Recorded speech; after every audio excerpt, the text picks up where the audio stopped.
You know, Elfin, life is a mystery. Everyone must stand alone, and I hear the APT call my name, and it feels like home. Was it Madonna? Welcome to APT Bounty Hunter Final Day, sponsored by Nature A. Out of 1,328 entries, only 185 bounty hunters remain, all of whom are looking for the rare and elusive grand prize mystery bounty of 1.5 million Taiwan dollars. Let's go bounty hunting!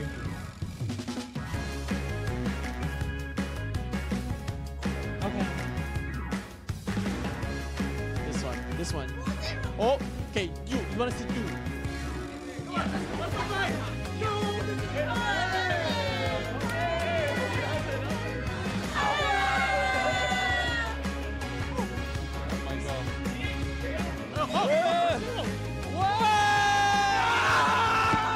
Oh, zero! We got a zero! Do we have another? We've got another zero! Jacob! 500!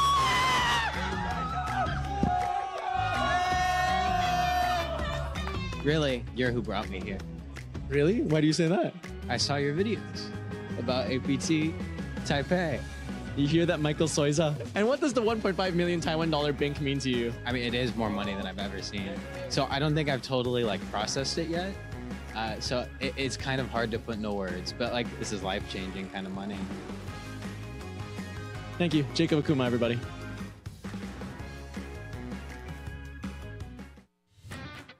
I know what you're thinking, right? I have a lot of things that I need to do, but none of them are as much fun as hanging out here with you guys. If you saw the announcements, the APT is finally going back to Manila. It's been 2 years, and if that's not enough, as soon as we're done, I'm talking Vans is still packing boxes, we are going to Fuqua. So let's talk about the details. In Manila, we're going to be with Soul Poker at the beautiful City of Dreams Casino in Entertainment City. Seriously, if you get bored with us, you can go hang out at the Mall of Asia, but we have 109 events, so there is no getting bored with us. 170 million pesos in full series guarantee, 100 million on the main event alone. Now keep in mind, this is 4 weeks out of about 6 or 7 that we're going to be in Taipei or we're going to be in Manila, hanging out here in the middle of cities. Beautiful cities, don't get me wrong, but if you've been following my little vlogs here, I like going to the beach. So that's how we're going to end the year. We're going to go to Fuqua, we're going to hang out on the beach. We got the safari with Vin Wonders, the theme park, the aquarium, you got Grand World with a beautiful show every night. And we're going to wrap up 10 days in Fuqua, Corona Casino. It's going to be fantastic. 82 events, 44 billion VND for the series, 25 billion VND for the main event. So this is how it works. When we're done here, we're going to take a really deep breath for about 2 to 3 weeks, and then we're going to go 21 days straight. Almost 5 million USD in guarantees, 200 events. That's like 200 lions. You know what it's like to discover 200 lions in one place? Ask Ethiopia about 10 years ago. Seriously, look it up. The schedules are up, so you go and you check right here, and then you go and you find your flight, you go and you find your hotel, because as we all know, it wouldn't be the same without you. Welcome to yet another record-smashing main event here at APT Taipei Poker Classic. Records broken, largest international field, and largest prize pool in Taiwan history. 86 million Taiwan dollars. And to first place, not only will they receive the award-winning 24-karat gold APT main event Lion Trophy, but 14.4 million Taiwan dollars. There were 1,991 entries, including 397 online entries from Natural 8. But only 295 players made it into the money on day 3. Let's see the hands, gentlemen. Shirai just needs to fade the 2 jacks in the deck, and he's going to double through. Dealer, river card, please. 5 of spades, that's a double up. 10-9 jack.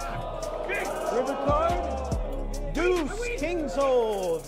It's a king to rub salt in the wound. All in has pocket queens, called by pocket 7s, which flopped a set. River card, please. That's a 7 for quads. Unlucky for our bubble finisher, but congratulations to everybody else You have cash, 1,991 entries at APT Taipei Poker Challenge. Hello, I'm Vidar Singhal. Let's talk to some of the players who made the money. I'm here with Mr. Hu Shishang himself, winner of the APT Da Nang main event. Right now, I'm just holding on around 49 PB. We're trying to hold on, try to play strong, get my hands, get my spots, and I'm going to play my best. 我在第一个 fight 很幸运的一发就晋级了，然后现在 Day 2我起始码是62万多，目前有到130万，就 run 的还不错，就希望可以 keep it run。Any strategy as you look to run deep? Just play each hand as it comes and see how we go. Flip well, hopefully. $450,000 up top. Are you trying to essentially do what you haven't achieved yet in the new era, win the main event? Yeah, for sure. And will we be seeing you in Manila? That's the biggest guarantee in Manila, so I try. You don't want to miss this record-smashing APT main event. You can tune into all of the action on our live streams live now on YouTube, Facebook, and Twitch.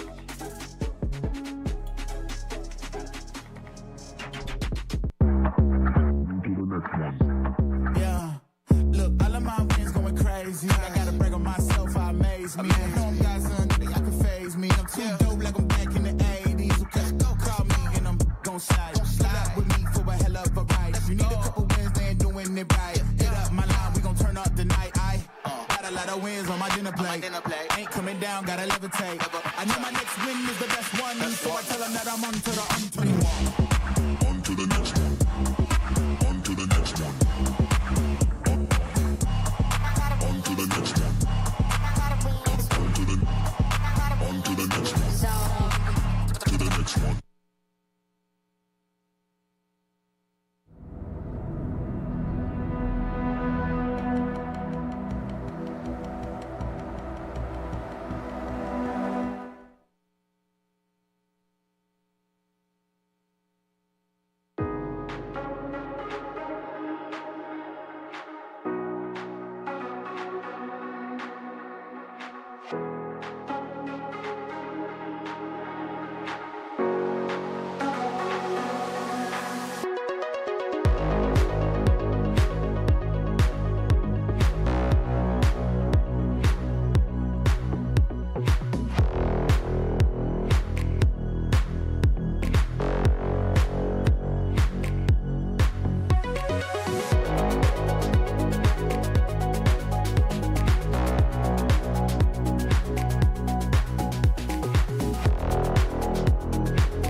Welcome to Asia's largest online poker room.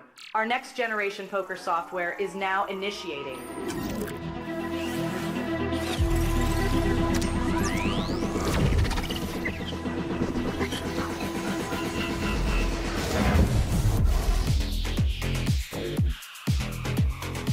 Elevate your online experience with a wide variety of poker variations to choose from. Get fully immersed with fun and social features.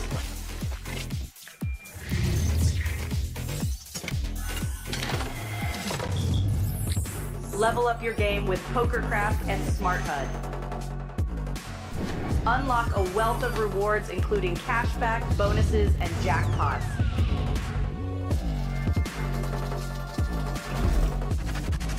Join world-class poker tournaments featuring some of the world's most renowned brands and the largest guaranteed prize pools in the world.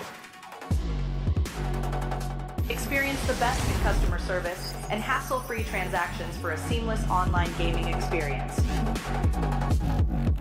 With online poker available on all your devices, you'll be able to play your favorite games anytime, anywhere.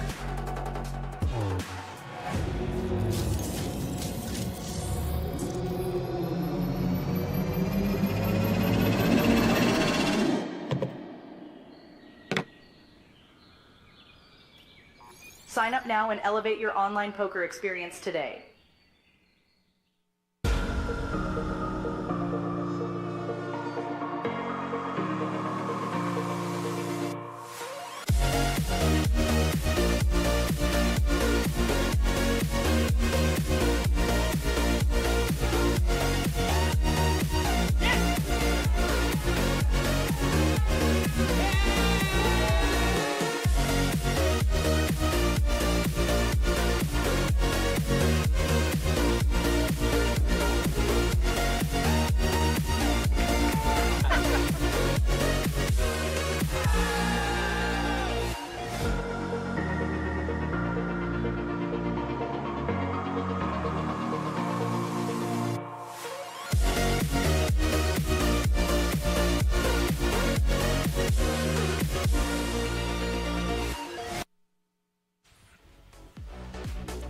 Welcome back, folks, to day 5 of coverage of the main event.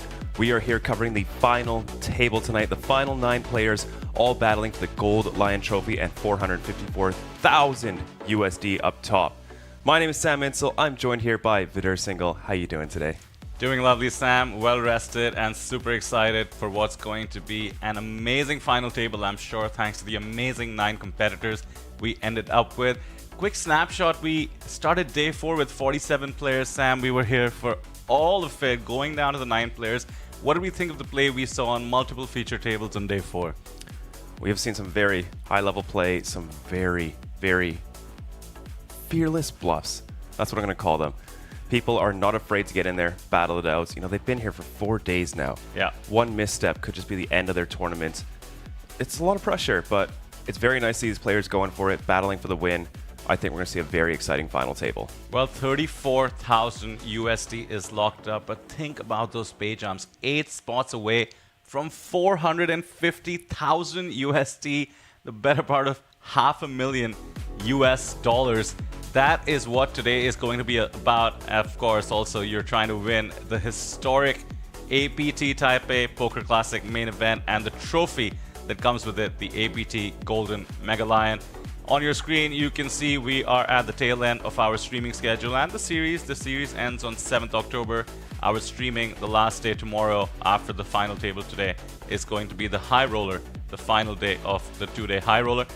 That is what is up for grabs. 34,000 going up to 454,000 USD. Sam, look at the difference between heads up, second place and first place. 200,000 USD. You think we'll be playing for it? Oh, it depends who. I think it really depends who makes it to heads up. I think some players might want to strike a deal, some others want blood. It is a massive heads up match, and heads up is really where you can push your edge if you are very studied and willing to go for these spots. Those are the main event winners. I've had the pleasure of being in the booth for many of them. Thinking of the last one, the person who is on the screen as well, Mr. Luo Shishang, really parlaying his momentum from the APT main event in Jeju to winning 2 bracelets in the summer at the WSOP, truly showing why he's one of the best in the world, and no surprise, he cinched our main event trophy. That was a really fun final table, Sam. A double elimination, you remember? Was it 5th to 3rd place? 4th to 2nd? Basically, we lost 2 big pay jumps. Yeah, I think 5th to 3rd. Yeah, and Lua, of course, was the beneficiary of that amazing hand.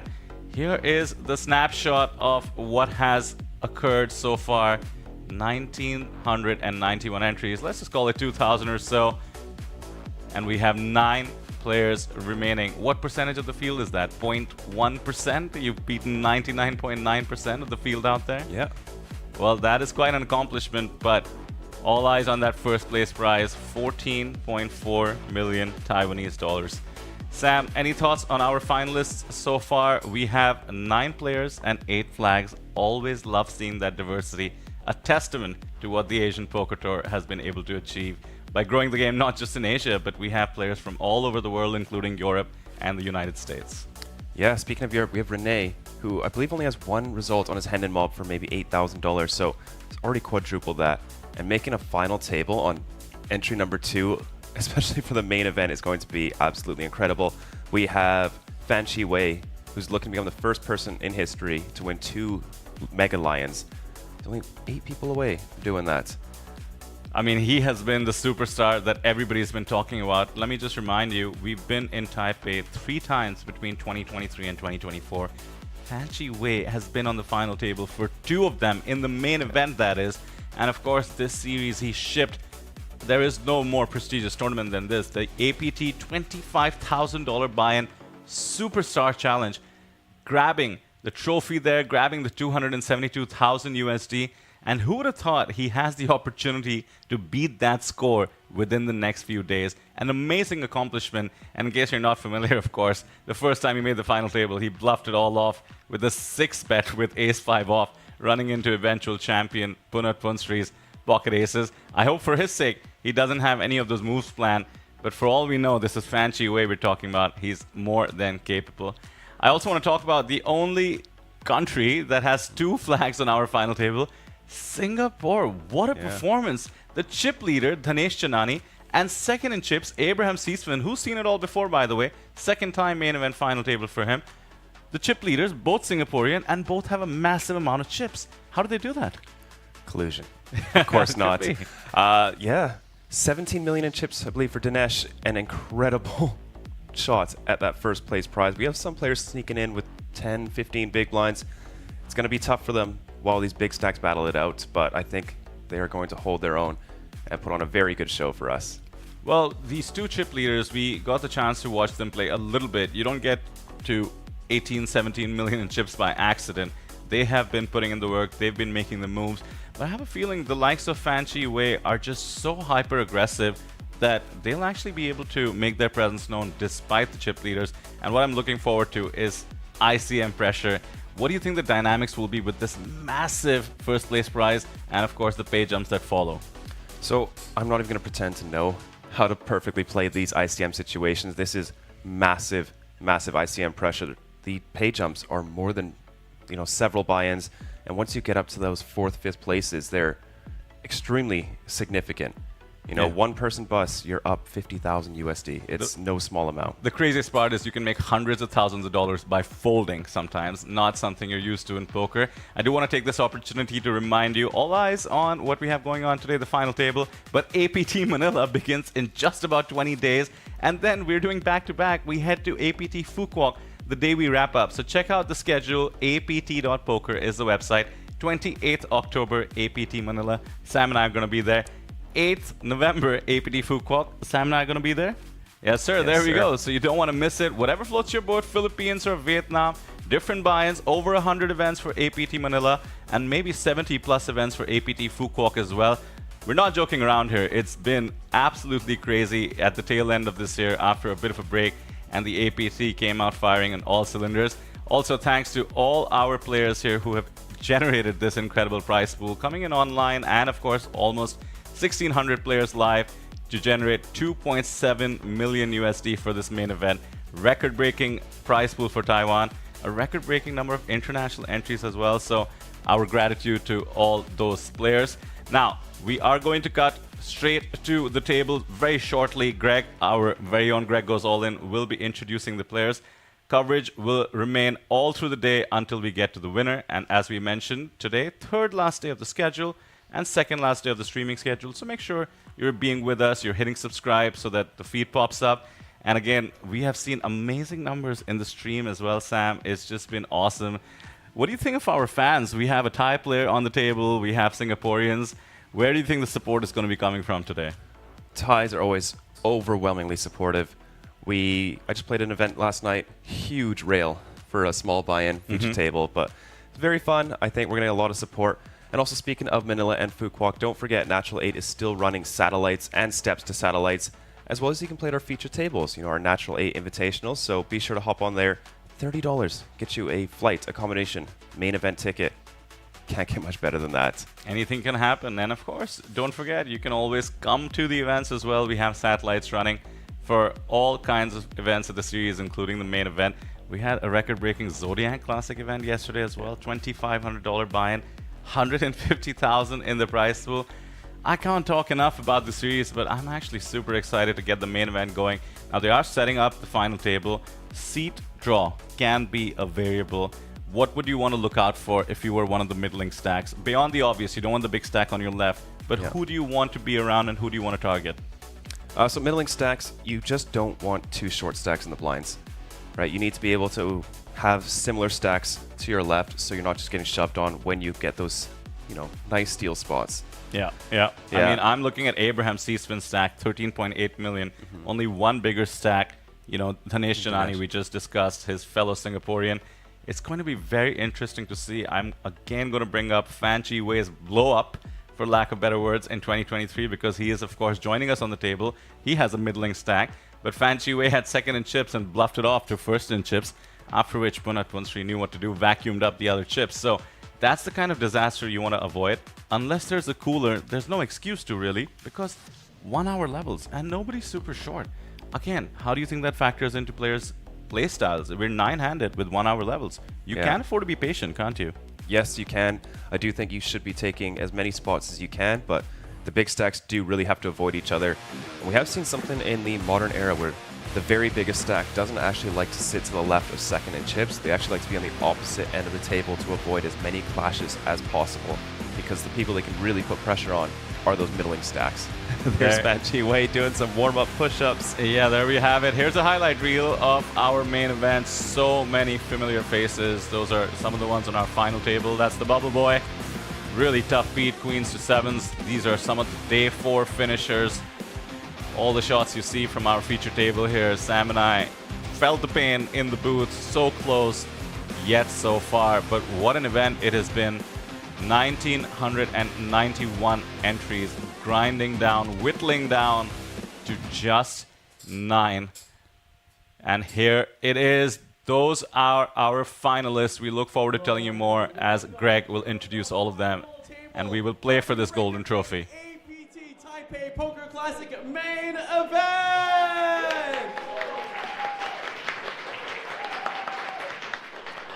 86 million in the prize pool, and one of these gentlemen will be walking away with this beautiful real gold-plated APT Lion Trophy and 14.4 million Taiwan dollars. Let's go ahead and meet our players. First up, in seat number 9, coming in with 4 million in chips, representing Germany, it is Renee von Rieten. And in seat number 8, coming in as an overwhelming chip leader with 18 million in chips, 613,000 total lifetime earnings, from Singapore, it is Dhanesh Chainani. In seat number 7, coming in with 8 million in chips, 707,000 total lifetime earnings, representing South Korea, it is Shin Jae-wook. And in seat number 6, coming in with 8.8 million in chips, 122,000 total lifetime earnings, from Macau, it is Chan Man Lok. And in seat number 5, with a flat 5 million in chips, the man from Japan, it is Hashimoto Junichi. In seat number 4, 8.5 million in chips, 632,000 total lifetime earnings. And that doesn't even include the 260,000 he just won this series from the Superstar Challenge. It is Fan Chu-wei from Taiwan! In seat number 3, 7.9 million in chips, also from Macau, it is Stanley Lau. In seat number 2, 13.7 million in chips, 259,000 total lifetime earnings. Showing up fashionably late from Singapore, it is Abraham Abdullah. Maximum late reg.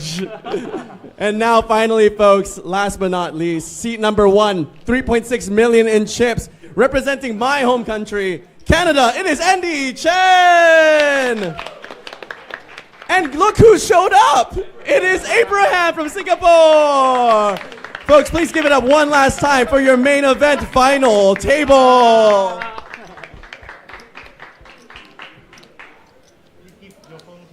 Fantastic.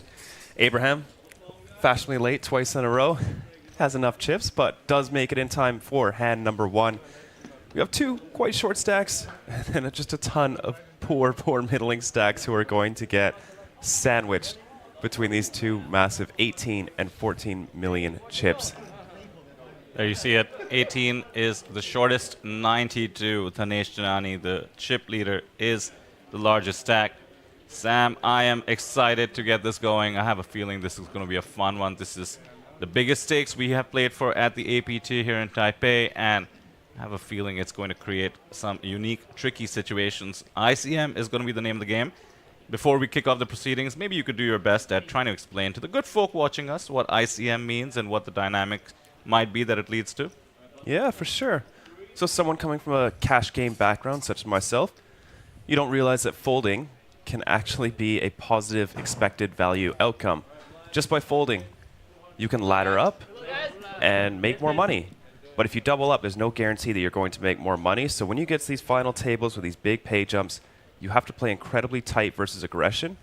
And on the flip side, you get to be incredibly aggressive when you can knock your opponent out as well, as they do have to respect these massive pay jumps.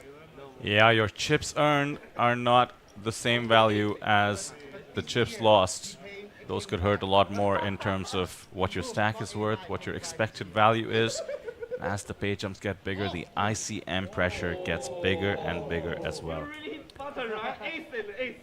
Here we are, we've got the 500,000 chip plaques out, just making their way into play for the final table, and we are underway for hand number 1.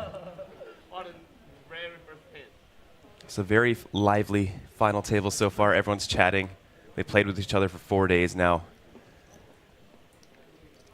Here we go, over 600, pardon me, Sam, over 900 people in chat already, ready to join us for the kickoff for what's going to be one of the highest stakes main event here at the APT. Let's see some of the comments. Some support for Abraham. Justin Fairbanks joins us once again in the chat.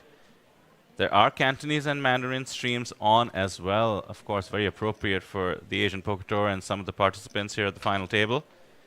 Tons of support for Fan Chu-wei, no doubt, the local hero, the only one representing Taiwan, and he certainly is a hero, having performed so well across multiple final tables and, of course, winning the Superstar Challenge.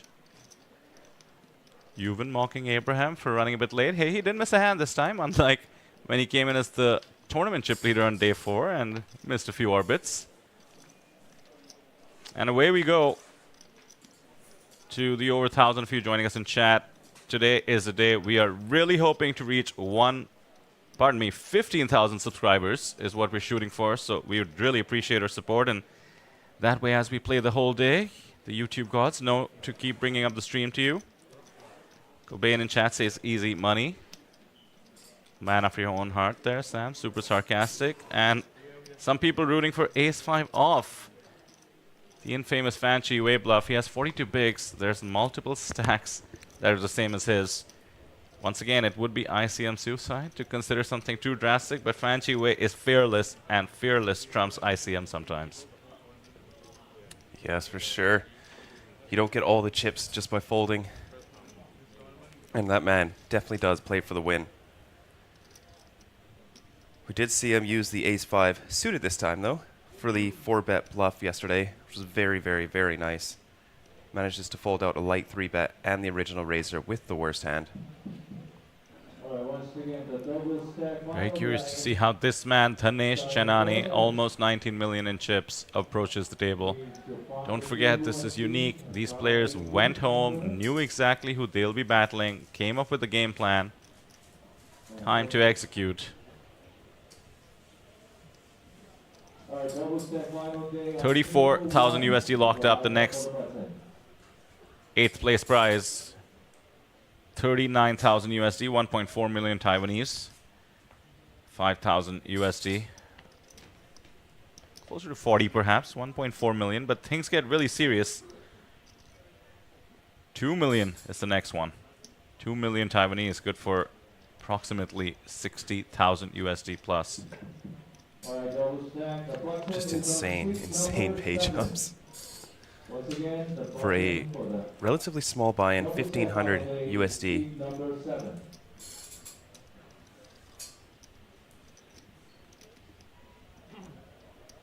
Ace-5 off for Fan. Chat is heating up. Let's go.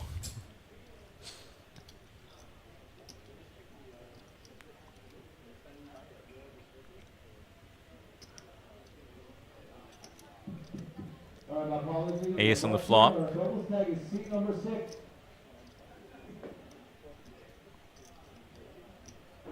Suite number 6 is the button for the double stack final day. Chi Wei proceeding with a small bet here.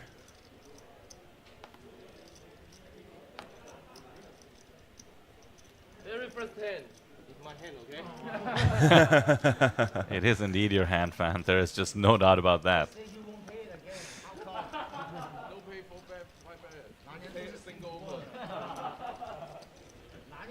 There you see the flags. 2 from Macau, all together 7 different ones. 9 total players, of course. 2 from Singapore.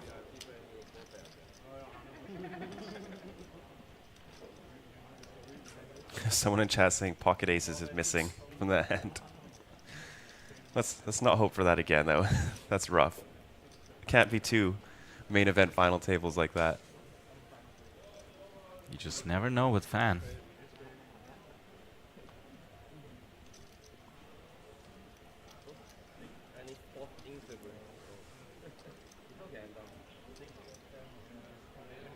Our chip leader Dhanesh is coming in with plenty of experience, over 600,000 USD in lifetime earnings.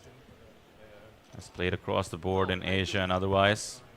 Some results in our series in Taipei earlier this year as well. But this is the run of his life. He is the chip leader, eyeing 450,000 USD. Would take him past 1 million, by the way, on hand and mob. Wow. I'm surprised to see Abraham fold the King 3 suited there, considering Dhanesh wasn't in the big blind.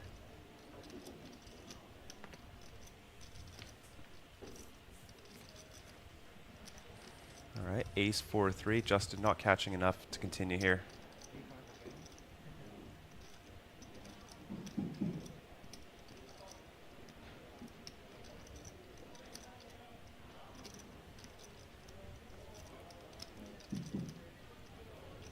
Starting line of the double stack final day, 10,000, 20,000, and 20,000 for the big blind ante. Once again, 10,000, 20,000, 20,000 for the ante. Total dealers of double stack final day. And takes another one. How quickly he has climbed to almost 10 million. Almost recovered from his peak. He was sitting on 11 million yesterday before losing 2 very big pots in succession.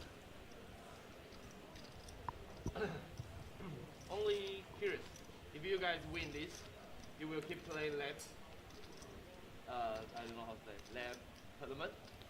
Next one. Yeah. 剩下的 tournament 怎么讲 The rest of tournament? You guys? I'm not really sure if I would. I don't think I will. Interesting question, right? Even if I get 9, I don't think. You just go travel, right? Yeah. I'm like on 3 hours sleep every night. So Yeah. I need some rest. True. We saw Renee very short yesterday. Managed to get 2 very nice hands very quickly, doubled up with a king 8 suited, and then got to cold 4-bet pocket aces and pretty much doubled up from that too, even though he didn't get any action. Sitting on a very comfortable 4 million, 20 big blinds. Pretty cool to see a fan generate some banter on the table. He was asking if the players would continue to play live poker if they ship the event, and maybe it's a follow-up from some other discussion they were having before joining us on the feature table. Seemed like it, since Fan seems to know these guys must be playing online. Again, some context, thinking back to the final table 2023, Fan was actually very new to the live circuit. He mentioned that he would play online, and trust me, his antics were certainly of one of those online sickos. Yeah. He was also quite uncomfortable on the table because of his lack of live experience. He was very transparent about it, apologetic in fact sometimes, couldn't figure out some of the chips, used to ask the dealer a lot how much he can raise. Certain trials and tribulations online players do indeed go through, especially once you get to the feature table where you have to make sure the cards are read and so on. And following up on that, his English also, you know, considerably much more conversational now. He's the one raising questions and banter with the rest of the table. So just very cool to see as somebody who's followed his journey on and off, especially since his infamous hand on our feature table, or final table at the time, and goes to show he's become the consummate professional. After all, he did ship the Superstar Challenge. There was never any doubt about his bona fides, but here he is, just a live reg, you know? Yeah. Yeah, I know. For some of these players, you know, very low scores on their hand and mob compared to our current payouts. Right now, like you said, guaranteed 30,000 US, which is a very nice payday. But when you get up to those, you know, multiple 6-figure scores, for a lot of these people, it's life-changing money. 5 6-figure scores on offer, Sam. 5th place good for over 100K, all the way up to the 450. Don't know that that's a milestone that too many people would be taking into account, but hey, it's a dream that I had once before I could ever imagine it. Can't say I got too close, maybe halfway through ever, but still the idea of winning 6 figures in a poker tournament is just incredible. Of course, it's everyone's dream. You always envision yourself hoisting that trophy every time you enter, every time you put $1,500 into a main event ticket. Well, that's the thing about a poker tournament. I don't know if somebody has processed this or somebody has never heard this before, but when you walk into an arena and people are playing an MTT that you are now buying in for, your goal is to win everyone's chips. All the chips in the room. Yep.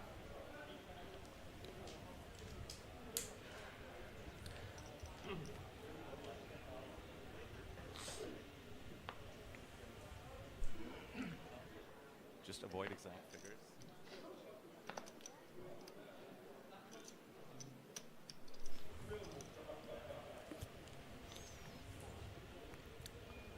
Junichi, some very creative plays yesterday. It was very fun watching him play. Super aggressive.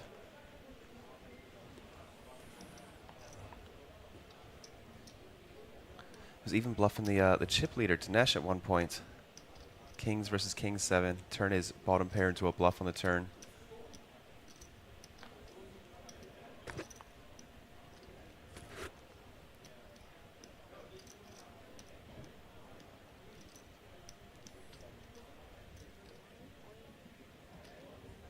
Oh my. And he takes the spot. We saw this yesterday as well, deep into day 4. Fearless. Very good spot to take here. These offsuit King X. Point is, you do manage to fold out better hands that do dominate you. that you don't want to go post flop with. Say a hand like King 6, King 7 suited, King 10 offsuit. It's really nice to be able to fold out those hands pre-flop and just take down the pot at this time.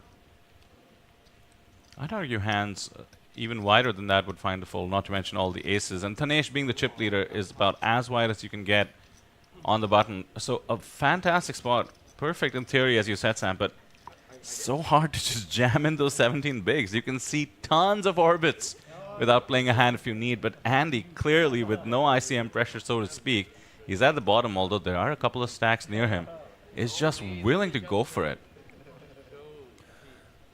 Yeah, like, it's easy to sit here and say, yeah, for sure, it's perfect, great play. But I mean, to actually do it, that's hand number 6 of the day.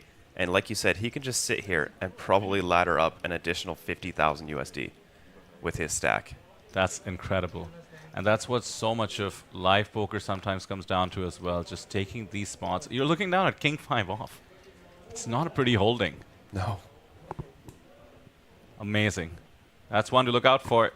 Look out for seat number 1. Surprised to see Dinesh fold the King Deuce there. Now, Junichi is one of those players who has been shown to be a little bit on the loose side, opening into 2 chip leaders here with the Ace-6 is suited and King Deuce. Very nice 3-bet bluff. Because you get 4-bet, you don't care if you fold. Decent blockers.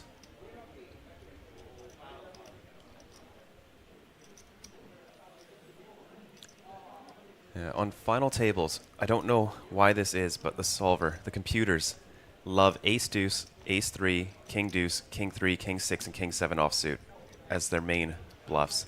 I have a really funny story, Sam. Yesterday, I was railing somebody from India in the Zodiac. They had 12 left. He's one of the best players from India and one of the best players notoriously at the APT as well, doing really well. Abhinav Iyer plays all the high rollers and such. Anyway, he was telling me about a spot from the previous days, like, oh, I'm glad I'm still running this deep because I almost punted. And I asked him what he almost punted with. He said King 8 suited, the chip leader 3-bet him, and he was oh so close to jamming. And he says, if it was just 1 pip lower, if it was King 7 suited, I'd have jammed it. Yeah. Would he have been called? It's the new meta game because King 7 suited, of course, solver loving 4-bet hand. Yeah. You'd actually jam if you were 1 pip worse. Yes, yes. Yeah, you see blockers becoming the main component when you're choosing hands to raise, especially from early position at final tables. Blockers are so important. Your main goal is to keep the pot small and just steal blinds. Here we are, Dinesh with a real hand, Ace-Queen offsuit in the hijack.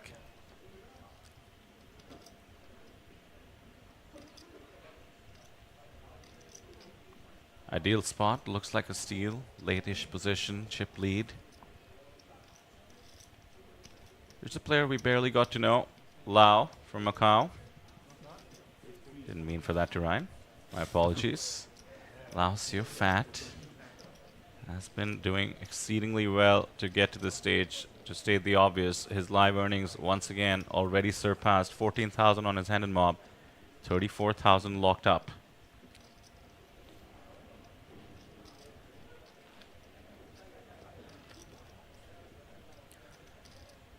Yeah, very decent chance that this trophy goes home to Singapore, with our 2 chip leaders being from Singapore.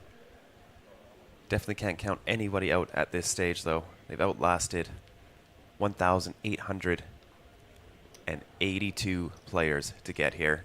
Everybody has a stack that can go for the win here. 20 big blinds. It's roughly our shortest stack. Wouldn't be the first time the main event trophy was sitting on a plane to Singapore. Ku Shishang, who did run very deep in this very main event, also from Singapore, shipped the Da Nang main event. Oh my goodness. The chip lead and aces. It's not fair. It's too much.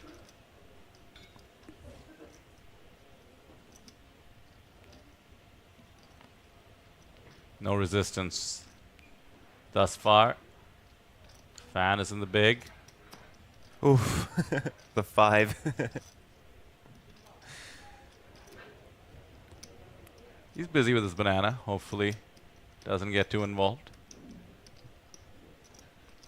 Really good final table food. I'll grant him that. He You want to be at your peak mental decision making. Certainly would recommend a banana to help with that. He does come along. Situation brewing.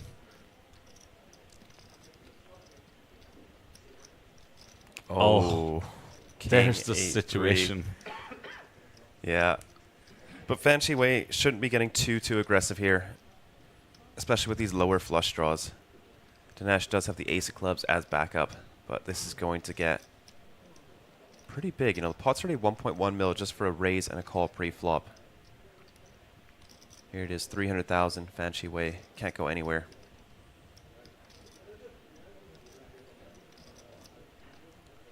Each big blind is 5 buy-in stacks. Mm-hmm.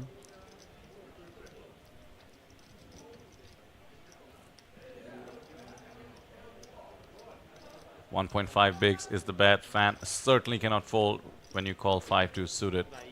Oh my goodness, here we go. In comes the check raise. How much is he going? 9, he 4x. announced. 1.1 mil. Oh, 800 more. Wow. With the ace of clubs, it's an excellent calling candidate. He also knows his opponent, Dhanesh that is, knows his opponent Fan Shi Wei. He is going to be bluffing plenty of times. Mm-hmm. This is actually more equity than Fan is likely to have. Usually another king after the call on the flop. Could put a dampener to Fan's spirit here. A king would play the exact same way in Dhanesh's shoes, and Fan would be just drawing so slim. Oh my goodness, Sam, look at the amount of clubs that have been folded as well up top. Yeah. It's a spot where Fan is going to have to start doing a lot of checking. You know, once Dhanesh has called, he's going to have a lot of trips here. He's going to have higher flush draws. And Dhanesh is not going to fold an 8 at this point either. Fan has to play against his own image as well. People are going to be calling him much wider than most. Dhanesh might not even fold, might not even fold a 3 there if Fan was to double barrel.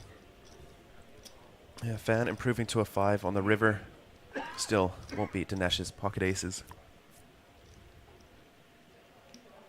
I wonder if we see a blocker bet of like 300k here. Great spot for it with the check back on the turn. The king a bit less likely as Dhanesh is holding. So block bet should work considering it's unlikely to get raised. Fan could still have kings and could have those full houses as well. He goes for the most obvious block bet, 1 big blind. These things are convincing if there's any fear that it could be an induction as well. I'm not sure this board favors anything being induced from Dhanesh, but Dhanesh does have the chip lead and he's raising for value. I love this. Yeah, Dhanesh gets the bluff very wide here.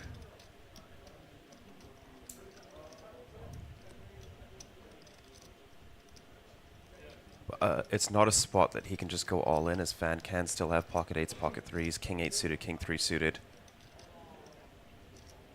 And even king 5 suited of clubs. So Fan Shi Wei is not capped at all here, enough for Dhanesh to go for the overbet all in. Fan lets it go. Dhanesh over 20 million in chips. First time this tournament someone has had a multiple 8-figure chip stack.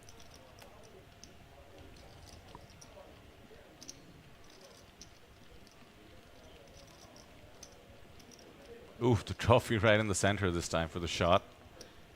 That's what we're playing for. 24-karat gold-plated APT Mega Lion. Sometimes we call it Mufasa.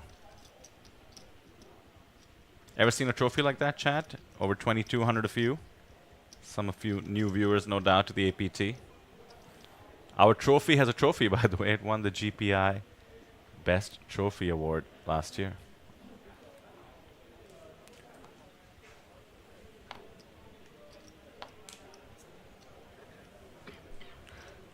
Why is everyone in chat saying water? Do you know anything about that, Vidir? You know, like 6 people saying water. Maybe my Google Translate is off. Here we are, Justin getting involved. Ace 10 suited in early position. Oh, Renee. Pocket eights. Really tough to play here in middle position, facing under the gun raise. I think due to ICM, I believe this is a fold. But very, very, very unintuitive one.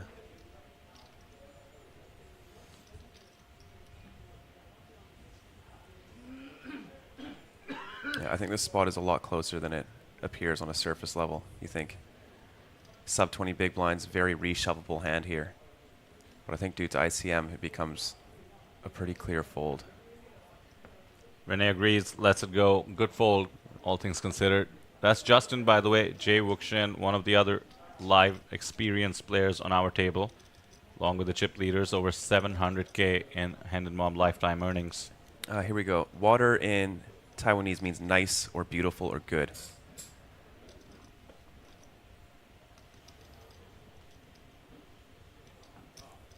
Hey, that's chat. cool. Sam, you're a fan of hydration.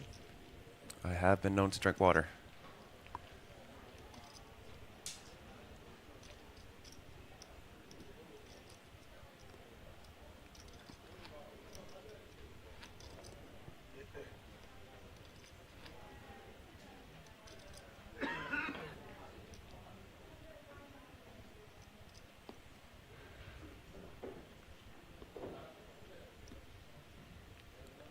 Love that shot we had a moment ago as well. Really captures the feel of our feature table / final table today.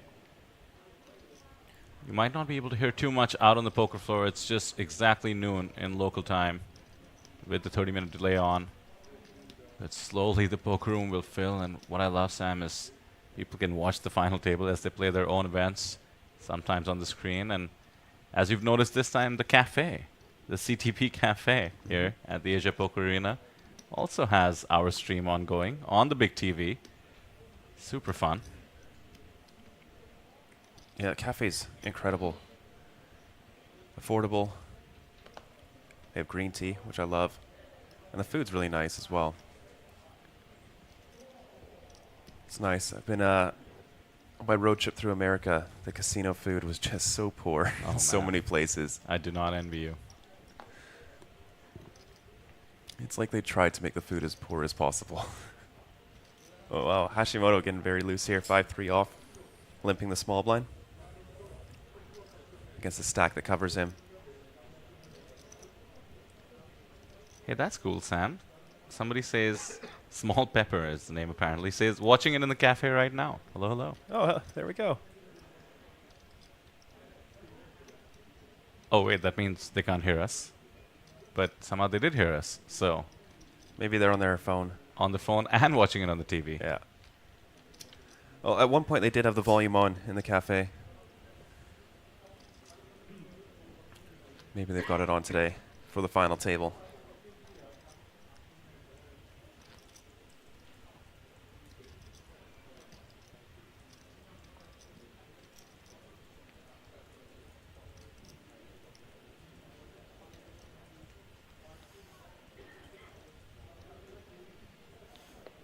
Darren asking, is 5-3 off a good combo to flat at small blind? So I don't really know for the final table when you have a covering stack, but when you limp in the small blind, you're extremely polarized between your very strongest hands, which make a lot more money by limping your aces, your kings, your queens, like 10s plus, just because you only have one person that you can get value from, and then you balance that with your weakest hands, some just absolute garbage that gets a very good price on a limp. And then your middling hands are generally going to be very big raises or perhaps even all-ins on 20 big blinds. Small, big strategy is one of the ones to really prepare for, especially before a final table.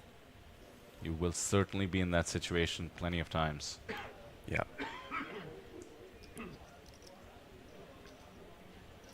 Justin asking if they have the English or the Mandarin stream in the cafe. It's the English one in there. No volume, doesn't really matter too much. Yeah.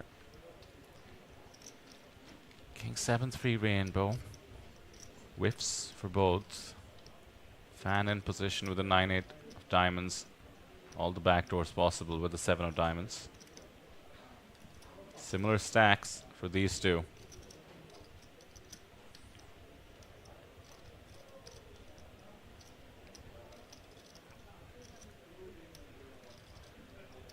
Goes for the c-bet here. Justin just didn't really connect with this board in any meaningful way. Probably has to fold a hand like ace-5 suited here. Just lets it go.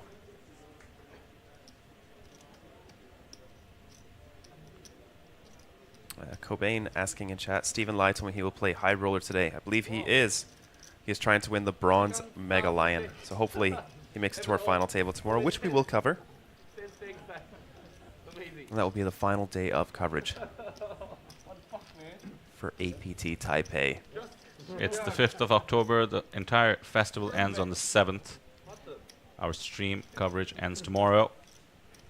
Let's take a look at what else we have going on as we usually do. The mini main event has kicked off. Flight 1A, that's a 700 USD buy-in, about half of our main event here. Doing well so far. Dealer's Choice event, that's the one you want to be in if you love mixed games. 22 games to choose from. I'll repeat that. 22 games. 22 variants of poker you can call in the Dealer's Choice. Just how we secure dealers who can deal those is just beyond me. Oh, the dealers APT are very good. We were playing the 3-2-1, which is 3 flops, 2 turns, 1 river. You have to use 1 flop, 1 turn, 1 river. And they were figuring out hands at light speed. Amazing. I was still trying to figure out which board I was playing, and they've already got the showdown ready. Unbelievable. Yeah. We have the double stack. What a show out for that. 951 entries. It's in the money. 89 remaining. The high roller you just mentioned, that's the prestigious one. The 2-day high roller. 3,500 USD is the buy-in. Day 1 is ongoing. Stephen Lai in the mix. Some of the fun events as usual. The flip and go hyper. 1 in 7 advance, 2 in the money. That's a $200 or so buy-in. Mentioned the mini main event already. The flight 1B is going to be later on in the evening. Then those hyper turbos, those series savers as we call them sometimes. Not we, maybe perhaps the players, but we've certainly adopted the term. The 3-2-1 hyper turbo Sam you just mentioned, except, are you ready? Super Hold'em. Imagine if you were struggling with the board with Hold'em. Imagine doing it with Super Hold'em, 3 cards. Yep. Very, very different game.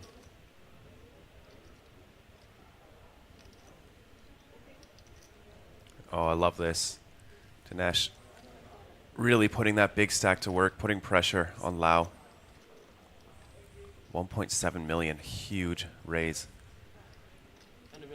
Gets it done. Yeah. I don't think Lau should be opening that wide into the chip leader. Queen Jack offsuit for +3. Essentially the low jack.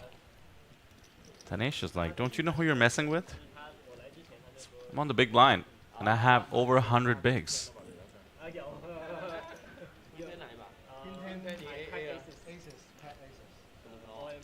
Tons of support for all the final tablists to be expected, of course. Links no doubt shared amongst friends, family, perhaps just, you know, fellow countrymen, poker communities, Facebook groups, and the likes. Chat, we'd love to know who you're supporting. Any stories you have about them, particularly if any family is in the chat for any of these players. Do say hi to them and hi to us in the chat, and let us know if you have any background on these players' poker journeys. Some of them we have followed. We have been mentioning the local on the screen right now, Fan Chi Wei a lot. Abraham Seasman, also an APT regular. Fantastic performance in APT Incheon about a year ago.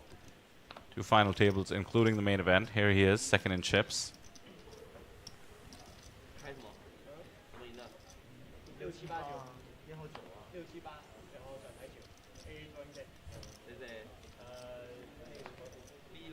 Chan Man Lok from Macau as well.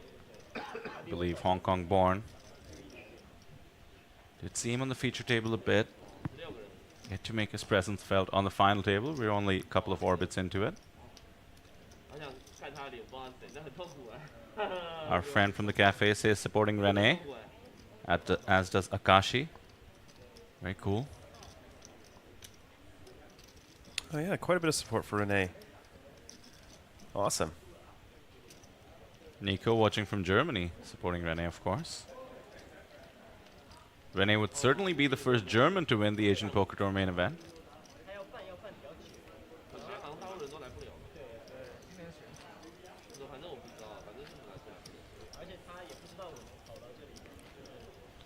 And our production team really makes the colors on our trophy pop, don't they?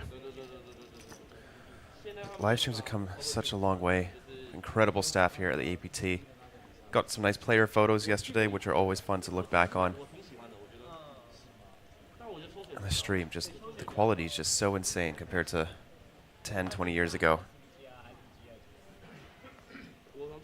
I mean, compared to a year ago, Sam, you know, we're just upping it every stream and every venue, and all credit to the production team. Yeah, absolutely. Irfan says supporting Seaswin from Japan, pretty cool. And others have played with Dhanesh in Malaysia. He's from Singapore originally, of course, so no surprise there. He's very aggressive, you tell me. Akashi says 6 in the morning in Germany. And what better to do than watch your friend playing his first live final table. Very, very cool. We did just hear Renee tell Fan about his struggles with live poker. Said he's been sleeping only 3-4 hours a day. Renee has? Renee said that to Fan. Yeah.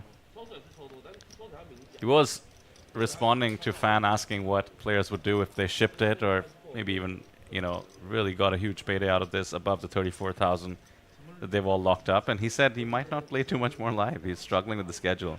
I have a feeling though, Sam, once you get a taste of making the final table, especially here at the APT, your live days are just beginning. Yeah, yeah. Yeah, Renee could be an online player coming into the live scene now. We do see a lot of online players come out of Europe.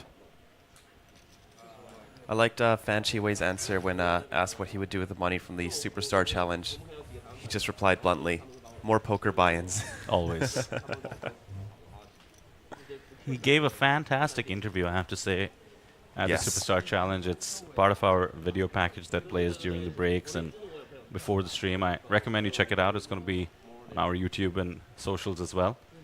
He spoke about his journey and how he sees the game, also understanding his own image. Very cool. Now, Sam, we have about as loose as you can defend from the big blind, Andy Chen with 4 deuce suited. Does flop a pair and could be dangerous. Mind you, he's against the chip leader on the button. Yeah, I think I look for better spots here. Queen of diamonds on the turn. Not much incentive for Dhanesh to bet with his exact holding. Very little equity to deny. And isn't never going to be able to fold out better. I mean, maybe a triple barrel to fold an ace. Funnily enough, in terms of getting value, Andy had about one of the few hands that would have given him some value. Now with the Queen of Diamonds, maybe not. I think I just fold 4 deuce to a c-bet. I think that hand's already indifferent to a 1/3 bet on ace king 4. And then factor in ICM is probably quite a bit of a loss.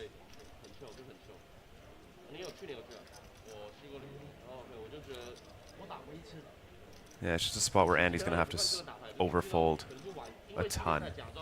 He's not going to have any ace or king X. So I imagine he's just ripping those pre-flop, like we saw with the king 5, but just does get rid of it, avoids disaster. And Dhanesh, another 700k added to his stack.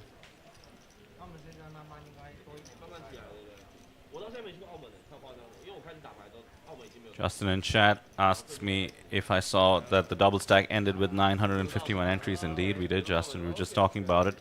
Nearly 100,000 USD to first.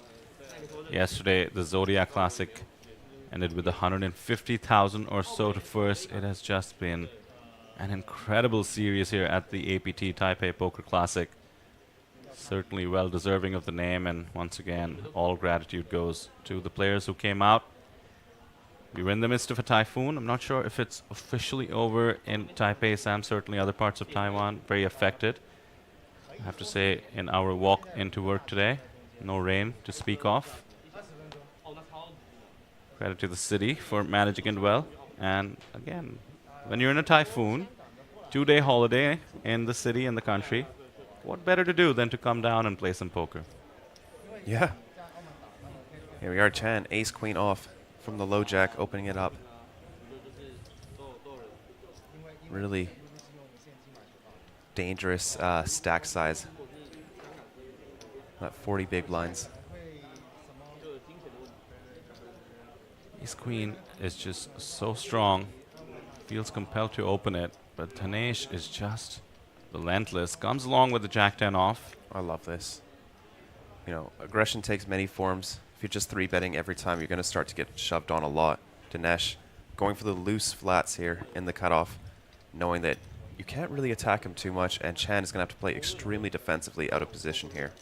Yeah, ordinarily Jack 10 off so loose, but when you have 110 big blinds, you're going to be in position most likely against the opener.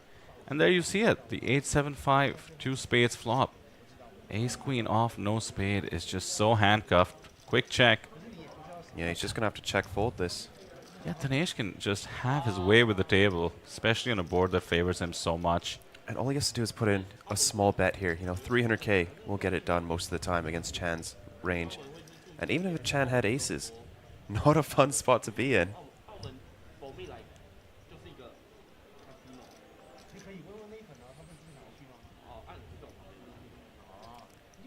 Hefty sizing with that one plaque. 500k is what that's worth. I wonder if we will color up, Sam. We have the million the red plaques ones as well, the red ones. Maybe. Look at that, another 900k added to a stack, just vacuuming up all the chips, nearly double Abraham. And Abraham has a very big stack for a final table. To be able to double that is going to put you in an extremely good place. Dhanesh is playing very, very well today. And let's take note, Abraham and Dhanesh came in as a 2-chip lead. Dhanesh slightly ahead, relatively. I mean, far ahead in terms of some of the shorter stacks, but look how he has extended his chip lead, and that's what the aggression is all about in the middle stages. Having the most chips gives you an asymmetrical advantage. It's almost like society, the rich get richer. In poker and final table poker, even more so. Theoretically, it is absolutely correct for some people to let them run you over. You can just extend your chip lead if things go your way. Oh no, he's got pocket queens now. Aces, now queens. This is what you want on the final table. Are you kidding me? Does anybody else have a shot? Leave some for the rest of us, Dhanesh. Running over the table, playing well. Now getting some premiums. Oh, it's a pretty good spot to attack the chip leader here for Andy. Could go for the small 3-bet here. Nice, gets out of there.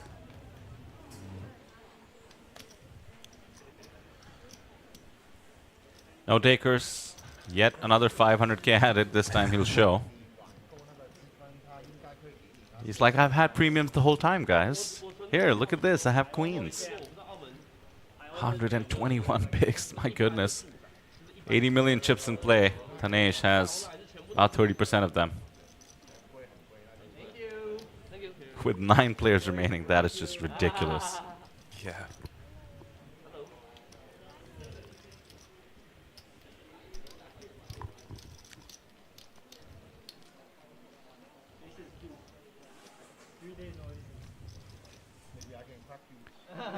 Just a reminder of the pay jumps here. We are locked up for that 34,000 you see on your screen. 1.1 million Taiwanese. Goes up fairly quickly. 1.4 million for 8 and 2 million for 7. So let's just say an approximate double from 9th to 7th. Then we move our way up. We start entering the 6 figures USD score from 5th place. So 3.2 million Taiwanese for 5th place. That's about 100k USD. All the way up to, let's just talk about the top 3.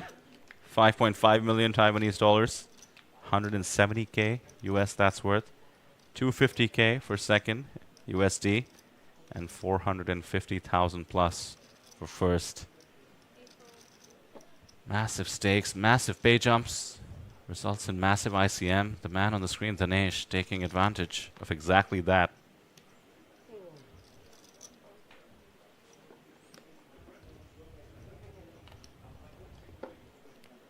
Citteron in chat, typing in German, I believe. Off gets Renee. I believe it's one of the few German phrases I know. Means let's go.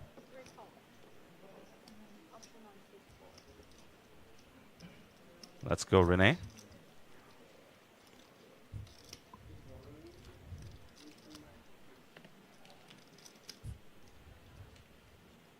Blind battle. Lau, king 10 off, limps. Fan with the jack deuce is a candidate to try and just bully the small blind if you can. Not much playability, but he decides to check and play the flop in position.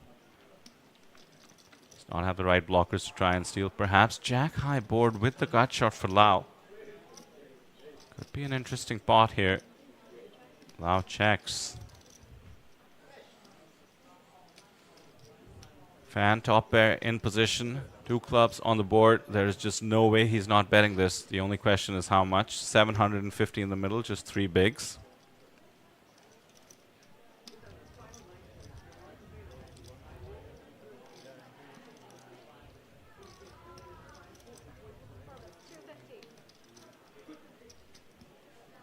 Just 1 big. Reminder, those gray chips, 100k each. The greens, 25k. And those fantastic Casino Royale style plaques, the yellows, 500k. Quick call from Lau, over card and the gut shot. Now the 7 of hearts. Double gutty, as they say. Needs a king, queen, or an 8 to overtake Fan's top pair.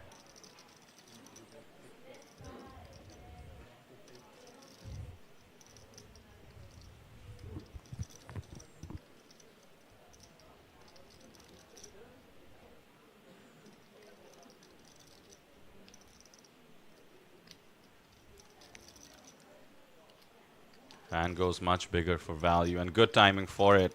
Lau has a lot of equity that he either has to fold out or continue with. 650k will be the cost.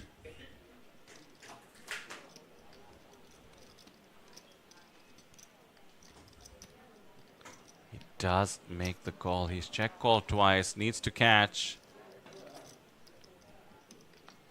Oh, there it is.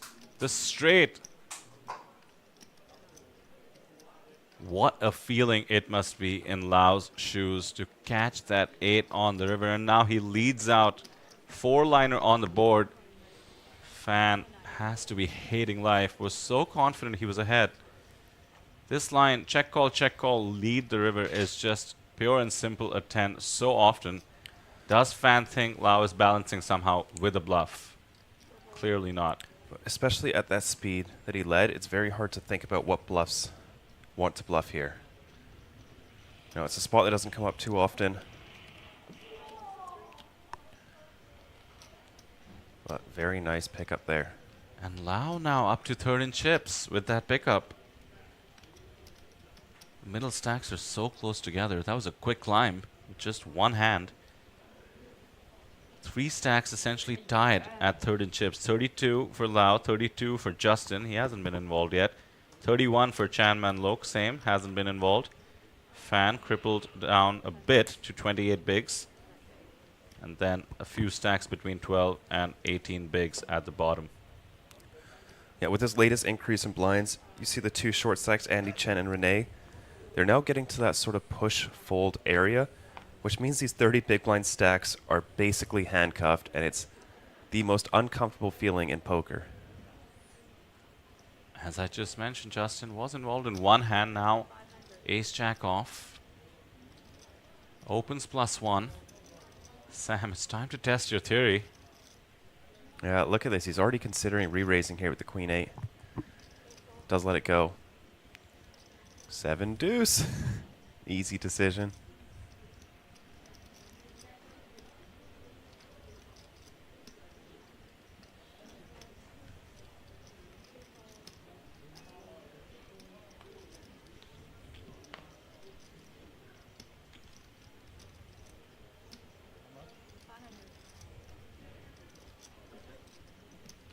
Oh, this is a very loose call from Lau.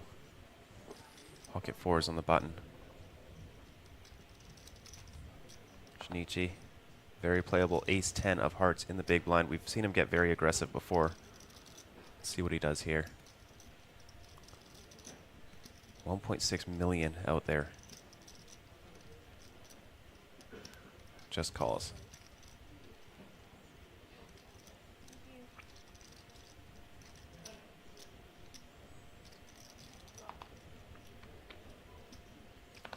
10-9-5 rainbow.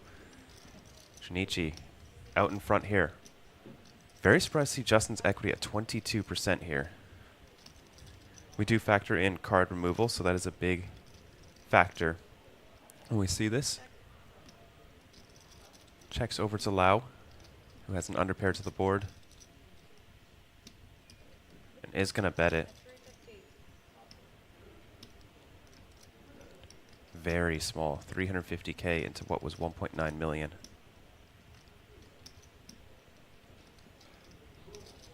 Very nice check raise candidate here for Junichi.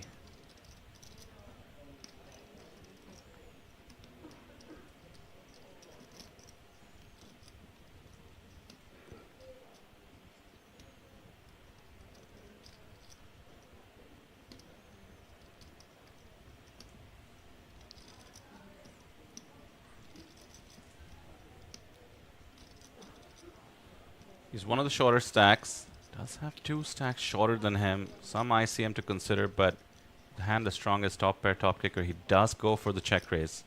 Love it. Should be the end of the hand here. And a nice pickup for Junichi.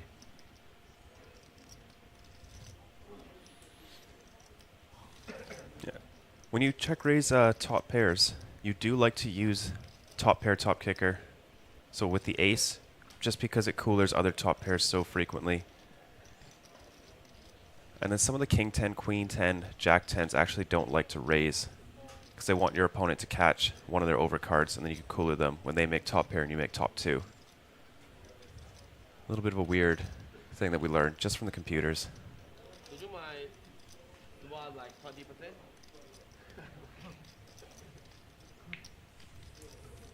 You guys too boring.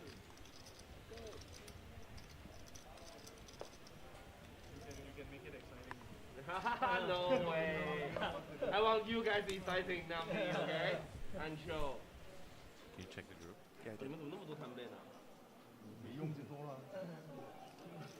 摊贝比这个多了。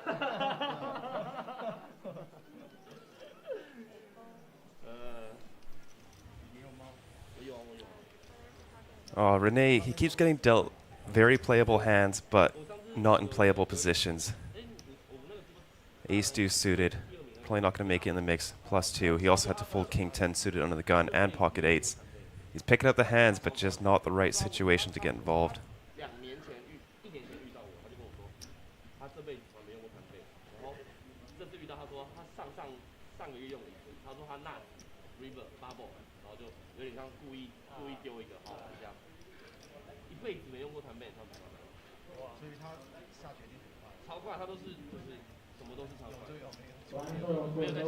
Final day, 15,000, 30,000, 30,000 will be playing. 很夸张嘞，是很夸张，就有一个就可以两次抓，只抓一辈子，而且他是真的就是一辈子没有过摊贝 ，unbelievable。 Yeah, just lets it go. I think that's the correct play there. It sucks. It really sucks.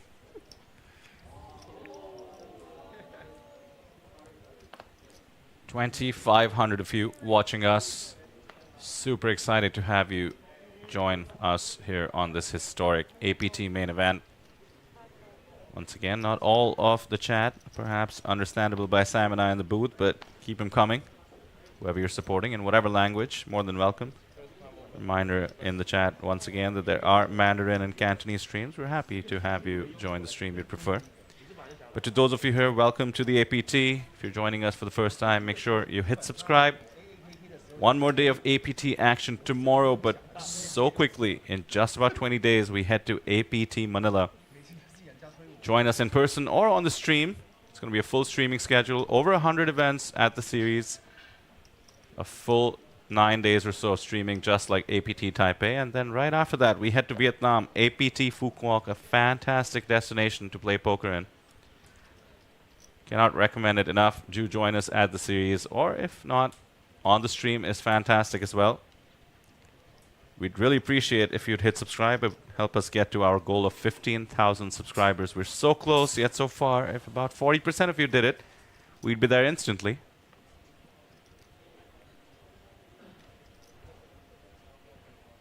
King Jack off for Andy. He took a great spot with the King 5 off early on. Hasn't been too out of line. Suspect he knows he has to be careful. Bit too wide, +2 perhaps. Lets it go. As he's supposed to. Need to respect ICM sometimes. 8s for Fan Chi Wei. This is not getting folded. ICM be damned. He's in the cutoff. Great spot for him. Does have good position on the table on the left of the chip leaders.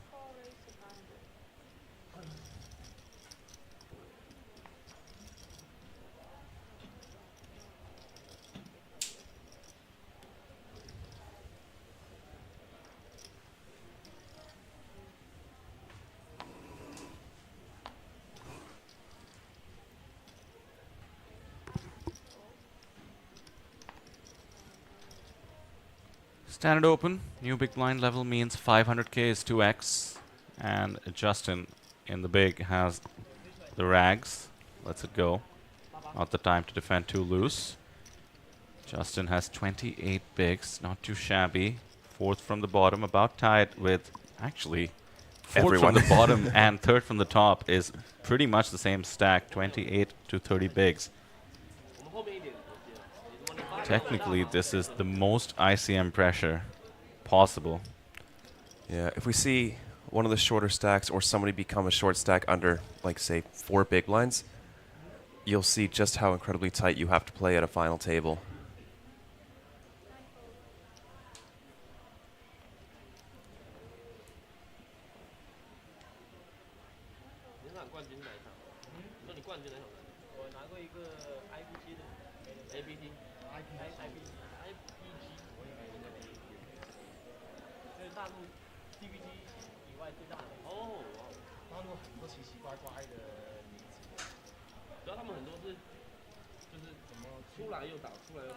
Our dealers are not local. We do have them coming in from all different countries. We have Venice joining us from Hong Kong.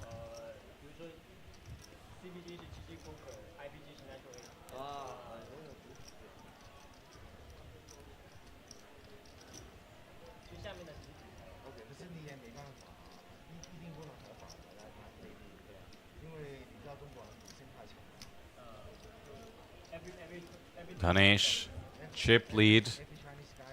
Constantly extending his chip lead despite the blind level going up. Still just under 100 bigs for him. King 6 off in the big blind.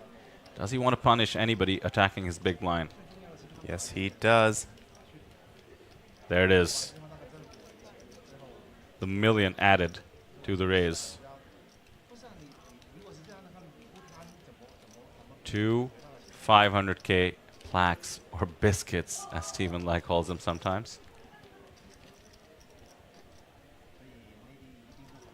And Junichi has so few 500k biscuits.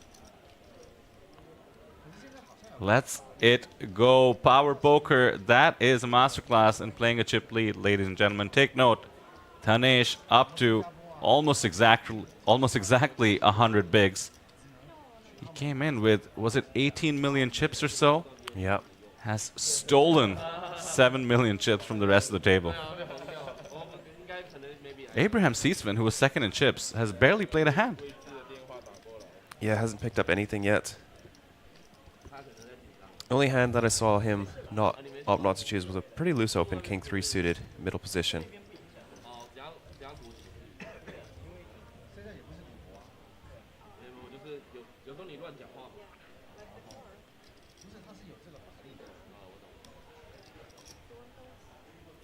I'm noticing the mask, by the way, that Abraham is wearing. Certainly could be, we just actually heard him cough a bit, so could be just out of courtesy. You never do see him wear a mask in the lead up to the final table. No. And I wonder if it's to protect tells a little bit as well. I think it is. We're seeing a lot more masks at the final table than we were in the lead up.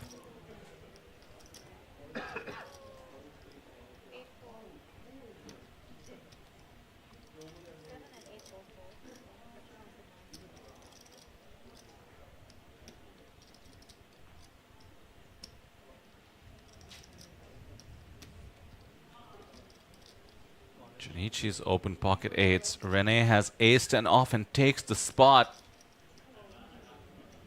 Junichi has Renee well covered. Chat should be getting nervous right about now. This just might be the spot that Junichi goes with pocket eights. It's often going to be the best hand in this scenario. Late open. 3-bet jam by the 11 big stack of Renee. So we can see it would be a flip. Yeah, it does leave Junichi quite crippled if he makes the call and loses. You know, then he'll be down to the sub 10 big blind stack.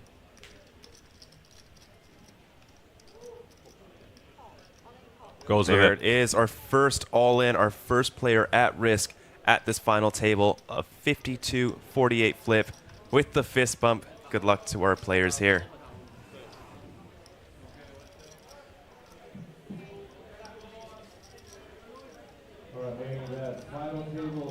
Here we are, 6 million in chips in the middle. Renee at risk. All right, Renee's holding ace-10 off. And Junichi holding pocket eight. Junichi's covering the Renee at the moment. Let's see the play.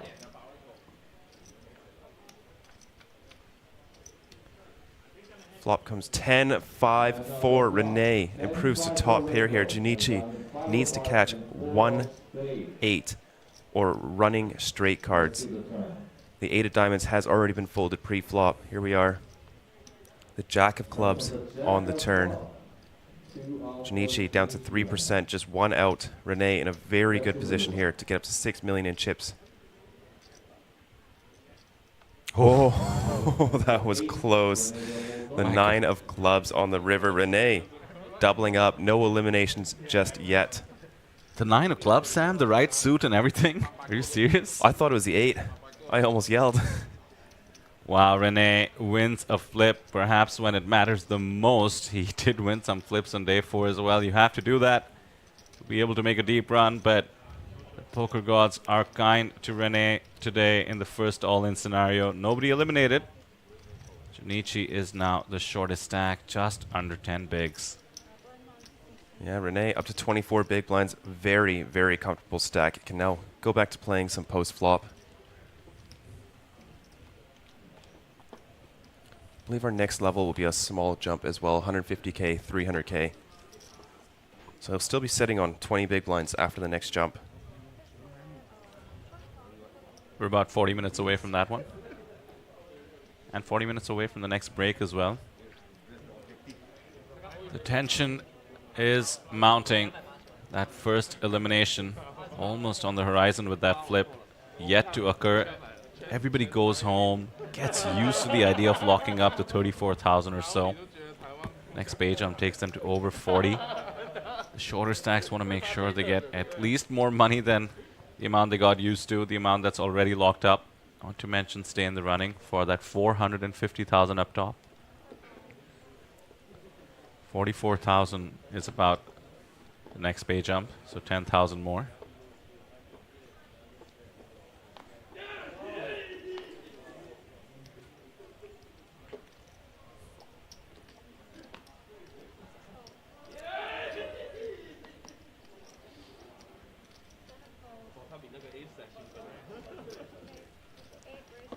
Dhanesh getting involved. Ace-7 offsuit here. Oh, Andy Chen probably going to take this spot here. Will most likely just get through. Goes all in. 12 big blinds.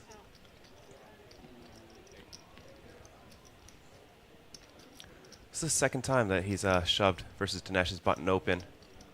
This time has the goods.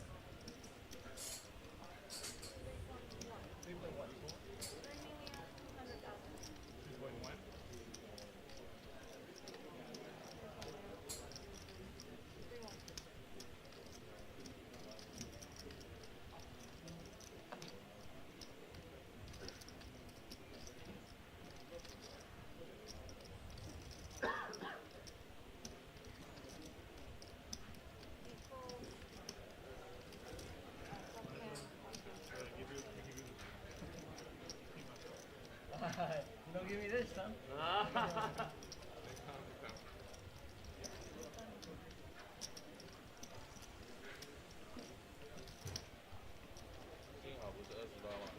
Now that ICM pressure will be in full consideration. One stack at 9 bigs, the chip leader at 96 bigs.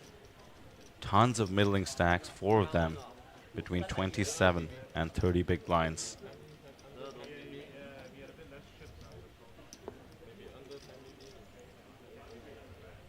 If one of the middling stacks gets a premium, I'm very, very curious to see how they proceed.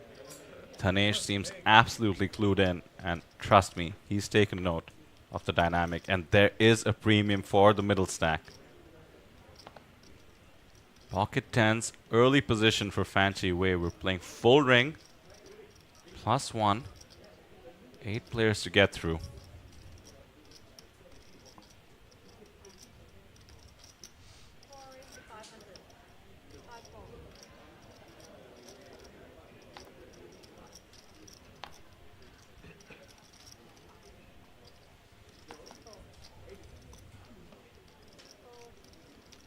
X open, which is to be expected. No resistance, still the blinds. Fan will be happy to see that. Andy visibly grimaced. Don't think he's coming along. Again, a shorter stack is in the mix. He has 16 bigs. The next stack is 9. You know, if Fan didn't open, he does have a nice spot here to pick up an additional 2.5 blinds in the pot with an all-in.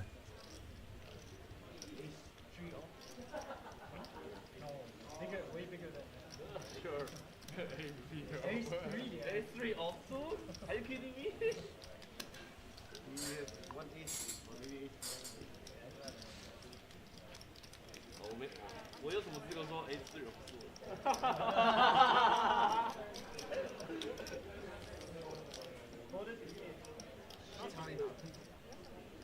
吧。胖。那场那个 top price 大是现在是？这个大，这个更大。那场冠军1000出头。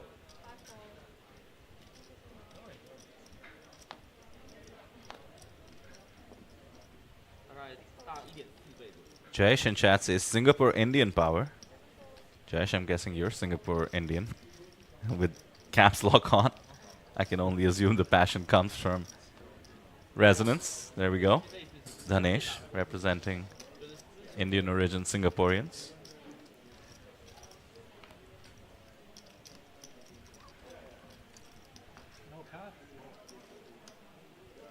Oh, a walk at the final table, always nice.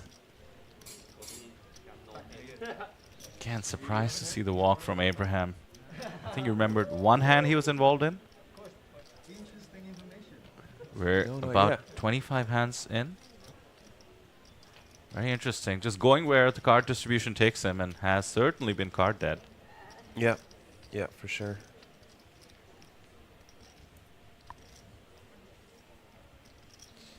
Don't forget what we addressed right at the start of coverage. You can make so much money by folding. 10,000 USD is the next pay jump.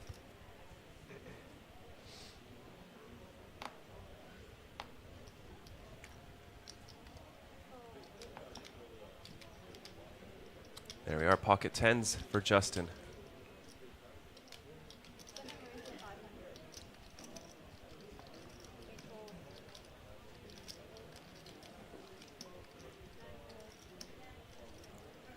Another early position open with the 10s. No resistance last time.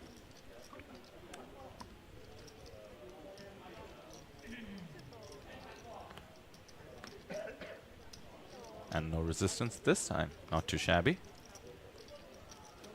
These pickups end up so important sometimes. But it is the middle stacks that have picked up the 2.5 bigs both times, so they remain close to each other. Look at that, neck and neck, 4-way. Chanman Lok onwards till Fanchi Wei, 31 to 29 bigs. All eyes will be on Junichi with his 9 big blind stack. That tension of the first place Rather, 9th place. First elimination, I meant to say. That is certainly building. And a shout out to the Millionaire card protector. Just about covered by his forearm. There you see it. Chan Man Lok has the coolest card protector I've ever seen. So on point. Can only be lifted by those who are worthy. Otherwise, it just stays on top of your cards. Thor's hammer in gold. Very cool. Justin, back-to-back hands. Pocket kings now. +1. Gonna open things up to 500K. Ooh, Dhanesh has had enough sitting around. Hasn't wielded his mighty stack in a while, and this time, Justin opening back-to-back hands. Dhanesh might just want to press his advantage. Would be the wrong time for it. In it comes. Is he calling? Thinking about it. He's thinking about a raise or a call. Or fold. All reasonable. Fold would require incredible sixth sense. Justin has opened +1, but we just saw he opened pocket tens. We don't know what the bottom of his range is from early position. Dhanesh can afford any dents to his stack at the moment. And he comes in with just a call. Yeah, I don't like a re-raise with this hand. You're attacking early position and your blockers are very irrelevant. Right, you want Justin to have the bottom of his open range here. Ace-7 suited. Pocket sevens.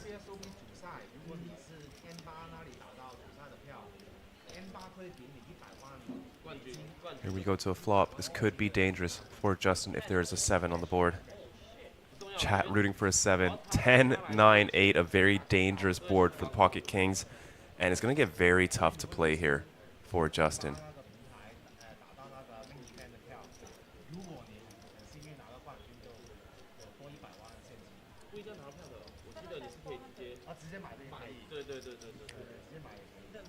Dave in chat wants to do the over-under for 165.5 hands. I'm going to take the over. I bet 400K from Justin and a call.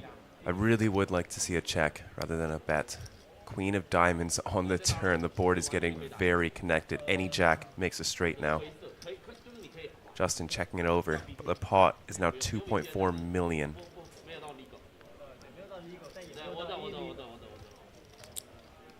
Nash can start applying massive pressure to all over pairs, aces, kings. Even queens aren't loving life here. Just checks it back. River, the 6 of clubs, and Dhanesh continuing his run has made a straight on the river.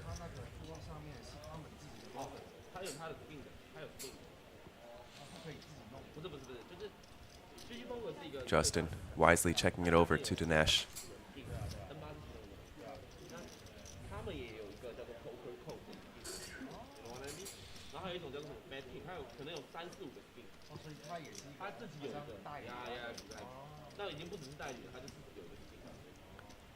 You know, Justin has a pretty good candidate to go for the check raise bluff, blocking king jack suited. But we haven't seen too many plays like that. Here we are, 1.4 million into the middle. I think this would be a really nice hand to click it back. The only problem is Dhanesh has all the chips and could make some light calls as well.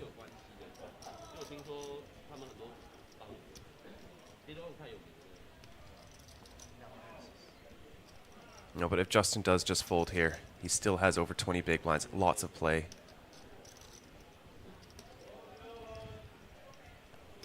I mean, call just doesn't make sense. You don't beat anything at this point. Dhanesh's calling range, although it's going to be a little bit wide, it is going to contain at least a ton of 2 pairs here with the board so connected. Love this shot being captured, by the way, the tension palpable between these two. Justin is wearing sunglasses. Do hope he's taking a look at his opponent at the moment. Trying to get any live reads he can. Dhanesh looks very comfortable. Not saying that means he has value, just certainly his experience showing he has over 600k in lifetime earnings, and so does Justin. Similar amount on their Hendon mobs. Just goes for the fold. Used 2 time banks. That is a great return on value for those time banks. Does not lose any more chips. But Dhanesh up to 103 bigs. The poker gods are kind. The 7s beating the kings by the river. Oh my goodness, Sam. Is this just going to be one of those sick runs that Dhanesh just bullies the table with? Can somebody arrest his momentum? I wonder if King Queen suited is a better bluff. Let's check raise there.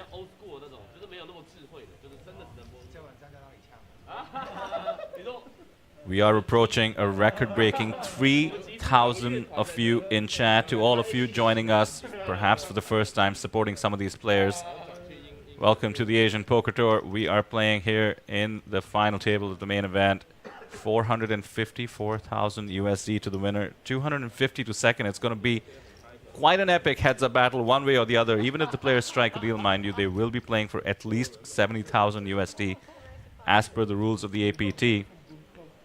It's not one you want to miss. Make sure you hit subscribe. 3,000 of you in the stream and chat. No subscribers have been increased. Always disappointing for me to see. Hit subscribe. We have one more day of coverage.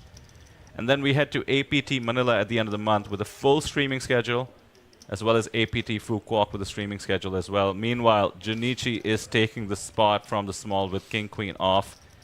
Abraham finally getting active, raising 9-5 suited, and Junichi correctly jams his stack. And now Abraham, I mean, arguably could be priced in considering his stack, but I wonder if he'll want to call off 9-5 suited. It's not a showdown he wants the table to see.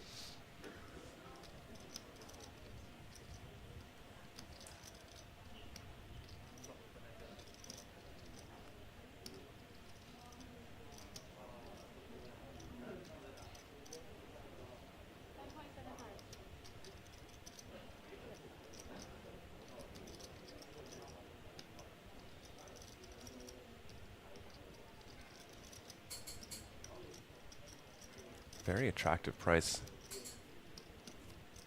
5 big blinds to win a massive pot here. But 9-5 suited is not going to cut it. Junichi up over 10 big blinds now.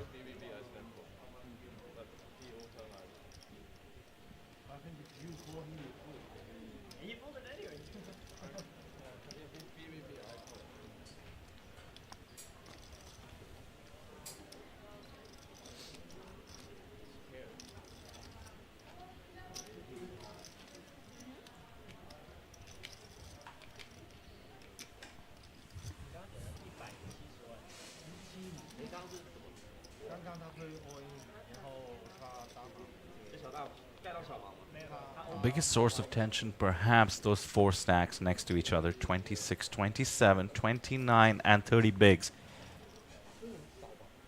That's Justin, Chantman, Lok, Lau, as well as Fan. And that's the man Dhanesh with ace-jack off now to the gun. Most likely to put pressure on them. Darren in chat agrees, says the ICM pressure is very huge now. Indeed it is. The tension of that first elimination also. Mounting and mounting, stretching like a rubber band. When does it snap is the question. Junichi up to 11 bigs now. Is the shortest stack still.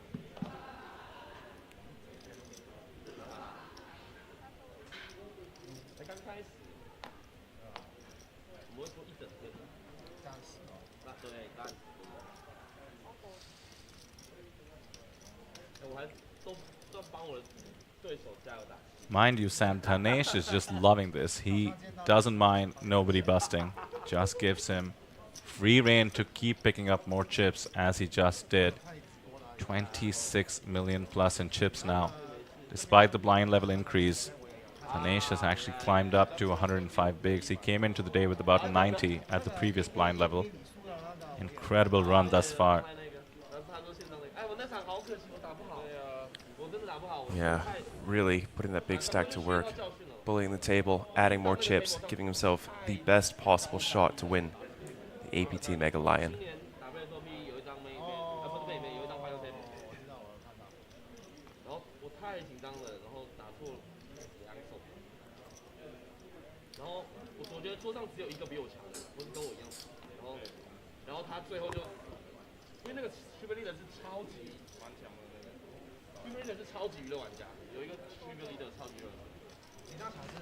20 minutes or so away from the end of the level, after which we will have a quick 15-minute break.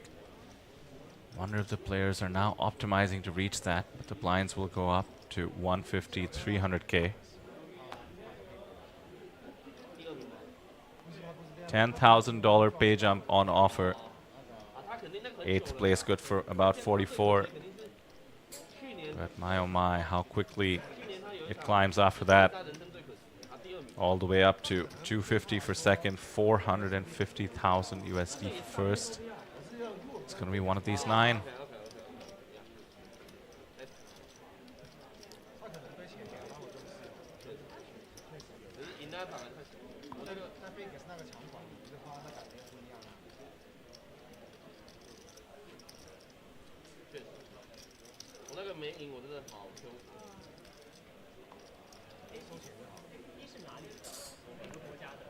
That mountain of plaques for Abraham does look very intimidating there. I'd love to see a double-handed plaque bet, you know, where you just shove them all in there. Yeah. Yeah, that is a very big power move there. Talk about intimidation. Those plaques, as a reminder to those of you new to the stream, 500,000 chips is the value of each. In case you ever watched Casino Royale and wanted to get the feel of it, just come to the APT and make the main event final table.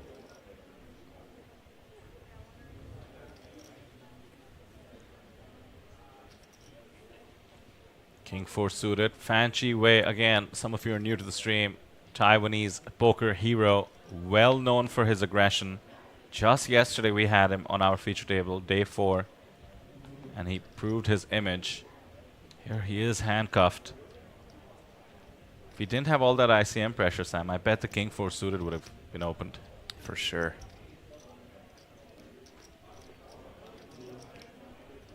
Dhanesh, the one applying the ICM pressure, does limp in the small for the moment. Renee with his newfound double up, 5 million in chips, over 20 bigs.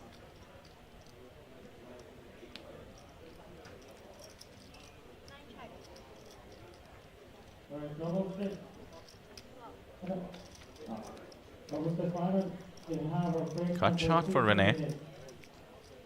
6 of diamonds. Nice card to see as well. The 8-5 of diamonds. And Dhanesh not attacking for once. Renee, I suspect, will be happy to check and try and realize. Oh, never mind. Going for it. Knows Dhanesh would be betting even the slightest of connections to that board.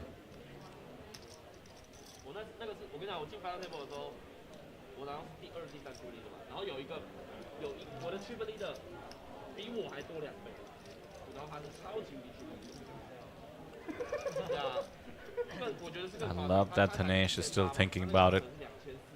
Doing the math on whether he can bluff Renee off something. Gets the job done with the 8-5. Very, very nice.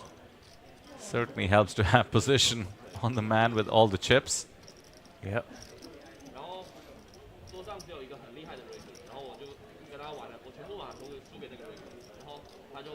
Could see some calls for a 7 in the chat. Always good to see support for Renee. Easy for us to understand when somebody's just screaming for a 7. That would have given the straight to Renee.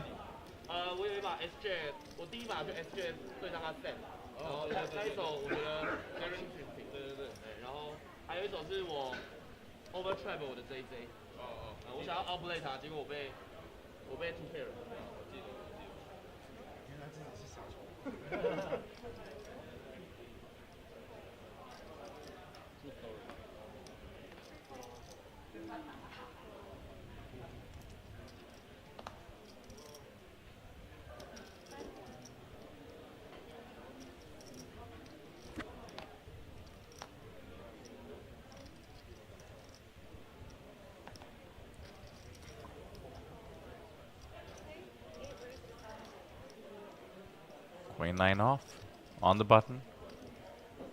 We all know what the chip leader is going to do. Puts in the 2 X-rays. King 10 off for Renee. With the recent pickup, he is definitely one of the middling stacks now. Right around that 24 big blind range. Oh, going for the raise here with the King 10. Up to 1.5. Wow. Risky move considering ICM, but it looks so strong for the same reason. He has 2 stacks shorter than him at the final table and 4 stacks that are just about similar. He should be having a very tight range here, but he's completely taking advantage of how loose Dhanesh is going to be opening on the button. Dhanesh could literally have any 2, and as a result, the fold comes through. Renee putting those newfound chips to work and adding 1 million more to his stack. Oh, I love that play. That takes guts. Look at him now, dead middle of the pack. He came in as our short stack to the table, is now putting himself in a very good position to try and take on the chip leader and get up to that stack where he can start putting pressure on the other middling stacks. Oh, you love to see it. Instantly makes me want to retract my comment about having position on the chip leader. On the one hand where he doesn't. Absolutely makes it work. The King 10 off, adding the 1 million chips. How's that for a final table move, folks? Can you see yourself doing that against the man with all the chips? The Sentinel asking about the delay. It is indeed 30 minutes for game integrity.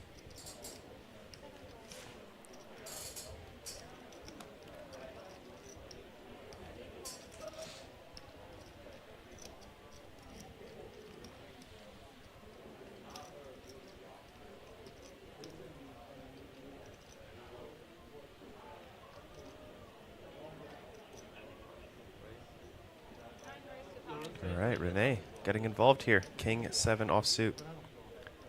Andy Chen, though, with the King 9 suited in the small blind, most likely will be able to pick up another 1.1 million to his stack here as long as Abraham doesn't wake up the hand. There it is, the all-in from Andy. Oh, running into Abraham's ace-jack offsuit. Let's see, Renee has how much behind? He's got 7.1, so he's 30 big blinds. It's a very awkward spot here for Abraham. You know, calling 3.4 and then folding if Renee comes back over the top feels very bad. And so does jamming and getting called by Renee as well. It's a very awkward spot. And it's not easy to play here. That's why final tables, MTTs, so many differing factors. Abraham does go for the call. Renee doesn't have a hand that can continue. And Andy Chen at risk here. 37% with King 9 suited versus Abraham's ace-jack. Is this his first hand, Abraham? First hand that he's been involved in with a meaningful pot, and it's an all-in situation. Looking to extend the chips he came in with just by a bit. Has been let down by a few million, could certainly afford it now. 7.5 in the middle. More importantly, Andy Chen needs a king or a 9 to survive.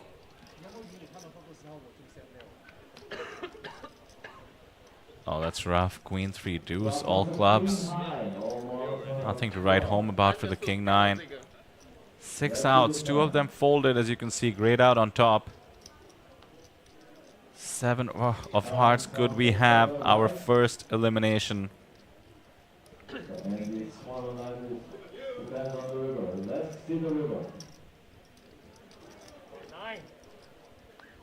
And we do. Yeah, GG to Andy Chen from my home country, Canada. Eliminated in 9th place. Good for 34,000 USD. Sad to see him go, but very nice win there for the man from Canada. And very nice attitude as well. Going around the table himself. Getting those fist bumps. A thumbs up to the camera and a smile. Much respect for that, Andy. $34,000 richer. Fantastic performance. And then there were 8. Everybody has locked up an extra 10k USD or so.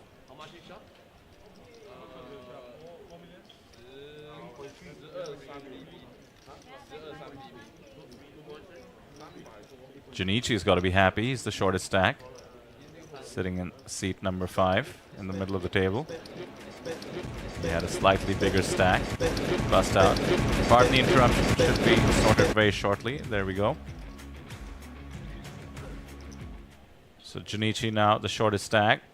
Abraham Seasman back to the stack he came into the final table with. Very, very pleasant. Second in chips. A great move there by Andy Chen. We saw him make a big move earlier on. I think it was maybe the second or third hand of the tournament. The first orbit definitely with a king 5. Would have worked against the opening from Renee, but the ace jack off behind him. Yeah. Certainly not much he could have done. Yeah, he played well. I think he played a very nice final table. Unfortunately, it's just the way it happens sometimes that it was not meant to be.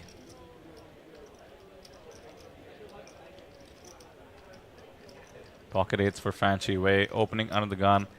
I suspect the whole table, and certainly whoever is involved, breathes a sigh of relief every time Dhanesh folds. Perhaps, yes. Yeah, with that elimination, everybody guaranteed 39,000 USD. I think some translation issues there. 44, I believe the number is, Sam. 40 got an update. 44,000. Not too shabby. But the pay jumps get big. The next one, 63,000 USD.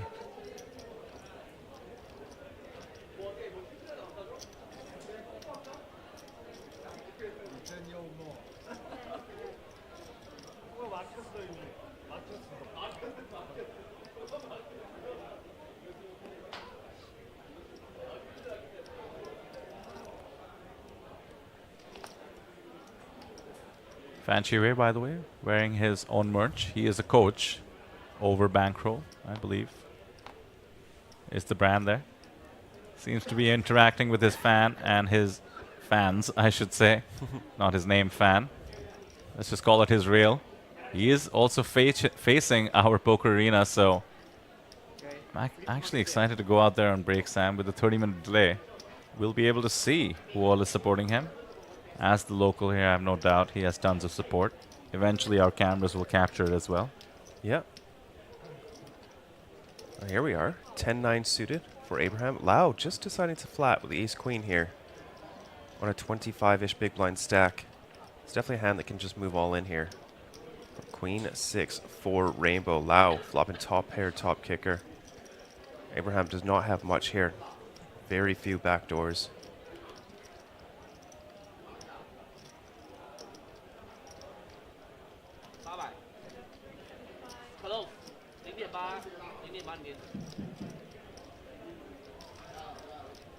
The total players of double stack final day. Less than 4 minutes left of the break time. Total players, please come back to your table. Double stack final day will be starting in about 3 minutes. Total players, please get back to your seat. Easiest check call ever. 3 of diamonds on the turn. Does complete some straights. I don't like that. And a donk. Gets the job done. Risky though.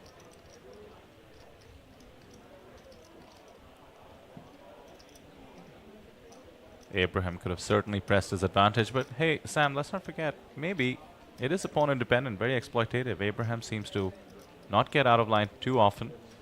These players have played with each other for 4 days, and certainly this cohort has interacted with each other on day 4.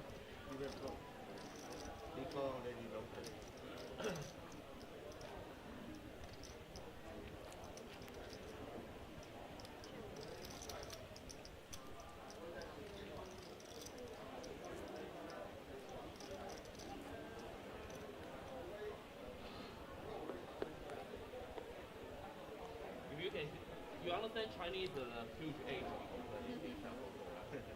Not really. Really? Just to communicate with you. 很多人不可以讲英文，还是英文不好，比较好。 Ace 9 off gets folded. Chip leader not involved. 8 deuce suited. Doesn't seem like C-spin style, so folded to the button. Absolute rags.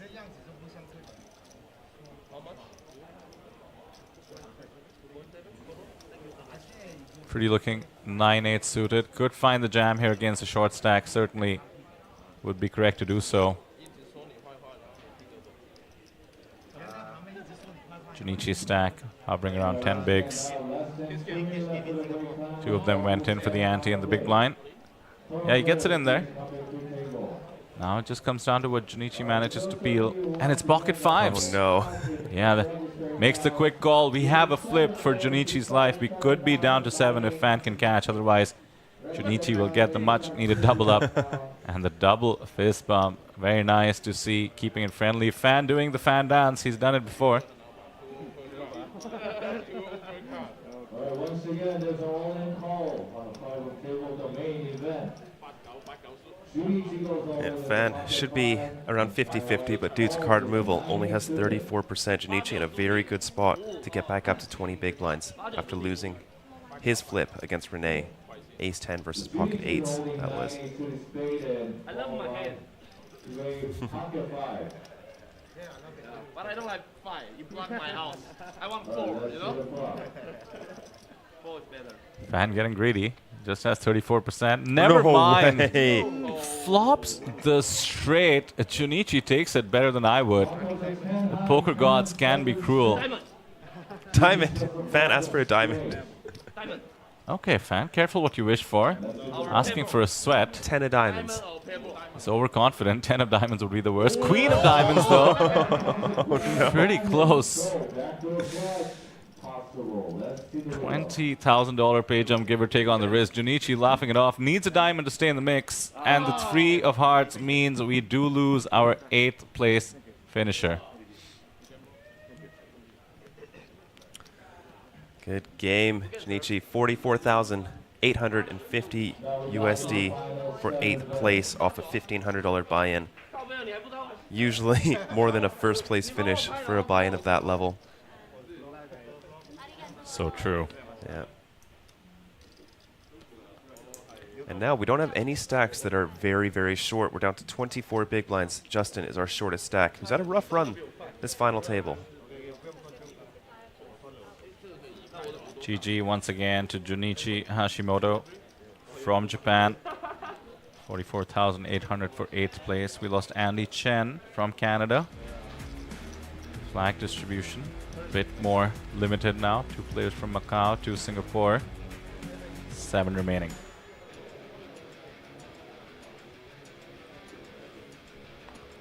Oh, quick highlight reel with some amazing zooms for Junichi. Did have a great run. Reminder, we're about 15 minutes from the break. 3,000 of you watching us. It's actually a new record, so we thank you for being here. Do hit subscribe so that you can stick around after the break. We don't want to lose you, especially with the action brewing. Look at this. Chip leader opening Queen 10 off, and Abraham, who has been exceedingly patient, has pocket aces. 38 hands in. Finally, the 2 big stacks will get involved. In comes the raise, and Dhanesh has been noticing how tight Abraham has been. This will get a lot of credit. I don't see any reason for him to continue. Sometimes there is merit at putting the pressure back on the second biggest stack. It's like saying, hey, you know you're not supposed to mess with me, right?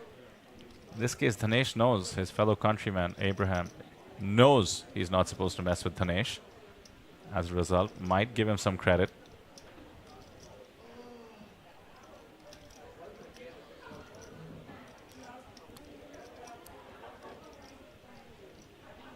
Yep. Not this time. Shows the aces, Abraham.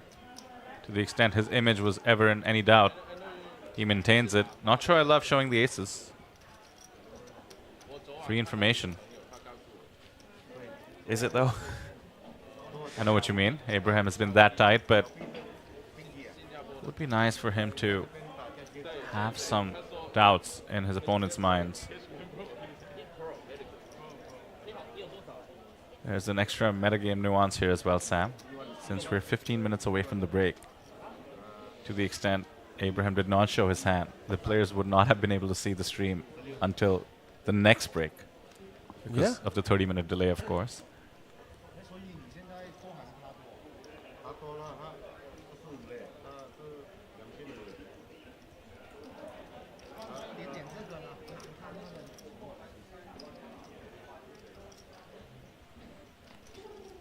No lack of pep in Dhanesh's step. Jack 9 suited. Getting busy under the gun. He has 30% of the chips in play.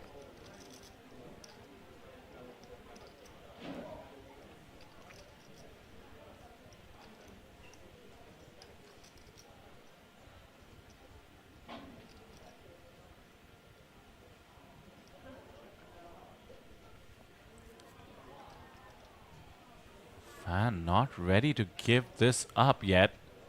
Ace-4 of clubs in the cutoff. Tempted, but no cigar.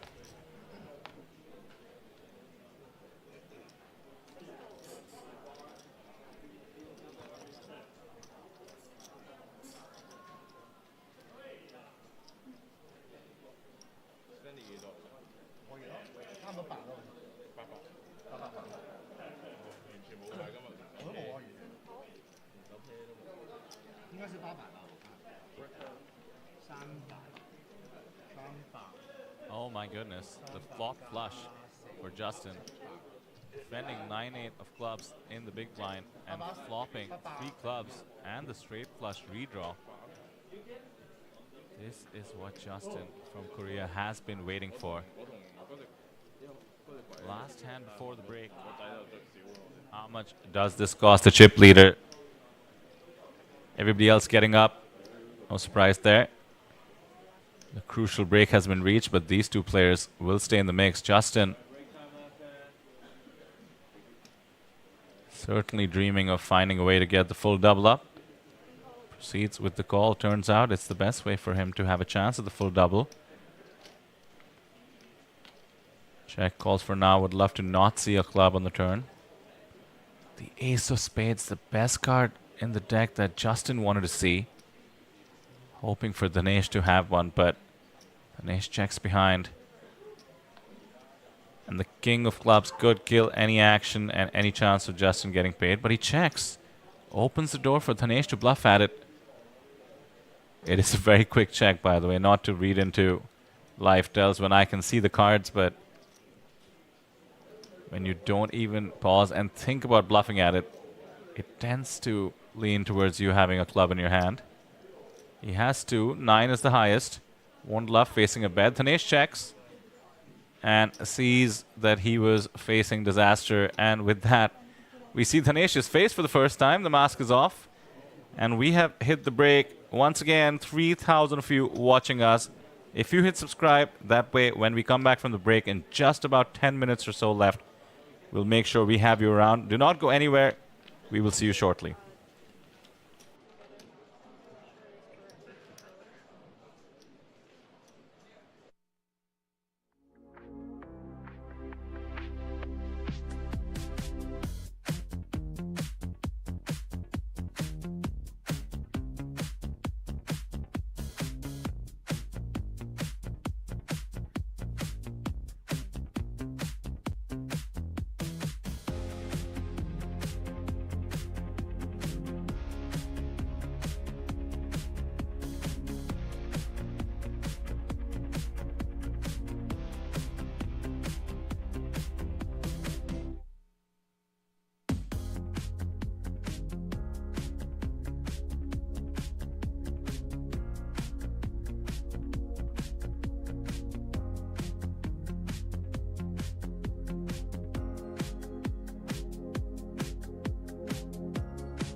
Welcome to Asia's largest online poker room.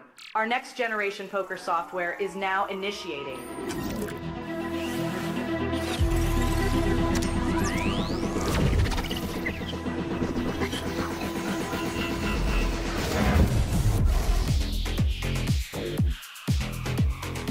Elevate your online experience with a wide variety of poker variations to choose from. Get fully immersed with fun and social features.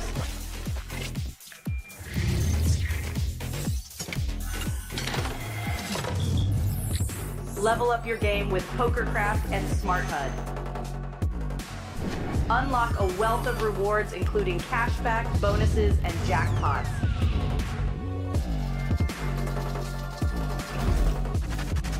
Join world-class poker tournaments featuring some of the world's most renowned brands and the largest guaranteed prize pools in the world. Experience the best in customer service and hassle-free transactions for a seamless online gaming experience. With online poker available on all your devices, you'll be able to play your favorite games anytime, anywhere.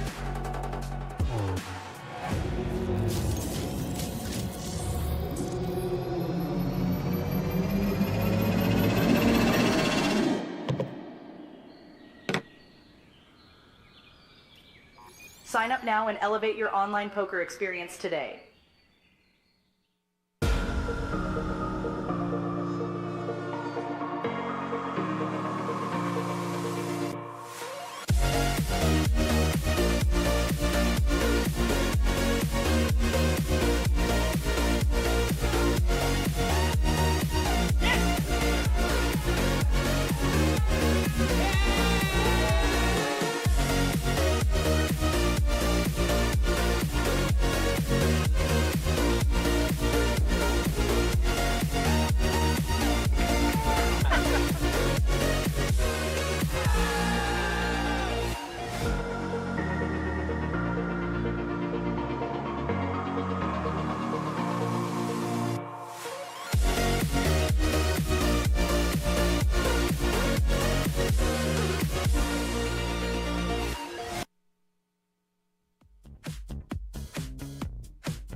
For our main event, final table is the first all-in call.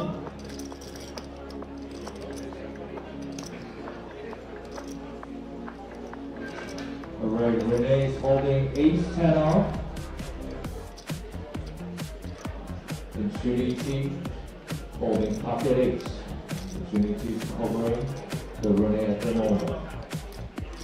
Let's see the fight.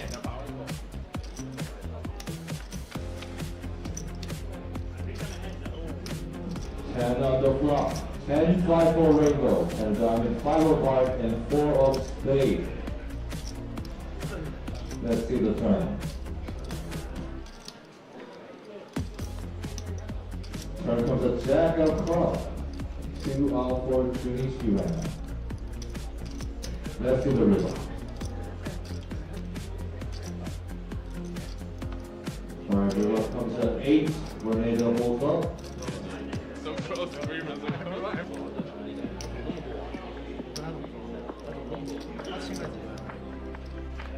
就之前他撞过去就他刚好就都是周他原本在800的时候，然后撞几把就对方的地方的，就是避就是飞到奇怪有一点是我是 UDG 我拿那个，然后我因为那是 IGF。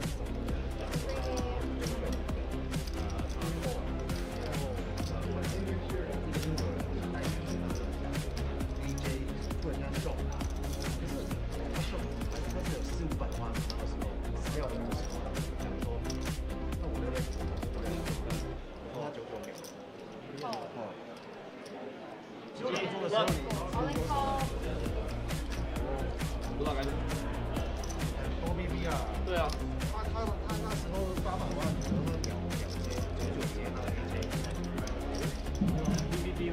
Alright, once again, this is all-in call, the final table of the main event.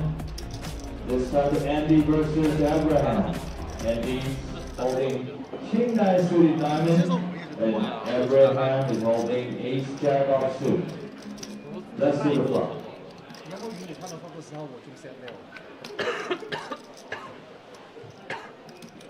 Flop comes a queen high, almost on a club. 3个数刚好这个。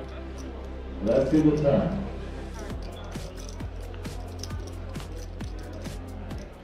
Time comes to 7.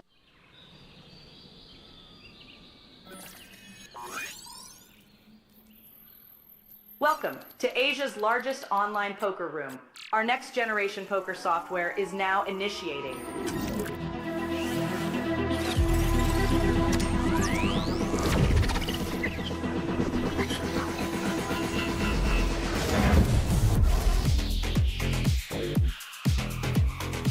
Elevate your online experience with a wide variety of poker variations to choose from.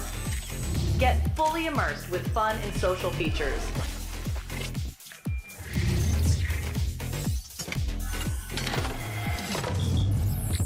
Level up your game with PokerCraft and Smart HUD. Unlock a wealth of rewards including cashback, bonuses, and jackpots.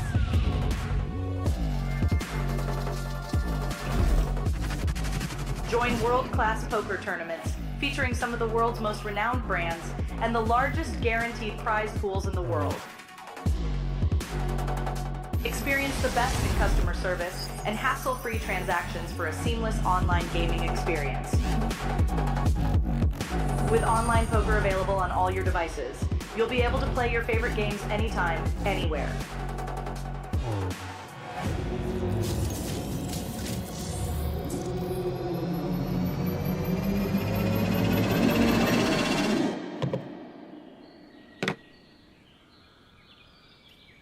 Sign up now and elevate your online poker experience today.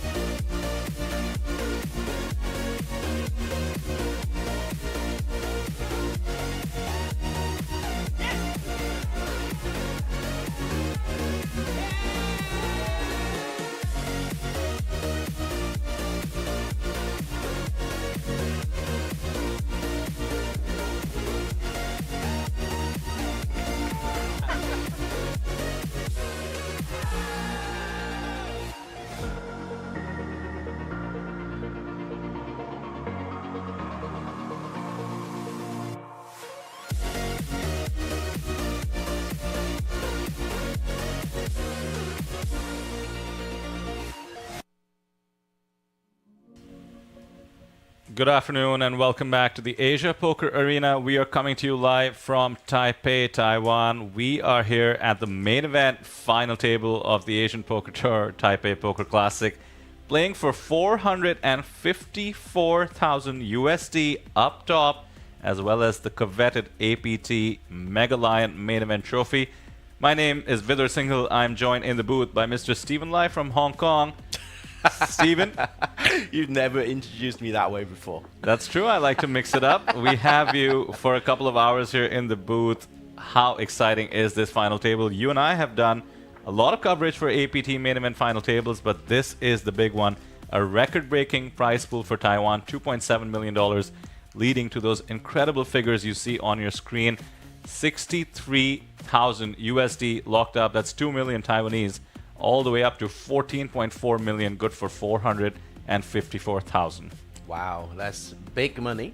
And there's a redemption story brewing as well, with the like of Fan Jiwei, who sadly didn't make the main event how many series ago? Many series ago. A year ago, perhaps. A year and a half ago.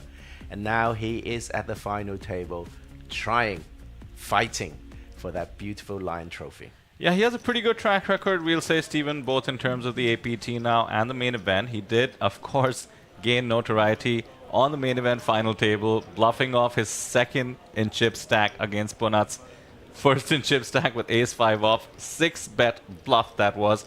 Did not work out when you run into aces. Then Taipei 2024, about 6 months ago. No performance in the main event per se, but it's not hard, not easy to do, of course. And now, here at APT Taipei Poker Classic, shipping the 25,000 Superstar Challenge. And now, here he is, 7 remaining, 35 bigs in his stack, the local Taiwanese poker superstar. He's third in chips, as I mentioned. The chip leader has absolutely been putting on a clinic in terms of how to be the table captain, bobbing and weaving and making sure that he increases the chip lead. He had almost 100 bigs, now blinds are up to 150,000. 300,000, so his 24 million stack, good for 80 bigs. It is absolutely a dominant stack. 30% of all the chips in play. The next payout is going to be $63,650. And let's not forget the pay jump. Stephen on offer, almost 20,000 is the pay ladder for 6th place. Well, I was thinking more like in terms of buy-in. So 63,000, that's what? That's 40? 40x. Yeah, 40x already. Looking for that 300x up top. So the dynamic, thanks to the elimination of Junichi before the break, means that the shortest stack is 20 bigs. That is a lot, and that is the man with the short stack. Folds on the button. Chant Manlok from Macau.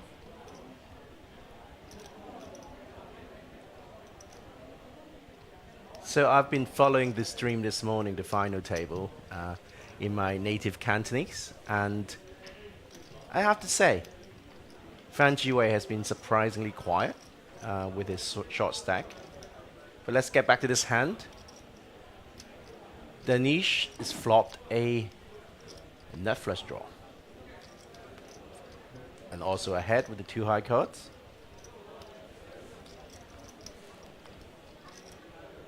It's a BVB situation. Turns a gut shot for Wook. 2 outs because one of them is blocked by Dhanesh. He's going to put some chips in the middle just to build it a little bit. From his perspective, you know, he's turned the world really. Gut shot with a nut flush draw and 2, you know, a king and a queen. Probably good if he hits the king or the queen.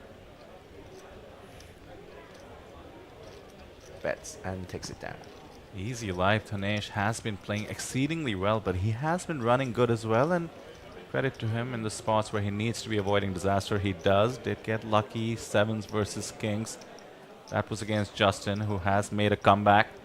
It's all been very exciting. Natural 8 Mod reminding us in the chat that the Guess the Winner form ends in 30 minutes. Now is the time. You're 1 in 7 with certain favorites, I'm guessing, considering the chip dynamics.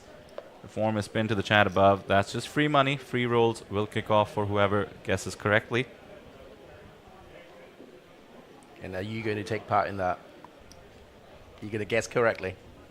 I may or may not have already guessed, but I'll remain unbiased in the booth as always. Just here to watch some good poker.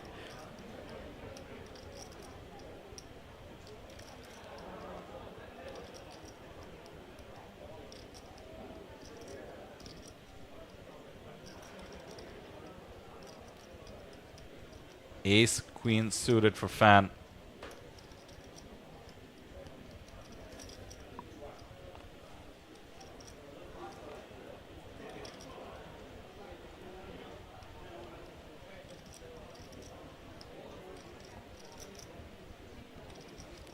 I stand corrected. The Sentinel.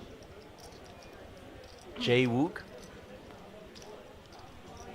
I shall remember that name. Yeah, he's referring to Jae Wook Shin, of course, from Korea. Oh. Goes by Justin on his hand and mom. Pocket sixes for the chip leader.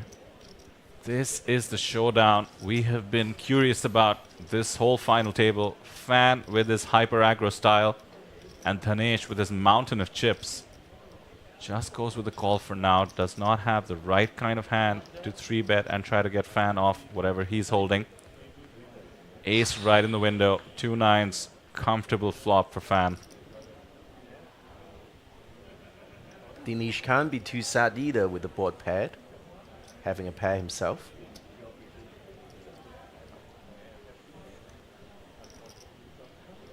Fan Jiwei is going to put in a bet.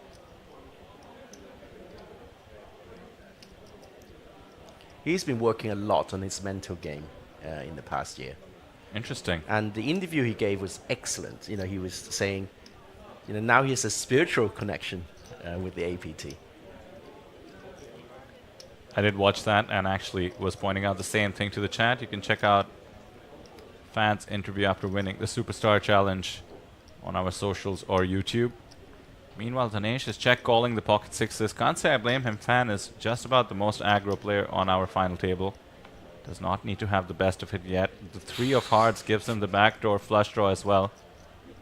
It's one of those situations that I wouldn't mind seeing a check back from Fan. Easy to say looking at the cards, knowing that Dhanesh has sixes, but he's not afraid of any card.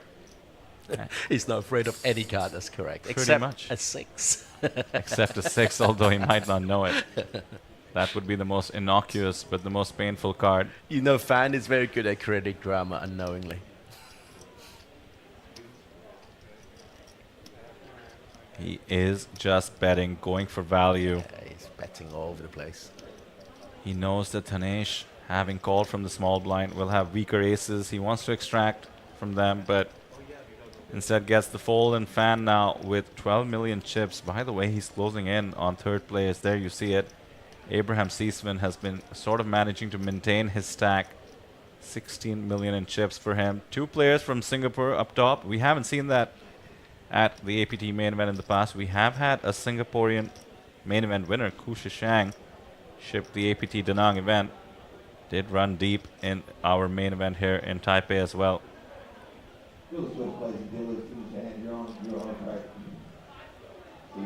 Welcome our viewers from Taiwan. Chinese language is also available in both Cantonese and Mandarin.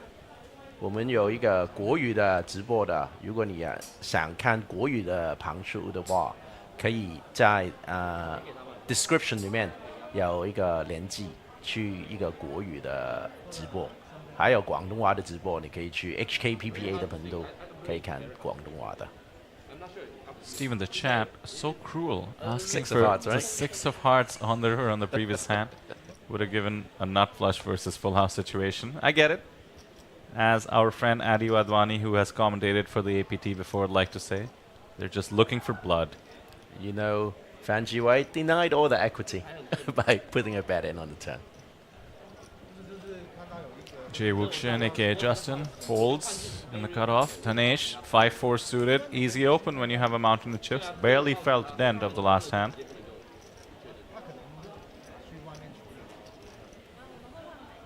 Every hand counts. You know, it's very important to take as a chip leader, just to make sure the table knows that you are putting the chip into good use. Can't be too passive. Let me fill you in on this dynamic, Steven. This is the second time Renee is 3-betting from the small blind after Dhanesh opens. Understandably, Dhanesh is going to have the widest range possible on the button with all the chips. Last time Renee did this was with King 10 off. Now with Ace 5 off, the infamous Ace 5 off, an excellent candidate to 3-bet with, but it's not easy. He's committed almost one-third rather of his chips with ace-5 off, and is staring down Dhanesh. And Dhanesh once again lets it go. No ego needed. Will wait for his spot, but Renee has just proven himself so capable of making the most of these situations. Came in as the shortest stack. Now in the middle of the pack with 24 bigs. Raising a third of your stack is the magic number. It means if the caller does call, the flop will give you 1 SPR. So there's only 1 bet size left of your what's left behind against, you know, so if you hit a piece, you just have to stack off. It also gives you optical leverage. Just seems like you're committing most of your chips. You're willing to go with the hand. Makes it perhaps a bit harder for somebody to 4-bet bluff you. And it gives you a chance to get away if you really are bluffing with, say, ace-5 off. Yeah, that's what he would have done if he faced the jam, and yet he decides to go for it, get it through, is rewarded. Welcome, Albert from Texas. Wow, we're watching Texas Hold'em, and a man from Texas just left a comment. Welcome, Albert K.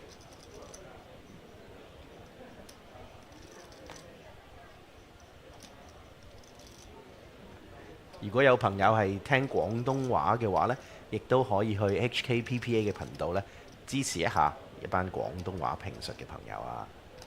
But stay here if you are a non-Chinese speaking, either Mandarin or Cantonese. We are going to bring you all the action until we crown a winner this evening. Right? It's going to be evening. It is going to be evening. 1:43 p.m. local. 7 players remaining with 450,000 to fight for. I doubt they'll be in any hurry. Cutoff versus big blind pot. Chip leader. Open ace-2 suited, as is his right. Lau defends king-9 off. Is that how you'd say it, Stephen? Lau? Lau, yeah. Lau. That's his surname.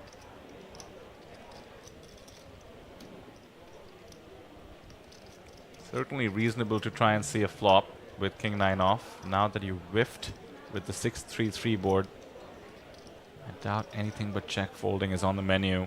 The chip leader is just relentless. Also undeterred when he gets played back at, which is such an important quality.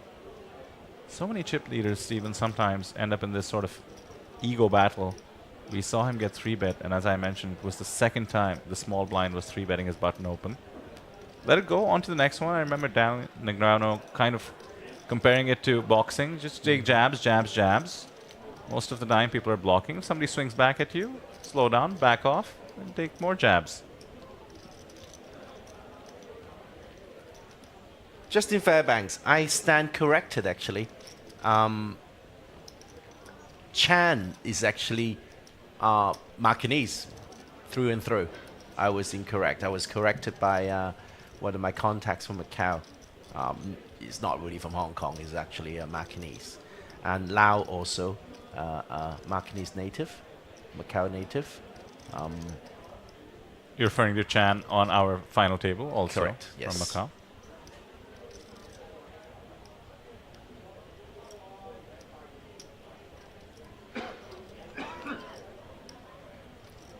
There he is, Chan from Macau, ace king off. He has been very quiet and very patient. This is what he's been waiting for. It's going to get a lot of credit when he opens under the gun.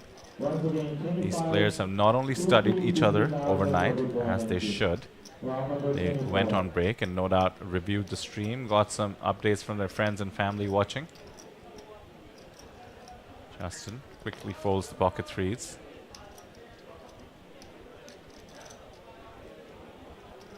It's fantastic actually, that UTG race, because Fan Jiwei is the big blind who's going to defend all sorts of junk.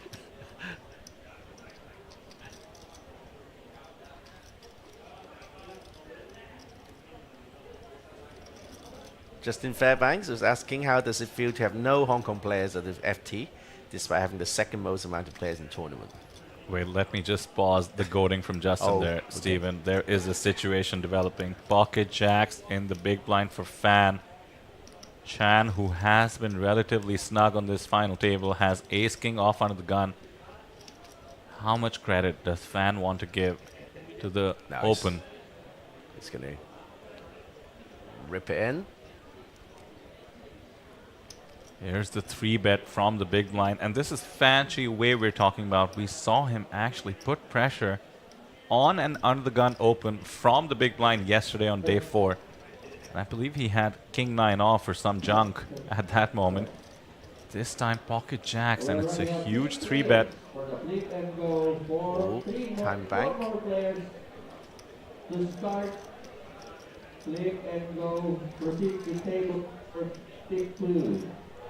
This is as tense as it gets. Chan forced to lift that Mjolnir card protector and double check if he indeed has big slick. He does. He goes for it. This should get a ton of credit, but Fan might feel compelled to take what he hopes would be a flip. If anybody could have queens, king, aces, it would be Chan. He has 4-bet jammed from under the gun. 20 big blinds. And I don't know whether you noticed, but no one's folded an ace or a king at the table. There we go. As a result, Stephen, you're right. It is a pure flip. 44% equity for the ace king now that Fan has made the call. Oh, look at the spinning Thor's hammer there. Perhaps an Inception style spin just to make sure you're in the real world and hope for some good luck. Needs an ace or a king, otherwise he will be our 7th place finisher. Chan at risk.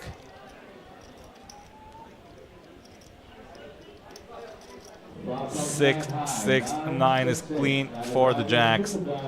Fan could be heading towards almost 18 million in chips if the jacks can hold. 5 outs, going twice. There's the king! There's the king. Oh my goodness.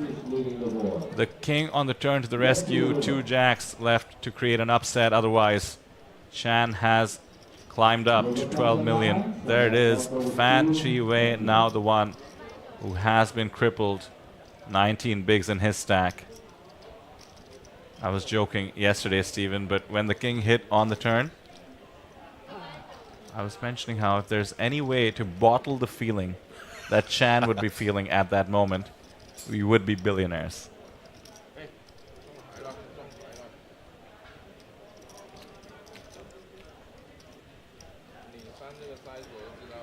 Wow, what a flip.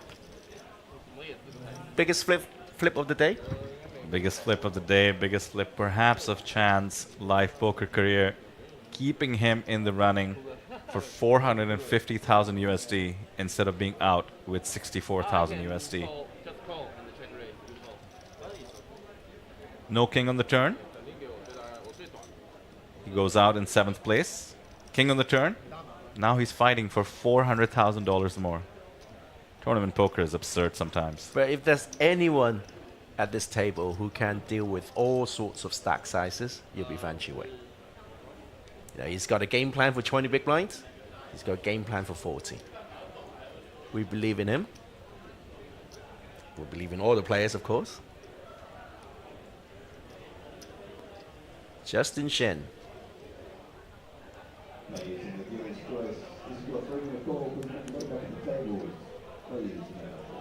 Chip leader with 8-7 off. UTG +1. Time to see how wide he opens. Never mind, the question has been answered already. Once again, an absolute... Ace 5 suited again, huh? Exactly. Renee has just made a target out of Dhanesh, which seems impossible to even comprehend. Absolutely going after the chip leader's opens. This time he's in position as opposed to the small blind and doesn't go for it. We're 7-handed, mind you, so +1 is the low jack. Pocket kings for Lau. Back-to-back big hands. That's a feeling you want to bottle as well, waking up with pocket kings.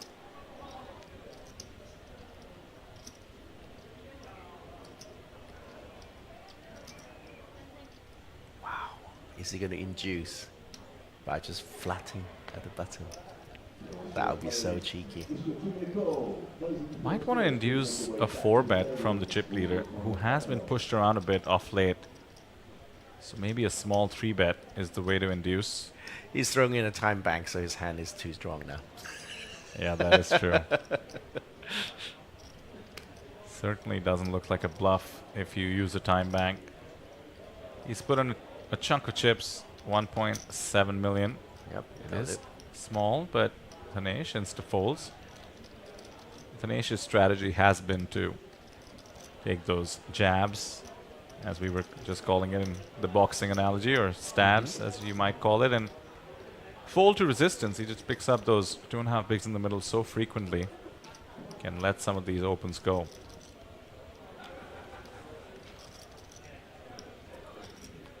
I think the happiest person after Fan losing that flip must have been Dhanesh, huh? Right? You don't want Fan Jiwei with a big stack. Frankly, the whole table should have been elated. Happy.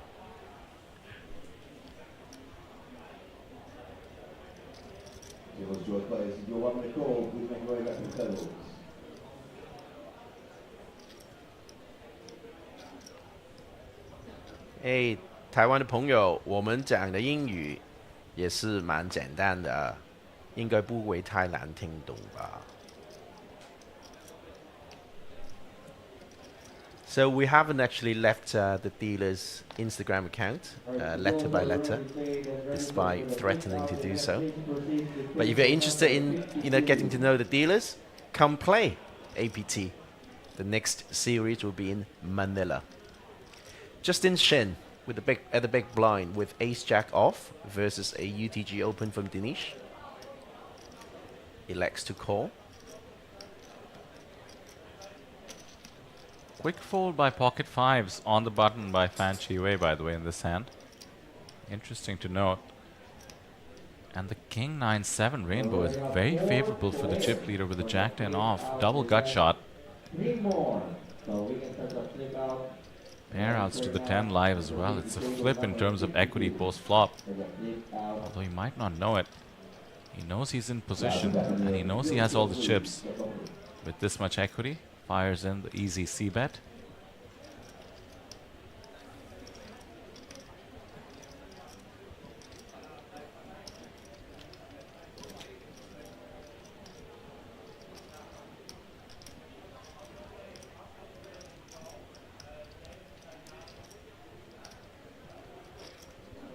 And in comes the Queen of Diamonds, just the nuts for Dhanesh. Ace of Diamonds and the gut shot to Broadway for Jae-wook Shin, aka Justin, as well. 2.7 in the middle.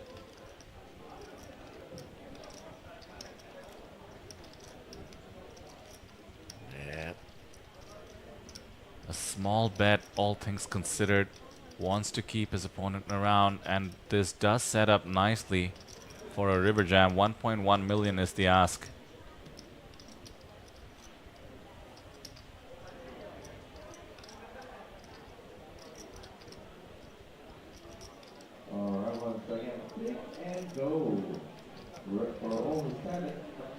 Good, Justin. Very tough for Justin to call here. Yep, he folds. He's not happy about it. Could have made some moves pre-flop perhaps. Now, having to give that up means he is the shortest stack.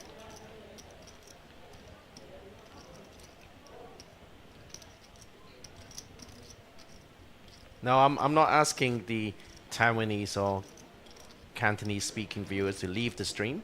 I'm just saying there are alternatives if you choose to. I think you can, if you watch it on YouTube, you can have 3 windows open.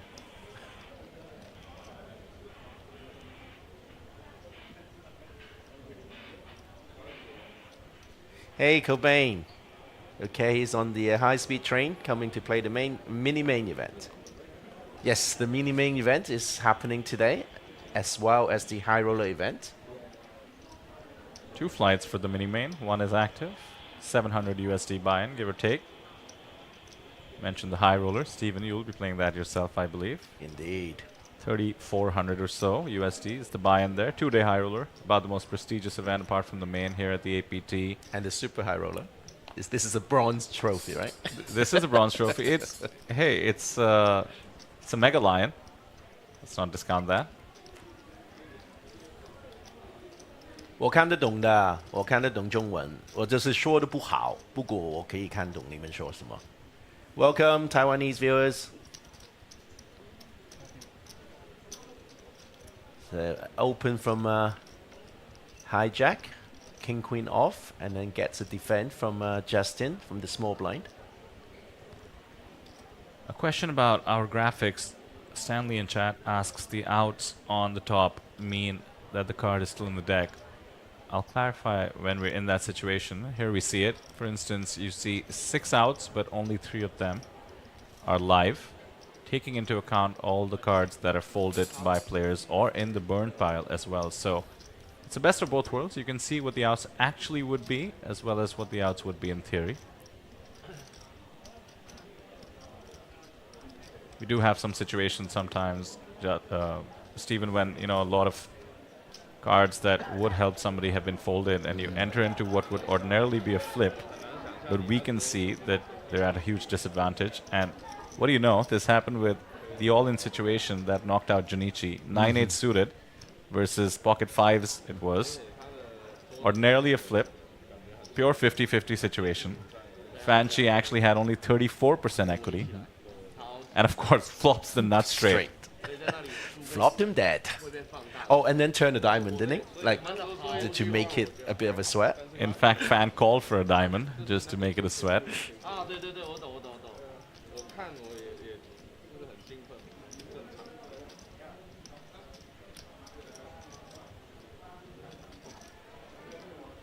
King high is good here for Lau, but the chip leader with just the 8 high should feel compelled to stab at it. 3.1 in the middle. And big blinds to fight for, and here he comes.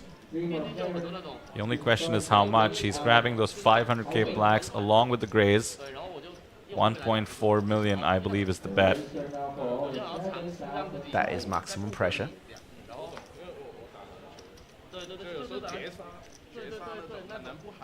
On a double paired board against a big blind defend. Could have a jack, could have a 10.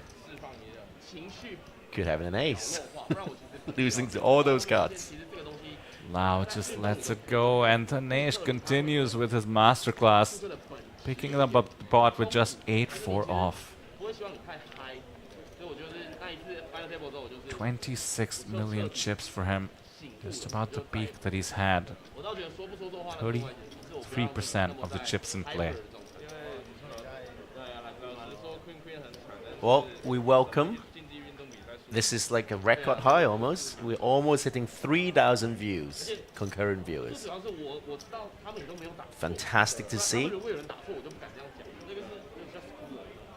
But we're not getting enough subscribers. So click on that subscribe button.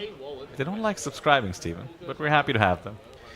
I don't care whether they like it or not. They should just do it. It is true. 82% of our viewers apparently not subscribed, and we were trying to reach 15,000 subscribers on this stream. With around 3,000 of you, we certainly expect to. So, to the extent you wouldn't want us to be sad, I would hit subscribe. More so for your sake, it does make sure the YouTube stream shows up whenever we go live. One more day of streaming tomorrow. That's the final day of the 2-day high roller, hopefully.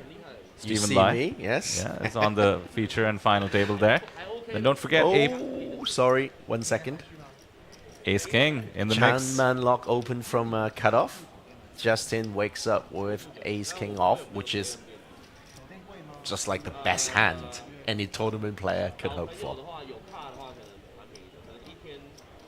And comes the 3-bet. That beautiful looking Jack 10 suited is going to be forced to fold here. Justin has gone for all of it. Maximum pressure. He is the shortest stack. 16 bigs to call. Yeah, just way too many.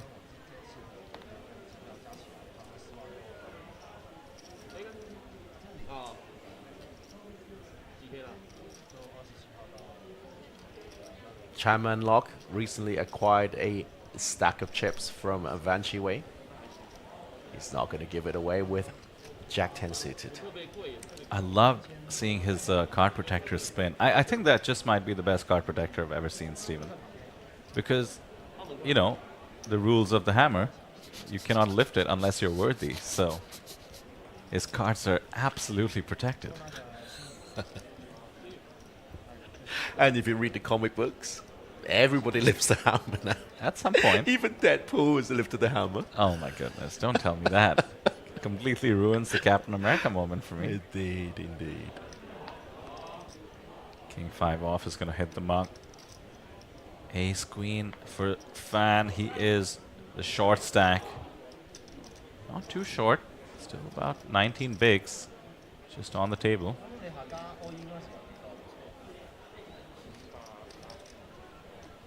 He's picking up cards of Van Chi Wei.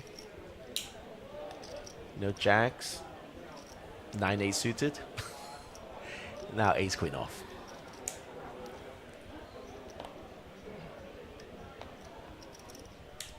Standard open. Has to get through 5 players until blinds including. Oh, Justin with the ace 10 suited. On the left of Justin is the chip leader. Justin makes the call. Dhanesh with the king 6 suited. 对，下面的 payout 是 USD， 对，是美金。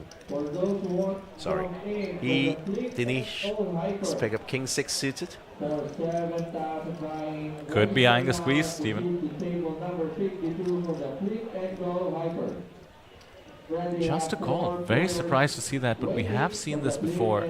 He had Jack 10 off and realized that the best way to put his monster stack to work is actually head to post flop in position. That's what he's essentially ensured here, unless the blinds woke up with the hand, and Abraham will come along with 4 deuce suited. This is unique to our final table. 4-way to the flop. You can't be too happy with ace queen off at this spot. Oh my goodness. Is this a movie? Oh. 5-4 deuce nut flush versus somehow the king 6 is in the mix. The second nut flush on the flop. And Fan with ace queen with the queen of clubs. Justin in dreamland. Justin Shen checks his nut flush for the moment. Little does he know, Dhanesh has the absolute dream hand against Justin. It got checked around. It got checked around, and the Oh my action. God. Queen on the turn. Now Fan has top pair, third nut flush draw, and it went check check on the flop. The 2-bet bets. Oh my god, I hadn't even noticed, Steven. Yeah, the bottom 2 bets. Bottom 2 for C-Sven, who bets out. Is this a movie? Look at this board. 4 players, all 4 likely think they have the best hand almost every time. Pair with the queen high flush draw, Van Chi Wei is not going anywhere. And don't forget, Dhanesh is not drawing dead. The 3 of clubs in the mix for the straight flush. For the straight flush over straight flush. Wow.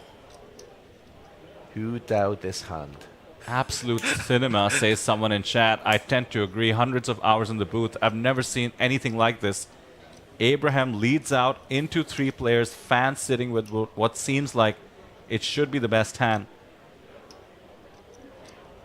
I don't see how a fold is ever on the table in Fan's shoes. The only question is to raise or to call. Proceeds with the call. Raise would risk some action behind him, which is exactly what's going to happen. And now Justin. Nut flush here. A raise would look so strong. Somebody has bet into 3 players. By the way, I'm lost for words because this is I'm insanity. Saying, I'm struggling. Like if you saw that in a movie, you go, the script writer doesn't know poker. Exactly. Good time for Justin to toss in the time bank. We'll give him a minute to think. A call here would have some ace of clubs only in his range. It's likely what he wants to pretend he has. He has to be thinking Abraham has to have quite a holding to lead into 3 players. 4 on the river. Yeah, let's not forget Abraham is live as well. Just a call. Oh my god, that was a bit of Hollywooding. Korean cinema would be, I don't know. That was a bit of a Korean cinema going on. Dhanesh is going to raise here. He has to charge the ace of clubs, which is now very likely amongst these three players. Little does he know, it's accompanied by the 10 of clubs. In comes the raise. It's a small one. What a situation brewing. I'm still not over it, but let's just think of what Seasvin is supposed to do. Oh, pardon me, he's gone big on the raise. Raise to 3 million. Which is pretty fair, right? Just over 2.1 million to call. Abraham now, with 2 callers and 1 raiser, has to realize the 4 deuce is no good. Throws in a time bank. Another dynamic to consider, Dhanesh is the chip leader. He's been fairly active at bullying people, but not post-flop. That's Justin sitting there with just the nuts. Justin, just the nuts. Unless there's a 6-3 of He's clubs. given, oh, what good fold. Yep. And not because I saw his cards. I think it's, you just can't carry on with bottom 2 here. Oh yeah, with 3 players interested. And how is Fan perceiving this raise? Is it ever also ace-queen, perhaps with the ace of clubs? No. Fan lets it go. Wow. That's why they're playing the final table. Exactly. Jae Wook Shin with the nut flush against the second nut flush. With a strict flush redraw. He says all in, and this is going to be it. Call, and the table is going to erupt. Wow. Wow, wow, wow. Dhanesh can certainly afford the dent he's about to take, unless the brutal 3 of clubs comes out. But what a turn of events for Jae Wook Shin. What a setup. Almost a triple up. 2.5x of his stack at the start of the hand is about to be what he's working with. 17 million in the pot.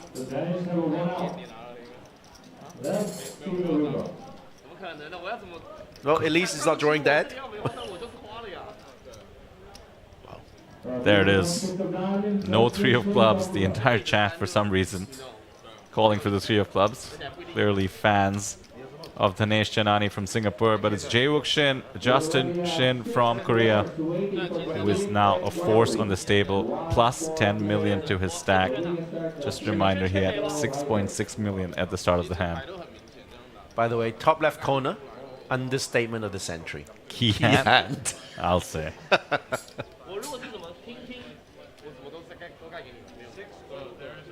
Wow. What a time for us to reach the highest viewers we've ever had. 3,400 of you. How do you like that, chat? Is that cinematic enough for you?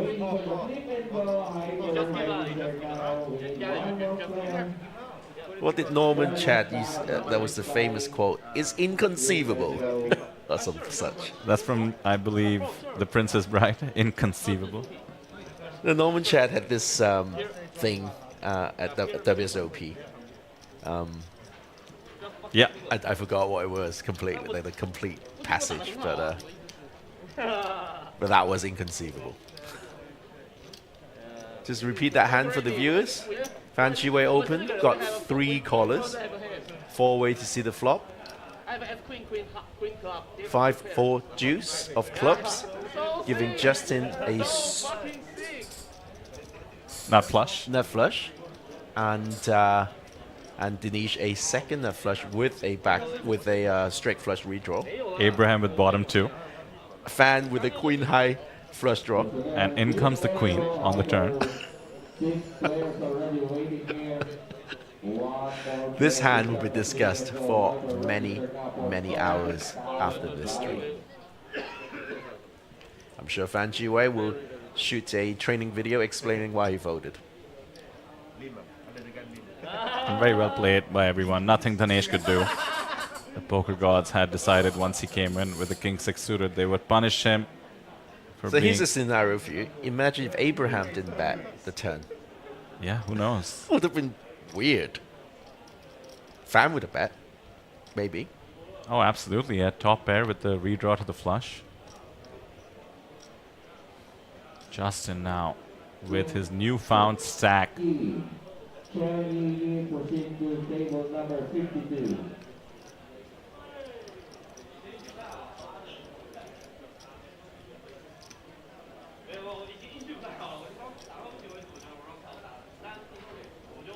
And Renee will take us back to normalcy, perhaps. Opening the Jack 7 suited. Very curious to see if Dhanesh slows down. We had been talking about his amazing momentum. And I think I'd use the word cooler. Sometimes you need the poker gods to put a stop to somebody running over the table. And that certainly counts. And look at this.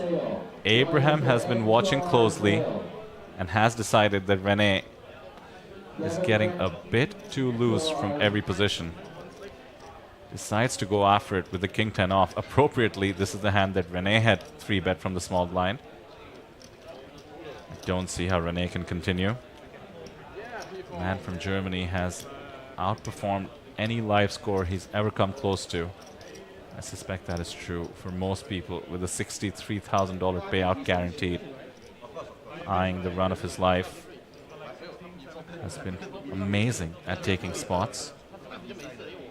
Quickly folds, move on to the next one. Nice to see Abraham not letting Renee get away with that one. I've been playing a bit ABC and has been very, very card dead. What a performance by Abraham Seesvin. Came in day 4 as the chip leader. Had an amazing APT Incheon in 2023. Oh, I remember that. Yeah, we were together in the booth and he made the final table. He made the final table with super high roller as well. That was when my friend Kenneth ran deep. Right, from Hong Kong. That was that final table. And how incredible to not only be at the final table, come in second in chips, still maintaining his stack. Third in chips now thanks to Justin, finding his way up the leaderboard.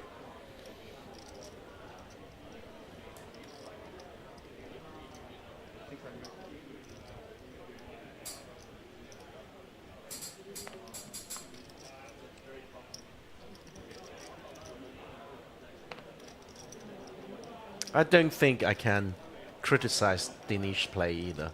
I think with the king high flush, there's no getting away.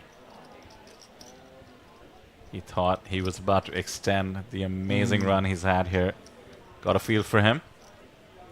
And even his pre-flop play, you know, some might say it's too loose, but as I had mentioned, he had been using his stack to dominate people post-flop. Was speculating a bit more pre-flop as a result, especially in position, which he was. 9-5-4. Fan flopping best from the big blind.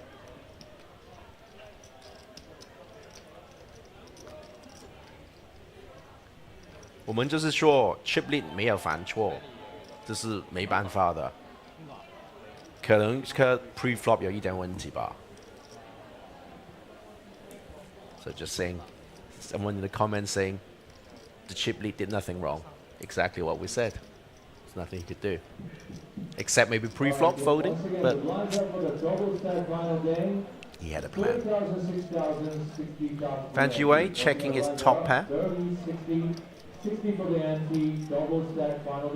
Abraham just putting in a small bet just to see where he's at. It's one of those kind of range bet here. Feelers, some used to call it.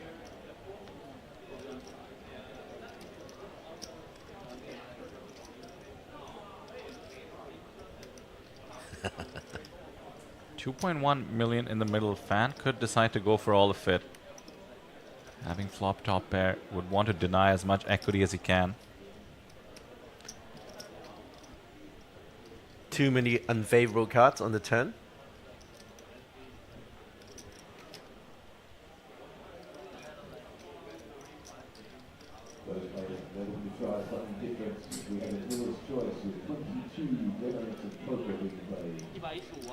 You choose. He raises and insta fold from Abraham. Already a one player waiting for the flip and go. 6 more. Denying 10% of equity. Register now for 7,000 buy-in.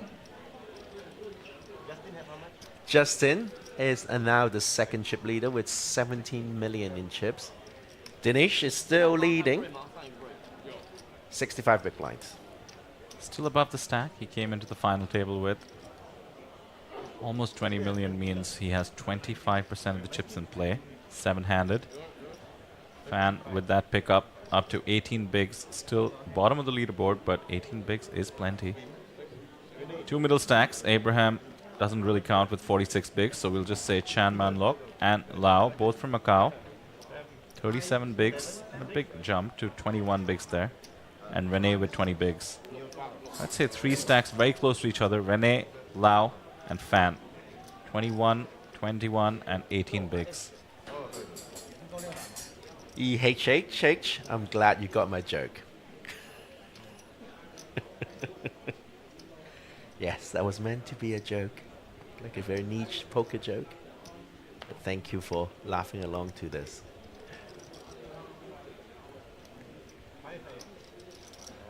Dhanesh is back to work. Opening King Jack off from +1. Fan has King Queen off and seems to be in no mood to be pushed around.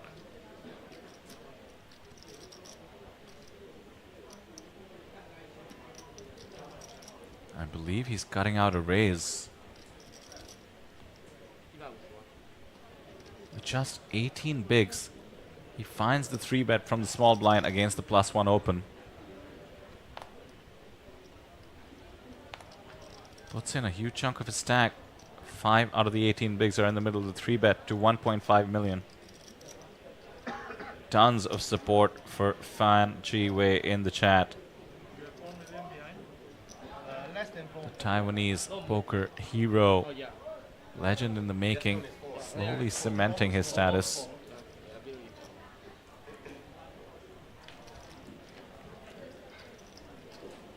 I was thinking that we've returned to normalcy, play having slowed down a bit as Dhanesh finds the fold. I was going to blame you for bringing in all the action, Steven. That insane hand with you in the booth. Super exciting. But it has been relentless since then in terms of the players going for it as well. And Fan now no longer the bottom of the stack. 22 bigs.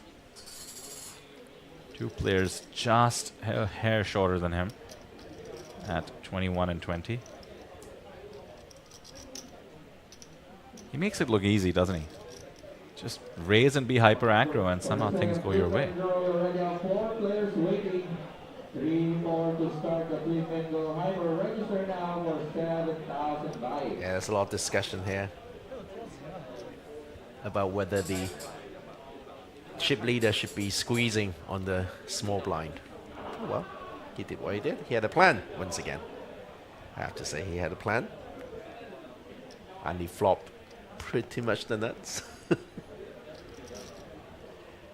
Seems like Abraham has a plan with Queen 10 off from the hijack. He's really found a new gear over the last orbit or so, especially after that big showdown. And he has been card dead in terms of actually getting dealt premiums, so he's just putting what he gets to work. There we go.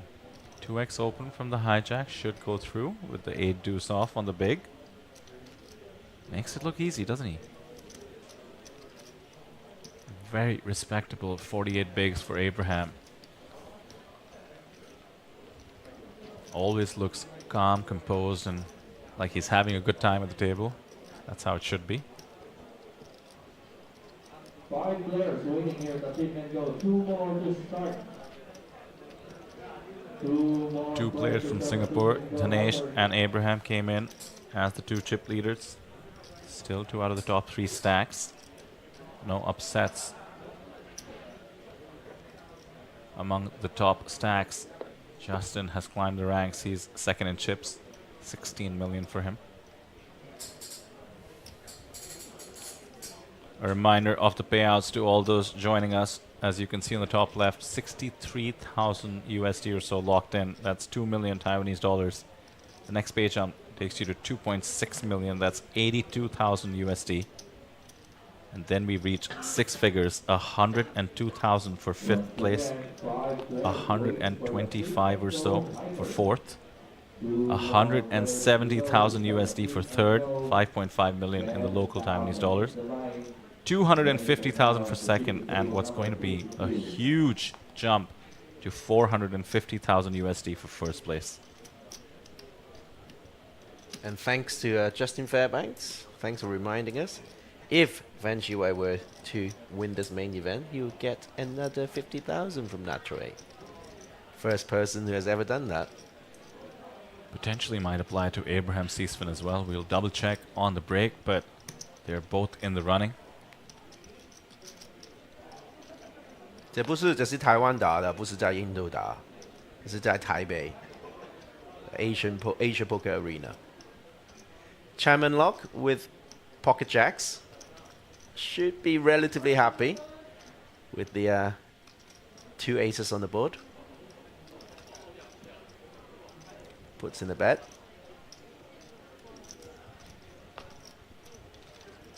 Dhanesh, quick fold. Now back to the stack. He came into the final table with 18 million despite the brutal beat. Second nut flush versus nut flush. Still seven-handed, as we have been from the start of this level.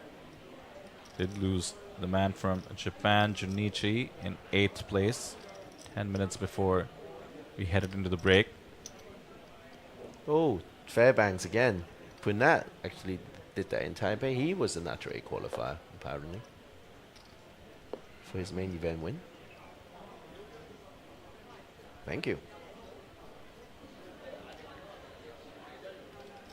这个朋友在有一个 six bet 的朋友，他是澳门人 ，Chairman Lock. Yeah, no spoiler, please, guys. You know, just keep it to yourself. If you see something on the APT.poker official website, just keep the chat clean. I'd be surprised, Stephen. Our live reporting team does an excellent job of not spoiling anything on the feature table. So if they're spoiling something, it means they're out there on the floor having Except for something. the payout. Ah, one of the tabs. Don't let them know how to do that. Okay. No spoiler, 不要不要不要啊，可以吗？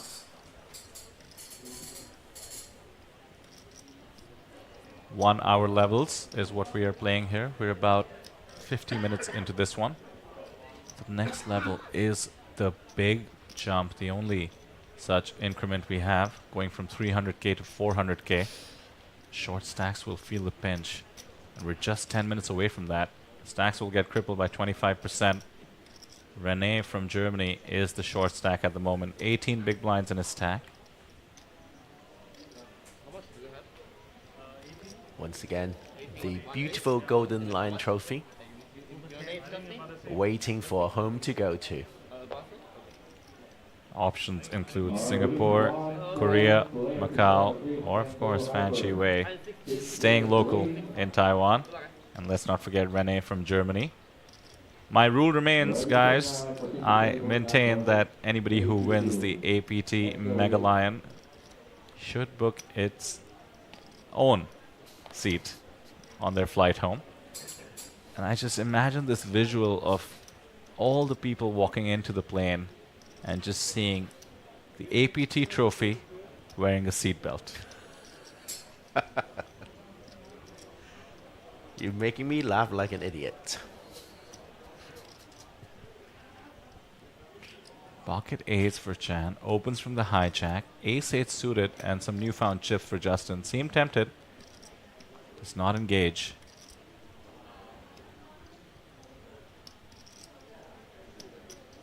Ten-6 suited for Renee, not the spot from the small, and King 10 off in the big.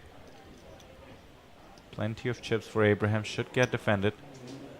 Very straightforward defense. How do you get through the metal detector? You put it through the X-ray, sir. Jack 3-4, 2 clubs, not too shabby. 1 over for the pocket 8s.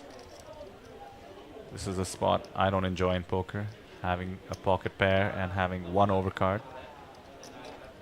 The C-bet takes it down, that's what you want to see. Makes you a bit nervous otherwise. Abraham Seisman, by the way, 260,000 USD in total live earnings. A chunk of them came from APT Incheon, as I mentioned, racking up around 100,000 during that series. He is well locked for climbing up the pay ladder here. 63,000 USD locked. 82,000 is the next pay jump.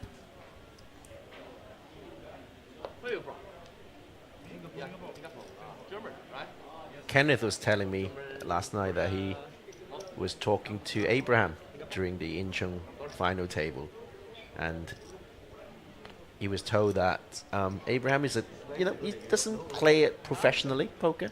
He takes it as a very serious hobby, like playing golf, but he can make money out of playing golf. Doesn't really travel that much. Plays a lot of APT, and now he's final tabling and other APT main event. Well, more power to him. He is very, very good at the game. Certainly proven not just by his result here, but at many APT stops. And speaking of many APT stops, we have another one coming up. Nicely done, Stephen. APT Manila. You need to help me with that. Starting on October 28th. The 28th.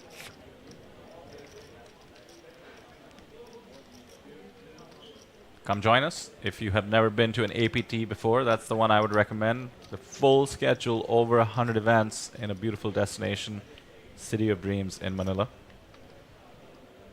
If Vietnam is more your speed, APT Phu Quoc kicks off on the very next day, mind you, the 8th of November. Go to apt.poker. Check out the schedules. Phu Quoc, over 70 events there as well.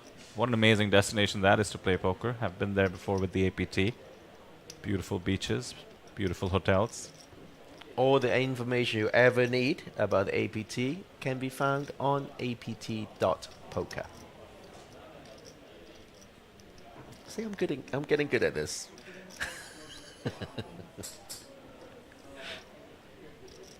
Yes, so we'll take a break, and after the break, well, we're not taking a break anytime soon, but after the break, we are going to do some giveaways. So stay tuned, don't leave the stream, and enjoy this final table. I think it's going to be full of drama, and some excellent poker will be played.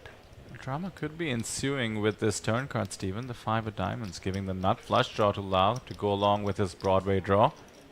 And Renee is the one in position. 2.8 million in the middle, almost 10 bigs. Renee just checks back, sort of a give up here. And there it is, the 4 of diamonds. Let's bottle that feeling. Runner, runner, nut flush. Wow, feeling confident. Doubt there's a way to extract any chips here. Have you been watching Inside Out or something? What's this bottling this feeling thing?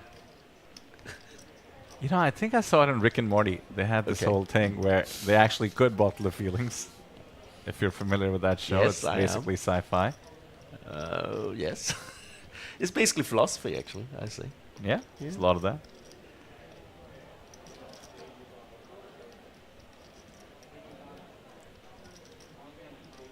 We don't give out dealers' Instagram handles. I'm sure they are all very friendly, so come play APT events and talk to them yourself. The value bet cannot get called from the king high, so Lau extends his comfort. 1.3 million added to his stack, 25 bigs now, separating himself from Fan Chi Wei. 22 bigs for Fan, and Renee with that unsuccessful king 7 suited down to the bottom of the leaderboard. 13 big blinds for him.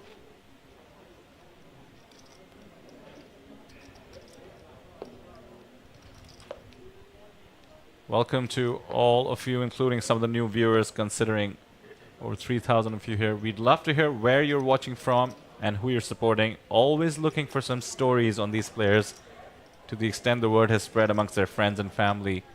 Tell us a little bit more about their journey, or in case you've played with them before. The diversity, as always, on point. Multiple flags, 5 in the mix with just 7 players remaining here.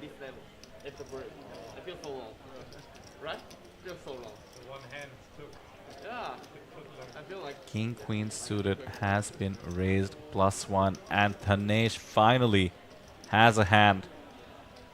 Ace King off. It's been a while since he had a hand, and he's just called a trap late in the hijack. Big stack versus big stack, not wanting to tango. And look how close their stacks are now. After some of the hits Dhanesh has had to take against Shin's nut flush.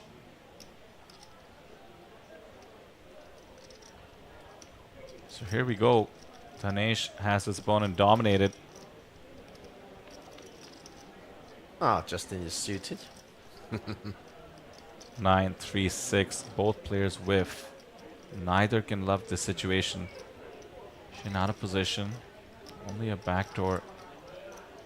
Flush draw, straight draw. Give him some hope for this hand. Dhanesh with the ace high. Losing to all the pocket pairs that would open +1.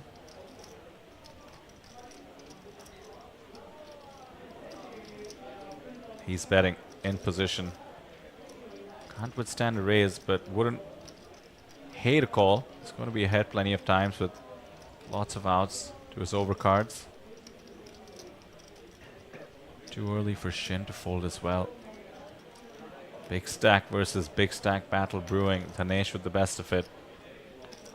Turns. Spade.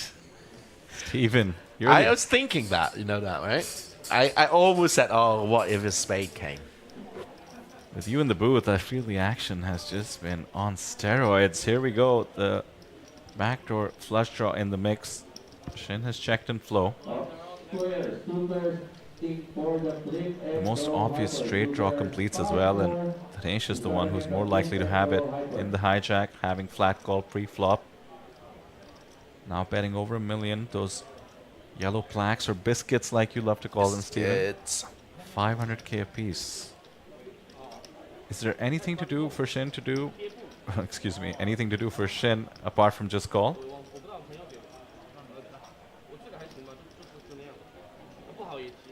You love respecting ICM. Can he ever turn his hand into a bluff? Not right now.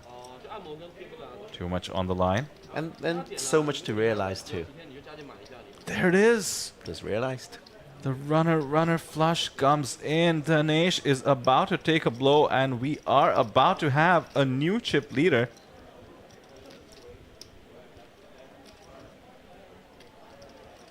Oh my word, the action has been non-stop ever since we came back from the break, and these two...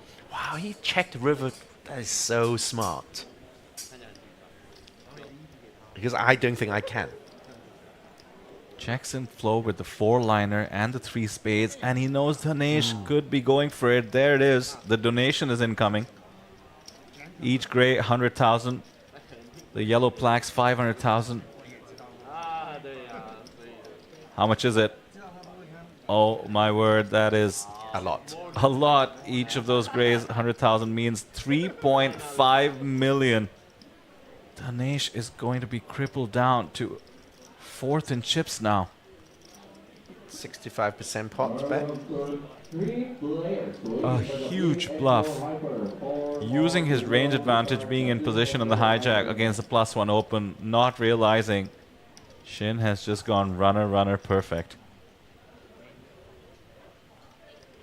See, I would much prefer Dhanesh if he had an ace of spade in his hand. Absolutely. Did so without blockers. Does not need to go to showdown because Shin raises for value, but the table will take note. 23 million for the man from Korea. Good for 77 bigs. Jae-wook Shin has plenty of support in the chat. New chip leader at the main event.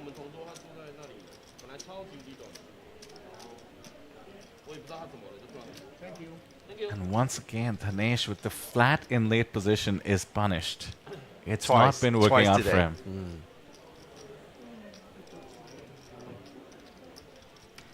So some of the comments are saying, why raise that river? Why check raising that river? Because you're not going to get a call. Well, they don't get to see the cards. And probably if Dhanesh had a set, I think we might have to call it off. Lower flush and straights were on the board. More importantly, 4-2 straight. Well, he was repping a set, right? You know, flatting pre. That's right. A pair. Bang, bang. Not to mention, flop, turn. Justin is the beneficiary of a flush over flush. Smaller flush would call. And if indeed Dhanesh had the ace of spades there, yeah, you do risk opening up the action to somebody coming over the top with the ace of spades. We can see in the graphics that will be drama. Yeah, I don't think Justin has folded the pocket tens. Here we go. The table might perceive this as him putting here we go. His big stack to work, and Lau wakes up with the ace king off. Stephen, I'm not letting you go away from the booth. You have just generated a ridiculous action.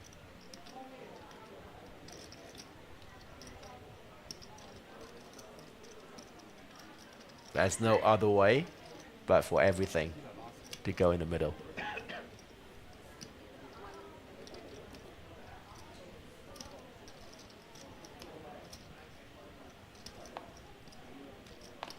In comes the 3-bet. It's small.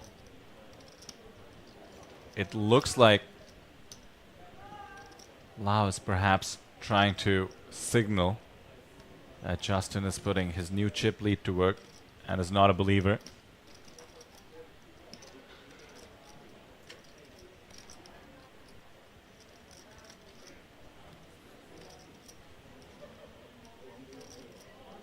Here we go. Puts in the 4-bet. 6 million, he says. Oh, he's just made the call. Just flattered. Okay. Well, I thought, oh, okay. Sorry about that. Could have averted disaster, and now the tens in good shape. 4.6 million in the middle. No ace, no king for Lau, but a favorable flop overall.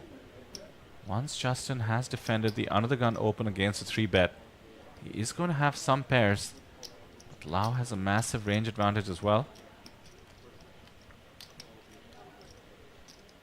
He's going to be repping some monster holdings that would 3-bet the chip leader from the button. Starts with a 1.2 million bet. Well, Fan Chi-wei actually folded ace-4 pre-flop. Could have been trouble. Yeah. Justin puts him in, wants to deny any equity against the exact kind of hand that Lau has. Figures if Lau has him beat, he's willing to take that risk. He's probably going to be paying it off on future streets anyway.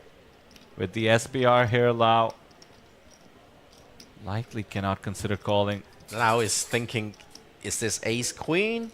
Ace-jack? Even though from a combination perspective, those hands are possible. He blocks the ace and the king. Exactly, yeah. Not too easy to find some bluffs there. Lets it go. Down to 10 big blinds. About 11. Not the shortest, but just about. Renee hovering at the 10 big blind mark. Lau now 4.5 million.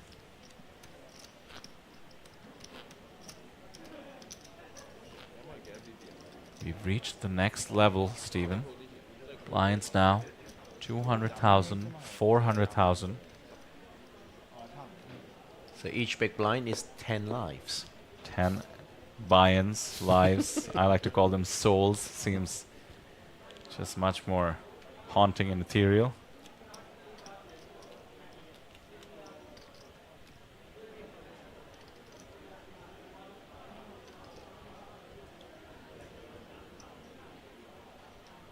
To all of you watching, still waiting to hear some poker stories about these players in case you know them. If not, let us know who your picks are. The Guess the Winner form is now over, but doesn't mean you can't guess the winner in the chat.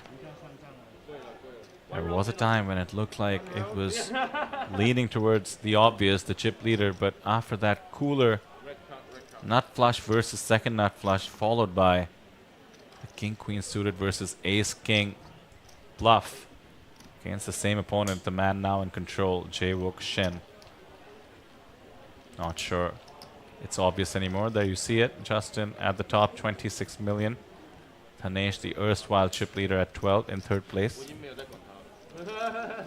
Abraham maintaining his second position on the leaderboard. He has a very different style than everybody else, doesn't he? A lot more patient and solid.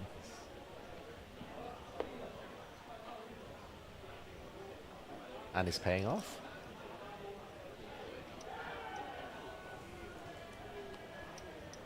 We are joking on the Cantonese stream that he looks a bit like Neymar, the football superstar. He does look like Neymar.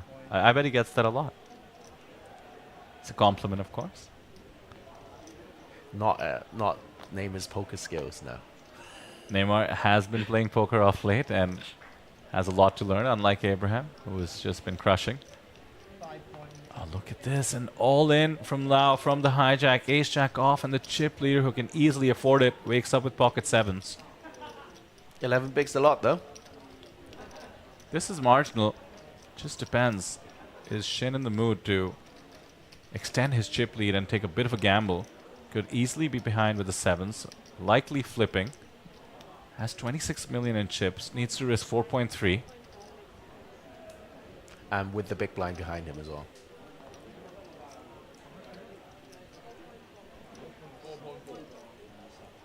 4.5, yes.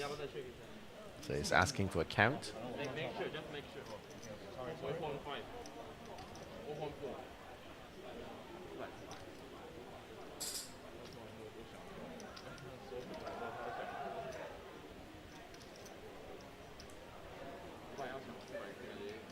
He's doing it. Makes the call from the small. Dhanesh with pocket fives from the big. Okay, I'm starting to believe you now. I'm creating the drama. Here we go. Lau at risk. It's a flip. You gotta win these. Can Justin continue the sun run and end up with 30 million plus in chips? By far the largest stack anybody's had. Or does Lau survive and get the double? Queen, 6-4, no ace, no jack, all 6 live. Runner diamonds would chop it. That's right.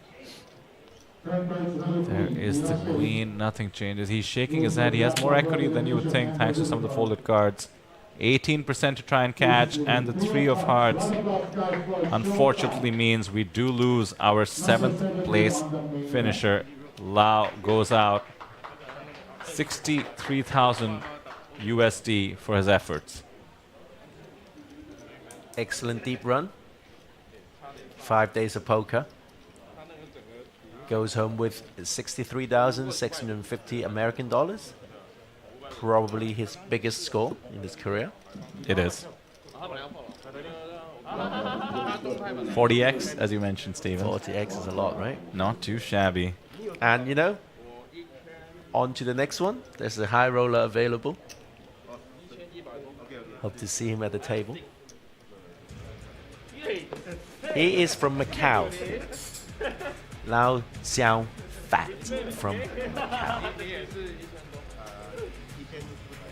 82,000 USD, give or take, is now the guaranteed payout for our 6 remaining contestants. And Justin is just running hot. Somebody asks why USD in chat. Just to make it easy, it's actually 2.6 million Taiwanese dollars. We are playing live here in lovely Taipei, the APT Taipei Poker Classic main event.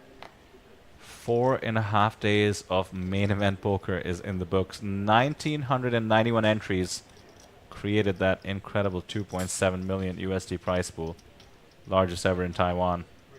So this is your 3rd time in Taiwan? That's Taipei? right, yep. And are you getting to know it pretty well now, Taipei? Getting to know it, loving it. You've been a big help in introducing some of the local fun spots. Look forward to coming back in the future as well as we close out this Poker Classic series.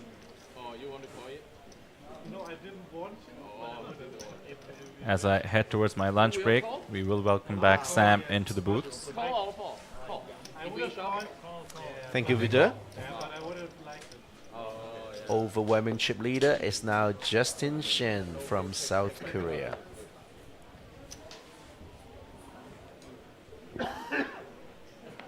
Everybody is loving Zoe from Taichung.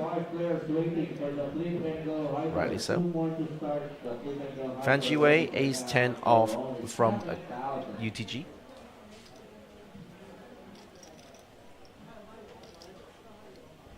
It's getting a bit short actually with the blinds level being 200, 400k. Doesn't stop him from opening.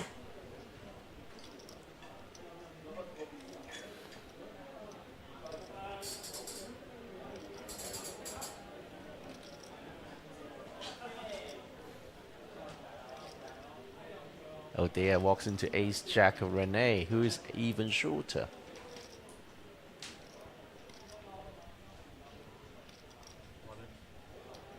He's going to put it in, and I don't think Fan Shiwei can get away from it. I think he's going to call it off.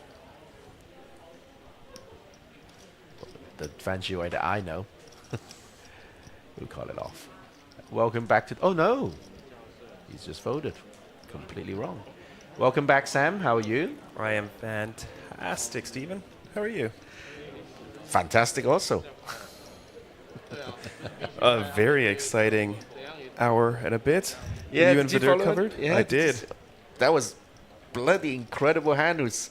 If I wrote that in a movie, people would criticize me for like making stuff up. It looks like a Casino Royale hand. Yeah, but for real money. Yeah. Yeah, incredible. I was just talking to Vidar saying, you know, imagine if Abraham didn't bet the turn. Then Fan Shiwei would have bet the turn. Yeah, yeah. Would have been a lot weirder. I think the lines will be. I know. Like. Yeah. Good to see Renee still cruising along. Yeah. Picking his spots wisely.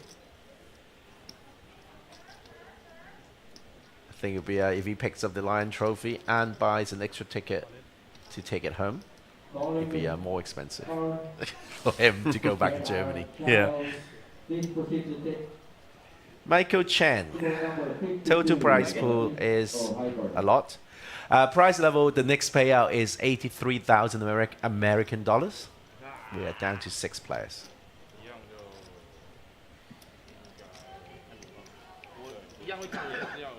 No, what happened in the Baby Superstar Challenge? Can you type it out in the chat?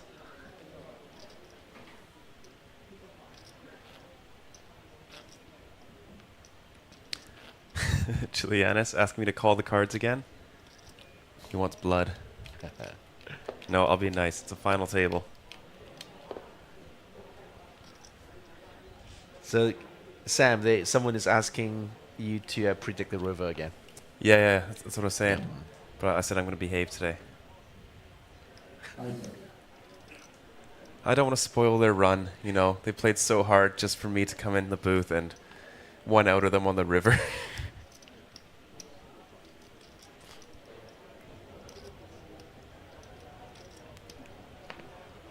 Down to 6 players. Fan Shiwei, shortest at the table with only 10 bigs.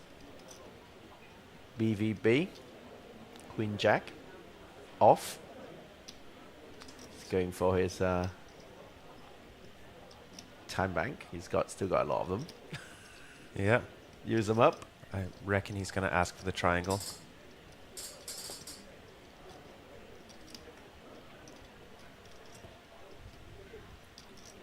I don't think it's a hand you want to induce with.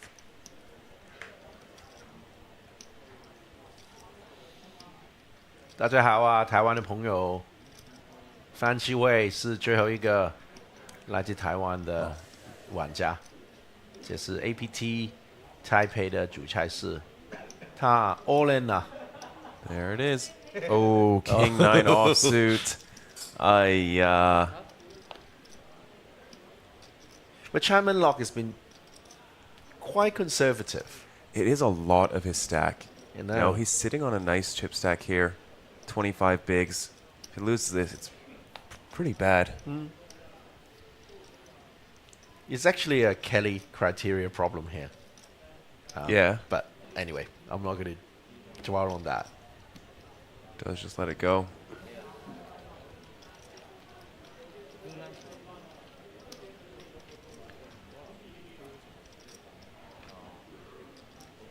Wow, Justin, nearly 3-1 chip lead here. Look, well, he had that crazy hand when he flopped the nut flush. Yep. And then the somehow hit the king high flush against ace king, which was dominated. Yeah. The two big hands changed the fate of his final table. King queen.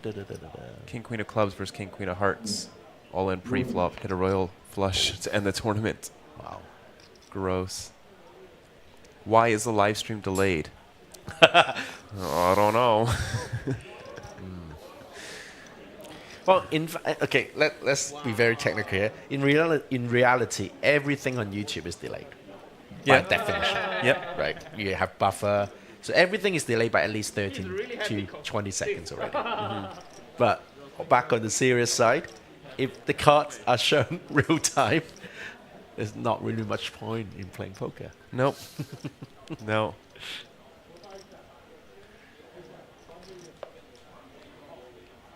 Hey, 台湾的朋友，你知道吗？我跟方继辉也一样，也没有太多头发的，没关系的啊，就是有头发跟没头发都可以的。这是2024年啊，有头发没头发都是自己的选择吧，不是吗？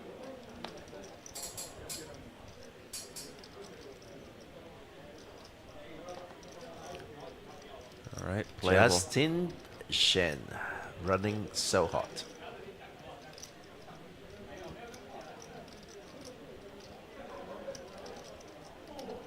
How many big blinds is Dhanesh on? 25.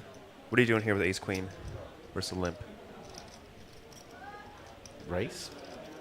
Happy to raise, get it in? Yeah, happy to raise, get in. So you're losing to aces and kings, but then you get free money most of the time. Yeah. There's so much of this limping range in from your small blind. This is free money.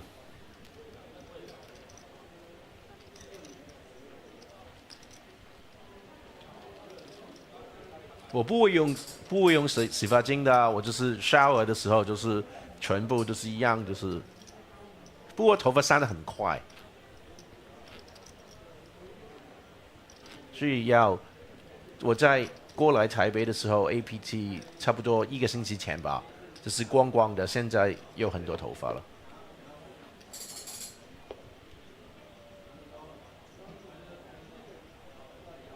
所以现在我不是光头叔叔了，现在我是有头发的叔叔。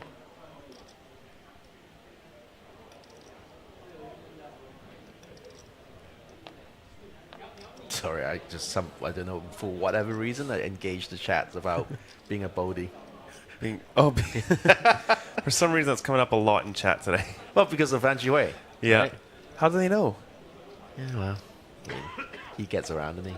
Yeah, he does. Very playable. Pocket tens here in the small blind. Yeah, good. Oh, all in. First, it's a very short big blind. Are you not limping here? I think tens plus to induce. Rip it in. Yeah? Rip it in. It's fine. Oh, this is fine. I think a little shorter tens induce. I think you end up the same most of the time. The big blind will call off reasonably wide because they know you are putting maximum pressure. Yeah. I know for sure on 7 big blinds, tens are pure limp. But because you don't have to protect against overcards because big blind is going to shove all like jack 4 off plus.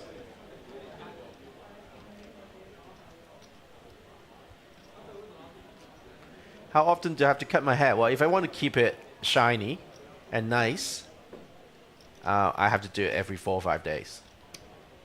Because my head does grow a little bit too fast. It's true. Well, you've seen it, like, well, the first day I met you was shiny. Now it's like stubbly. I look like Stubbly, yeah. I look like a bloody kiwi right now. Kiwi fruit. Yes.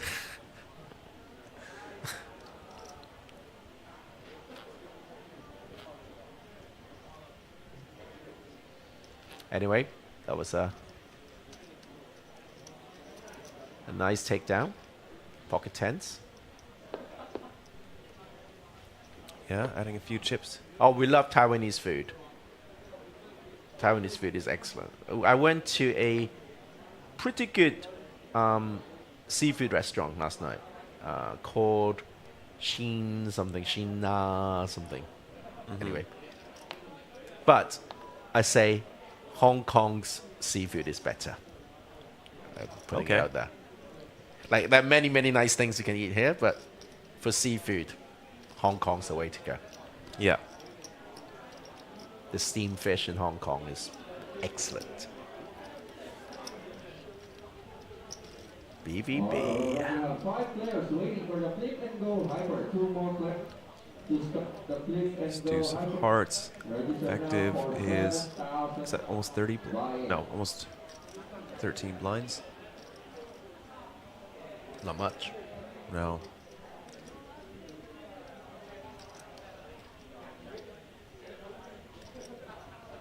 You know, can play some post flop here. You're going to dominate quite a few of the small blinds limping range.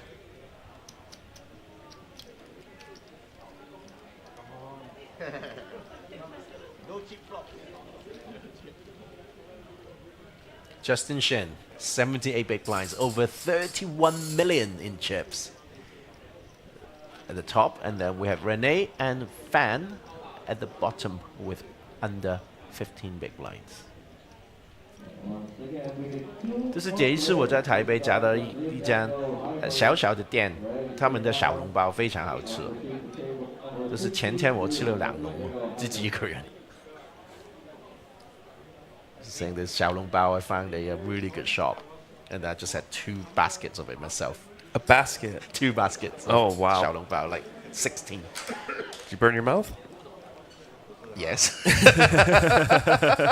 Oh, yes, of course. If you don't burn your mouth eating 小笼包, you're not eating it right. Yeah. I think Renee just goes for the jam here. 15-ish blinds or raise fold. Raise fold. Yeah. For me. But he's ripping it. Oh, no! Fan Jiwai is not folding ace-king suited today, tomorrow, and the day after. No, Fan Jiwai at risk. He doesn't care about that. Ace-king suited is too beautiful. Yeah. 75% chance of taking down this hand. Needs to win back some chips. Silly boy. Here we are.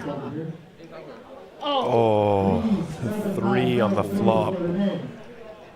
What the flop? Was that flop? Does that backdoor clubs? Deuce of diamonds. As blank as you're gonna get. Yeah. King and the king only.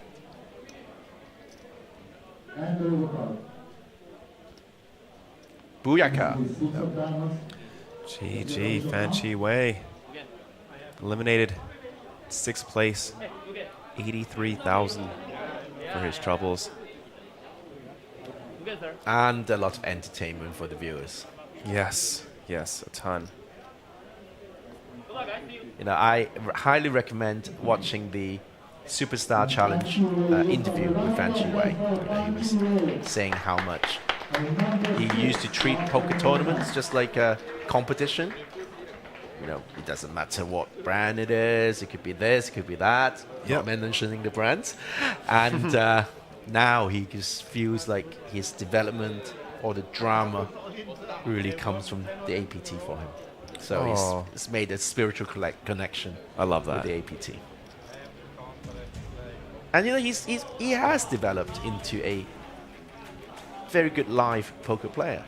Yes. He's got the right personality for it. He's very articulate when he speaks. Yep. He's falling asleep all the time. But, but no, he's not. He's doing a lot of meditation as well. And he's really helped him. And I got to know him like much better in the past 18 months. And I respect him as a poker player, a poker coach, and a friend. So well done, Fan Shiwei. I wrote to him this morning at 4 a.m. 2 words: self-actualization. Nice. Just a bunch of rubbish. Yeah. But he said, okay. Okay.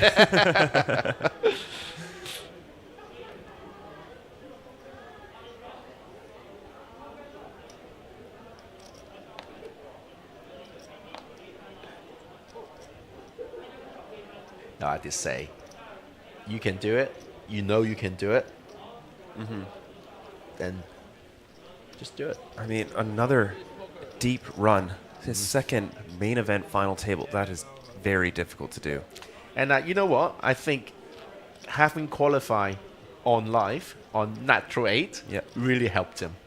Just gave him a bit more time to play other events. Superstar Challenge, Super High Roll, etc., etc. Just getting himself back in the rhythm of playing a big live event.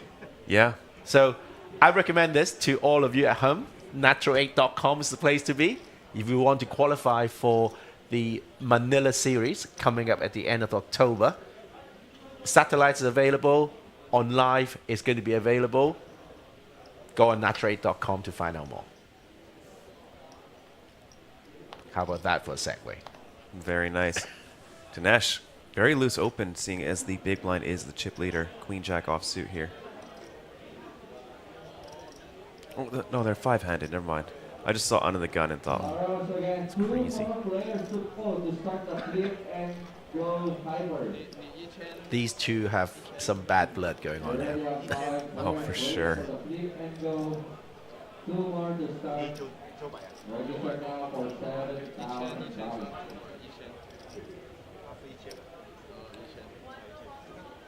Ace 3 deuce board.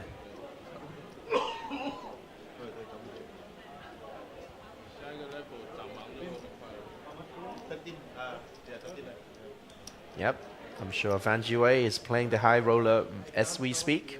Probably. He never rests. I'll be joining him. Maybe in an hour's time. Yeah? I think so. Get on the feature table.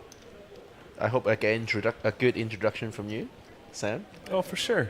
Stephen Lai, the resident fish.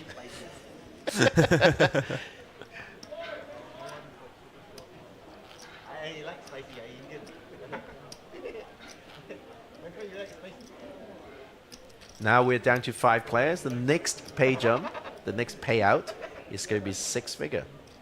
Always a milestone. Yeah, approximately 102,000 USD. You can buy a very nice car with that money. Yeah. That's a Ferrari. A second-hand one. Yeah. You could buy a $10,000 Ferrari, and in 2 years, you'll have spent the 100,000 on repairs. Guys, you didn't see that moment. I looked right into Sam's eye. I went, no, can't buy a Ferrari with that. Silly boy.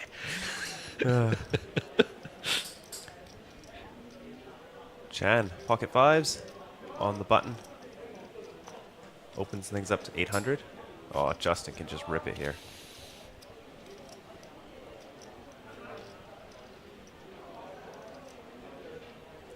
Is small 3-bet or all in here? How short is Chairman Lock? 20 big, 22. A small 3-bet for me. Okay. Just because final table ICM? Yes. Gotcha. And you want a Ferrari, not a second-hand Ferrari. Yes. Ferrari.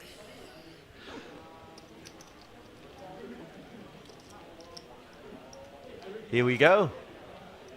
Everyone is above 25 big blind. Yeah, lots of play. Lots and lots of play.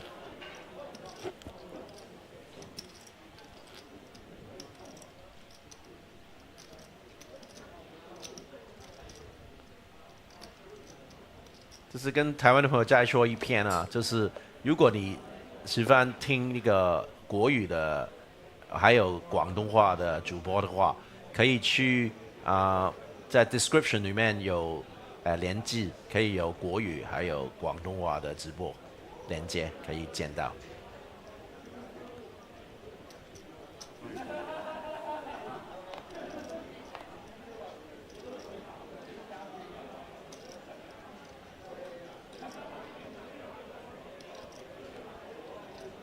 Well, Zoe actually, the dealer, actually traveled all the way from Taichung to come to Taipei to help out at the APT series. So every APT series breaks records. So the resources that are required just gets really stretched. Yeah. And, so at Asia Poker Arena, they will actually get people from all around Taiwan. Of course, good, qualified, capable dealers to come and deal at the APT Taipei series.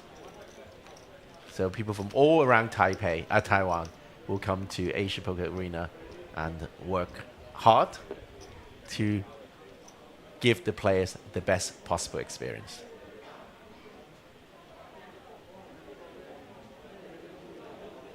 Justin Fairbanks says high roller already beats the guarantee with 5.5 hours of late reg to go.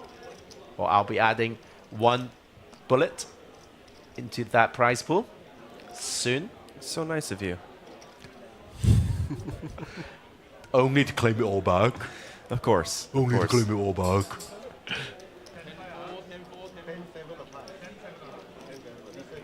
在 description 里面有啊，如果你在 YouTube 的话，可以找 APT 中文，你打 search 的话，找 APT 中文就找到了。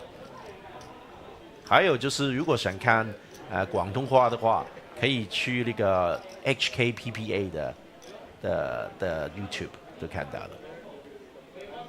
Yes, Zoe, she's a very good dealer. She's dealt me a few times before. Works in Taichung.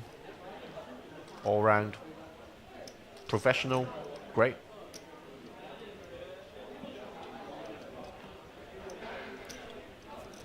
All the dealers here at the APT are incredible. I played the 3-flop 2-turn 1 river yesterday. The dealers were very quick to figure out what the hands were. I was still trying to figure out which board I'm playing. They already know. They've already done the showdown. I did see Neil hovering around, worrying that things would go wrong. Well, I thought I doubled up, and then someone who wasn't even playing comes by and goes, "No, he's got a flush." And then I'm eliminated as they're counting my chips. Well, you thought you... Oh, dear. Yeah. Yeah, I had 2 pair, and then one of the boards made a 4-card flush. I'm so glad that you contributed a buy-in. 2. 2?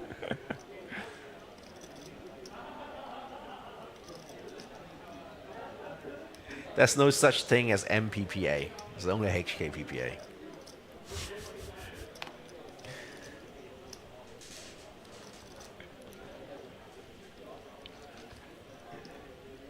Dhanesh almost back to what he began the day with, 15 million. Everyone else chipping up very nicely. I am very pleased to be able to tell you that HKPPA and APT, we have reached an agreement to be the exclusive promoter of the APT in Hong Kong.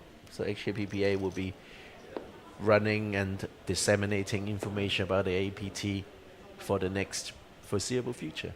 Very cool. Yeah. Maybe APT Hong Kong. Probably not. That's why that's why I overpromised. Yeah. Yeah. Here we go. Ace Queen suited for Renee. 我是香港人，对啊，我不是陈冠希，我没有他那么的靓仔啊，怎么说？英俊，是不是这样说？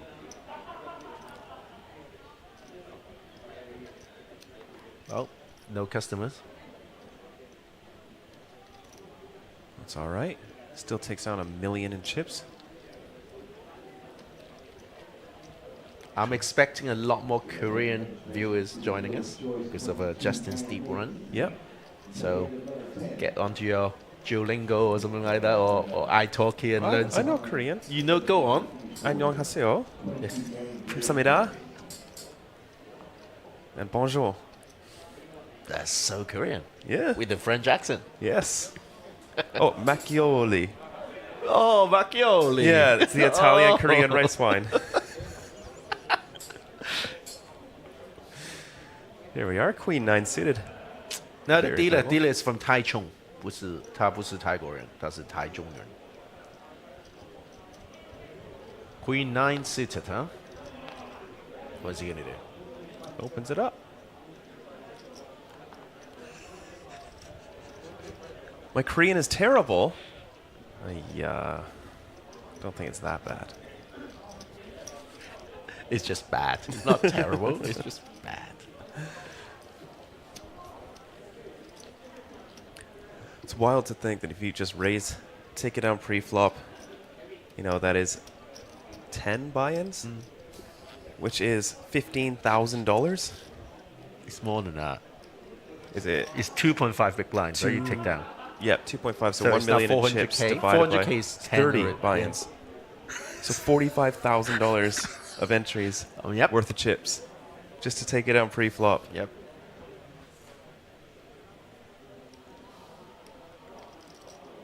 Well, thank you, Matthew. On behalf of Sam, I'm glad that you approve his Korean. Thank you, Matthew. Blue Eyes. Wow, beat the pros champion. Hello, Blue Eyes. Hey, congratulations. You played very well, I have to say. I think, yeah, for sure. He had a soft table draw, though. I mean, of course not. I mean, it's kind of like my average home game, like every Yeah. Friday night I kind of play that kind of, soft tables. Yeah. Oh, Dhanesh. Spicy here. Queen 8 offsuit in the small blind. 3-bet in the chip leader.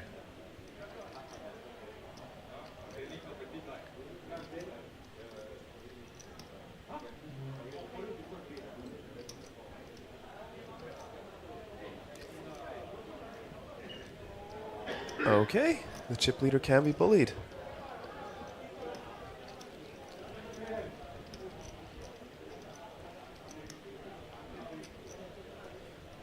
Dhanesh fighting, wants to close that gap. Oh, he's back. He's gone home already, Blue Eyes. Yeah, well, I hope to see you at APT Manila. Yeah, please. 28th of October is the start of the series at the beautiful, beautiful City of Dreams in Manila. Some people from Hong Kong has raised concerns about security, etc., etc. Let me reassure you, City of Dreams Manila. You go in, you stay there, and have all the funs you can have. Swimming, shopping, dining, poker. The rooms are nice. You enjoy it. APT Manila at the end of October. Here we are, Abraham. Pocket jacks.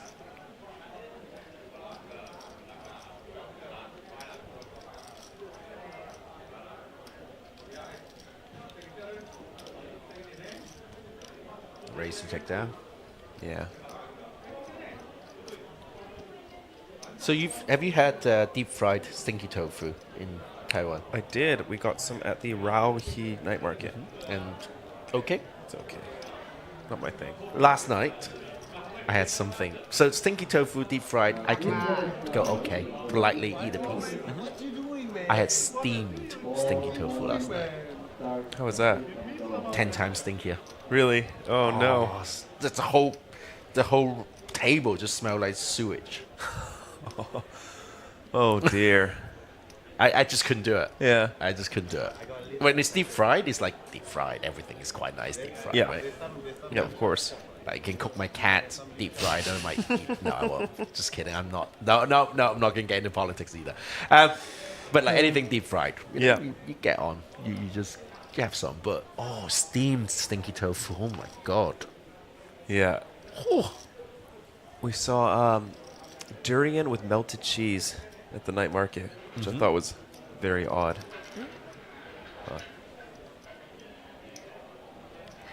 Dhanesh here, king, queen offsuit. Holds around to the big blind, defendable hand.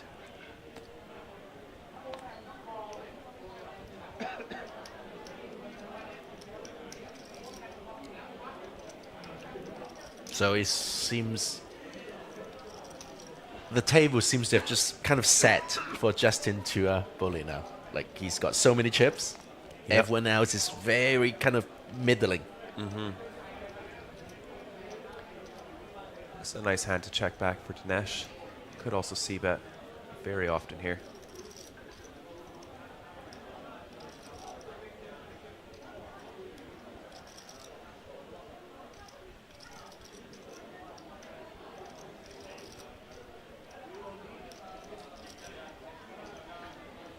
Yep. Off to the muck. Web 3 degens. Wow.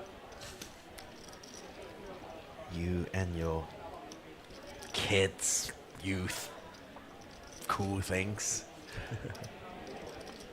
I still fax things. Have you ever used a fax machine? You know what yes. it is, right? Yes, I have. Okay. I had to pay a parking ticket, and the only way to do so was with a fax machine. And I just thought, this is Welcome more to punishment. Canada. Yeah. This is more punishment than the ticket itself. Yeah. And how did you get hold of one? I went to like a Staples. Yeah, just yeah, sort of like Staples. And they had to explain to me how to use a fax machine. You can do it electronically, I think. Right? You can sign up for an electronic fax account. Yeah, that's like an app, but Yeah. I paid like $4 for it, and it didn't work. It's like, yeah. GG. Yeah. Dhanesh picking up hands. Sixes now.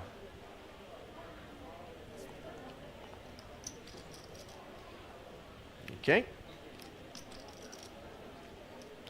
So I'm just elaborating a little bit here. The reason why I said Justin's set up to bully the table because the two short stacks at the bottom are not actually that short. So, the likes of Abraham and Dhanesh, they don't really want to risk losing. The risk premium is too high for them. Yes. So everyone, they all have to play reasonably tight. Yeah. And maintain their cheap count. And that's why Justin could come in and kind of mess people around a little bit. Yeah. Yeah, for sure.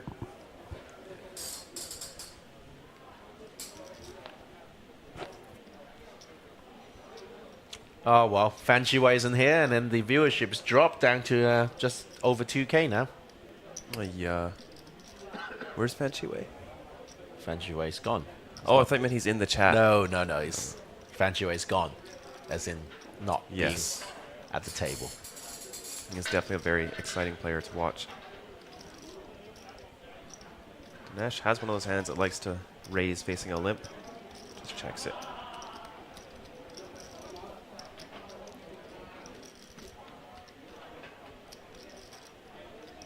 Ace, Queen, 5, 2 hearts. Nothing versus nothing. Yeah. Nice hand to stab with. Got a gut shot, backdoor hearts. Some turns you can barrel on. Wow. Very hurtful, Joseph. We're here for Buffalo Sam and only him. You don't care about me. That doesn't sound hurtful. Don't care about me. By the way, I'm slightly surprised that Dhanesh has 40% equity here.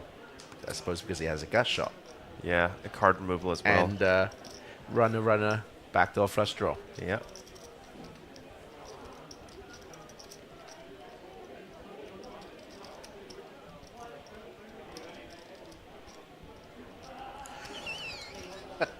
Hello, Joseph Kwak. May I introduce you to Stephen Lai from Hong Kong?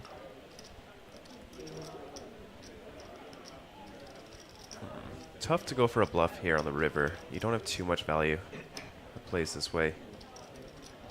So if you're being very selective with your bluffs, I think this is a pretty good candidate. 4 high. Nah. move on. Yeah.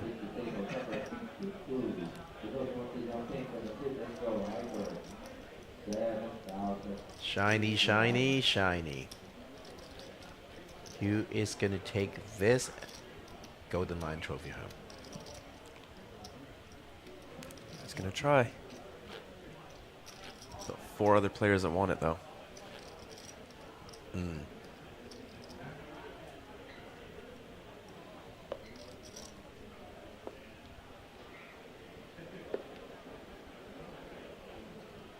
It's not a city of dreams?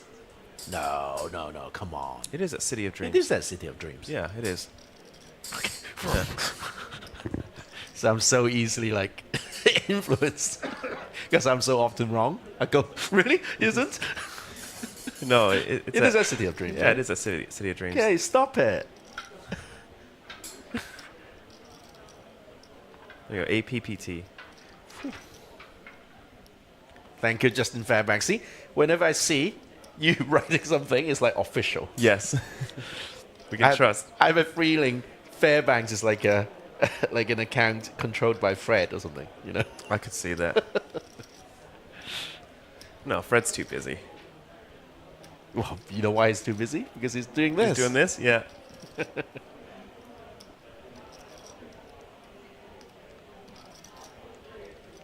Yeah, travel one up, just messing with me. How much is he going here? All in? 2.4 mil. You have to fold. Yep. Yeah, you just have to fold.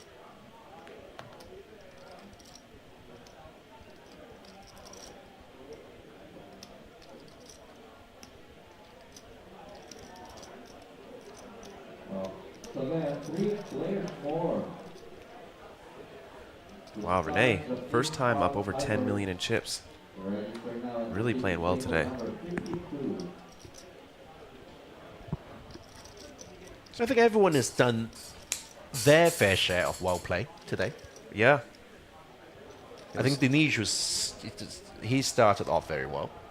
Being a chip leader, applying pressure everywhere. And then got into 2 tricky spots. Yep. Yeah, against Justin both times. Fanchi Wise played well.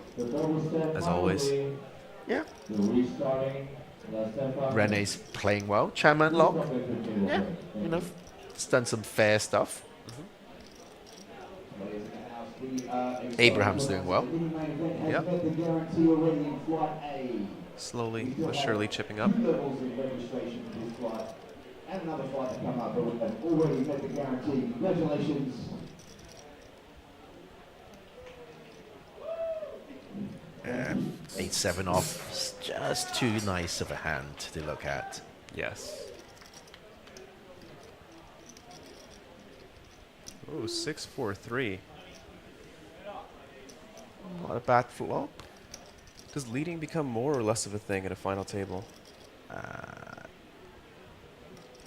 With the stack distribution, less of a thing. Okay, makes sense.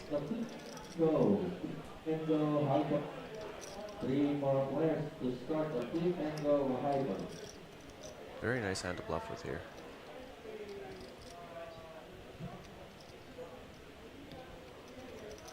You're almost always going to get better to fold if Dhanesh does fold, because you have not low.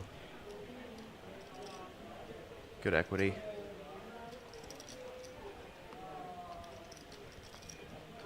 There it is. There it is.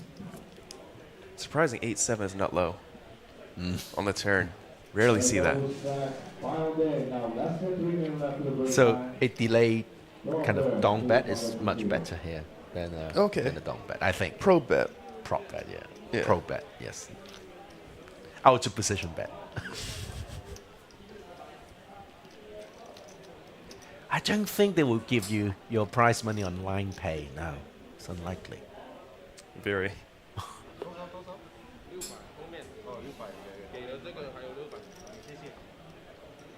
No, the poker earnings, at least for people from Hong Kong and Taiwan, are not taxable.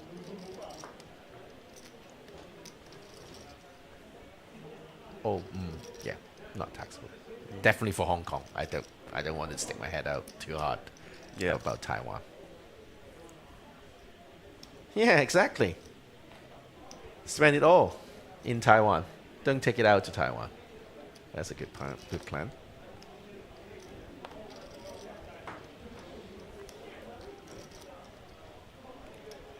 Gotta let that go. Yeah.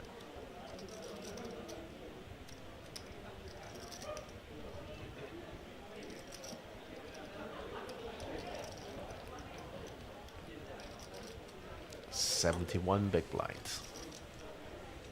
Got to be happy with that at the final table. Oh, no doubt. Enough to lose, okay, without jinxing anyone. Enough to lose 2 flips. And that's Yeah. Yeah. That's one way to look at it. The game will be resumed in less than 1 minute. There we go. Dhanesh, pocket nines, picking up hands. Almost back to the same stack that he started the day with.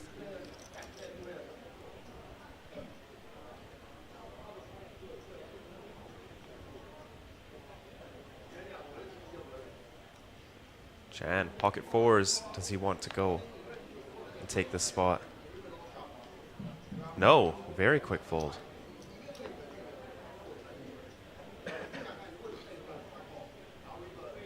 Justin defends.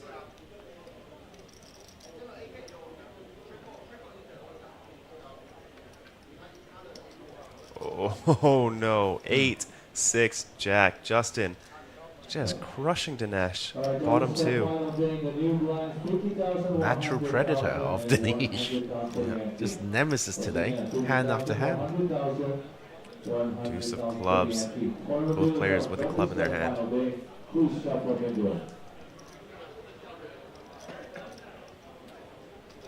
Whoa, big bet. 1.5. Just a reminder for those thinking about getting into our mini main events, we have over 6.7 million in the prize pool already during level 8, with another flight to come. Over 6.7 million in the prize pool, guaranteed to snap in. Jump in.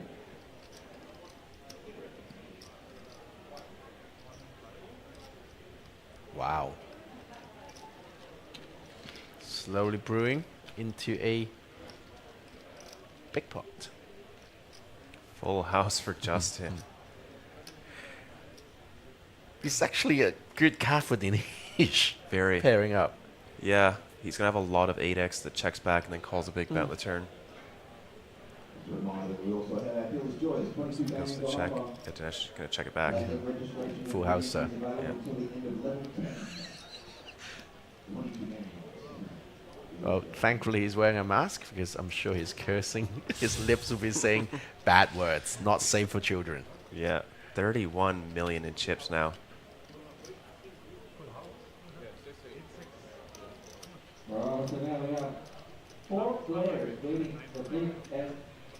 don't think check on the river makes too much sense. The line that Dhanesh has taken is, showdown value type heavy. Maybe some traps. I don't know. I mean, if he did trap with a flush, he's still calling a big bet.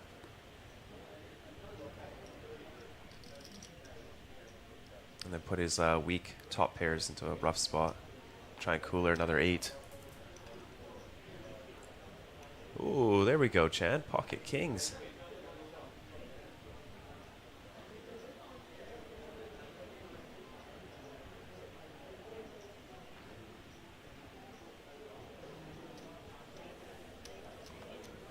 Okay, let's see whether Justin will do something silly.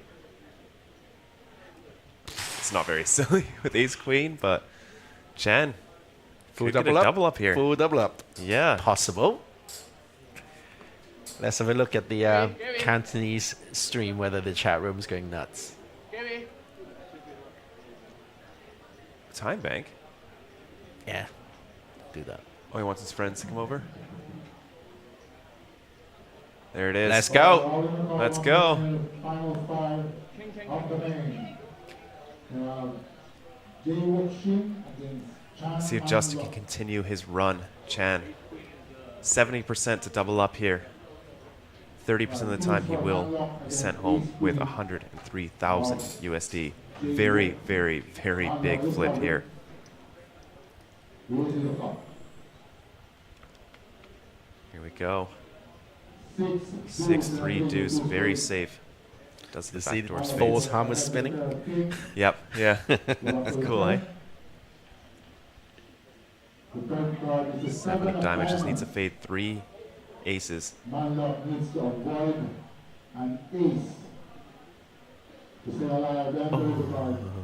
The tension. Yeah. Hard save. Wow, what a important all-in for Chan Man Lok from Macau. He's now up to 12 millions in chips, which is good for 30 big blinds. Huge. All to play for. Yeah, everybody anti-railing Chan at the Yeah, table. everybody's very unhappy, right? Yeah, it's $20,000. If an ace comes, they all make $20,000 just by sitting free. there. Yeah. MTTs are a scam. What do you mean you fold, you make money? What size do you want? I'll take a few mediums. Yeah, they are in production right now, so I'm very excited about that. Yeah, Stephen Lai's making some t-shirts. Don't get me into trouble again. But it's a bloody good t-shirt. Yes. The original idea was poker is a scam. Okay. And then I thought, that would annoy too many people. Yeah. And because I play MTT and HKBPA promotes MTT, I think it's nice in a humorous way. Yeah.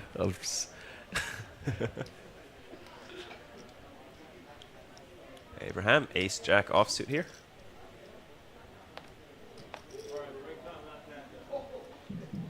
All right, the main event will take a break. After this last hand, it will be a 15-minute break. One back into the joint. One back into the joint.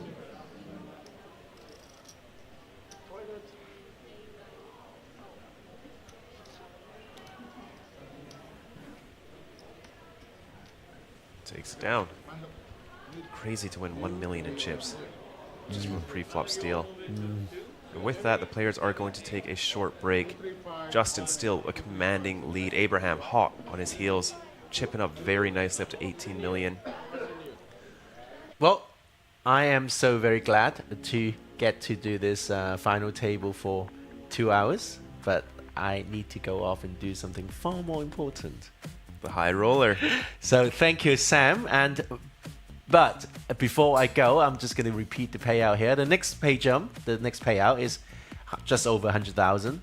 Then it's a 25,000 pay jump, a 20,000 pay jump, and then a slightly bigger pay jump, all the way up top, 454,000 American dollars, and that beautiful Lion trophy, and being on this beautiful photo for the next stream, you know, absolutely, a legend in the making. So thank you for joining us. We are going to take a short break, come back in about 15 minutes, and we will continue the live coverage of this APT Poker Classic main event final table. Yeah. Thank you very much, Stephen. And when we return, Vidur Singhal and APT President Neil will be jumping in the booth. Yes. Fantastic. I look forward to it. It's going to be a lot of fun. We will see you all shortly.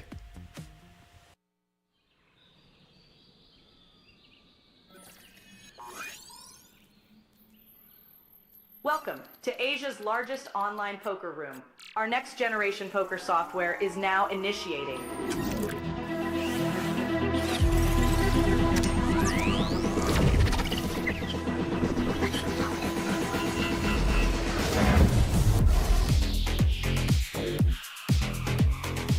Elevate your online experience with a wide variety of poker variations to choose from. Get fully immersed with fun and social features.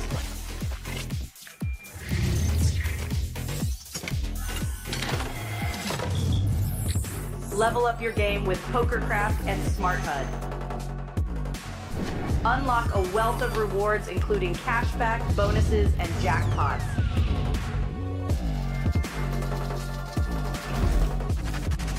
Join world-class poker tournaments featuring some of the world's most renowned brands and the largest guaranteed prize pools in the world.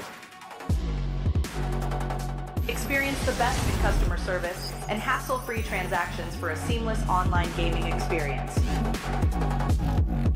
With online poker available on all your devices, you'll be able to play your favorite games anytime, anywhere.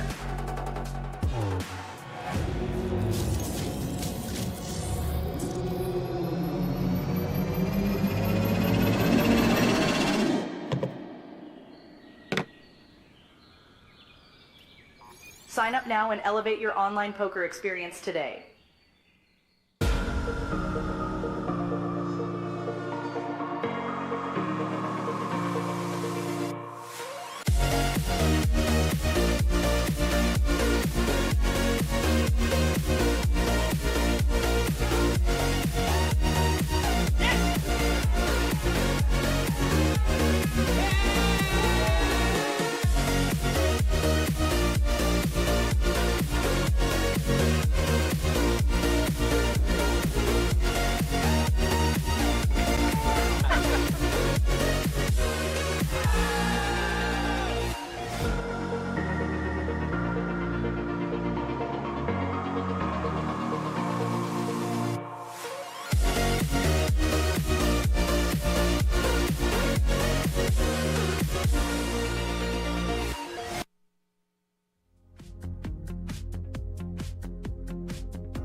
他说5 point， 你要不要再选一个？4.5。Make sure, just make sure.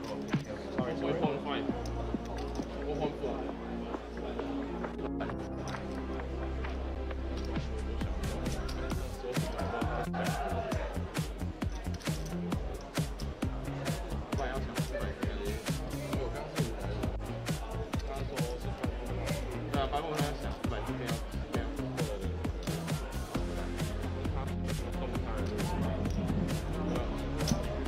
All right, we have an order call once again here in the main event final table. We have Mr. Showfat showing each jab off swing against Pocket 7 by Shin Jae Wook. Danny A 直 chip 呢打7-7。 Showfat against Shin Jae Wook. Showfat is covered. We're off to the floor. 6 of the window, queen in the floor, 3 diamonds. 跟刚一样。对。 Showfat is ace of jab to stay and raise. Let's see the turn. Turn first, another queen, queen of spades. Ace of jab to avoid elimination and the river card. Is the 3 of hearts. Round of applause guys for Showfat. Number 7 here on the main event.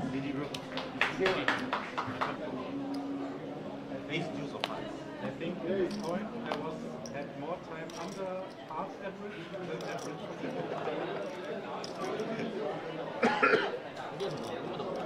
不是他筹码很短，这个比赛他的筹码没整很短。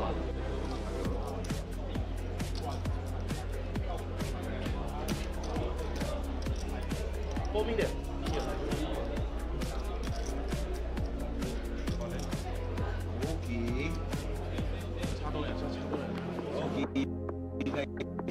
他 all in 了，他 all in 了，不是牌。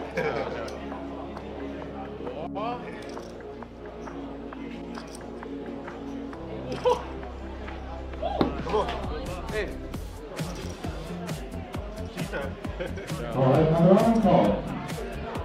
Now it's between Punchy Wei. 他也应该多你一点点。 And Renee.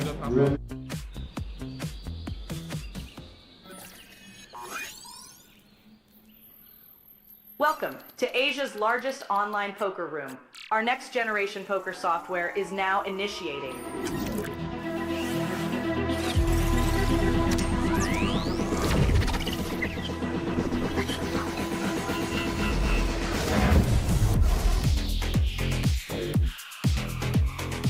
Elevate your online experience with a wide variety of poker variations to choose from.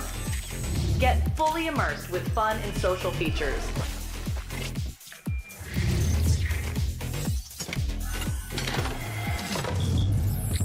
Level up your game with PokerCraft and Smart HUD. Unlock a wealth of rewards including cashback, bonuses, and jackpots.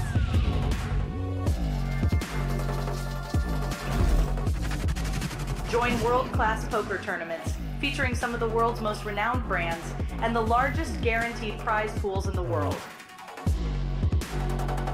Experience the best in customer service and hassle-free transactions for a seamless online gaming experience.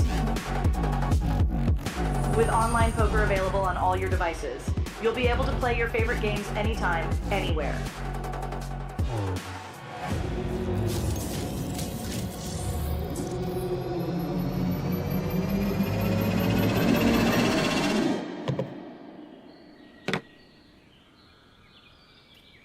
Sign up now and elevate your online poker experience today.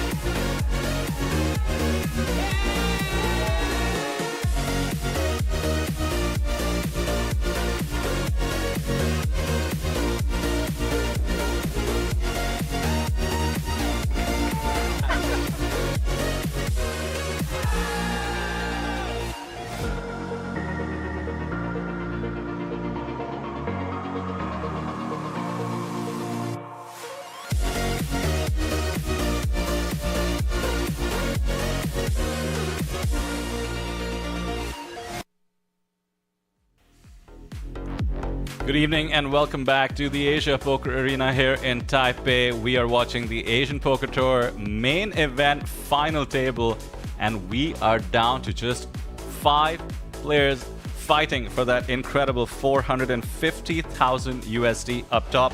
My name is Vidar Singhal and I have the pleasure of being joined by APT president himself, Neil Johnson. Welcome, Neil, to the booth after a long time. And towards the end of what has been, no doubt, a very successful record-breaking series. Yeah, thank you very much.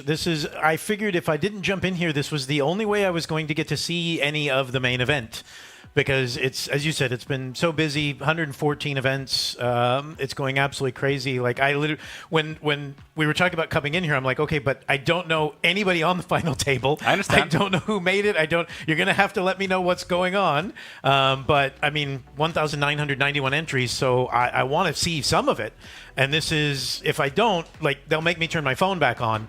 And so I'm going to come in here and hide for like, I don't know, half hour, an hour. Okay. And hang out with you, and we'll be able to watch some of this. So. Well, here you go. You've come in at just the perfect time. The stakes could not be higher. As you know, we have $82,000 to sixth place finisher. That was Fan Chi Wei.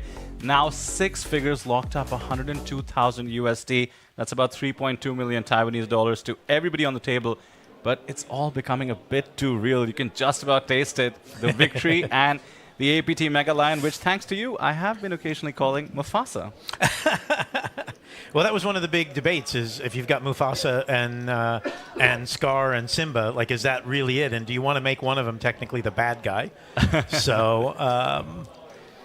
Those are our APT Mega Lions, of course. Not only have you broken records in terms of the prize pool, Neil, but also in terms of viewership. Happy to have thousands of you joining us as we close out what has been an incredible main event final table. Fan favorite, pardon the pun, Fan Chi Wei, the local Taiwanese superstar, winner of our Superstar Challenge, just went out. Bad beat as well. Ace 3 losing to the Ace King, rather, losing to the Ace 3, but he beat his previous final table record by just one spot, thinking back to 2023. I'm not sure that's the consolation you're making it sound. I know. 2023, of course, 6-bet jam against Punat Punsri, bluffing into the aces. This time, unfortunately, the poker god's not shining on him, but what an incredible performance. I mean, he shipped a superstar. He went so deep into the main event. This is the man to look out for. I'm sure the Taiwanese support for him in chat will follow him along wherever he goes. That's a fantastic result for this this festival. The only downside is if you run that deep, you can't play any of the other stuff. Yeah, there we go. He'll probably fire. No, that's. I mean, obviously the bluff last year was brilliant. Became a myth amongst the Asian Poker Tour, but to then go deep again this time. So who have we got up here now? So I see the 8s against the King 4, but who am I actually looking at? Yeah. Oh wait, okay, we're already all in. So where are we at? Well, that's Renee from Germany, and he has been taking some spots, especially against this man, Dhanesh Chainani from Singapore. Caught with his hand in the cookie jar, as they say, the King 4 of diamonds will hit the mark. But the dynamic was very interesting early on, Neil. Dhanesh came in as the overwhelming chip leader. As you can see, no longer the case. He's third in chips. He had that brutal hand that you're aware of, the nut flush versus second nut flush. Oh, yeah, I did hear about that one. Yeah, it gave Justin from Korea the chip lead. He sits pretty atop the leaderboard there, having his second in chips well covered by about 16 bigs. So Justin with 51 bigs on top. Abraham Seesman came in second in chips, has been super solid, still second in chips, about the same stack he came in with. And Dhanesh, I was mentioning, certainly was bobbing and weaving, doing what the chip leader is supposed to do, has taken some hits. Well, he just picked up the 8s that were dumped off by the guy in the previous hand. Or, oh, excuse me, shoved by the guy in the previous hand. Oh, my goodness. Oh, Renee. Yeah, Renee had the 8s in the last hand, so. Yeah. Here we go again, I'm going to assume. And Renee has just been relentless. Even when Renee was the shortest stack and Dhanesh was the biggest stack, he kept 3-betting Dhanesh, getting folds. We just saw it, King 4 suited last hand, now pocket 9s against pocket 8s. And Neil, I just noticed the 1 million red plaques are in play. 1 million chips each. Yep, those are brand new. Nothing feels more like Casino Royale than shoving a bunch of plaques in there.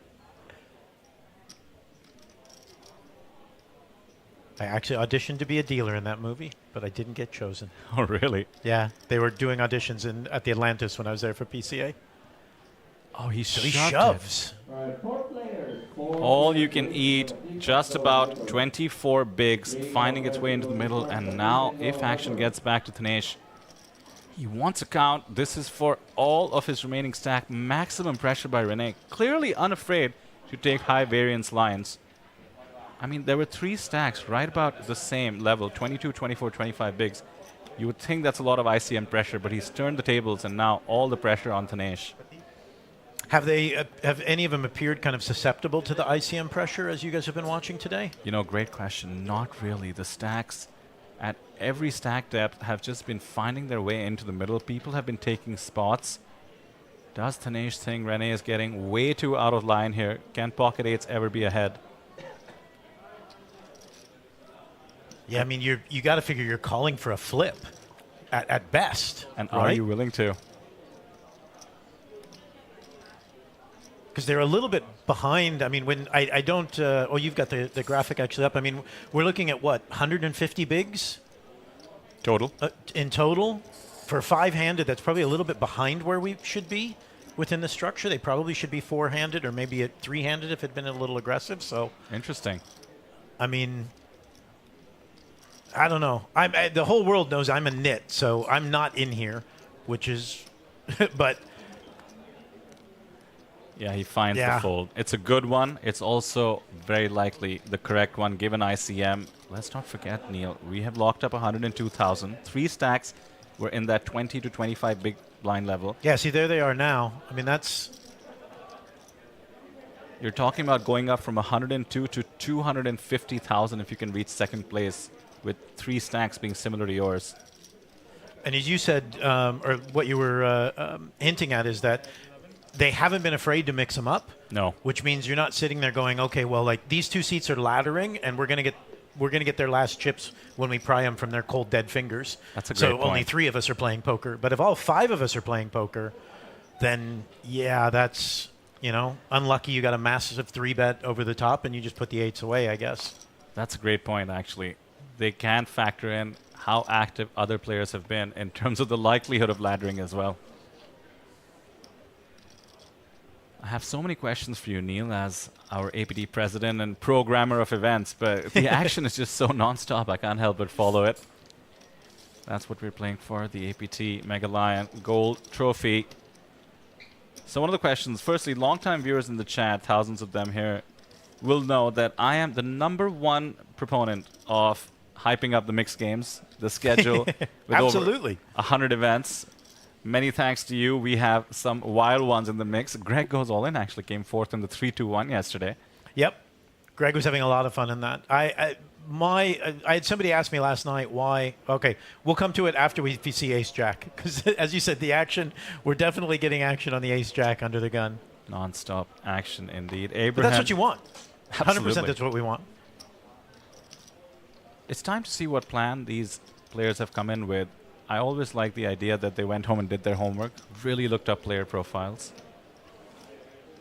Yeah, there's so many tools actually available. And I mean, everybody kind of knows everybody. So if you're, you know, the guys from Singapore, you know, he's from Hong Kong, you'll probably, the regulars on the APT are going to know somebody else from Hong Kong or somebody else from Singapore to try and find out. Our chip leader, Jae Wook Shin, a.k.a. Justin, well known, including by Ray Chu, who told me he's been around for a while. Certainly his Hendon Mob with over 600K in live earnings suggests the same. As has Dhanesh, about 700K for him as well. Thinking about it with King 8 off. Oh, he's using a time bank, which means he actually is considering a squeeze. Now that we're 5-handed, under the gun is effectively late position. Yeah. Dhanesh not giving credit to Abraham.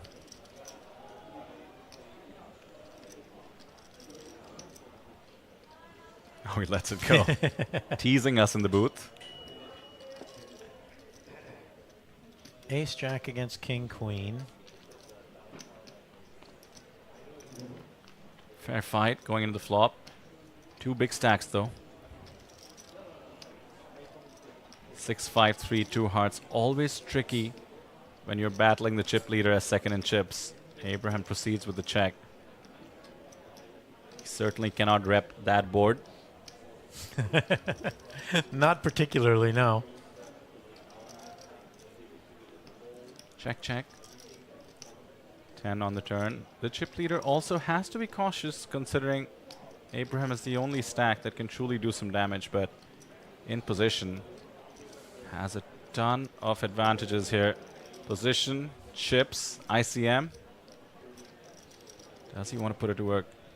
No, I think this feels like they both said, okay, none of us okay, now it'll change. None of us had any of those cards, and we both know we didn't have any of those cards.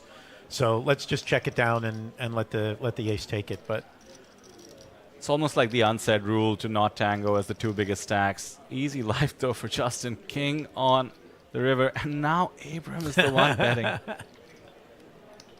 Finally a card that he could represent. Wants to fold out some of the smaller pairs that perhaps Justin could have had, but top pair, good kicker. Easy call here to the extent that's all Justin wants to do.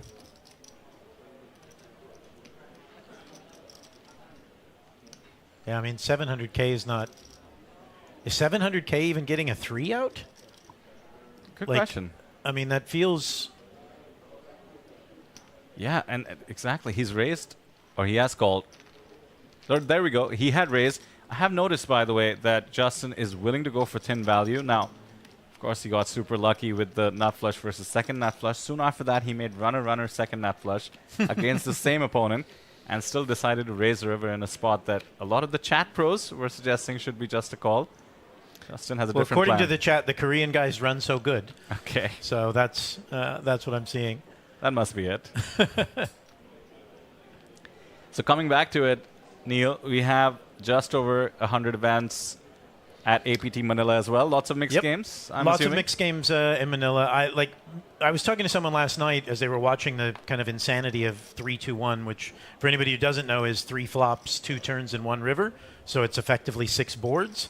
And I asked him to look at we had like 60, 70 people in it, I think. And while I was standing next to him, I said, look at the field. And they said, okay. I said, what do you see? He said, they're playing a poker tournament. I said, no. I said, none of them are on their phone. Mm-hmm. Their headphones aren't in. They're talking to each other. They're laughing. They're joking.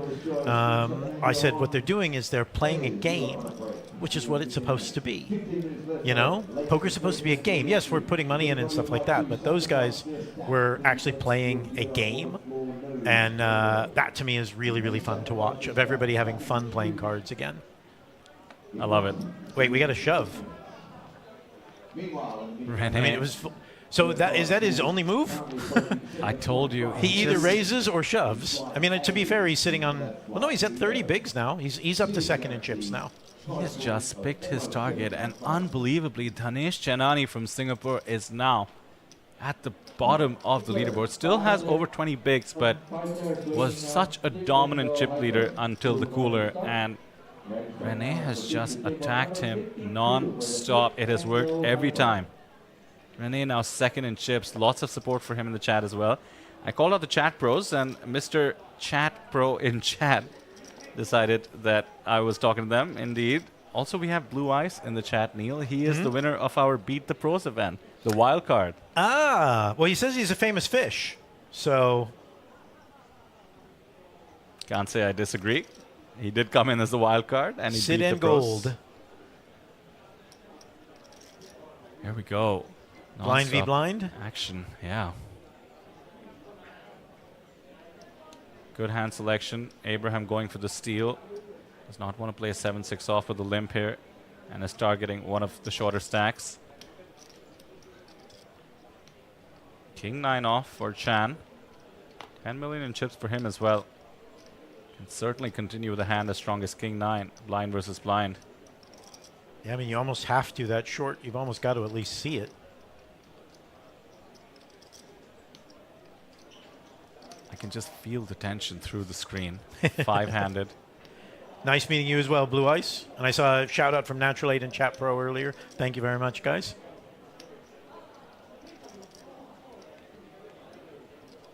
Could even be contemplating a jam. Seems very, very aggressive, but it would almost reverse the ICM pressure, asking for a huge chunk of Abraham's stack.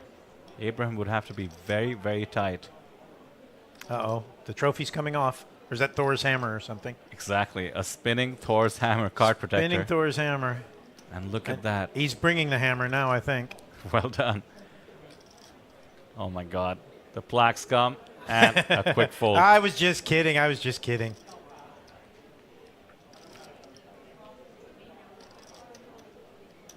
2.4 million in the pot with the raise. So a nice little pickup there, taking Chan up to 12.3 million. Well, I guess that's just basically, am I willing to stack with King 9 blind v blind? And the answer appears to be yes, because that's what comes after that. I mean, I suppose you could 3-bet and fold there, but... Yeah, you went with the sizing where I think he could. Obviously, he'd have to fold to a jam, but decided that the raise was the right way to put pressure instead of a jam. And go to table number 52. Apparently, I think they're saying Renee plays a lot online. Someone had asked if there's anybody in here who knows Renee in the chat. Tell us a little bit about him. And Klein Paprika says he plays a lot online. Yeah, there was an interesting moment where Fan Chi Wei, actually now so comfortable in the live arena, started some banter asking the final tablists what they would do in terms of playing more live if they were to win it or even have a huge score. And Renee said he doesn't plan to play any more live. He's been sleeping 4 hours a day, apparently.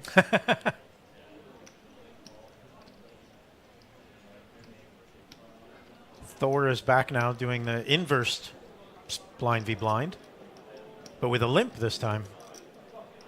Always tough. You don't want to give the chip leader a walk. It would just signal a bit too much weakness. His position is hurting him here, just having that stack on his left now. 10 high board, though, should help the cause.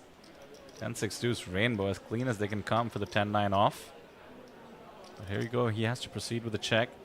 Wouldn't mind making the hand a two-street situation. Little pot control. Yep. Justin obliges, and the jack. And there we go. As someone said, Korean players so lucky. That's right. Run so good. Sorry, Korean players run so good, I believe was the comment a little bit ago. And he goes big. Fantastic bet here. Knows he's going to get less credit than any other player on the table. In position with the chip lead, with top pair on the turn. Can represent all kinds of draws. And of course, the 10-9 has to call under rep on the flop. 11%. The Queen of Spades should help the cause in terms of Chan losing minimum. Yeah, it's gross, but now it's a side fold instead of a crying call, depending on the sizing from Justin Chin, yeah.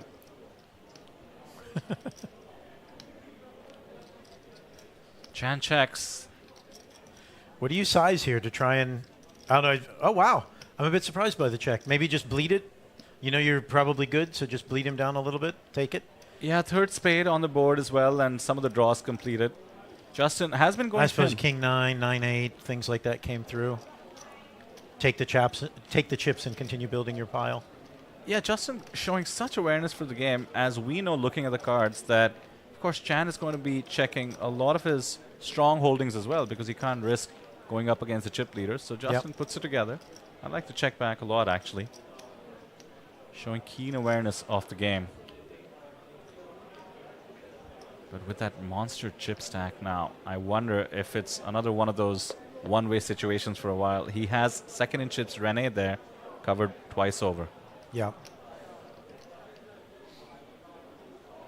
Eventually, it just piles up.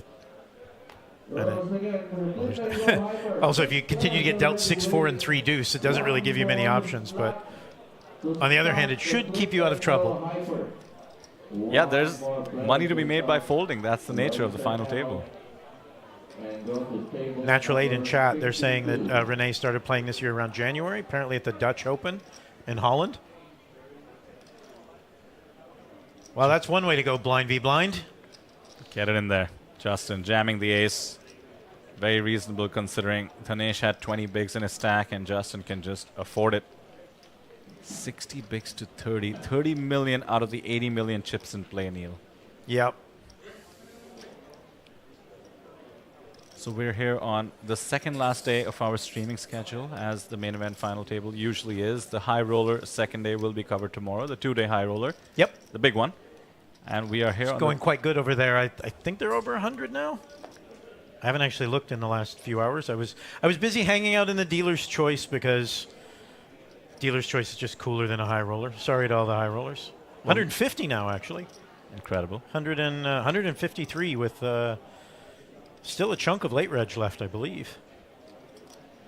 dealer's choice, just a reminder, 66 players, or maybe more. Let me hit refresh. 87 players, 87 runners, players for the dealer's choice. 22 games on offer. Yeah, even the ones that aren't supposed to be. I had a couple people going, you can't do no limit single draw Badesi. And I'm like, well, no, you can't. You can argue whether you should or you shouldn't. But you can, because it's in the thing. At this point, it's just poker Mad Libs. You're just putting together. Absolutely. It's whatever I feel like. There are, I literally, well, we'll talk after this because we've got a button min raise from Justin, right? Ace King? Yeah, that's right. Usually not going to get too much credit. He had the goods, but Renee, as the second biggest stack, has to respect the fact that he can't fight back against everyone. And it looked like, I didn't hear, but it looked like he was asking who's in our 2 seat? Or sorry, our second player to the left? That would be... is that Chan? Yeah, that would be Chan. Yeah, I think he was asking him how much he's got, because it looked like he was motioning as he was folding. I think he was looking, so maybe trying to adjust to what the stacks are at the moment. Exactly, ICM. There's 2 stacks at 21 bigs, Chan and Dhanesh. For the Flip and Go Hyper, 1 slot left to start the Flip and Go. Yeah, no, we were joking about that. We broke a record for Big O in the game called a variant called Lazy Rivers, and like it's literally one I made up because I thought it was fun, and we played around a little bit. I said, "Oh, I'll try it as a tournament," and it's really caught on with our Omaha tournaments, where every player gets their own river card. I was telling Nikita Luther in the booth when that was going on that you literally made it up, and now people are playing it out there and having a blast. Yeah, it's great. I love that. So now we've got Renee with the ace-queen. It's a trap, as Admiral Akbar would say. It's a trap. Limps in the small. Wants Abraham to go after it. Queen 6 of diamonds will see the free flop. Queen would be dangerous. We haven't, these guys, I mean, unless they have people, well, there's 2 diamonds. He's still in the lead with the ace-queen, but with the 2 diamonds.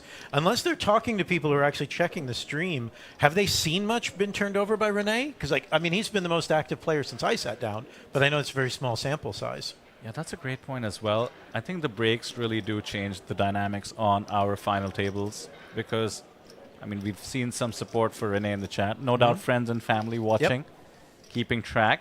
Phone blowing up. He didn't have it. You should have called. That's right. So what are the rules on regarding phones on the final table there, Neil? No phones at the final table. Well, no phones at any feature table, I should say. Any streaming table. No phones while they're there. And there it comes. It bricked Renee, but absolutely sorted out Abraham there. So. Yeah, and look at the pot in the middle. We're going to have even Stevens between Abraham and Renee here. So there's going to be 2 second place chip stacks, 2 middle stacks, 2 shorter stacks, and 1 dominant Justin Shin up top with 60 big blinds. All assuming Renee finds the fold, of course. Oh, it's a big bet. Big bet. He's gone polar. We've picked up the time banks. This is one where from the outside you're like, don't do it. Exactly. Don't do it. No doubt. Renee's fans in the chat are stressed out right now. 2.1 million is the bet into a pot of about 2.5. Looks like he's trying to steal it. That's a time bank being thrown, not a chip. Wants more time to think. Certainly the right time to do it. Needs to find the fold with the best non-pair hand here. The board is paired. There's 3 diamonds on it. But with that bet, Abraham is essentially saying I either have air or I have basically a flush or a straight. He does make the call. Well, never mind everything I said. Abraham has just been super solid. Now, once again, second in chips. I mean, you're right. It's an all or nothing bet. I've got the stone colds or I have complete air. So that drops. I mean, it wasn't horrible. Renee had 30 bigs right before, right? So it dropped Renee down by 8 bigs, but he's still in third. Yeah. Closer to the bottom of the leaderboard than the middle now. I have to say Renee has been navigating this final table exceedingly well, and credit where it's due. Making a hero call at this stage of the final table is not easy. Well, it's one of those. What I found interesting is when we were focused on him for the longest time, his eyes were on the board. They weren't staring down Abraham. And in my experience, at least as my own as a player, when I'm staring at the board, I'm trying to talk myself into calling. Yeah. I'm not reading you anymore to try and figure out what you have. I'm trying to convince myself that what I have is good enough to win. And I don't know anything about Renee, so I don't know if that's what he was doing. But as I was watching him, that's why I was saying maybe don't do it, because it's like I think he was talking himself into the call against his own better judgment. I say the same thing all the time. Look at your opponent as much as you can, but don't forget, we just found out Renee, an online player. Certainly part of the aspect of the game he needs to perhaps get a bit more used to. Well, he could just be used to looking at the cards, like literally looking at the board then. Exactly. Because there is no player to look at and stuff like that. So we're still at 255, so close to 3x from Abraham, now blind v blind. Yeah, we just saw this situation. He had 7-6 off last time, got punished by the King-9 3-bet. Now Chan will see a flop with 10-8 off. So King-9 we're willing to go to town, but not 10-8. 10-8 we just want to see the flop. In position. 9, Jack, Ace. Wow. Something for everyone.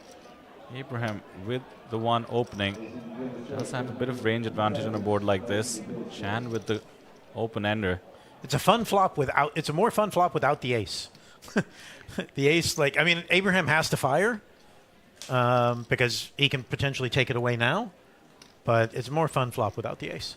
And with Chan defending as loose as 10-8 off as he has done in the big blind, this bet would work plenty of times from Abraham, but now he needs to reevaluate depending on the turn. He's still ahead with the king high. King or queen of hearts? Oh, that is... King, queen of hearts would have been a lot of fun. Queen of hearts would have been just ugly. Chan still with the open ender. Abraham still with king high. And the SPR is interesting as well. 1.5, 7.75 million in Chan's stack, which is what Abraham is eyeing. 5.4 million in the middle. If Abraham is double barreling here, he needs to do oh, there we go. Two There's red the ones. barrel. He's essentially getting a lot of leverage on his bet, as they say. He's implying that Chan's entire stack will be at risk if the hand proceeds. Exactly, because he doesn't even have, well, I mean, he doesn't have a, he barely has a pot bet behind now with 7.7. This is a very tough spot, Neil. 24% equity. Chan might not know it with the flush draw. There we go. Lets it go. What a tight fold. What a great result for Abraham. 2 hands in a row, just climbing up to almost 20 million in chips. Doesn't take much to go from 20 bigs to 40 bigs, apparently. Petition to address Chan Man Lock as Chairman Lock. Well, the Natural 8 people approved it. Abraham is the man of the moment. Let me just remind you, Neil, that he was our 4th place finisher at APT Incheon in the main event. Oh, wow. Oh, my apologies. 5th place in the main event, 4th place in the Superstar Challenge. I think that used to be the 10K buy-in at the time. Yep, it was before the Superstar went 25K and the Super High Roller bumped to 10. So he had an incredible series at Incheon just about a year ago. After that, I have heard that he's not a professional poker player, just takes the game very seriously. We can certainly see that. He's already outdone his best score ever with our $102,000 locked up. If he gets 2nd place, he would match his entire Hendon Mob earnings in one go. Those are, to me, some of those are some of the greatest results. You know, it's his highest finish. It also beats all of his other finishes combined. Let's not even talk about the 450 up top, 2x the Hendon Mob. To LM Fan, he says the game will end by Poker God because the blind is super high. I think, like I mentioned earlier, they're playing a little bit behind because there's about 150 bigs in. You would think that they would be at a minimum 4-handed, and potentially even, depending on how it had gone, 3-handed. But if 2 people go in the next hour, all of a sudden now we're sitting on 50 bigs average for 3 players. I feel like you're kind of jinxing things a little bit, maybe. Well, it goes both ways, because I've had people say, oh, it's bad when you've got 6 people with 12 bigs, and I've always believed the players are the one who have decided what the clock did. That's right. Do you know what I mean? We've been playing for however many days, and the levels have gone, and it's like if we reach a point where we're playing push-fold poker because everybody's 15 bigs deep, that's not a problem of the structure or the clock, in my opinion. That's usually an issue. Well, it depends. If we're playing a super hyper turbo, then yeah, that's a function of the tournament. But main events are usually structured to where we want them, 35, 45 bigs deep, so there can be enough poker being played. I mean, I love getting a walk with 5 deuce. Oh, absolutely, Dhanesh, much needed. I will say that nobody can ever complain about the main event structure. Absolutely fantastic. Low increments, 1 hour levels. It has just been a thing of beauty to see what fantastic poker it leads to. I will say you are the expert here, so I will prompt you to talk about an APT feature that I personally love, the rollback. Didn't engage in this case, but we do have a ruling for our final tables, right? Yeah, and I hate it. I personally hate it. We do for the super high roller, the high roller, and the main. Well, anything that's filmed, right? No, I think it's actually because it's not for the star. So super high roller, the high roller, and the main. If they reach the final table with less than 30 BBs average, we will roll it back to whatever level equates to 30 BBs average. The reason I hate that rule is basically literally what I just said, in that I believe the players have played the tournament to where it is. Mm-hmm. If you had 100 BBs and everybody else had 10 BBs, you want the clock to stay exactly where it is. This is how the tournament played to get there. If all of a sudden they change it and now you have 180 BBs, that's fine for you. But if all your opponents now have 35 BBs, the poker is entirely changed. Oh, here we go. We've got blind on blind. Whoa. Bang, bang. Bang, bang, indeed. Almost equal stacks. Absolute cooler of sorts. Ace-8 and Ace-9, both super strong. Blind And the suits versus blind. flip. So one of them's got the diamond, one of them's got the club.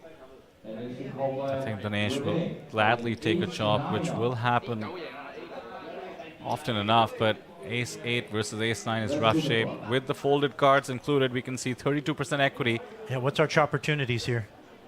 8, 6, 10, a smile across Dhanesh's face. It's far from over. Renee taking it as well as he can. He needs a 7 or a 9.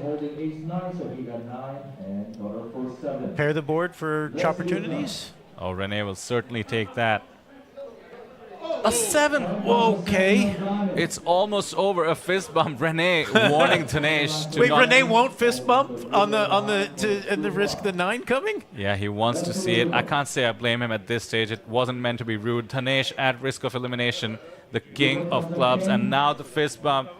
Dhanesh will have to get the bad news. He was covered, and he is eliminated in 5th place. Overwhelming chip leader coming into the event, the final table to be precise. Absolutely worked his stack, put on a masterclass, as I had been calling it in the booth.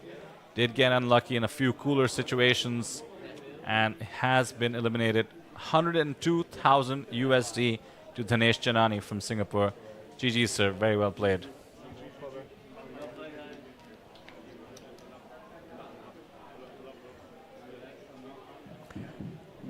It's always a little unfortunate when it comes through. I mean, to be fair, he was behind on the flop, 62-38 or whatever, or 68-32, whatever it was. Or sorry, pre-flop. That's right. He did have the worst of the 2 hands, but to flop it and then have it taken away always just stings a little bit more. And they make you walk right by the trophy you don't get on the way out. Like, just insult to injury. Well, the poker gods a bit cruel with that flop. Perhaps the APT a tad cruel with the trophy walk by, but a fantastic performance. You're talking about coming 4th out of 1,991 players. He made it look easy out there. Coming 5th, sorry, out of 1,991. Made it look easy out there for a while, but poker gods had something else in mind with that flush over flush. And just like that, Neil, we're down to 4. Hey, you know what? 100K for 4 days' work? Not too shabby. Not bad. Not bad. Aless in the chat saying huge chip lead to finish in 5th. Did he come in as the overwhelming chip leader, or? Indeed, he did. Ah, okay. And for a while, he extended it. He had about 25 million chips at one point. There you go, Neil, the average. Hey, you jinxed it. I warned you. I didn't mean to jinx him specifically. But yeah, that does adjust everybody's. Well, it adjusts the average, I suppose. It doesn't necessarily. Yeah, we still have some short stacks here, or shorter stacks. Well, there's one of them. Chan Man Lok from Macau, ace-9 suited, opening under the gun. Abraham will defend the king-6 off. And how about Renee? Where are the Renee fans in the chat? What a journey he's had. He came in as a shortest stack, mind you, Neil. Very nice. And as you said, been quite active, so it's not not getting there without not getting there by accident, getting there with a full try. So 62, 40, 36, 19. Yeah.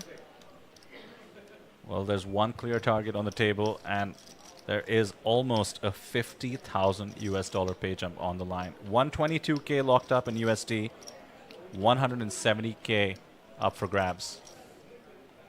Yeah, as P points out, running second nut into nut on that flush board took a chunk of his chip lead away. And he lost a big one after that as well to the same player. That's Justin on the screen right now. Ace-King going up against King-Queen suited. Sometimes it just doesn't go your way. Sometimes it plays itself as well. Like I did see the hand that P is talking about here, and I don't know what else you do in that scenario. When he was absolutely running over the table, we were saying it would take a cooler to stop him. That is what happened. So there's a shove, blind against blind. So I think the last 3 or maybe even 4 orbits going by, Abraham has put max pressure on Chan. I know Chan pushed back on the one, put a 3-bet over the top that got through, but the other 3 really applying pressure on his left. I think some of the players have picked their spots. Of course, blind versus blind is going to be very frequent now that we're four-handed. Abraham found a new gear a few orbits ago, perhaps as we came in from the break. You and I were in the booth. Renee had picked his spot from the start. When Abraham had the chip lead, he was sort of utilizing the fact that he was going to be super wide opening. So he just went after Dhanesh. Then Renee decided to just find the ace-9 when Dhanesh finally jams the ace-8. So it's all working out so far for him. 40 bigs for him. Chan Man Lok is the one who needs some help. About 18 bigs. Well, and it's tough as well because for Chan, if you're getting that aggression on your right with the chip leader on your left, it doesn't, for the hands you're forced to play, it doesn't give you a lot of wiggle room to do anything, to make any moves, short of looking down and finding kings or jacks or something like that. Renee opening and getting the chip leader to fold. Jack 3 off. Justin Shin still sitting with 60 bigs up top. Question from Gilbert. The Superstars Challenge, when we started New Era in Taipei last year, the focus was on the big 3. He's asking about the big lions and why the Superstar doesn't get one. And that was always the high roller, the super high roller, and then the main event. The Superstar has already been through a couple of iterations. I believe it started as a 10K when we were in VSOP in Hanoi. And then it's gone up. It was 20K for one of them. It's been 25 a couple. So it could potentially grow to be a 4th lion. I'm sure there's other ones in the Disney family we can use. Oh, what a tease. Nala, we can bring in one of the girl lions from the movie. Nala. So it may eventually get there, but because it hasn't been basically standardized and apart that way, it came later, so it was after we'd already built the 3. It does get the cool black one. We did make a special trophy for the 2Ds for it. The Stealth Lion. Stealth Lion, exactly. I hadn't heard it referred to that, but I like that. This does bring up a great point. Chat, I have with me APT President Neil Johnson. He has programmed some of the events that we have been watching, and of course, everybody out there in the field been playing. If you have any APT questions, feel free. This is the time. Limped in the small by the chip leader. Renee with the nut low. Happy to see the free flop, and now actually does flop the wheel draw. 7 of spades changes nothing. Justin knows he has the big stack, and he knows he should be putting it to work. Just being a little bit choosier with his spots. Besides, this is not yet the moment. Has the gut shot with the 8. Well, also has the best hand. 3 players currently waiting now. 4 players to go to start the pick and go. Hyper ready for now and proceed to I think he did that 2 of the previous times as well, just limped his small blind.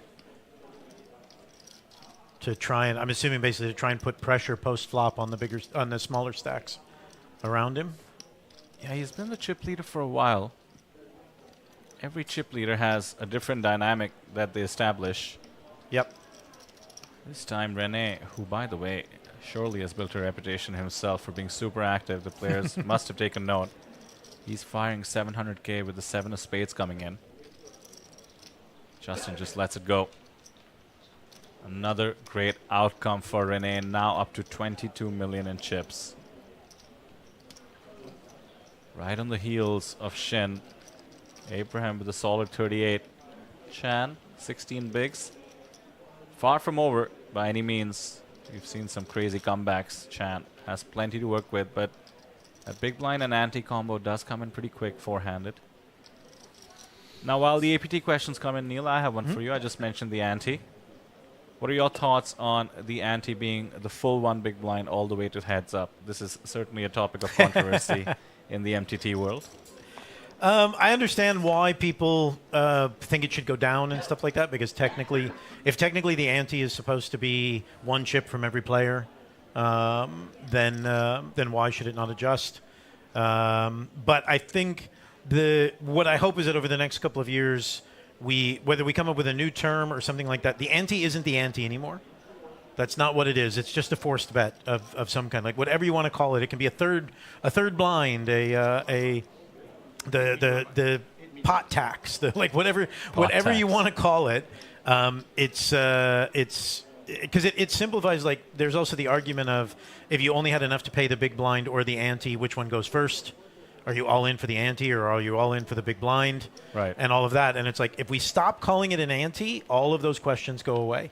I paid my share of pot tax in my time, if you know what I mean. Exactly. So, okay. So the situation here, four-handed out of the gun, is essentially the cutoff. Chan opening the queen-jack off.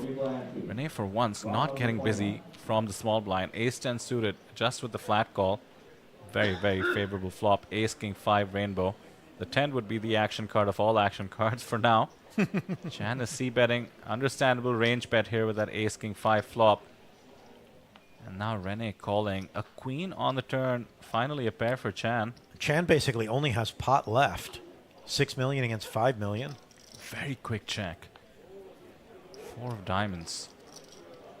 The quick check signals some weakness. Renee has a very easy value bet here. Targeting all kinds of kings. He goes with a blocker, just 500k.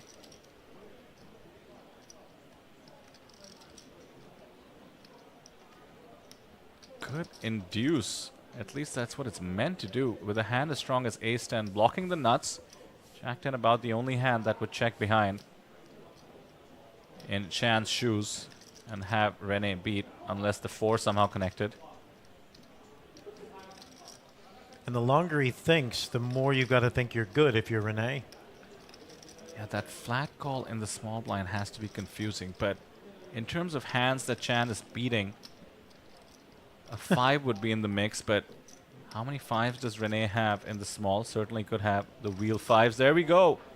Value with the ace. Chan now crippled to 5.5 million, 11 bigs, and he's in the big blind on the very next hand. Blue Ice, I think if we say that, we have to pay Joe and James some type of equity comment over to the EPT kids. You're referring to Blue Ice saying everybody loves a chop pot? We say that sometimes. We're allowed. We'll pay our royalties. I think Joe and James might have trademarked it, so we have to be careful.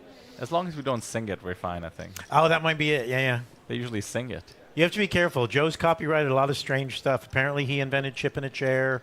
You know, there's a number of things I have to be careful of, or I'll get a text. Interesting. Once again, we see the 4th place payout, 124,000 USD locked up. Oh, I wonder. I mean, I was kind of saying if he calls, then anything decent in the big blind goes in at that point in time just to try and pull. Oh, no, here we go. That's decent. This will be it. Ace 10 off. Thor's hammer is off. Oh, he just calls. I would have loved to see a shove there. The chip leader is going to be opening so wide. UTG, once again, a reminder, is the cutoff four-handed. So it was a fantastic spot to just get your chips into the middle.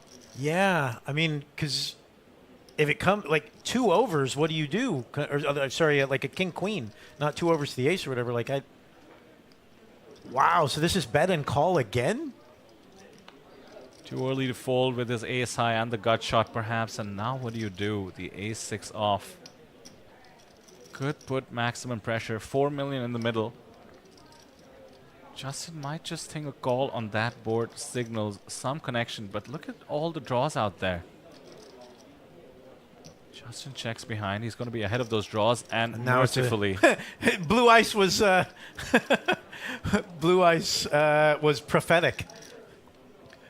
Everyone loves a chop. I won't say it. Pot. See that we can't get in trouble. If you do some of it and I do some of it, there we go. Then we don't get in any trouble. Chop, chop. Let's go. Chan did not find the jam. Sound and fury signifying nothing. By the way, the table will get to see that Chan did not jam the ace 10 off and will be taking note. Yeah, I mean, that's a very, very interesting line with ace 10.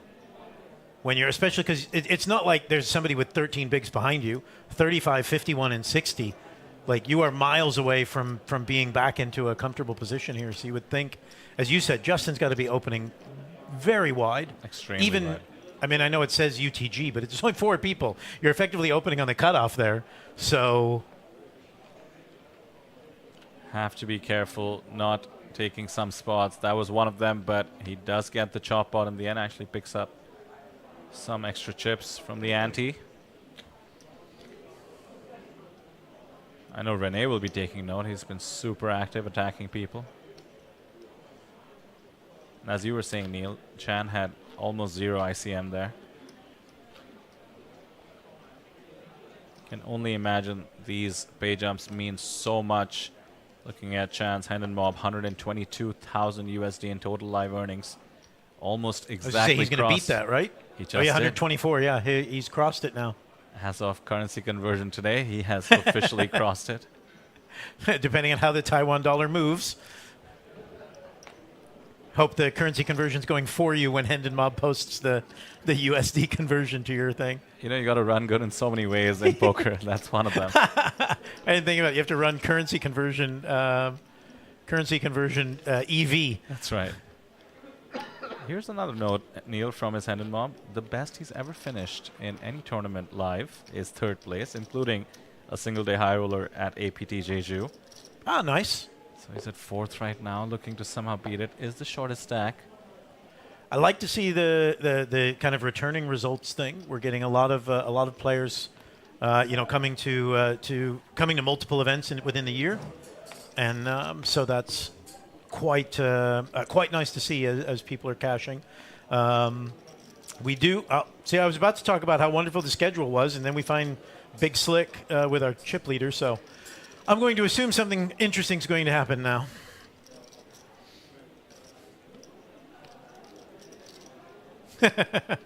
We can't see his cards, but it was very quick, whatever it was. 8-6 off, yeah. Nothing interesting. So in that case, what I was going to say is, like, we're averaging now very close to 100 events per festival. And so it is giving people lots of opportunities to make final tables, to win the Lion trophies and stuff like that. Here we did end up in the first few days with a lot of alternates, because we had so many things going on and so many people coming in. But what's great is we've just secured a new venue for when we come back next year, 120 to 150 tables. So we've currently, across the 2 venues here, we've currently got 79 rather. So coming close to doubling our table capacity when we come back for APT Taipei in late April next year. Oh, is that a big announcement on the stream? No, don't tell anybody, everybody. It's not public knowledge yet. But it's okay. Nobody listens when I talk, so we'll just leak it out there. Well, the 2,000 of you in chat now know, in case Taipei is your preferred destination. But also, quick reminder, APT Manila at the end of this month, October 28th. See you in the Philippines. And if that's not your speed, Vietnam, APT Phu Quoc on the 8th of November, back to back. Absolutely. Really looking forward to Phu Quoc. I spent New Year's there a couple of years back. Beautiful, beautiful place out at Corona Casino and the Radisson and everything out there. Blue ice, yes. No more queue. Well, I mean, it'd be nice if we had a little bit of a queue because it meant we were selling out 150 tables. Chat Pro, yes. No more double venue next series when we come back. Which is that's why I'm talking about it. I'm very excited to know that to plan a schedule for 150 tables is going to be absolutely fantastic. Back to the action here. The two middle stacks battling. This is exactly what Chan likes to see as the shortest stack. Renee, with not much, Queen 10 off, decides to fire when the ace of clubs hits the turn. Small versus big battle. Ranges are super wide. Abraham actually checked behind with the top pair? Interesting. Does he not trust Renee? Oh, my apologies. He called when Renee bet on the flop, so the double barrel coming in. And a quick call once again. Renee surely thinking about shutting down the call twice. Any draws, he would beat with the queen high anyway. Now the 4 pairs as well. But does he want to put maximum pressure? 13.9 million in Abraham's stack, 7 million in the pot. Oh, he's going for it. The third barrel, what is that, 1.2? Oh, it's a tiny, tiny bet. Yeah, into 8 or into 7 million? Yeah. Not completely sure what he's trying to fold out there. Perhaps some king highs, some kings that could have converted into... Oh, even his body language is like, yeah, I thought I'd throw 1 million in there, see what happens. Flicking a chip, just see what happens. I think could have worked every once in a while against, the kings that become the backdoor flush draw, but that's about it. Certainly I'd lean towards preserving the million or so. With that, Abraham actually beats him on the leaderboard. Wurzel, yeah, and Justin, I said between 120 and 150 tables. I'm just saying 150 because I want that. That's what I want the number to be. 120 to 150. Brian, Jeju, we hope so. The plan is yes, but have to sort dates and stuff like that. Certainly hope so. Sentinel, no, I'm not allowed to have any children. It's a promise I made to the gods. Not even through adoption.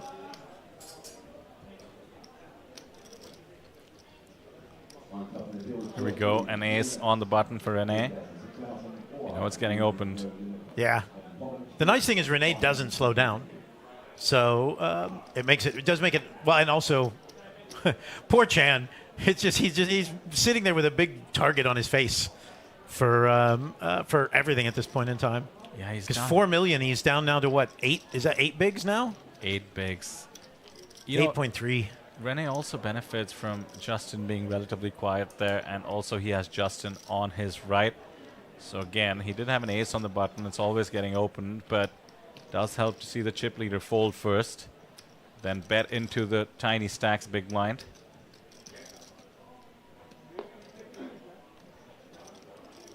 Everybody has taken note. Justin, a bit quieter. Renee, super active. And now King 10 off on the gun. This time the chip leader is on the big blind.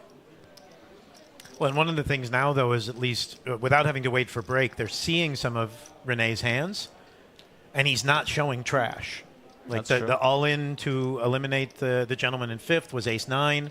He just showed queen 10. He showed down another 2 paint cards earlier, I think. So...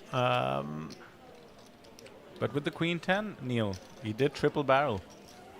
Now he is out there bluffing. 60 bigs for Justin Shin from Korea up top. Renee from Germany, 45, tied essentially with Abraham from Singapore. And Chan from Macau at the bottom. Hey, there you go, Neil. That's a compliment. The Sentinel says you remind him of Dana White. The next question is right up my alley. APT India anytime in the future? I would love to go to India. I did a tournament there with, oh God, what the hell were they called? Maharaja Club.net, Club Maharaja, something like that. I did a tournament in Goa, 06, 07. I went as a dealer. Because I know it took me forever to get there from Seattle. But it was really fun to go and do. So I would love to go back to India. We had a lot of strong support from Indian players on the APT this time in general. And so, yeah, I think it would be a blast to go. I don't know enough about the laws and the rules to know. Actually, we have a shove finally. Ace 10, no shove. Ace Jack, we shove. Well, he's on the button. He's shorter, and this time it's going to go through the nut low for Renee. He's thinking about it.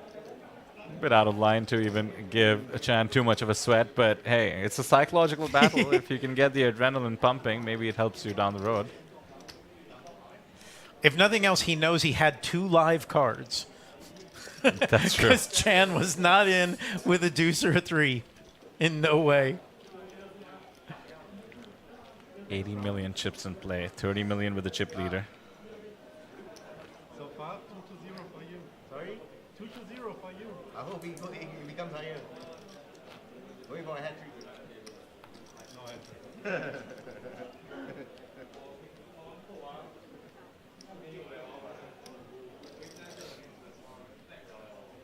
Another APT trivia question for you, Neil. I think I've answered this, but I might be wrong. So just to confirm, why have we called it the APT Taipei Poker Classic? Here we go. I personally think it's just for marketing reasons, but I'm not supposed to say that. It's like classic Coke or something? Well, no. When we were here in February, the buy-in was a little bit higher. We were up around, I think, 2,300. Whereas when we launched last year, it was right around the 1,500, the 50,000 Taiwan that we're at now. And so this was more, back being the classic buy-in of if last year's a classic. Marketing people are probably so angry if they can hear me now. No, but it's also, it is a really, the TPC, the Taiwan Poker Classic is a nice little brand. And it is a highlight for the people who were here last year. This event is very much like last year. So did we, sorry, I was talking to you. So was it limp or, 3.5. So we had a baby raise? Yeah. And then a defend? That's exactly right. And the flop is 2 diamonds. And now the king, Renee, just running hot. These 2 are giant stacks, though, with a tiny one in the mix. This is going to be about as stressful an ICM situation as ever. Ace of diamonds on the river for the car crash. Oh, Neil, looking for blood. Ah. Well, the 4 of diamonds seals the deal already. The king 9 was ahead on the turn, but now, how much value can he extract? We saw him get value earlier. Well, he 3-barreled the last time he did this, blind v blind. But here right. he's, maybe his hand is still burnt from touching the stove in the last one. To check. Now he's time banking.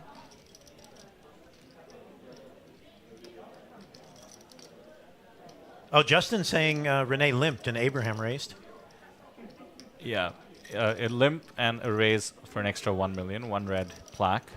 Ah, okay. Now I understand the checks on the flop and turn a little bit better. Thank you, Justin.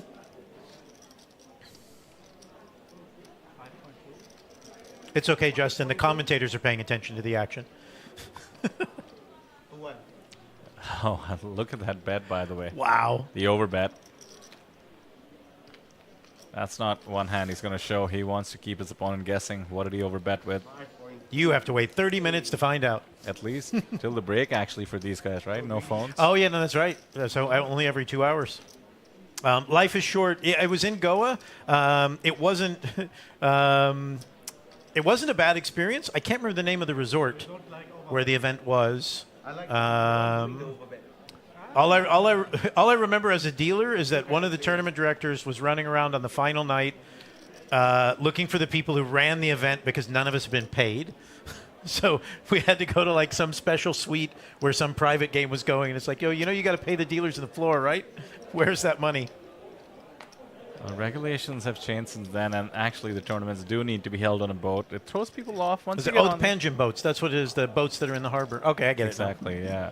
once you get on there, it's about the same. Feels like you're indoors in a casino, but you do have to take a tiny boat to get to the big boat, which is always fun. And last time I was there, Neil, by the way, we were on a smoke break, and one of the boats you can actually sort of go out onto the deck, and dolphins in the river. Oh, very nice.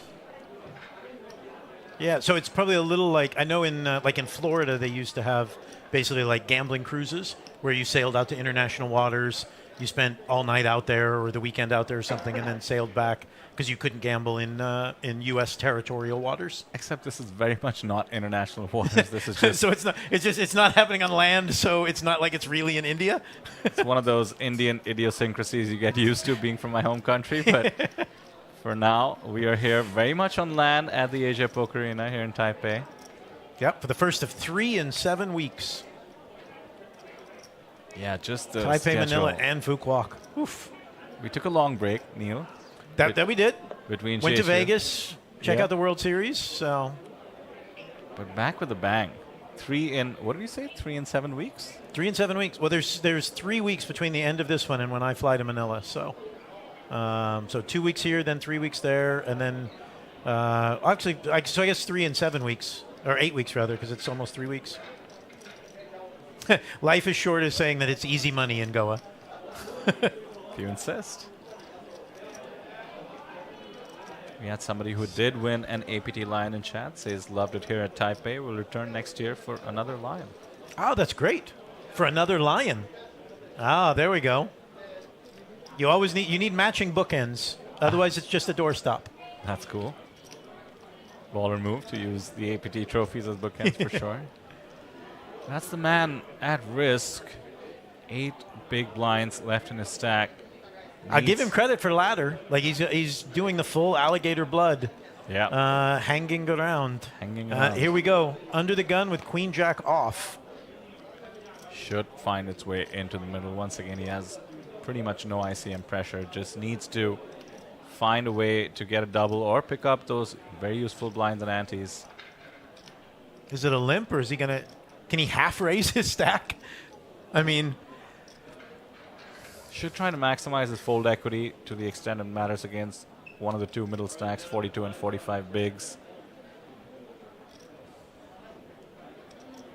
Could do one of those soft commits and leave some chips behind in case he sees madness ensue behind. yeah. That is certainly the If you standard. did like what 3 million out there, you're leaving close to $1 million behind. You never know. Players might wake up with aces and kings. Very calm. Whoa. Yeah. That actually doesn't surprise me. I'm starting to get a vibe that him and I play the same way a little bit. I don't want to. I don't want to risk my tournament life against all 3 of them at the same time. Yeah. Going UTG, like I know. Don't get me wrong. For all the pros that are out there, I understand how bad a play it is. You know, to saying, oh, I just don't want to be there. But and ironically, King 10 and Queen 6. He had what, Queen Jack, right? Oh, and he my flops top goodness. 2. Of course. If he puts it in. It's a queen and a jack just for maximum pain. Like I just look at that as a player, which is why I'm a bad player and why I usually don't play 2-card poker. I play 4- and 5-card poker and 7-card poker. I look at that and I go, now I have to get through all 3 of them.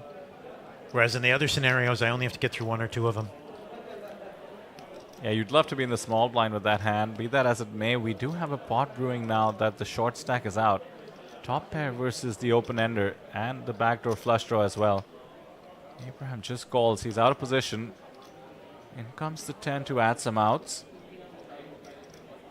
2 flush draws possible. Very, very wet board. Connects with all the straight draws that we're calling on the flop. Don't forget, Justin is the one with the chip lead. He can afford to put pressure. Does not decide to charge the potential draws. Free card for Seasvin. It's a 3 of And the clubs. get there. And sadly, Chan's sitting there going, I would have tripled up, potentially. We talked about how the poker gods can be cruel. This is just yet another way. Make the tight fold with Queen Jack off. What a needle on the flop. If nothing else, at least show that he would have lost by the end, so it doesn't sting as much. Yeah, now he's going to have to see it all and know that he would have tripled up there. Oh, if the camera can somehow find Chan, it would be amazing. But oh, there it is, the camera team on he put the mask over his full face now so nobody can see him like gnashing his teeth. Oh, there it is. Oh, damn. Shout out to the production team for capturing that. Well done, guys. Sorry to focus in on Chan's pain there, but nothing but love, Chan. I feel your pain to have to go the four-handed face palm for missing the opportunity. But transpired Omaha high-low is awesome. now he's going to have to put in 2 of his big blinds.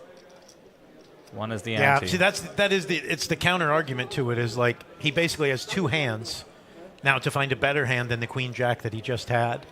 But actually, Neil, I'd been asking you about the ante, and we do find ever since we have seen the ante being implemented, people are way looser under the gun because they have to face the burden. So very surprised to see him fold the queen jack off there. Now he's on the big, and Renee has woken up with a real holding. Big slick on the button. 22 million in his stack. And he's got $1 million in, so he only has, what, 2.8 now, right? Because he was 3.8 when he folded. Oh, King 7 went away. Jack 7 suited it. I mean, if you fold it here, you're basically dead in the next 5 hands, right? This is kind of the holding that he might want to do a stop and go with, meaning that he calls off pre-flop and just jams if he connects as a donk. Renee giving him the right odds. Surprised to see the sizing there. I think he could have realized that he might want to get max equity in terms of a fold. And a jack. Oh, there and we a go. 7. And it works for the stop and go. Even if the stop and go was fake, the stop and go is now real, and a snap call from the 2 overs. Chan rewarded for his patience. 84% to get the double up to 7.5 million. Would be at 15 bigs. A much, much more comfortable stack. Just needs to fade a 10. I'm rooting for the nitty play now. I hope Chan doubles up here. I love it. You can be biased in the booth for fellow nits. Not that we're calling Chan a nit. Yeah, no way am I calling Chan calling a nit. Neil a I'm nit. calling Neil a nit. There we go. Oh. There's his double up. Instantly just finds the full double up. 7 seals the deal. I have so much empathy for the people who like the short stacks doing everything they can to stay around. And so watching that, like watching his play over the last 2 or 3 orbits is kind of living that. Renee taking... Well, no, I've made a final table with half a big blind before, and everyone basically laughing like, how are you still here with that chip? And I'm like, I may only have that chip, but I'm here. Chip in a chair, as they say. We almost saw an amazing comeback. Was it the Superstar? You'll have to excuse me. All the streaming They all schedule run together. blending in. But we did see somebody go down to 0.1 big blind and come back up to 6 bigs, which would have been the start of the best comeback of all time. Didn't one of the ones? It wasn't in Incheon. We had somebody win from 1 big, didn't we? Or was that something else? Maybe I was watching. Who was that? I know sometime in the last year or something, I saw like a story of like somebody fell down to 1 big at the final table and came back for the win. Yeah, we've seen it all. That's why it's never too late. Justin says if Chan wins, we get to go back to Macau. I'm not sure that's how it works. If somebody wins from the country, you get to go to the country. It would be awesome that it does. Can we get there's cool places I want to go. You know, let's get somebody from Thailand to win. Let's get somebody from Japan to win. Let's go to the more esoteric places. Let's get a Mongolian to win. Sure, we have Nepalese, Sri Lanka. Let's really go around the map here. What about Renee from Germany? I see a German flag in the chat as well. Yeah, I've been to Germany a bunch. It's great. I'm not sure the Asian poker tour goes to Germany as easily as the European poker tour. Although Lloyd took the APT to Prague and to London back in the day, so... All right, so blind v blind again, right? Limp check? Yeah, a trap by Chan with his newly acquired chips. Once again, not sure why he didn't want to pick up the 2 big blinds that he could have with the jam. Was rewarded with the ace-jack by the poker gods pre-flop. Now has been out-flopped. And that's the gross part about this. If he shoves with 7 million now... Justin probably throws it away. And last time around, but now even with bottom pair, is Justin putting it down? We saw a similar situation, and now with the 9, by the way, plenty of more outs. I was going to bring up, remember the ace-10 and ace-6 Yep. with these two players? So Chan making the call with the ace-jack off against Justin's bottom pair. And the 10 gives the check mark to the chip leader, Chan. Now left with just ace-high.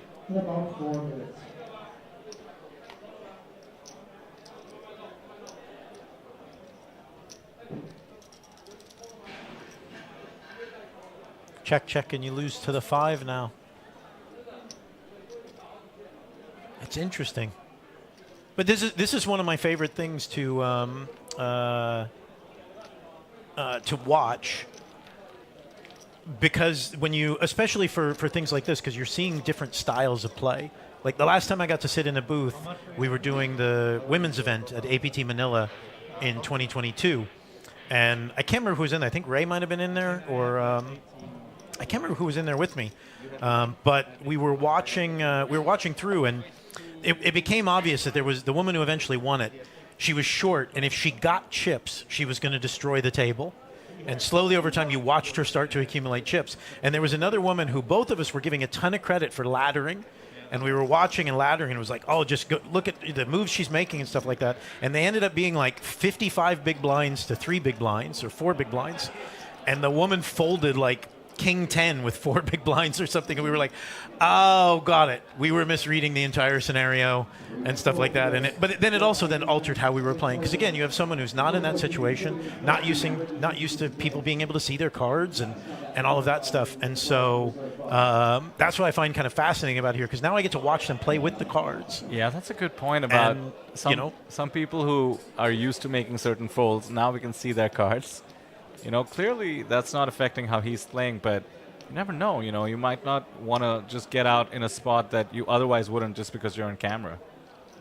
Yeah, well, even like you and Sam are probably analyzing that ace-10 at a much higher level than I am when I look at it. But it's one of those of like, I look at the ace-jack that he just did, and I'm a little bit like, I think, are you probably getting in there or what have you? But he's basically just sitting here, hanging around and hanging around. He's made it. He's made it through 1,987 other people.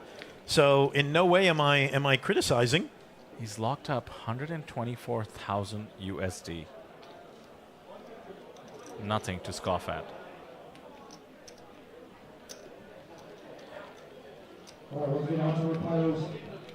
Back up to 11 bigs. That ace-jack situation also worth mentioning that he was trying to trap the chip leader. Ordinarily a good strategy. Very often he's going to limp, and Justin as the chip leader should attack. At the same time, Justin has been extraordinarily snug with his chip lead. I'd say ever since you've been in the booth, Neil, probably. Yeah. Justin's been in charge of that chip lead since I sat down. Yeah, and we haven't seen him get too out of line or really try to be that big stack bully. Dean was saying Chris Moneymaker came back from 1 big to win a Triton. And Justin was saying, that might be what I'm remembering, Justin, is the Barcelona one from a couple years back. I think, if memory serves, I was driving from Vegas to Seattle, or from LA to Vegas, and I think I had the stream on while I was driving through the desert. So that it might have been the Barcelona event that I was remembering.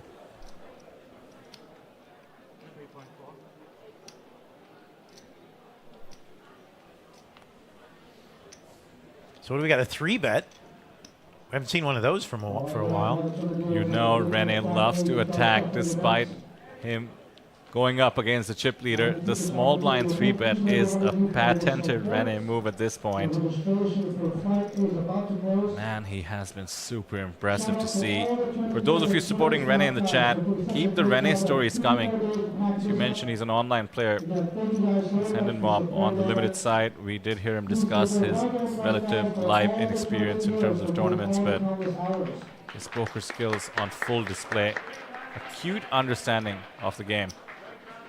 What were they just clapping for? If I remember correctly, Neil, I was actually outside. We were on a 30-minute delay, so I happened to be outside 30 minutes ago. Or maybe I'm a bit off, but as you well know, the guarantee for the mini-main was reached in Flight 1A. Oh, yeah, that's right. That could be it. We also have some other events going on. The double stack might have hit the final table as well. Big event, got almost 1,000 entries yesterday.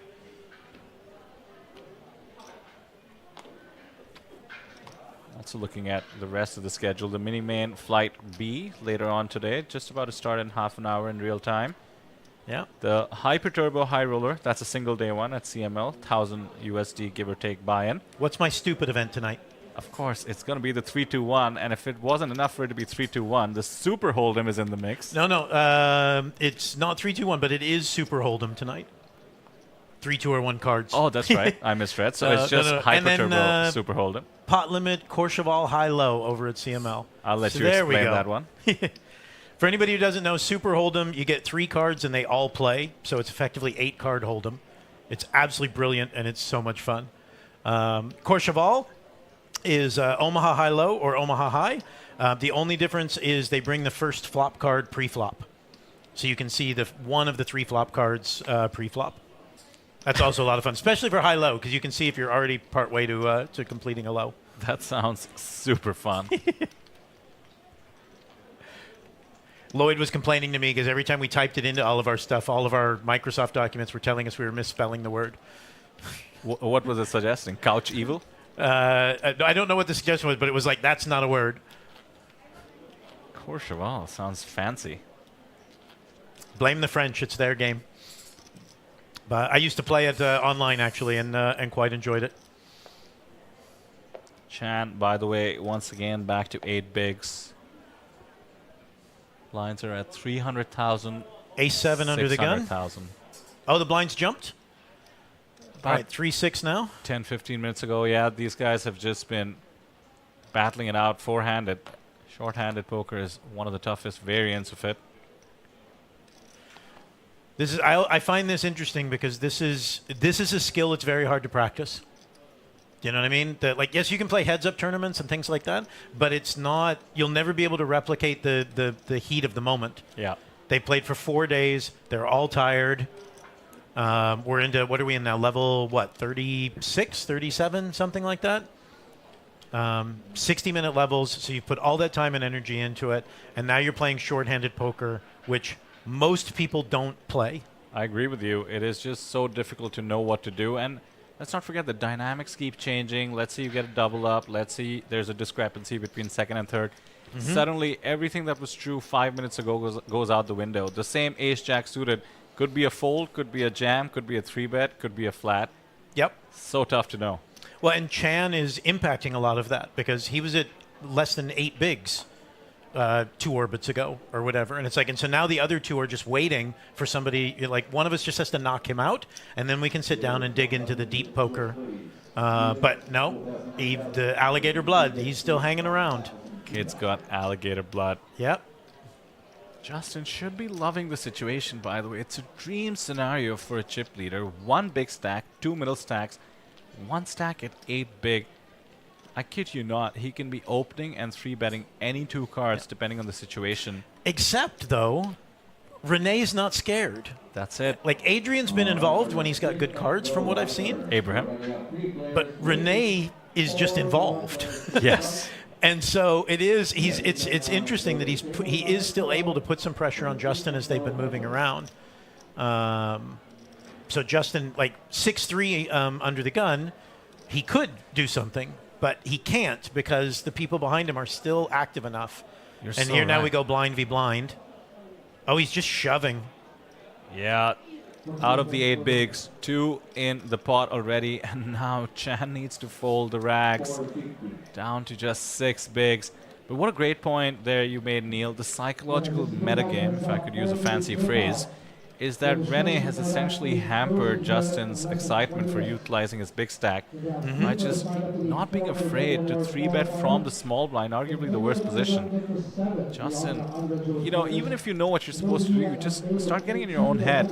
And don't forget, these pay jumps are meaningful even if you have the chip lead. Even Justin might be like, hey, let me just get this tiny stack over with so I can make the extra almost 50,000 USD before I decide what to do. But in terms of going for the gold, in this case, literally, without a trophy, and the $450,000 up top. Get the lion's share of the prize pool. Nice, double pun there.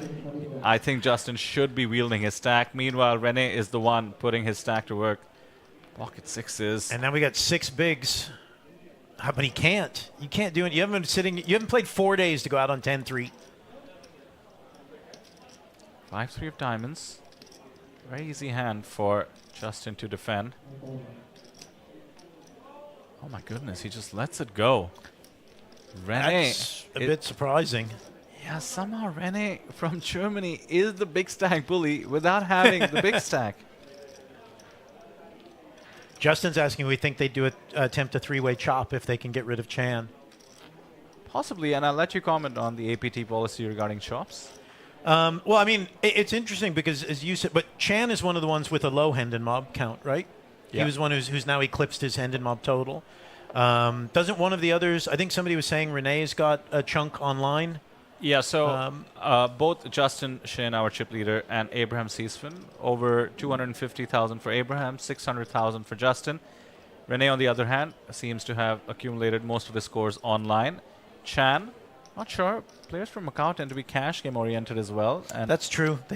Macau's much more cash game. Yeah, and but you're right. He has the lowest hand and mob. You think that might affect the deal dynamics? Well, it depends. Usually, like you'll see it every once in a while in the case of, if somebody's got 2 million in hand and mob and they know because people would have looked it up that their opponents have 200K or whatever, they're just going to assume they're better. Do you know what I mean? And figure that they can put the pressure on. Like if he goes out, if Chan goes out now, they're sitting on what, like 120 bigs three ways, right? I don't know the actual. How many bigs do we have right now? Just about 130 80, or 90, 120, 130 bigs. So 130 bigs is that's 43 big average across them. 2 of them below, 1 of them above. The deal makes sense to me, but, I'm the kind of person who says if I got to the World Series final table, I'd just ask everybody to take a 9-way chop, throw $1 million at first, and let's all walk out of here with like $6 million apiece. I love you know what I mean? It's like we played all this way. Let's all go home with, instead of the poor guy who's got to get 900K or $1 million on the bottom, let's all take third place money and leave $1 million for first, and then we can laugh and play fun poker for the next 3 days. You're definitely on the less cutthroat side when it comes to tournament poker players. I don't suspect most people would agree with you getting to the final table. Mind you, we do have a situation, Justin, with pocket fives, Abraham with king jack suited. Only the backdoor hearts might keep Abraham around. Does have king high backdoor as well. Spades, right? Backdoor spades, my apologies. 19 million again. With the tiny stack in the middle, these hands start leaning way more towards folding. And just as I say that, Abraham has realized that Justin has been a bit too passive. Now everybody's coming after him. What a raise. I mean, this is a board. Ironically, the board should have hit backwards in the fact that this feels like a flop that hits the big blind more than it hits the pre-flop raiser. But four-handed, the pre-flop raiser can basically have about anything. Yeah, Abraham Seesman taking advantage of exactly that dynamic, just using his range advantage on the 8-7-3 from the big. And Justin makes an incredible call with the pocket fives and underpair to 2 of the cards. Now the 9 brings the potential for a 10 for a straight for Abraham. It's still 3-1. Can he continue, though? Like, we've seen Renee fire all 3 barrels, but I haven't seen Abraham fire all 3 barrels yet. If he was repping something on that board, the 9 can only help the cause. He's committed to the bluff. He does have that jack blocker as well. Wow, Chan's in the corner going, let's go, let's go. What's the difference between 4th and 3rd? If this was to car crash, what's the difference between 4th and 3rd? Almost 50,000 USD. Oh, man. Chan. Power poker comes into play, and Justin folds the 5s. Okay. Abraham Seesman gets away with one, and now look at that. He's bridged the gap between himself and Justin Shin from Korea. Well, that's the thing that then puts the deal into play. You know what I mean? If they, to what people were asking in the chat is, if he were to go out now, and especially who's in 3rd, is Renee in 3rd now, or is Abraham still in 3rd? Now Renee would be in 3rd. So Renee's in 3rd. So if Renee were to take out Chan, and Chan, if you ever listen to this back, remember I'm a big fan. We're discussing scenario planning, not talking about you going out, man. But that puts them all like at 45 bigs apiece, and now it's just dead even. So one of you has to really think that you're better than the other two to refuse a deal at this point in time. Just a reminder, third place 170,000 USD and first place 450,000 USD. So you have to decide you're wanting to play for 280,000 USD even stack. We'll leave that to the side for a moment. I wanted to ask you about the APT policy. I'm always upfront about the fact APT is super transparent, super player friendly. How do deals work? The deals work, just here real quick. So under the gun raise from Justin. Maybe he's tired of not getting to rep his stacks the way he wants to, or his big stack the way he wants to. And then has he defended yet? Oh, he hasn't defended the small yet. And we've still got Chan behind him. Oh, he cannot catch a hand to actually put his chips in with, can he? Wow, he's going to be down to 3.5 bigs if he folds this. They say you're not supposed to bleed out at any final table. This certainly counts as bleeding out. And that was his big, so he's got what? He's got 2.1. He has to pay 600 in the small, and then he's going to have to pay another 1.8. So he's done in the small blind 5 hands from now, if he can't pick something up.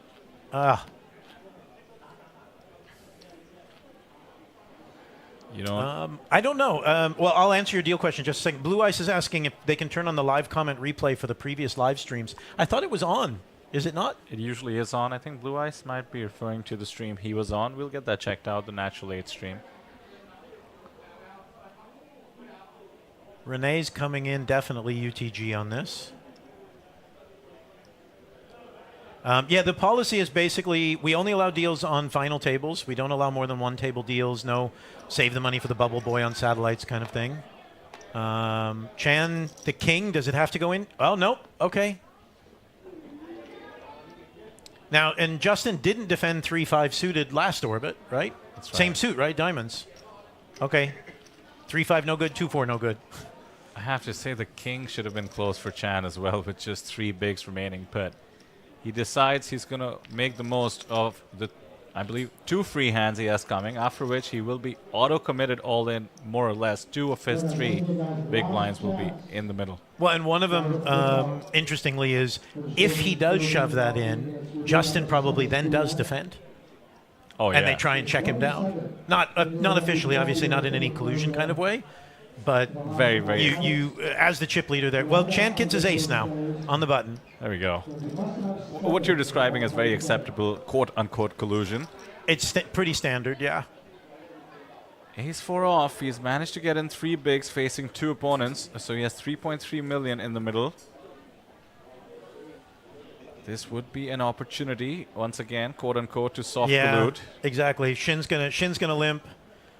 And Renee's, well, I mean, yeah, Renee, this is the thing, is like, to the people watching, it might look like it's slightly shady, but this is just tournament poker at this level. Oh, it's absolutely The short of it coming King, King 10 or Queen, Queen 8, this is about, we want to get this 3-handed. I have to say, Neil, I think Renee will isolate much looser than... To be fair, yeah. Justin, I don't think would isolate. Renee would isolate in a heartbeat. Yeah. If it comes Queen Jack, Renee might isolate. There's the ace in the door for Chan, though, which means these guys might have to deal with this for a while again.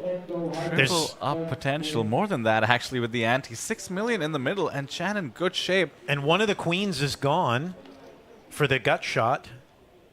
And for the 2-pair potential for Shin as well. Needs to dodge. So he's missing 8s, queens, that's it? That's it. Wow. Triple up. Hanging around. Somebody cue up John Malkovich. What a feeling. There you go, Chan. So much for all that discussion about a 3-way deal. Whittled himself down to just 3 bigs, gets it in on the button and triple up. A nice little tapping of the table by Abraham Seasford. There's the cheering section. That's worth cheering for. The guy's been sub 10 big blinds for the better part of the entire time I've been in here. And now he's back to 10 big blinds. Back to 10. It's a huge psychological advantage. He is willing to, of course, get himself down to much shorter stacks. And big blind is just about the range you want to be getting it all in or fold. But Chan Matlock has a different strategy. It's working for him thus far. Still in the running to win the 450 up top. Yeah, well, going back to the deal thing, the rule is that you must leave 10% approximately 10% of the remaining monies to play for. So, like, if the prizes were 300K, 200K, 100K, and it was a three-way deal, all three of us would receive 100K, because that's the worst we can finish. That leaves 300K left over, so we would ask that 30K approximately be left. Using USD figures already, obviously, we would ask about 30K be left aside for people to play. So about 450 and 250 for first and second. What is the minimum heads up here? If they were heads up, they would each. The assumption is they would each take 250K, and then there's 200K left over, so they'd need to set about 20K aside. Oh, that's it. Okay, to, so to play 20K. for. That's usually. I will say there was a deal here this week because we actually had to discuss it.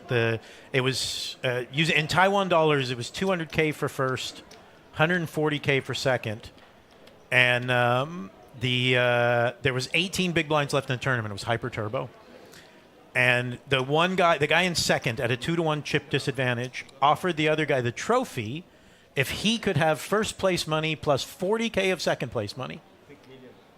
And the guy accepted the deal.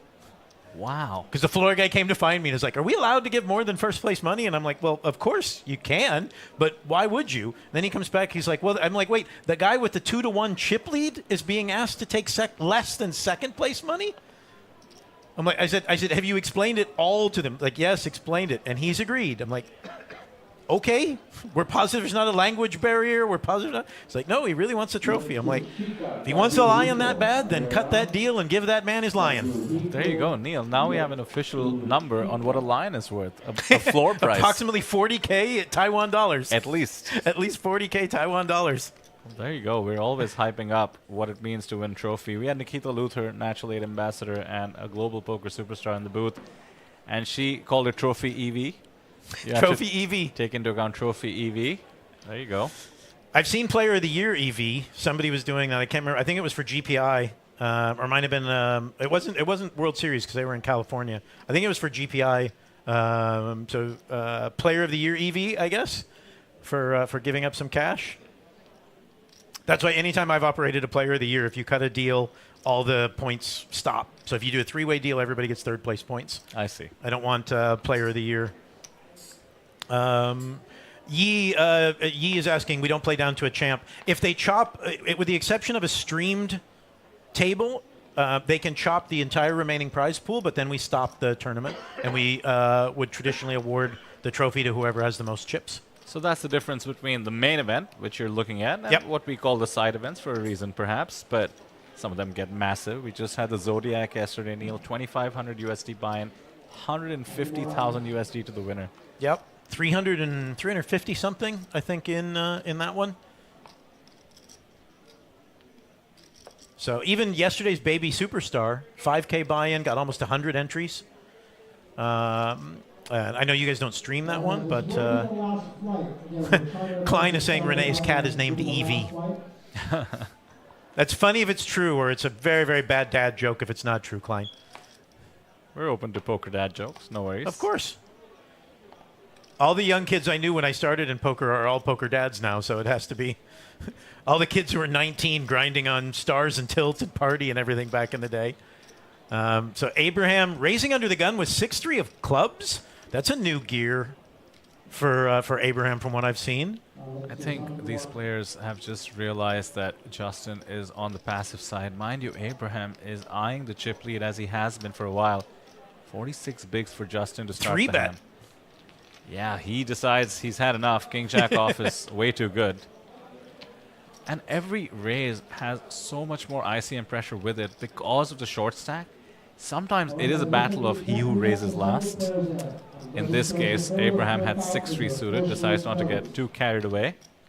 Well, Justin says the Baby Superstar ended with a royal flush. Now that's a trophy picture to put your trophy out there. What did you win with? A royal flush?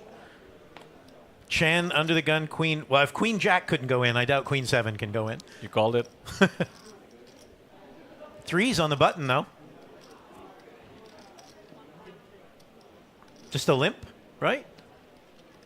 Min raise. Oh no, yeah, raise 1.2. Now, what does Renee have in store with the Queen Jack off? He seems super experienced, short-handed. As you were saying, Neil, it's tough to get four-handed experience, but if you're an online player, perhaps you have much more than others, and in comes the 3-bet. Yeah, shorthanded, the online players will pick up a significant advantage just because of how many hands they're going to see. And Abraham with King Jack suited. A proper holding. Hey, Chan, here comes your car crash. Chan is loving this. On the one hand, he has King Jack suited. Very strong, four-handed. On the other hand, the small blind has 3-bet. On the other hand, it's Renee in the small blind, and Abraham has been he announced a 4-bet, didn't he? Abraham has been paying attention. Wow. Renee has been way too active from the small blind, and he cold 4-bets and takes it down. This is what final table poker is all about. Golf clap for that ice-cold 4-bet with King Jack suited. Ice cold, not afraid. And he's at the chip lead. That's it. Rewarded for his gumption. That is how you do it, folks. How many of you watching along amongst the 2,400 would have the cojones, as I'm sometimes allowed to say, in the booth? We're allowed to curse as long as we don't do it in English? Or we can make off-color remarks, just not in English. Okay. I wish I knew that was a rule. Not a very Asian language. Okay, so I can curse in Spanish or French or something, right? The cold 4-bet giving the chip lead, how appropriate. Abraham Seasvin in control. I was always thinking of that because a story that I heard, you know the show Mork and Mindy with Robin Williams, but way back in the day. Yep. ABC had to hire a Yiddish woman to come in because they were positive Robin Williams was sneaking in curse words, but he was doing it in other languages, and so they had to hire a couple of to make sure that Robin Williams wasn't actually cursing. That was hilarious. Ace Jack, King Jack car crash now. Oh, surely Chan gets it in, and this would be the bad time to do it. Renee with the Ace Jack off. So he's got 3.3 behind. That's 2 orbits. Basically, it's 1.8, 3.6 for 2 orbits. So. Well, last time around, he made the stop and go work with the Jack 7 suited. This time he has the King Jack off, but he might realize that he's not getting a fold equity. Any other player I know would be jamming. Yeah, as will Chan, and he's going to be at risk and dominated. We might just be getting down to 3 players here. His suits are at least clean, because he's got the spade. Taking into account folded cards, he has 28%. He doesn't know it, though. He's going to think he has much less equity. He needs a king. 7-5-5 is clean. Comes down to 3 outs. Going twice. He has a rail. Running 7s, you can have a chop. No, that's not it. Queen of diamonds is no good. He needs a king on the river. And there it is! There it is! King on the river! Wow. Man, John Malkovich is in his corner. This is full alligator blood. And the 2 short stacks are like, come on, man. Or sorry, the 2 middle stacks.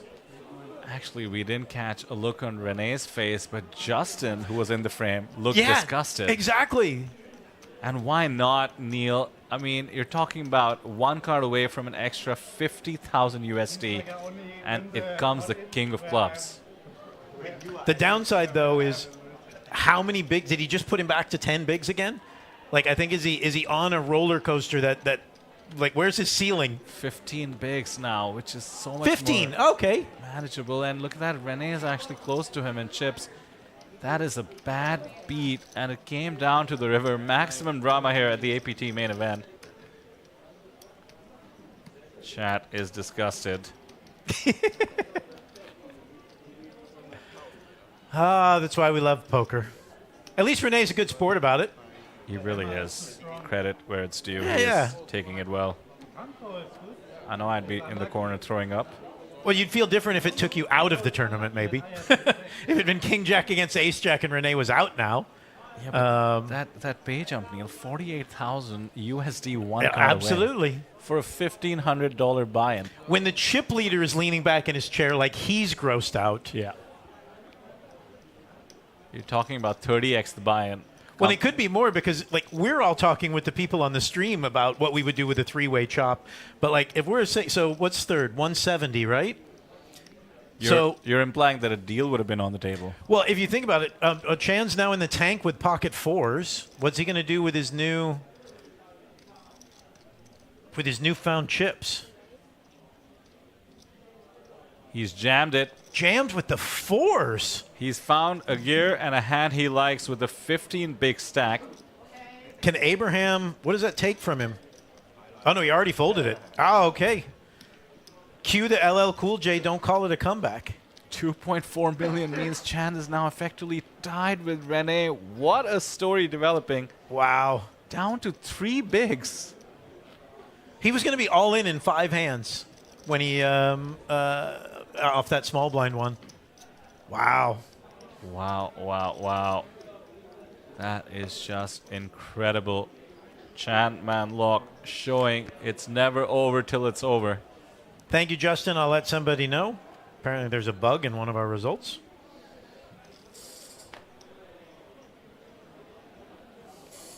Now lets the Queen 4 off go on the button as he should. And Justin, who we did see was disgusted. I'm just reading into it here, Neil, but the page jumps clearly.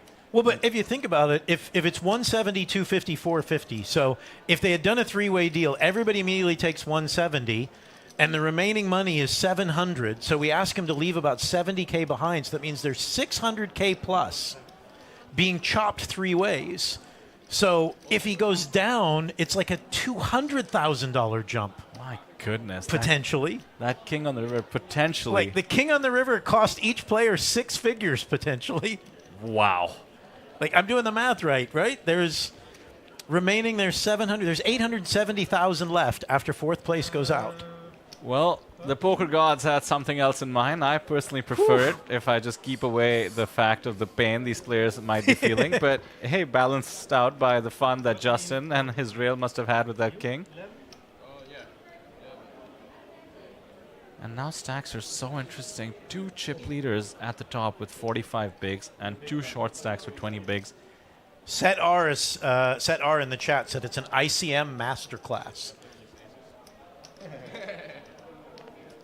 As we mentioned not too long ago, Neil, the dynamic can completely change in 5 minutes now.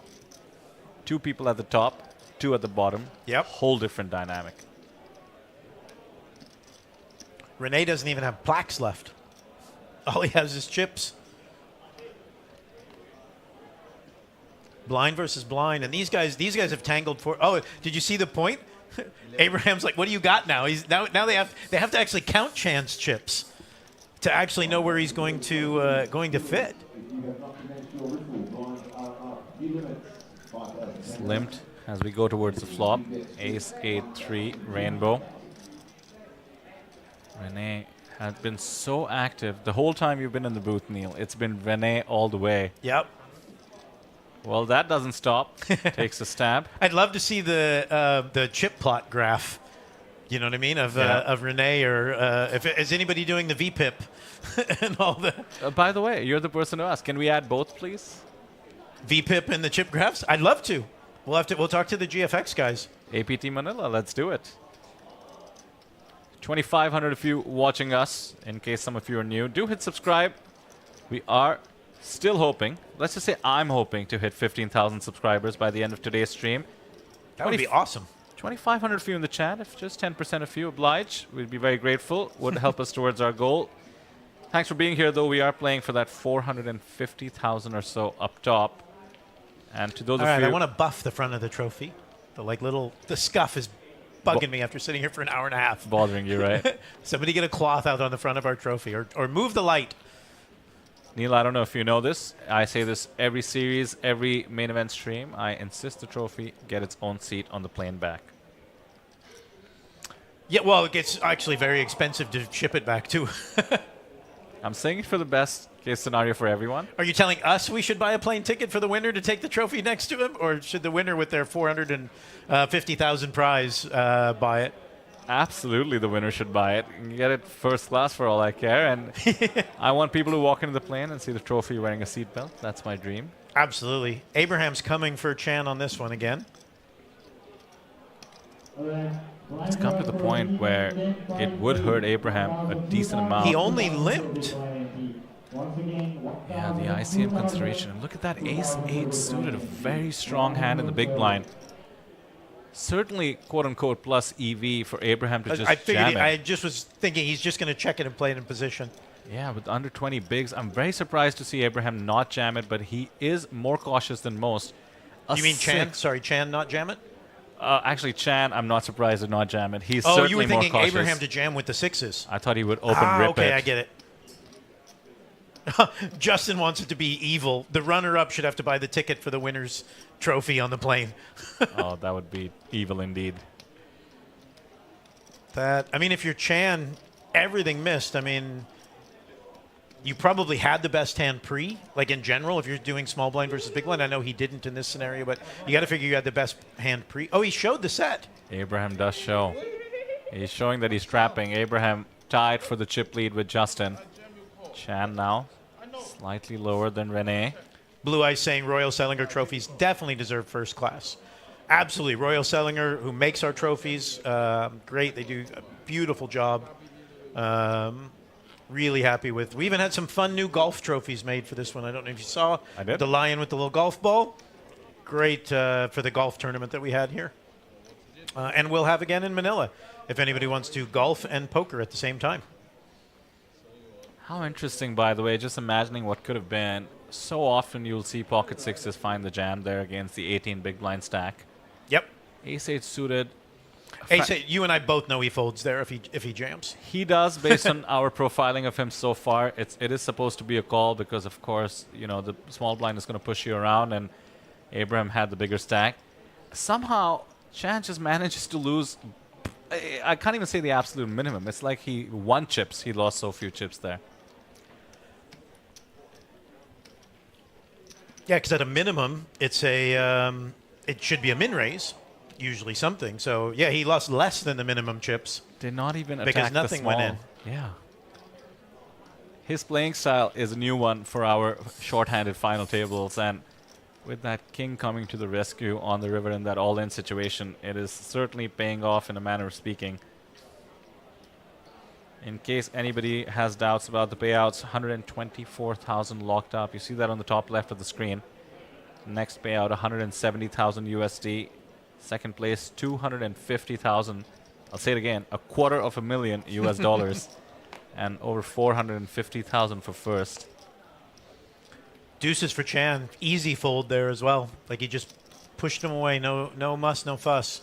Abraham. UTG with the raise and taking it down. Yeah, we're also going to, I like the hybrid type stuff. The golf tournaments have been fun. When I was back with Poker Stars, we did a half chess, half poker tournament. Choker? What did we call it? We had a name for it. We did half backgammon, half poker as well. When we come back to Taipei next year, I was talking to our wonderful partners here at CTP. I was talking to David and Raymond. We're going to try and find a way to run a half mahjong, half poker tournament. Interesting. Because they have a great partnership. CML, our other venue, is Chinese Mahjong League. So just have to figure out. I know nothing about how to play mahjong. So like chess, I understand. We had you played 5 chess matches, and it determined your starting stack. I see. So like you might be an awesome chess player, and I'm a really bad one. And so you could win all those matches, but you would just have a slightly bigger starting stack. So we got a raise on the button from Justin. And Renee in the small. This is Mr. Small Blind himself. And for once, there is no 3-bet. Too much of a hand. Chan, here comes Car Crash Part 3, potentially. That's right. This was a cold 4-bet from him last time, wasn't it? Yeah, he had King Jack suited that time. Oh, but there was no 3-bet this time. Sorry, there's no 3-bet from Renee this time. Yeah, he's squeezing. There's a squeeze, though. Oh, that's a lot of red plaques. 4.5. Wow. He's tied for the chip lead, mind you. Justin has just been getting pushed around, not getting the premiums. He had to fold. He folded to the cold 4-bet as well. Renee with the King 10 suited. Somebody has beat him to it in terms of showing. He's staring at the board again. Or is he? I'm trying to watch his eyeballs now. The last time he was seriously in the tank like this, he stared at the board, talked himself into a call when he was behind. This time he found the right fold. Yeah, again, I would love to see him give Abraham a look. It is tough from seat 9 to seat 1, but still.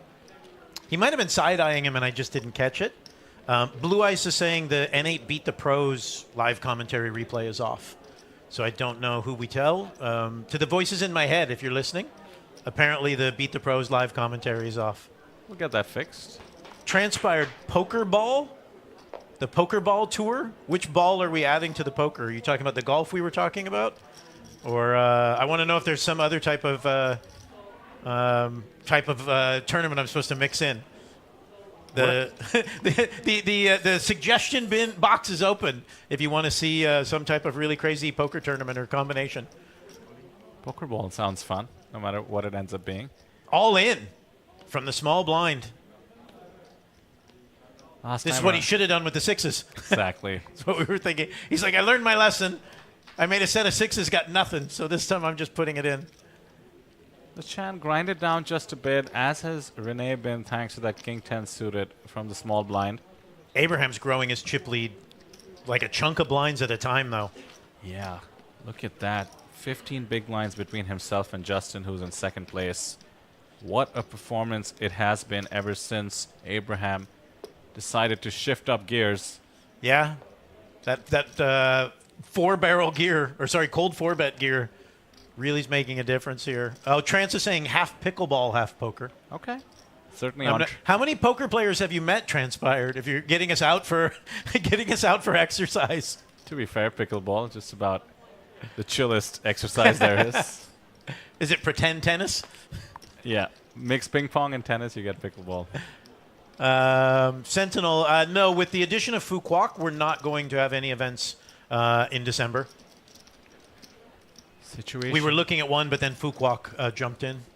So, oh, sorry. Abraham's raising again. That's our new thing to say. Yeah, exactly. You nailed it. Abraham is doing what now he has been doing very frequently, and Shin has woken up with the proper holding. And he's had enough, decides to put in the 3-bet with the ace-10 off. Justin pointed out that apparently Abraham is a natural 8 qualifier, which means if he wins, he gets another 50K on top from natural 8. I've been waiting. Is that right? Is that the promotion? Yeah, I do trust Justin in the chat more frequently than most, but I've been waiting to get that checked out. Abraham is a frequent face of the APT. He could be on his natural 8 bullet, or maybe not. Oh, yeah, we don't actually know what... Well, no, I don't think... I'm trying to remember. We had 4 double qualifiers to day 2, but I don't believe we had a double ITM from natural 8. If Justin is saying that in chat, I suspect he was one of the on-live qualifiers. Yeah. And in that case, 50,000 free roll. But we'll get back on that. Fan Chiwei was certainly in the mix with that potential as well. I don't want to go about promising 50,000 USD if they might not be true, but... Well, we're not promising. To be fair, we're saying what we think is happening, and we're trusting Justin. I do trust Justin, our analyst in the chat. All in from Justin in the small blind now. Different Justin. Justin Shin on the table. Yeah, different. Yeah. Well, Justin could be playing on natural 8 right now. We might have accidentally invited a shove on his hand. But I find that very interesting because that's a gear we haven't seen from Justin either. That was like if he gets it's ace 9, which is fine, but that's a 20 big blind stack coming out of Renee. Is that, you think it's irritation or frustration, or? He's only human. Because he hasn't done much while I've been here for the 2 hours. Like, he's fine. He's sitting at 40 plus bigs. Yeah. But the game has kind of moved around him for this 2 levels. Yeah, that's a good way of putting it. He's lost the chip lead, which is not ideal, but he does have over 40 bigs. Has been getting a few hands that he can work with. King 8 off now on the button. Should certainly be an open. Flop to top once, green light, red light, and then poker. Half green light, red light, and half poker. If you can show me some international green light, red light league, we might talk about it, but I'm not sure we have. Do you have Netflix? Squid Game. Squid Game poker I played in Vegas. It's, so now down to 17. Okay, so now Renee's sub 100 blinds in the top 2 spots, 31 blinds in the bottom 2 spots. Very, very interesting dynamic. Justin, I thought I recognized your name from way back in the day, but the streams all run together a little bit.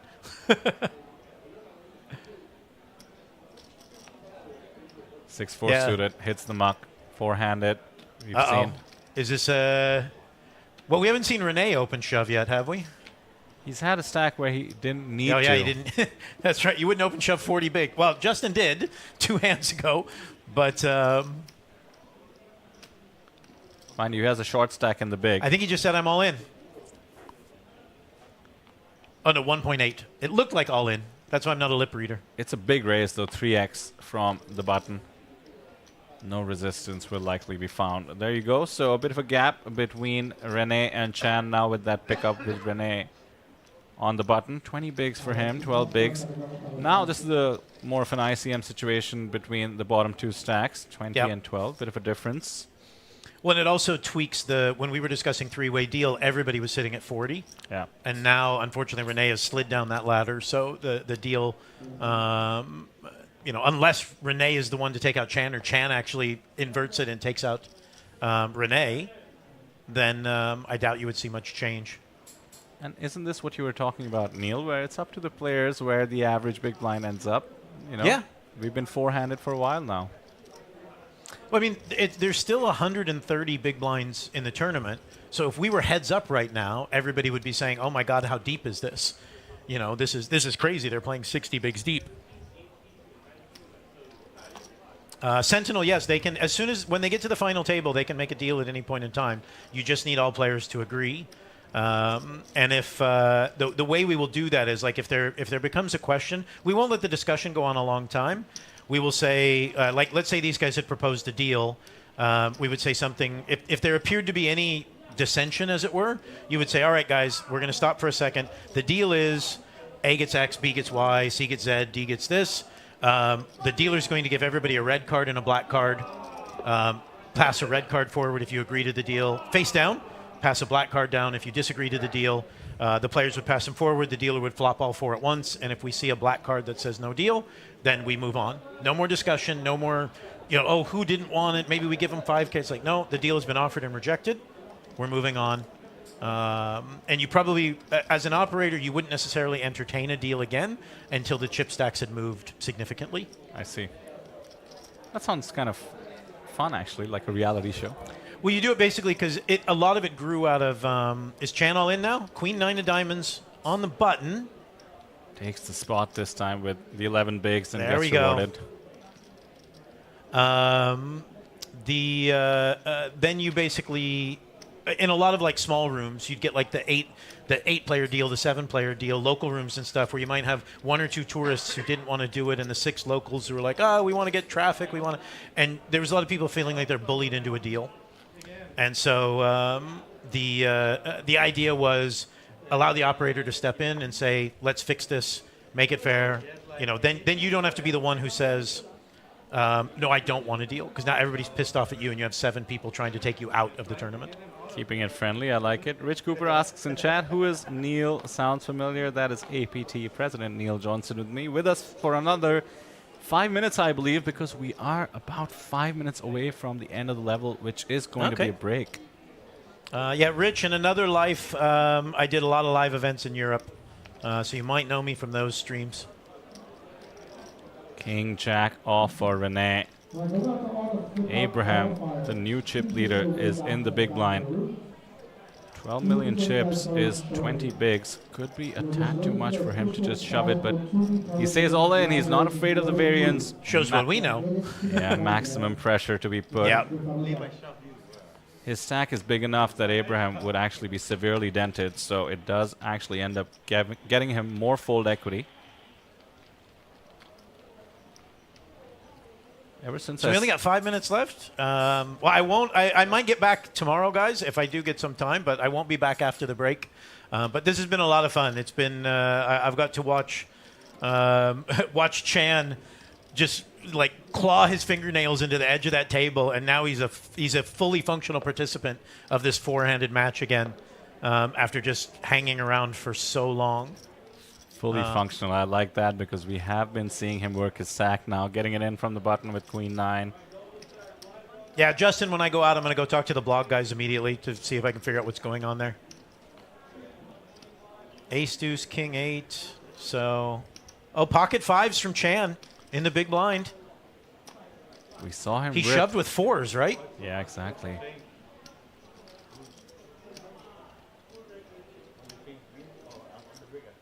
Is this so? What has he got now? He's got 22 bigs. Oh, no, pardon 7 me. million, right? He's only got like 14, 13 bigs, right? Yeah, that's Chan. Yeah, my apologies. So we called it. This is the thing I hate about kind of a baby pair, though. Like, very rarely are you coming out anything better than second or third pair. Like, there's no paint, and it was a UTG raise, but a UTG raise is a cutoff raise here. Yeah, very surprising. Once again, he chose to just call last time around. Different dynamic, button open, but he did rip the 4s. And see, a number of people would shove here now because of the open-ender, right?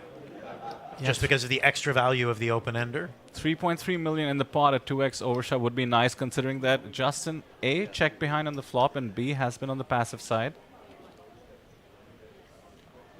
How long since the last person busts is An hour, I think. It was a previous level, I know that. So if this level's done, he busted at 255, I believe, so at least an hour. And if you're Justin, as you know, like we've been saying, he's been a little hit and miss all for the last 2 levels.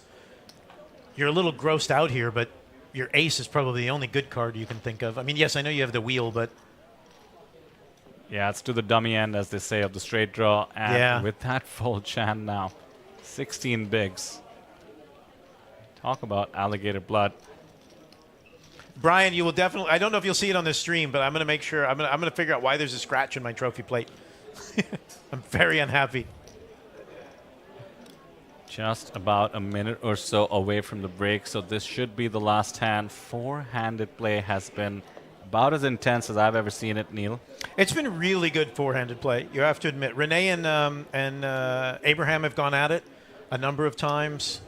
I can't remember who it was. I want to say it was like Mr. R or something like. Somebody in the chat said that it was an ICM masterclass. Watching for all the people who will say, "Oh, you shouldn't play this, you shouldn't play this, or you have to shove here, you have to do this," is like the guy's still there. He still has an effective stack. Whether whatever we might have done or not done with the ace 10, the ace jack, the things like that, like he's still there. 16 bigs, and he survived these 2 levels. And he's battling for $450,000. Could have been exactly. Out. Was 1 card away.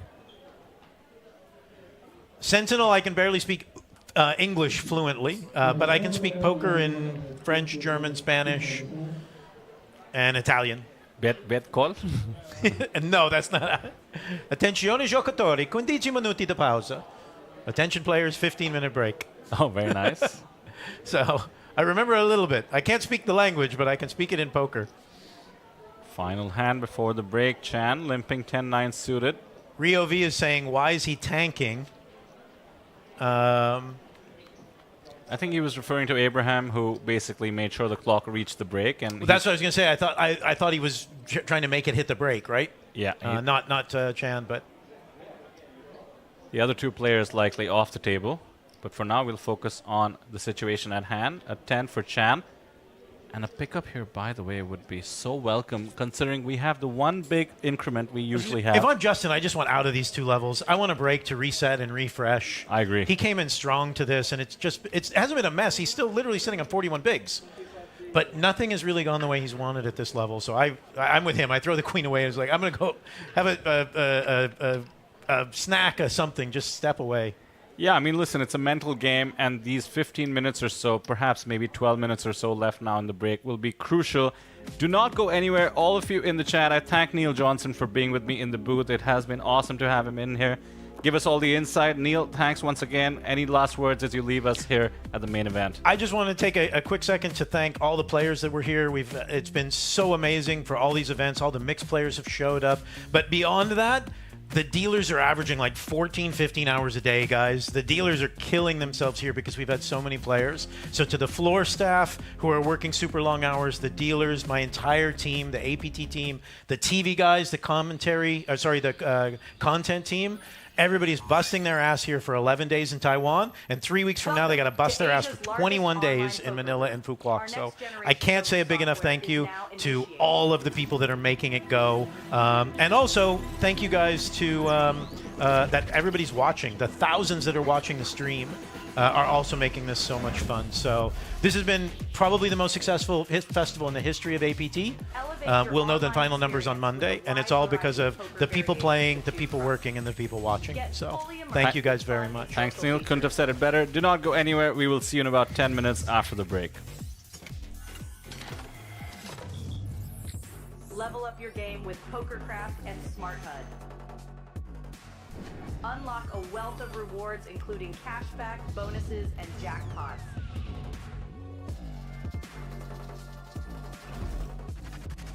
Join world-class poker tournaments featuring some of the world's most renowned brands and the largest guaranteed prize pools in the world.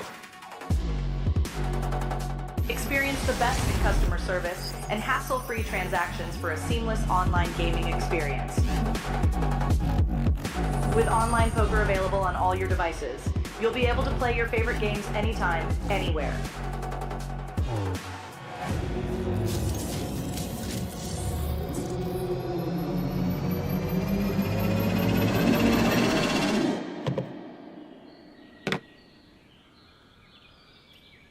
Sign up now and elevate your online poker experience today.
Yay. For the fifth out Piper. Please go to table number 2.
Alright, once again, there's an all-in call.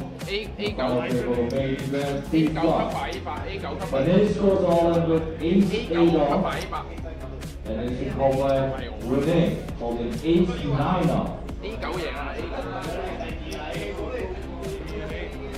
Let's do the clock.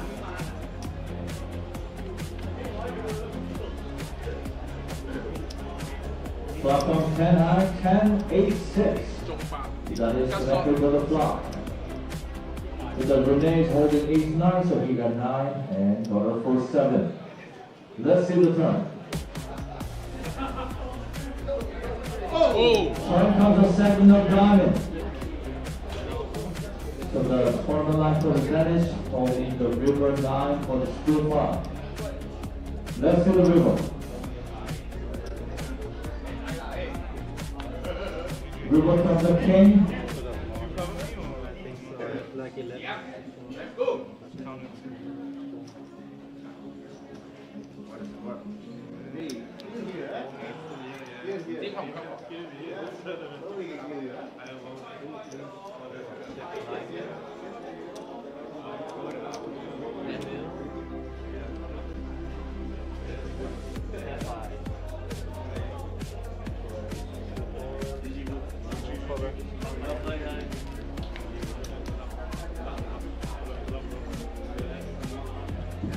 Now main event down to final 4 players.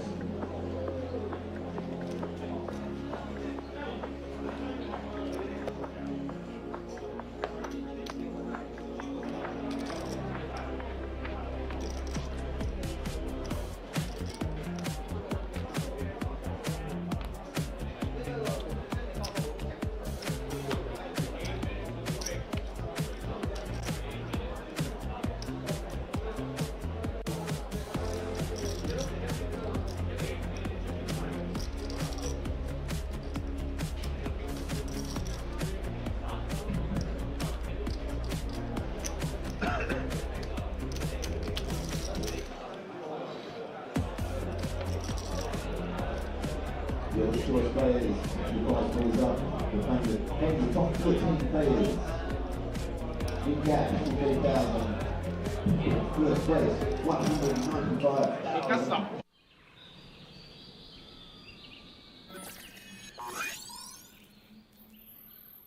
Welcome to Asia's largest online poker room. Our next generation poker software is now initiating.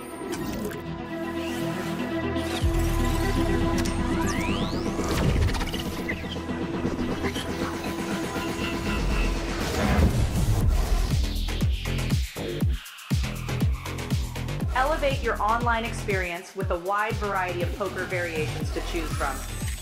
Get fully immersed with fun and social features.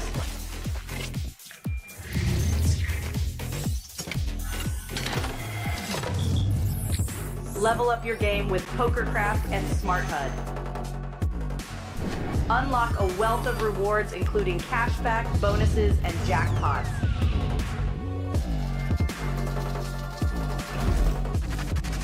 Join world-class poker tournaments featuring some of the world's most renowned brands and the largest guaranteed prize pools in the world. Experience the best in customer service and hassle-free transactions for a seamless online gaming experience. With online poker available on all your devices, you'll be able to play your favorite games anytime, anywhere.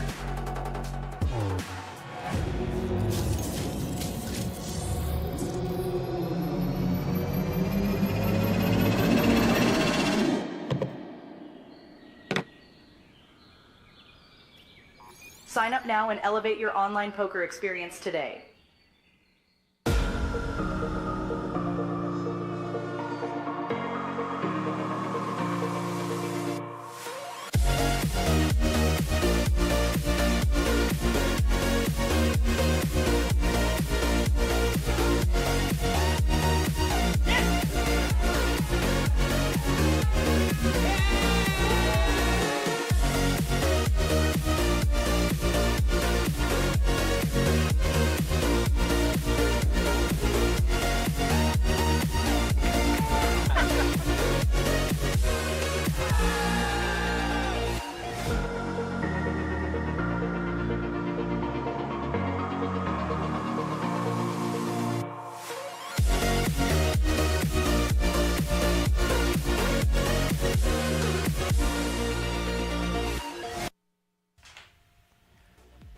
Welcome back to the Asian Poker Tour main event final table, coming to you live from the APA in Taipei. My name is Vidar Singhal and Sam Insel is back with me in the booth. It has been about as exciting as a four-handed battle as I've ever seen, with one man, Chan Man-lok from Macau, refusing to exit the table. In fact, he's climbed his stack up to a very, very reasonable 15 big blinds or so as we jump up in levels. Sam, welcome back. Wait until I fill you in at what's been going on. Perhaps you saw or maybe heard some of the excitement outside. How are you feeling about the battle that is no doubt going to ensue from this point on? Oh, it's been crazy. I did catch some of the action while I was in the cafe. It is just nuts. These players are just going to be here forever. I love it. They are going to be battling it out. Still, that first place prize looming. 450,000 USD or so. 124,000 USD locked up. That's no peanuts, as they say, but you're talking about over 320,000 more to play for. There we see it. 2.7 million was the prize pool. 1991 entries all the way down to the final four. We have four players who are trying to vie for that prize. Abraham Seesman from Singapore. Did just mention Chan Man-lok from Macau. Let's not forget Justin Shin from Korea, Jae-wook Shin. He was the chip leader, now no longer.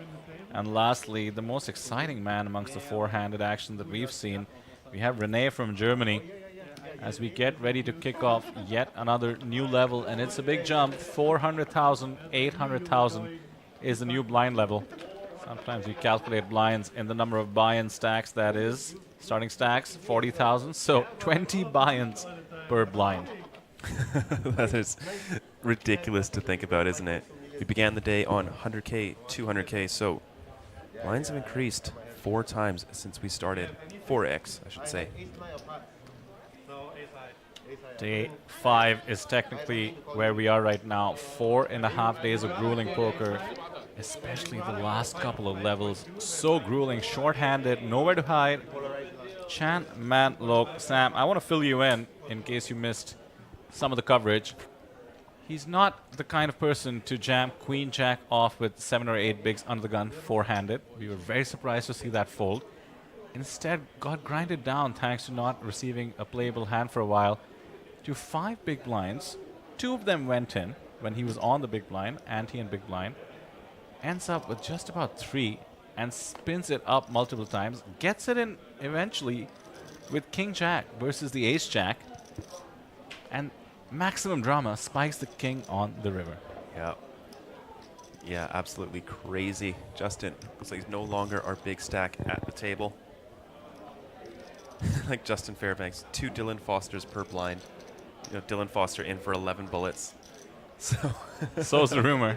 Could certainly be possible. Never know with Dylan, but he did cash for over 15,000 USD with his deep run in the main. So that's hilarious. I love that. 2 Dylan Fosters per blind. Yeah, Dylan in the black, no matter what. Yeah. King 4-7, absolutely smashing the flop. Another couple of dynamics let me inform you about. Abraham Seesman has found a whole new gear, and that has led him to top of the leaderboard. In this case, had the goods. And that's why he's showing them, perhaps. 32 million in chips, a clear chip leader. Justin Shin, Jae-wook Shin from South Korea, was a bit too passive with the chip lead, and it cost him, eventually coming down to second place. Abraham, with just all cylinders firing, has over 40 bigs. Yes, I did catch the Ace-8 versus Ace-9 hand that led to Dhanesh exiting the tournament. Was that just a shove from the small blind? It was certainly a shove. You know, they had under 20 bigs, and the ICM was not too strong in terms of the spot that Dhanesh took, but Dhanesh came in as the overwhelming chip leader. You and I were in the booth as he ran up that chip lead. Yep. Then the cooler of all coolers, second nut flush against the nut flush of the man on the screen right now, Justin Shin. Along with yet another tricky situation, Ace-King losing to King-Queen suited. Again, Justin Shin getting the runner-runner flush.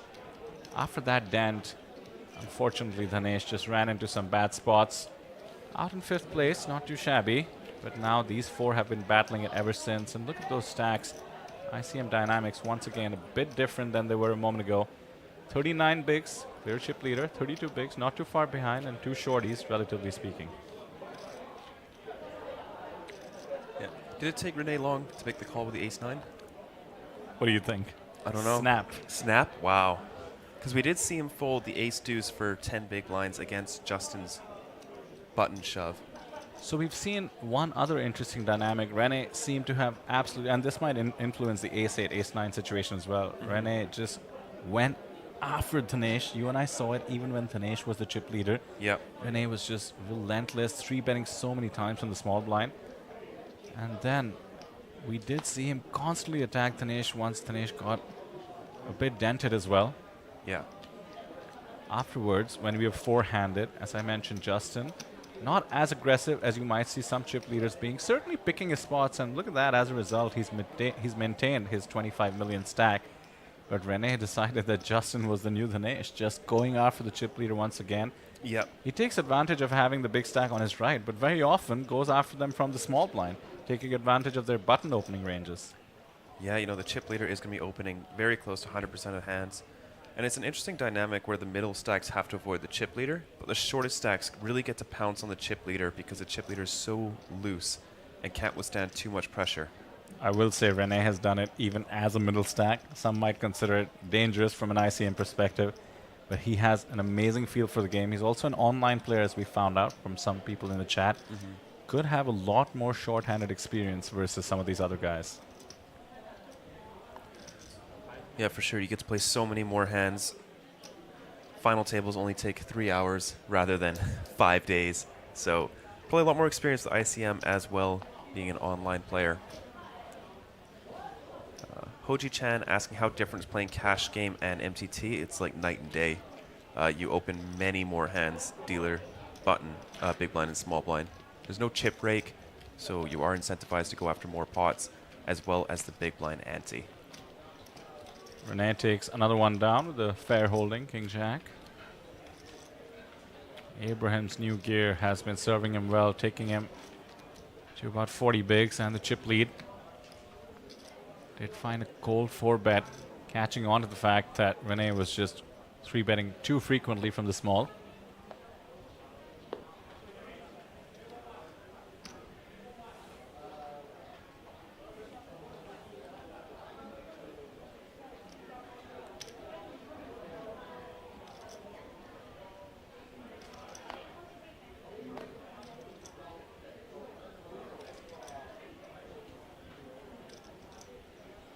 Chan just folds the King 10 off on the button. Abraham with the huge stack, getting a lot of credit.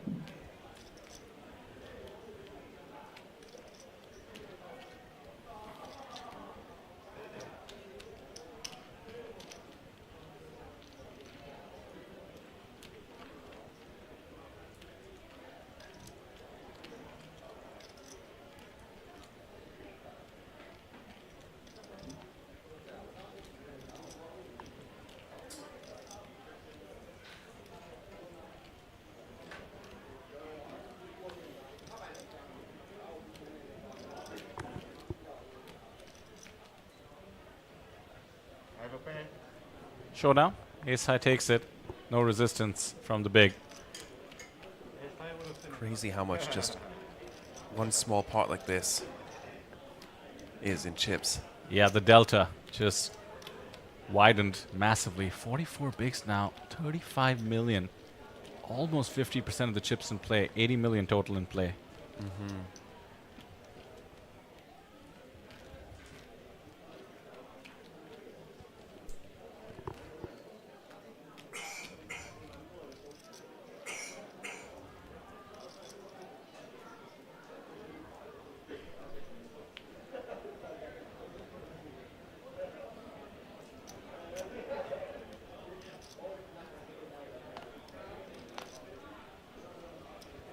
Queen 8 off for Chan. Not surprised to see him fold.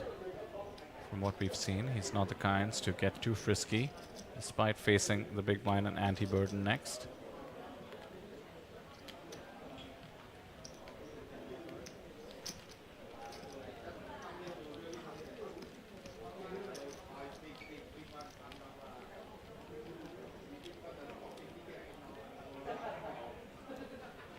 11 bigs with the blinds up to 400, 800.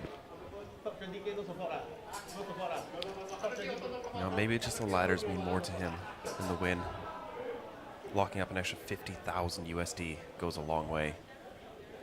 Don't doubt that. We actually saw a look of disgust in this man, Justin Shin's face, when that king came on the river. He seemed like he was understandably a bit tilted at the $50,000 was not locked up. Abraham just going to jam. I'm assuming he's just jamming 100% here. Doesn't have to look at his hand. So nice to have a very passive big blind there. You get those small blind spots, which come up very often when you're four-handed, to just pick up an extra 2.5 big blinds. No resistance. You know you're not getting called unless he's got a premium, which happens so rarely. Still, he made it look easy, though, the 3-deuce jam.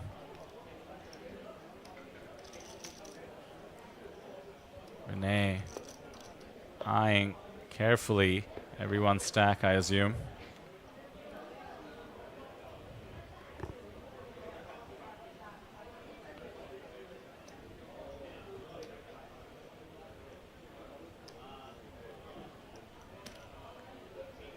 Queen 3 suited getting open on the button. Abraham is slowly inching towards 50% of the chips in play. Each pickup good for 2 million chips. Not with ace-9 off in the big. No 3-bet considering it's the chip leader on the button and a small stack in the mix. Ace-9 off now. How does it feel out of position on the King 7-deuce rainbow board? I'm guessing not too great. No, you're most likely ahead, but you can only really call one barrel here. And why not just, you know, if you are going to put your foot down and call, maybe just have a pair to go along with it. I don't really like this float. It's going to be tough to continue. Unless you spike the ace on the turn. Must be nice. You're probably dreading the double barrel as soon as you put your chips into the middle of the flop, and then out comes the ace of hearts. Now, is this a card that Abraham wants to represent?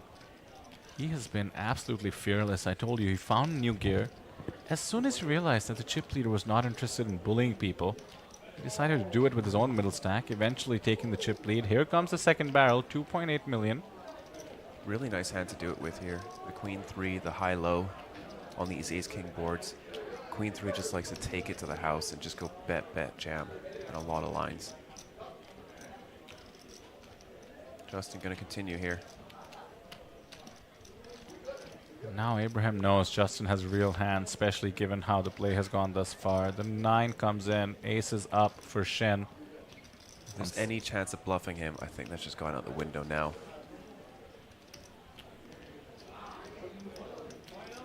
He's not thinking of leading, is he? Wouldn't make much sense to lead, not just in terms of his own holding, but the chip leader is in position on the button. You want to give him a chance to fire at it, but goes check, check. Yeah. Sure, Abraham's very happy he didn't go for the bluff on the river there. Even an all-in is probably going to get called. Abraham is having fun. Abraham sees Sven 40 bigs, just about still the chip leader, 32 million. Justin, 29 million. Renee, lagging a bit. Certainly still anyone can emerge as the hero here. 14 bigs for Renee and 8.3 for Chan, but he's seen it all before. Has been the short stack ninja here.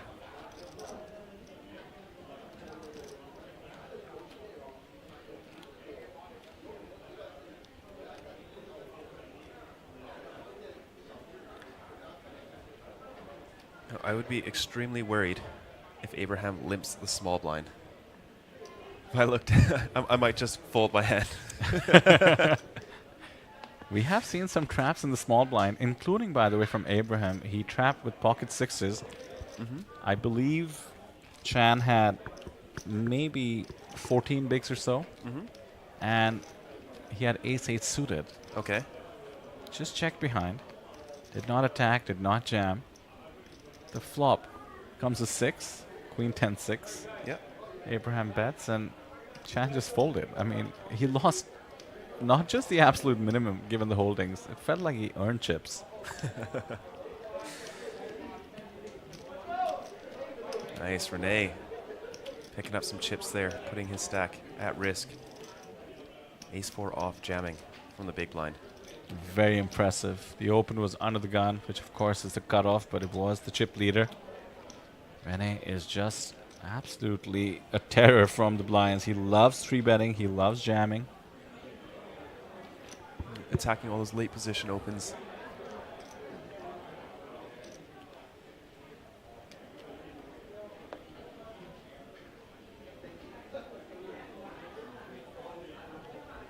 Talk about being in the business end. The average blinds, thanks to the 800K level, have finally dipped to 25, simply because we still have these 4 battling it out. Yeah. First time we've seen sub 30 big blind average stack in like 2, maybe 3 days. Yep, probably the whole tournament, yeah. Probably the whole tournament. Renee, all in. Insta-call. Oh, this is the big one. Renee has the lead, 60%, and the 2 actually high 5, I believe. It's up to the poker gods now. Renee 60% to get the double up, and what would be just about tied for the chip lead with Justin. Otherwise, Abraham 40% to knock out Renee in 4th place and have a monstrous stack. Here we go.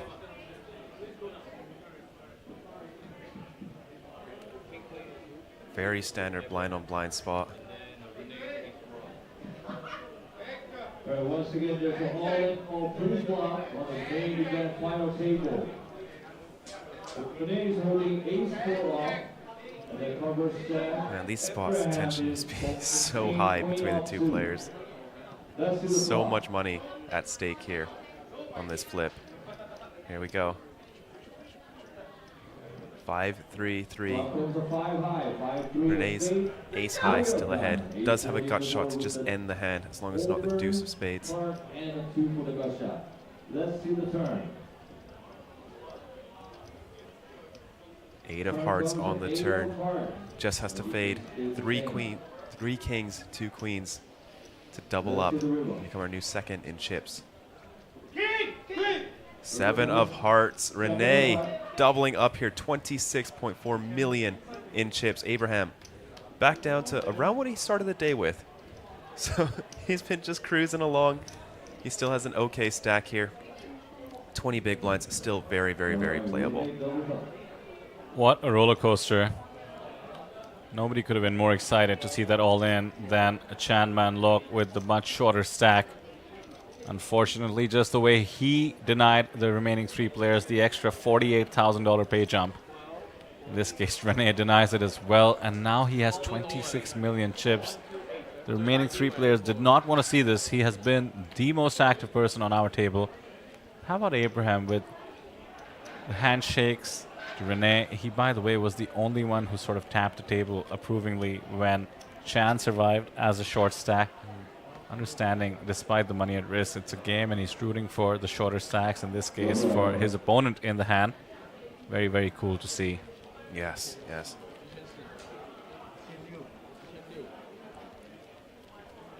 Renee Von, actually I'll say his full name as per his hand and mob at least, Renee Alexander Von Redden. One of the largest stacks coming in as the shortest. And now, here we go. Justin hasn't beaten chips just about. Yeah, really got to say, you got to commend Abraham's sort of, what's the word I'm looking for, how he composes himself at the table. Yeah. You know, 1st place is going to be double what his hand and mob is. Yeah. It's not like he's got 50 million and this is just another day for him. This is a huge, huge score.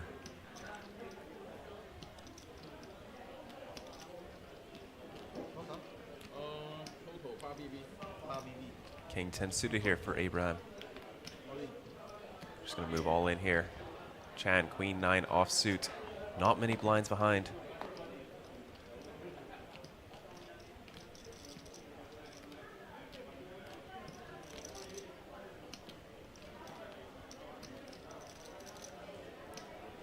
Doesn't seem like his style to call this off. Yeah, but he does realize that now Renee's not that short anymore. He has become the shortest stack sitting on. To start this hand, maybe 10 blinds, 6.6 mil, so like 8. We'll be down to 6 blinds if he folds this. And the chance of someone busting out now is quite low.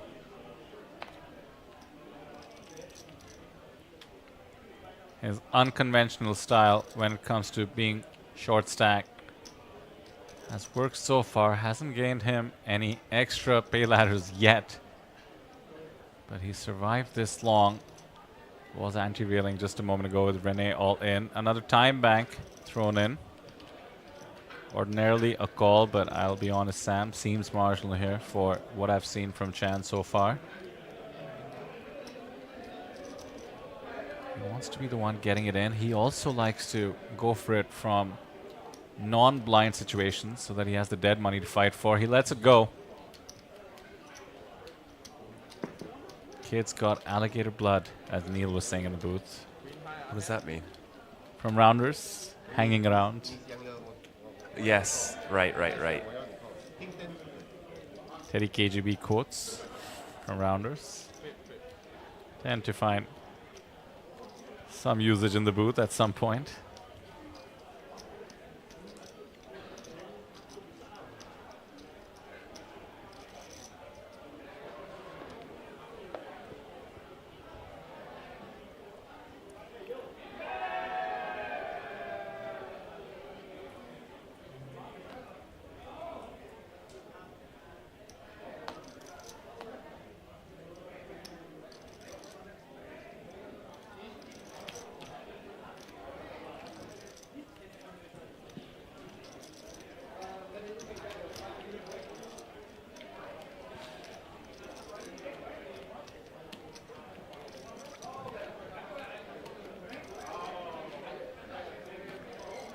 These players are getting very close to that trophy. 100 big blinds left on the table. That's it. It's one cash game stack. Except of one time, I was never behind. Somebody's asked if Abraham speaks Chinese. I think Singaporeans speak like 3 languages. Possible, certainly.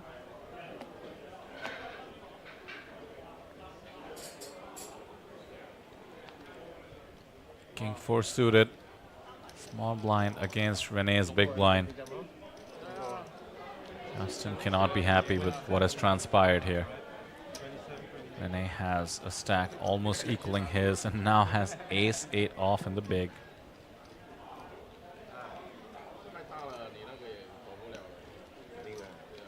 You know what's coming.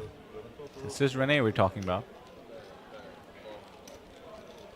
Ah, never mind. Just a check. This is basically a trap. Following the rules this time, Renee. The unsaid rule of not tangoing with the other big stack. Usually it is way too risky ICM-wise. And don't forget, Chan has a stack of just 5 million. 6 bigs, not even.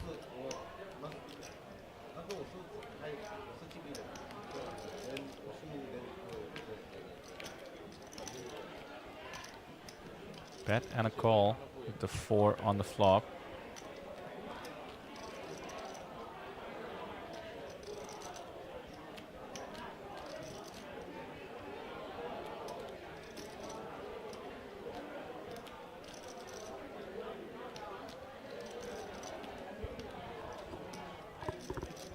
Renee has an ace, can easily check behind. King of clubs. Check mark, as well as a 2 pair for Shen. Justin smashing these boards. Another 2 pair for him. Renee might get crazy here. He's got the ace of clubs blocker. Can put in some very healthy raises. Wonder if he'll go for it.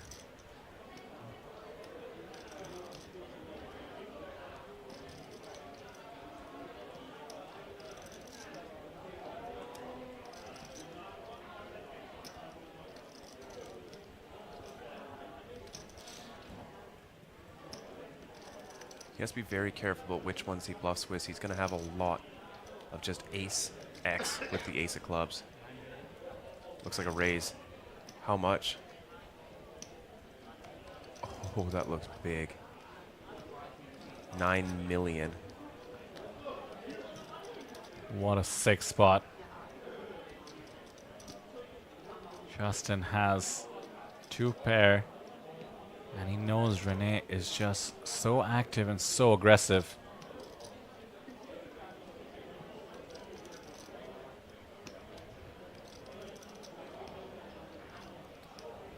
I don't think it's going to work, just given Justin's specific hand. 2 pair, incredibly strong.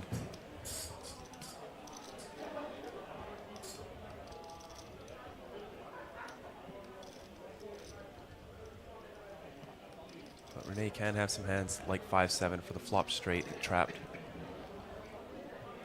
Could have some of the lower sets as well at trap, but mostly repping flushes here.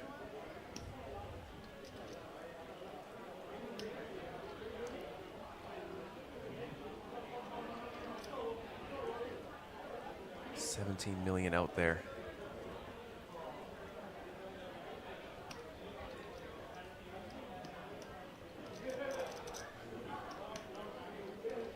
This is so tense. Makes his call, he'll be over 40 million in chips.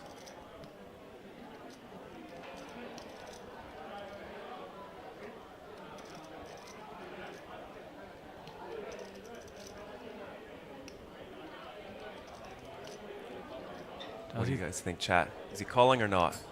I think call. He hasn't made a hand this strong in a while.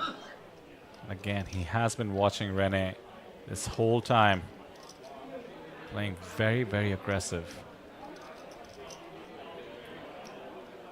But if he does call and he's wrong, he's at a very, very awkward stack depth. He's going to be at 20 big blinds with Abraham and going to be an ICM hell with Chan sitting on only 6. And he folds! Oh my goodness.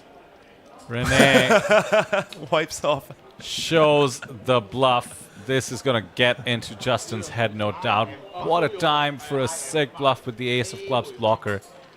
And he gets it through, and a dagger through the heart of Justin Shin as he sees what could have been. He could have had 50% of the chips in play. Instead, we have a new chip leader. It is Renee von Redden from Germany, sitting with over 40 bigs.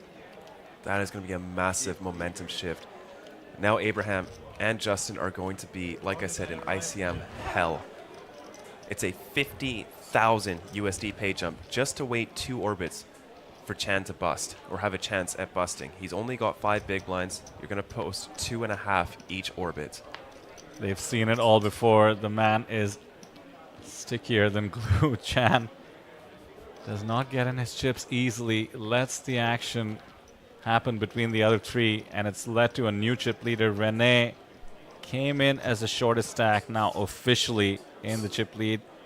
How do you like that, Chad? Over 2,300 of you watching. If that doesn't get us a subscription from you, I don't know what will. This is what the APT is all about. Madness. Hundreds of thousands on the line. And we have another day of streaming here at APT Taipei, and the full schedule at APT Manila on the 28th of October, followed by APT Fukuoka.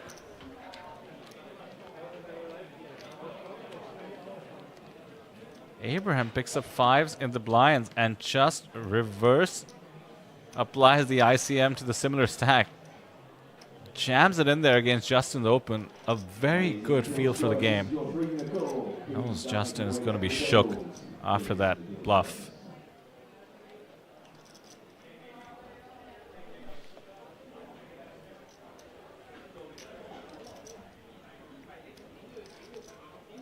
Justin has just taken a real beating over the last orbit. Not just the bluff. Gets Abraham to jam. Stack is crippled. He has plenty of chips to play with though. Needs to just center himself. Abraham jams against Chan. I think he's going to call this. This time he has to. It's the same hand, right? Queen 9 last time. Yeah, Suited this suited. time. And much shorter stack. Here we go. Once again, that $50,000 pay jump or so is on the line.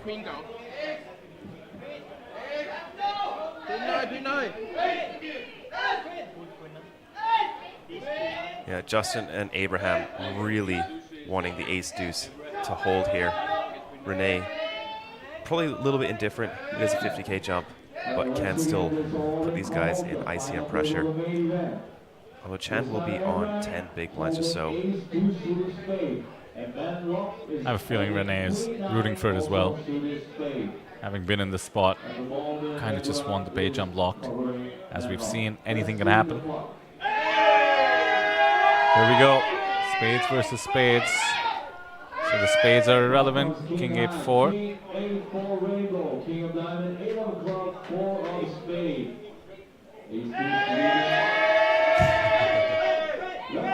Love it. The Singapore rail right there. Oh my goodness. Chan, once again, about to pull off a miracle. No ace means the double, and once again Abraham classy all the way. Fist bump to his opponent as he gets dented to 16 million in chips. Still 20 big blinds though. It's not too much to lose here. But obviously the 50K pay jump is what's more important here. Well, he takes it with a smile. Props to the man from Singapore. Spin on top, spin in the middle. Now, second from the bottom. The final table of double stack was starting 7 minutes. 8 million? Yeah.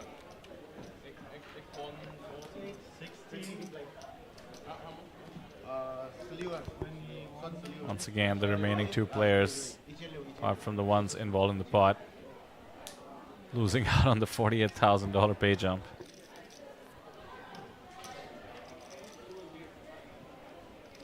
This man, maybe as you suggested, Sam, wouldn't mind. Pocket deuces under the gun. Late position, four-handed.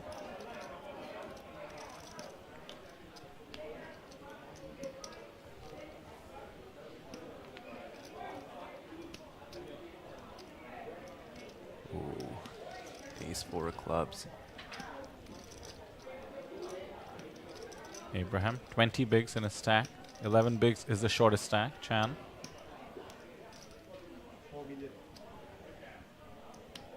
So going for the small re-raise here.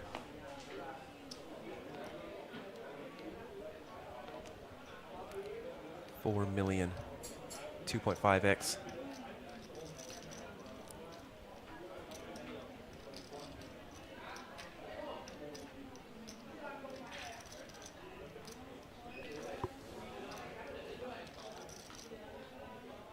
Three betting on the button against the chip leader. Has committed 25% of his chips to the cause. Gets it done. Yeah, if he does want to go for the 4-bet there, I think he needs better blockers. Having a deuce in your hand is just terrible. You're going to block the ace deuce, ace 3, king deuce, king 3 offsuit bluffs from the button.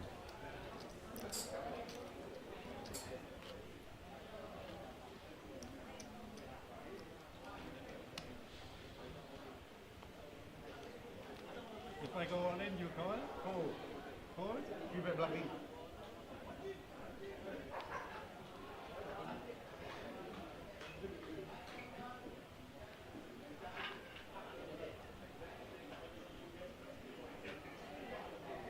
Oh, Chan, ace 9 offsuit here on the button, 10 big blinds.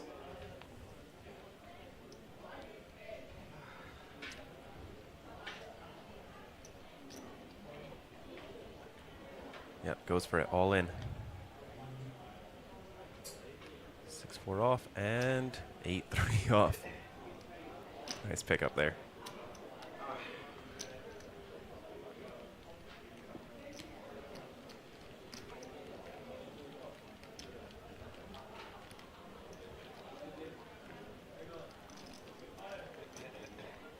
Wastewater in chat says this is 1 versus 3. Wonder what he means by the 1. I'm guessing Renee. Certainly has felt like that. He's taken on everybody else at the table in a variety of ways. 3-betting from the blinds, jamming light. Seen it all.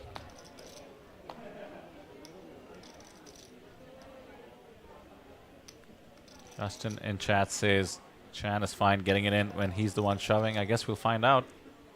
Ace-3 suited.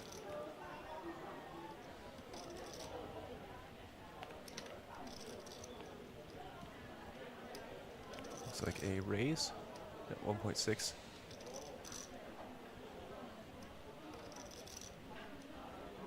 Knows Chan's quite tight. Could decide to use King 10 offsuit here to pick up another 4.5 blinds.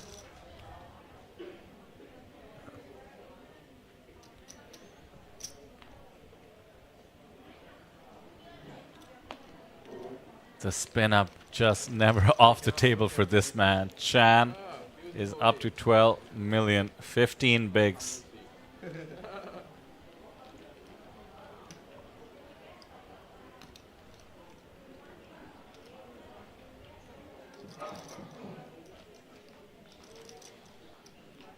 He was 1 card away from elimination. Yep. Often found himself down to about 5 bigs. And here he is. Still in the mix, trying to achieve the main event trophy along with 450,000 USD. Ooh, Justin picking up a real hand here. Ace King.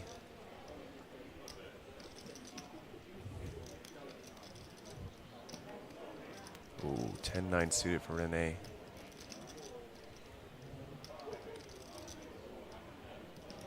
All right, the final table, no stack of buttons is on street number 5. Renee. Here we go. We had about 30. In comes the Renee special. This time Justin with the goods. Level 31, 120. Most likely we'll just get jammed on here.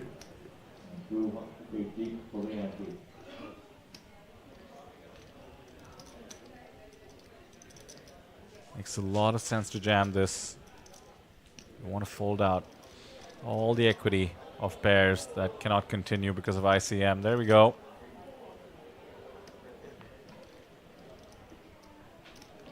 Nice pick up there. Chip lead back with Justin Shin. Tied up top essentially. 26 million and 24 million.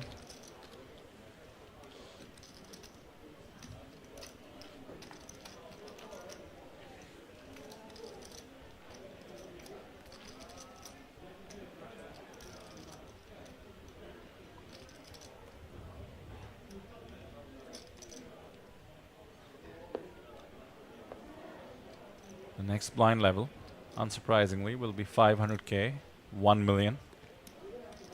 Which means we'll have a total of 80 big blinds in play. We're about 20 minutes away from that.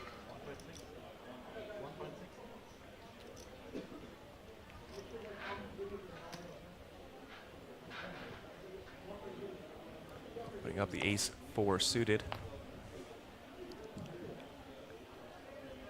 People coming all the way around on Chan. Somebody in chat, Chiran, says, now I want Chan to win the tournament. He's shown true resilience. Indeed he has.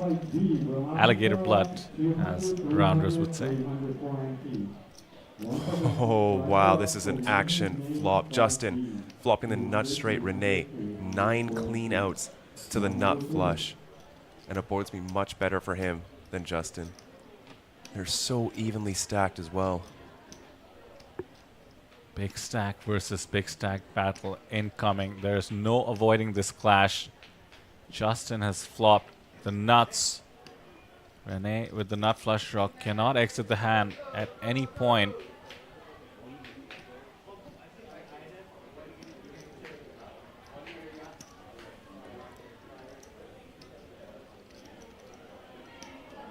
Lots of scare cards and action killers possible on the turn. Does Justin want to check raise here? Just calls. Knows Renee's going to be betting quite wide here. Wants to keep his hands in. Doesn't think he has too much, but is most likely going to raise on the turn. About half the deck was pretty pure for Justin. The 7 of hearts certainly qualifies. Renee being as aggressive as he is, Justin deciding call is the way to try and extract the maximum. He's checked once again.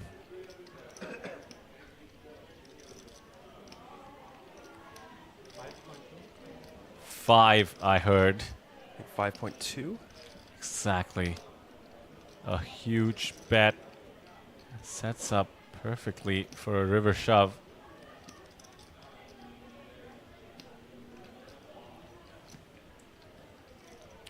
Yeah, I don't think Justin is going to want to continue this trap. I think he's just going to try and get it in here.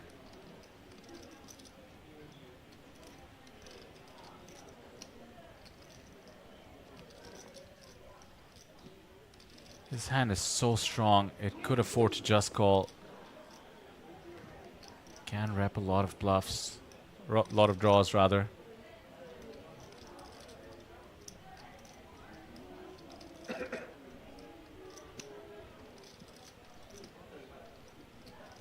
jam would just reverse the ICM pressure, would get Renee to fold. Huge holdings. Justin with his image as well. Renee should not think Justin is ever raising light in this spot. 10-8 straight got there as well. Someone in chat, if Shin Jam, will Renee be brave enough to call? I think bravery is not the question, he just has to fold.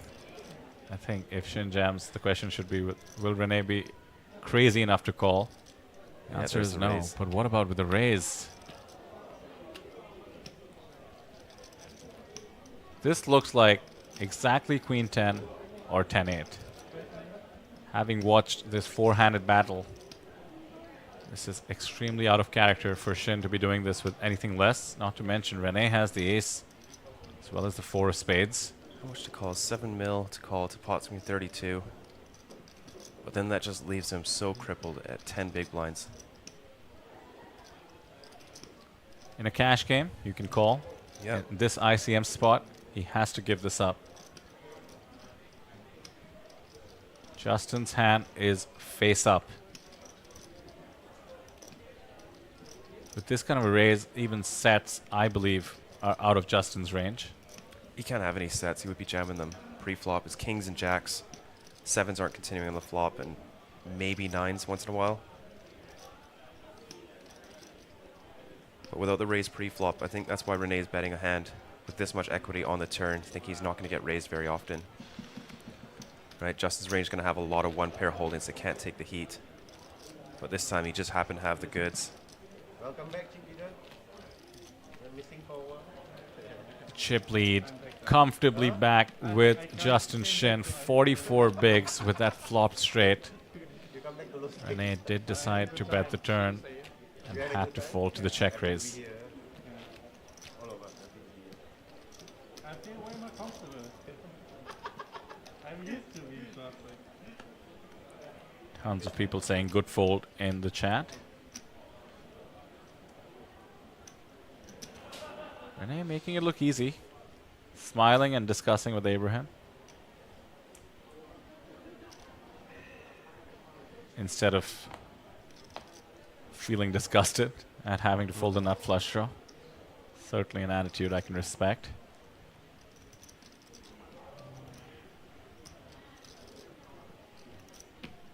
Oh, ace-jack suited for Renee.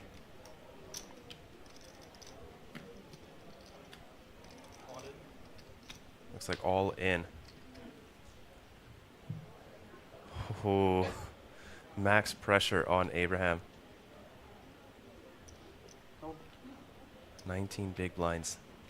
This will leave Abraham with just 3 million in chips. Does he want to take this spot? You know, Renee can be jamming lower pocket pairs here. Has to be worried about 8s, probably through jacks.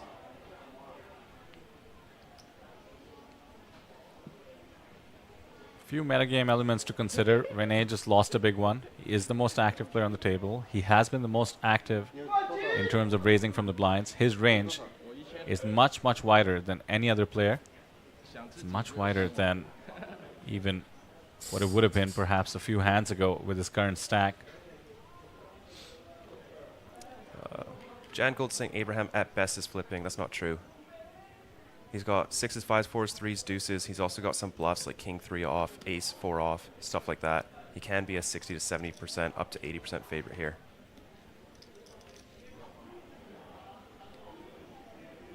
I've actually seen Renee jam wider than this. Yeah. Oh, he's let it go. That's fair. Huge ICM pressure. Chips lost. Much worse than chips gained.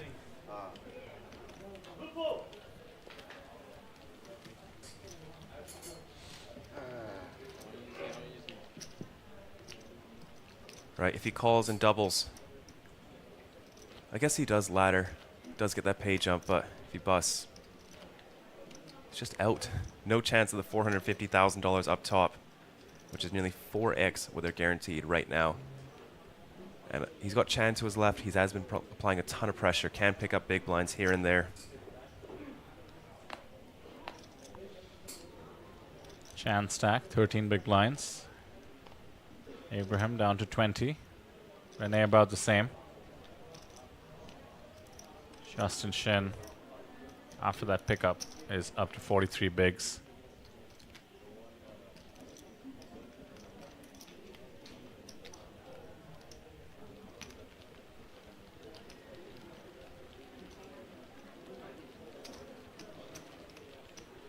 Somebody asks, when is the next level? About 20 minutes away. Closer to 15, perhaps. Oh yeah, you find it for quite some time. 2.5, 3 hours? I don't know. Bro.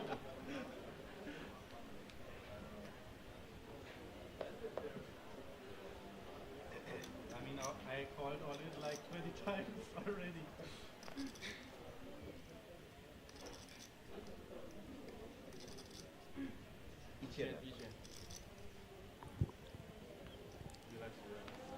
When have we seen all in here with a 9-5 off? We did see the 3 deuce suited on the 10 big blinds effective. Abraham has 20 bigs. Chan in the big blind has 13. 2 of them have gone in.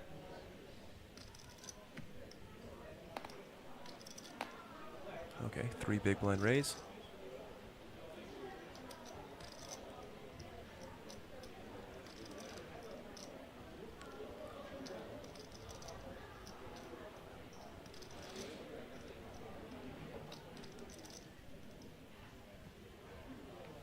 Gets the job done. I had a feeling Queen 7 is not the hand Chan was waiting for. 11 bigs still in his stack.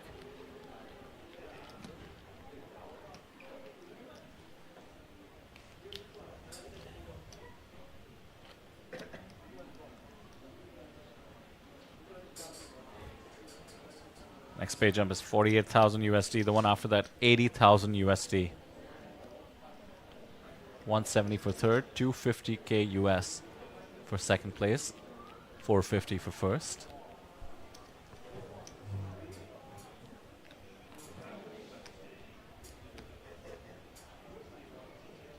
Chan, king 4 off in the small blind on 10 bigs. Does he take it?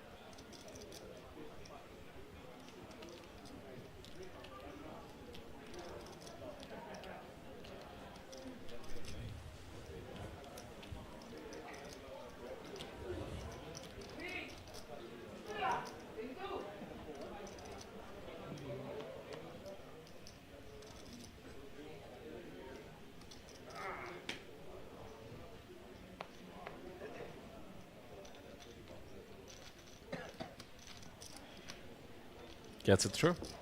Nice. Nice, up to 13 big blinds.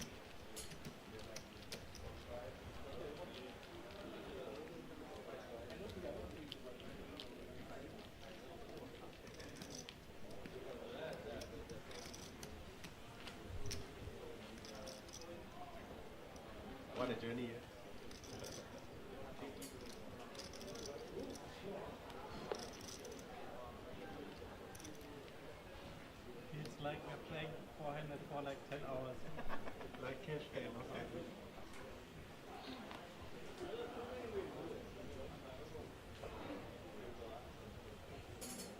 Here we are, Ace Jack looking to add even more chips to his stack now.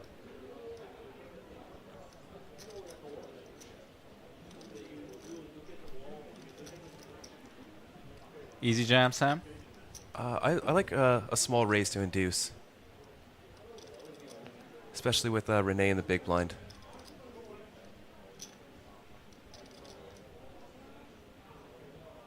Yeah, I can't call it deuces, unfortunately.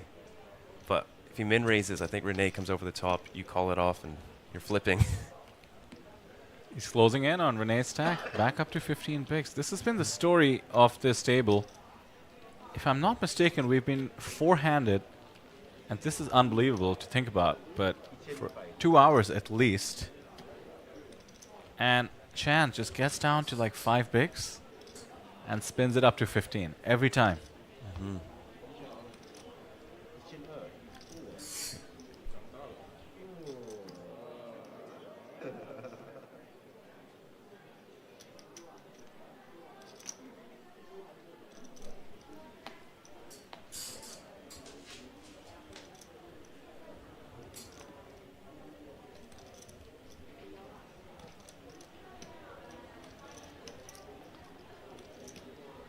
Proper hand in the small. Ace-7 suited.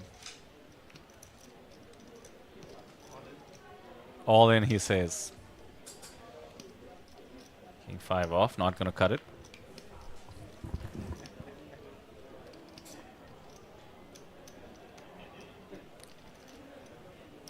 Jeez, these guys just battling it out.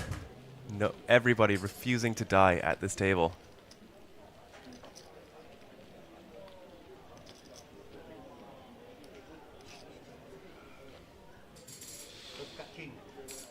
Poker King, how much is the registration fee for this event? 1,500 USD. Currently guaranteed almost 100 times that. $124,000 locked up.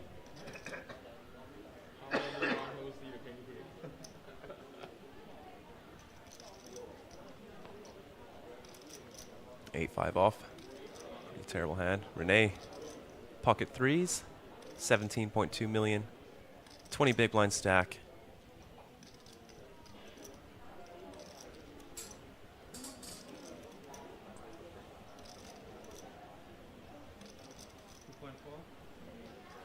Gonna raise it up here. 2.4, going a little bit bigger here, using that 3 big blind open size. This is to disincentivize big blind from making slightly loose calls when they are short, rather than just your typical 2x open. Renee, clearly very studied in these spots.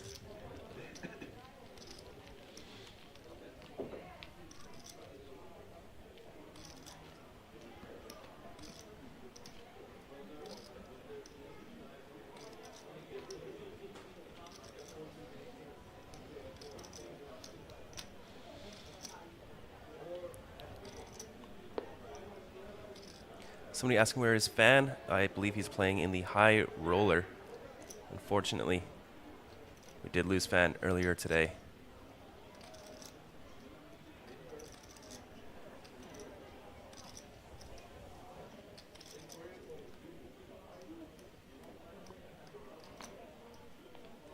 All right, Chan. King deuce off in the small blind, sitting on 13, 12 and a half big blinds or so. Chan is using performance-enhancing drugs.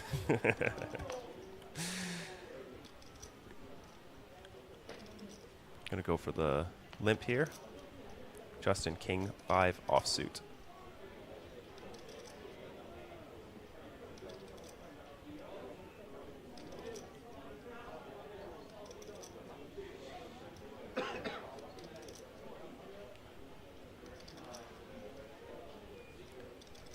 Could choose to attack Chan, as he knows he does fold quite a bit.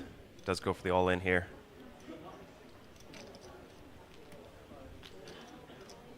Can we finish it tonight? We will be finishing this tonight.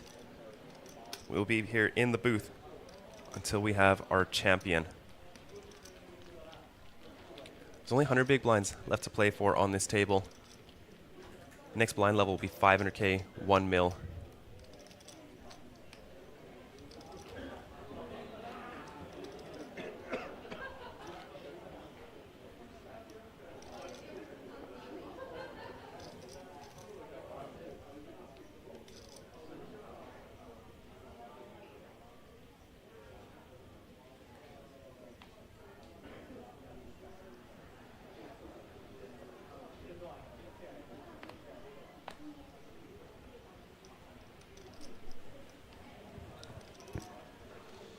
Justin 4 deuce suited in the small blind. Can put enormous amounts of pressure on Renee, being one of the middling stacks, with Chan being quite short.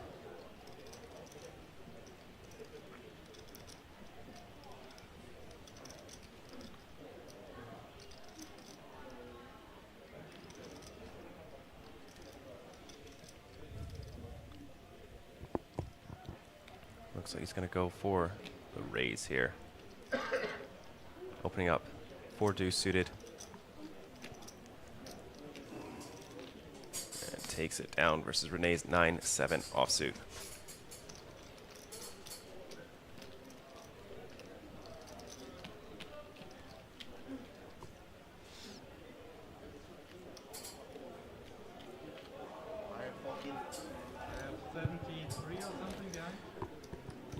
Green locality asking no spoilers in chat. Don't worry, there will be no spoilers. We're on a 30-minute delay. Our live reporting team will not post any spoilers. The rest of it.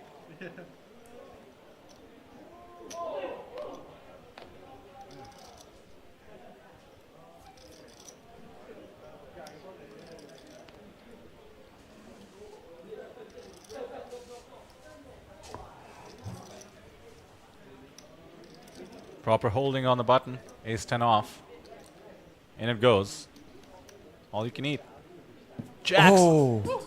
Abraham. Instant call, obviously, with the monster. And here we go. Shan rooting against Abraham for the pay jump. Abraham has seen it all in terms of the roller coaster. Does it go down to 0, or can the jacks hold and take him back up to 28 million in chips? Jeez, big shove from the button, Justin. Abraham in very good spots to take the chip lead here. 8-3-4, very safe. Does have the clubs covered. Can't watch. He's so far away. Very understandable. Oh, the 10 of hearts on the turn. Does give Justin an additional out. At least it was the pair under the pocket jacks. The 5 of diamonds. Abraham is safe, doubled up. We have a new chip leader, 28.2 million in chips. Look at them celebrating. Oh, you gotta love that. Justin still has a very healthy stack, 23.3 million, good enough for 30 big blinds, but Abraham is going to be putting that big stack to work. Abraham smiling even when he loses, but laughing and hugging when he doubles up. That's the way we want it. Fantastic presence at the table, and now a fantastic stack to go along with it. As I said, he's been there before. Up, down, all in, calling it off. And a tap from the table from Justin. We'd like to see that as well. Hello everyone. How's everybody doing? I like your banner on Sorry? I played very good when you had like 12 or 30 billion. Wow, the short stack's unkillable at this table. We have seen the chip lead change hands so many times. I believe everyone here except for Chan has had the chip lead at some point. We will play tomorrow.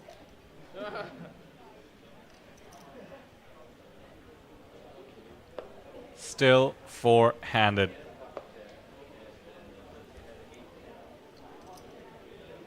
Approaching 500k, 1 million in blind level in about 10 minutes.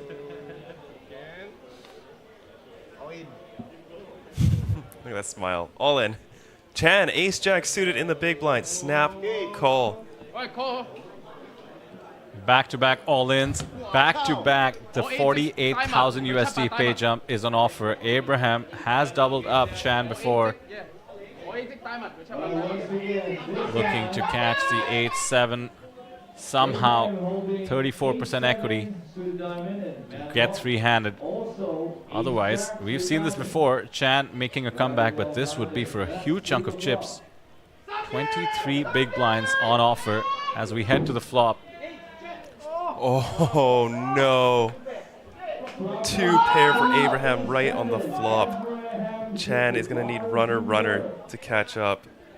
Oh, look at that smile.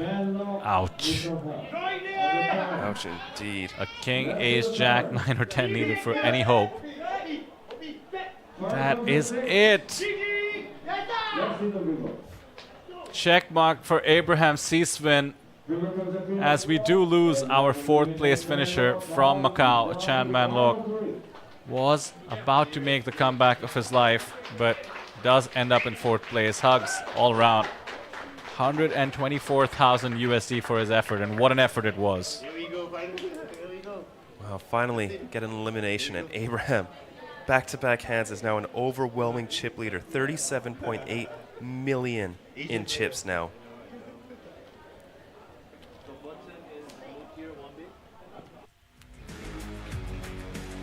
Wow.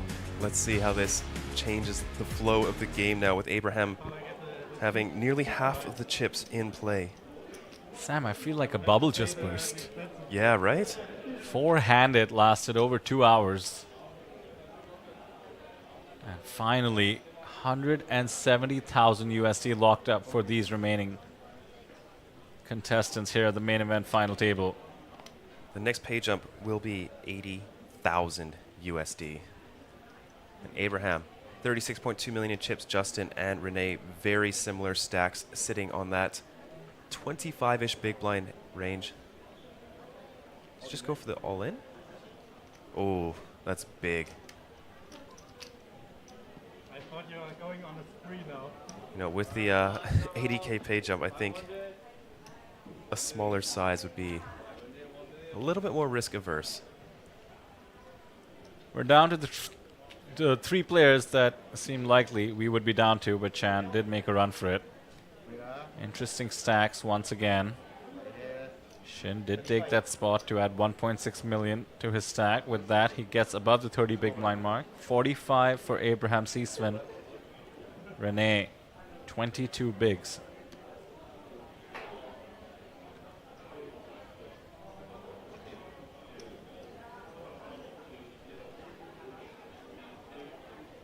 Justin, Shin, Queen 6 in the small. Over 700k on his handed mob. He's added 170. Can he close this one out and cross $1 million in live earnings?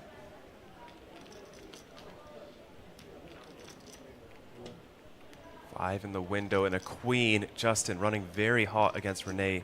Top pair versus bottom pair here. Renee also has the backdoor flush draw. Justin decides not to c-bet this flop. Perhaps thinking Renee could be quite aggressive. I think Queen 6 is a little bit too vulnerable to want to start checking here. He does cover Renee. Check, check. Wow. Renee turning trips. Justin, quick check again. Justin can't catch a break against Renee.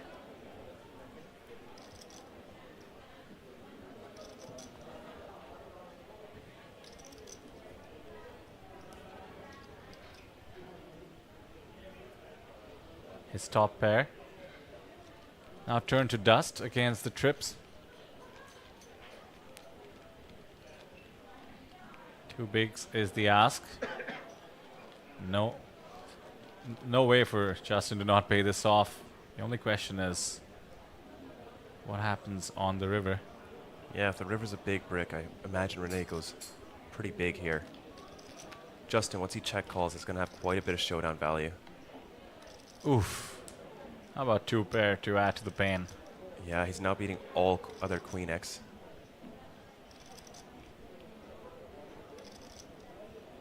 7 million in the pot. Plenty of bluffs Renee can represent, not just from the board, but just his image. Do not forget the big hand where Renee bluffed Justin off 2 pair. Goes big. 5.5. Goes polar, and I just don't see how Shin can ever lay this one down. Especially after he got bluffed. Especially after that. That's probably, yep, snap call is going to get shown the bad news. And Renee takes second place in chips, 25.7 million. Sitting on 26 big blinds now with our increase up to 500K, 1 mil. That's one of those hands where Justin is thinking about the vomit emoji in his head. Yep.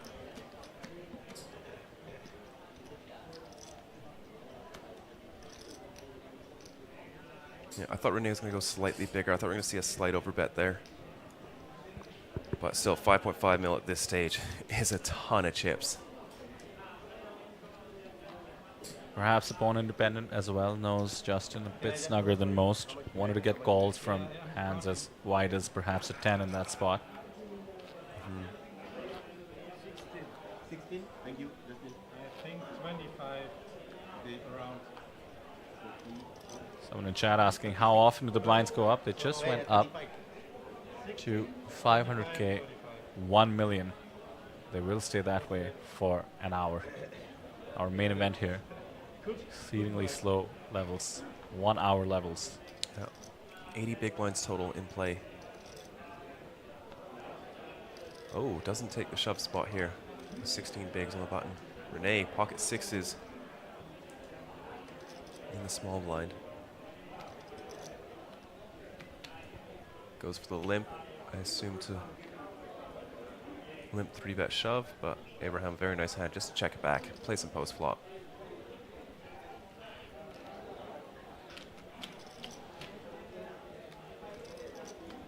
Big blinds left in play. Yes, indeed, Jan. 9, 7, 5. Both players connecting with this board. Renee does have a gutter. Abraham, top pair, good kicker.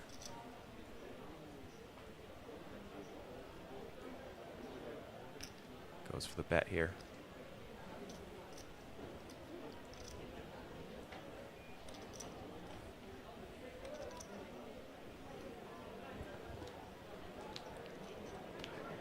Call from Renee.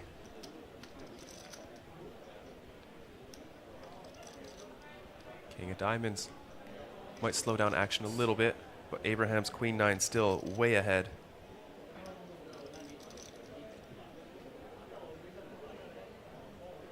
Pot control, surprising. And his shoes and the 6 on the river. Oof. I think Renee has a nice blocker bet with his range here. Not his entire range, but a lot of his hands. Okay, just goes for the check, which also makes quite a bit of sense.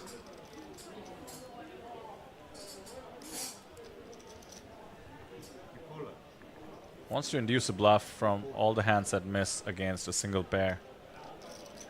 Abraham has a pretty decent holding. Does find the check. Yeah, Renee says no bluff, expecting Abraham to have much worse than the 9, and Abraham shows the 9.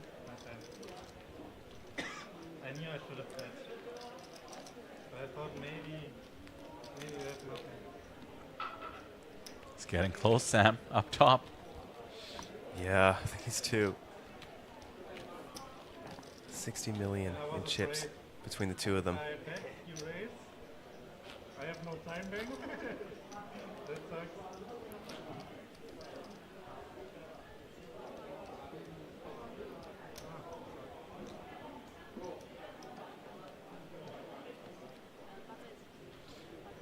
I was not blind.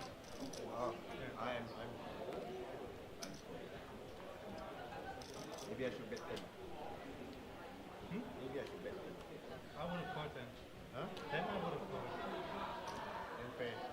Renee von Redden, in case I'm saying that correctly, has proven himself to be an absolute force on our final table.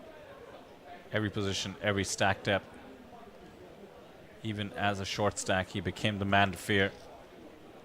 Now in the mix for 450,000 USD, 170 locked up.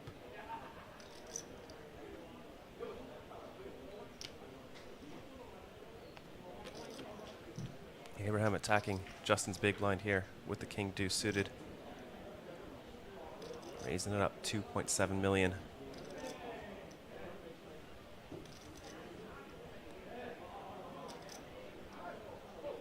There's so much in the pot to play for, especially when we get down to three-handed and the big blind ante still being in play. It's an entire big blind out there. Justin will defend. Only 80 big blinds in play total.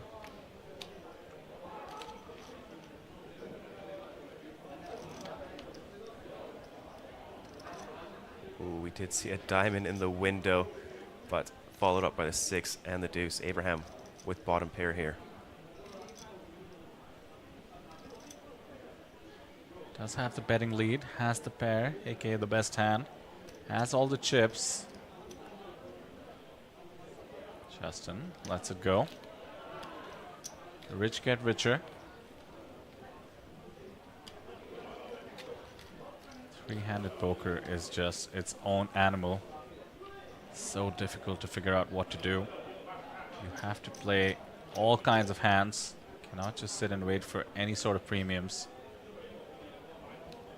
One secret, 3-betting light needs to be in the mix. Renee, no stranger to 3-betting light. Abraham has found that gear a long time ago. Yet to see it from Justin. He's a bit more choosy about his spots. Has locked his highest ever score. Looking to almost triple it with the first place prize. Jan in chat says so much action. I have to say I agree. It's been unbelievable. 2,700 of you watching along with us. Here's action. King, queen off. Finds the jam. There's that spot he was waiting for. Picks up some chips. 17 million now in his stack. Look how much you pick up as well. Plus 4 million. I know, eh? Just wild. It's like 33% of his stack. Trophy sitting there with the 3 people that are fighting for it. Just behind it. Ferry says Renee could win it. He certainly could. Anyone could win it.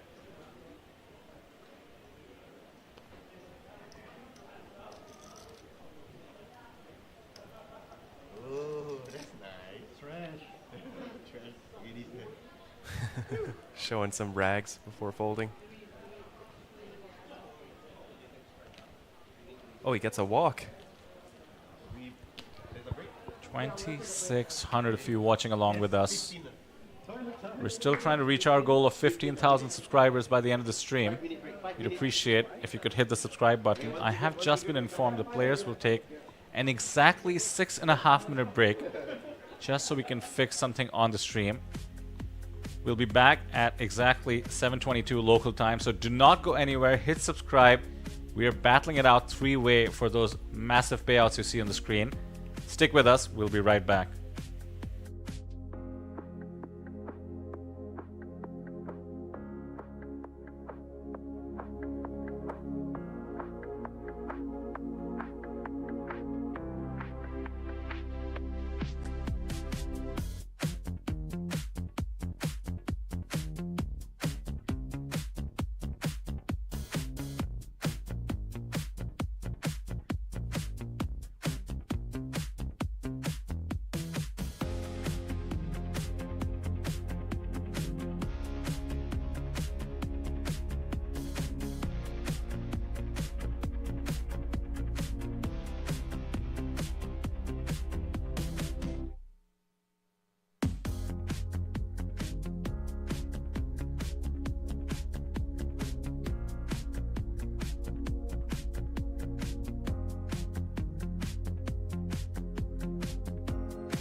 round. And the prize for $500,000 number. And just like that, we are back. Welcome back to everyone watching along with us as we are three-handed here at the main event final table. 172,000 USD guaranteed for everybody here. Over 100 times their buy-in. No matter what happens, I know it sucks to go out in third when you're this close to the prize, but I think after a few days of mild celebrations, I think it can be just fine. Yeah, I have to say, though, you know, we took a short break just to fix the stream, and you get that break, you sort of get used to the new normal of having locked up the $172,000, eyeing the next place prize, $250,000. I'm saying it wrong. $250,000. $250,000 US dollars. Yeah. And of course, eyeing the trophy and the 450. It just comes down to 3 out of 1,991. It has to be one of the 3 of these. Who will take it? I like Flextacular. That's Pete Davidson. He does sort of look like Pete Davidson. Abraham? In disguise. No, Renee. Oh, Renee? Yeah. Oh, Abraham was Neymar. The football player. Yeah, bit, I can see that. Who does Justin look like then, chat? You know what? He does have that sort of like movie actor look to him.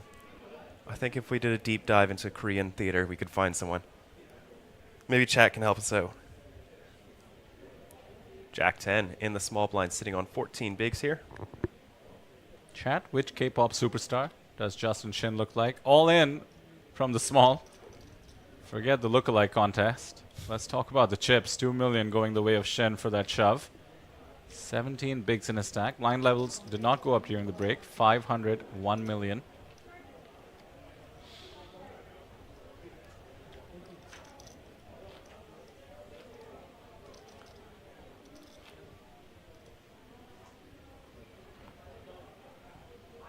Abraham Seesvin, the man from Singapore, almost 50% of the chips in play in his stack. All ICM pressure technically should be on Renee, but that man has been fearless. He's the middle stack at 25 bigs. Justin, shortest at 17. Picking up pocket 10s here on 25 bigs. It's one of the hands that can go either way between limping and raising on 25 bigs. Doesn't mind getting it in, and it does generate quite a bit of value when you do manage to go for the raise here.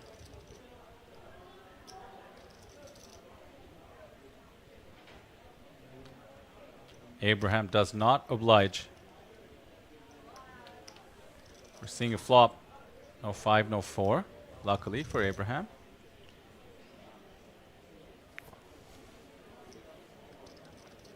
One over to the 10s. Now much more comfortable with the jack pairing. 10s very likely to be the best hand. Renee gonna use his image. Hope to get paid off by something weak. 5 high flush draw. Lets it go though. Somebody's saying that Justin looks like Psy from Gangnam Style, which is not even close. I don't see it, but a good joke.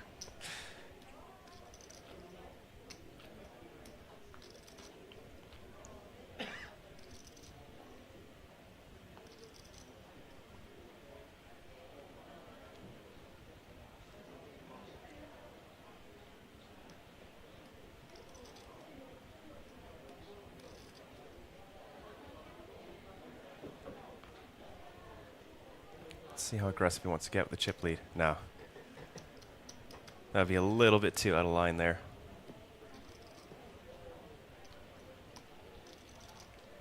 All 3 of these players have had their out of line moments. Justin perhaps least so.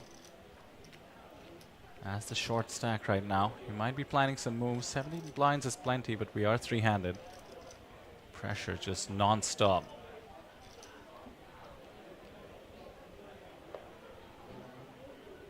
No deal, mind you. The APT, super transparent with respect to deals. We had APT President Neil Johnson in explaining how it all works. At any point, if a deal is made, we will be playing for 10% of the remaining money at play. So for instance, if it happens now, It's going to be 700k still at risk. 250k for second, 450 for first. If it happens heads up, there's going to be a 200k differential to play for. Oh, so it's a differential. Oh, pardon me. I guess 450 to play for, so 45,000 would be... Or would they add first and second place together to see how much? Oh, I just remembered what Neil explained. This is why I don't bother. We had Neil in. So you assume both are guaranteed 250, 250. So in that case, it would be the differential. In this instance, you'd assume all three are guaranteed 170, 170, 170. And then the remaining prize pool? 10% of that. Okay, gotcha. And then they would sort out the deal from there. Just the 10% would be untouchable. Yeah, in our streamed events and big events, you have to play it out for that APT Mega Lion.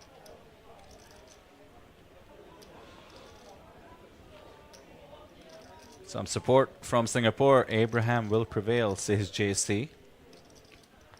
Lots of Korean in the chat as well, no doubt supporting Justin. What a run he's having. He's going to cross 700,000 on his hand and mob, much closer to 800 already. Could get up to 1 million if he backs the 450 up top. Renee with barely a hand and mob score to his name, new to the live arena. And what an entrance this is.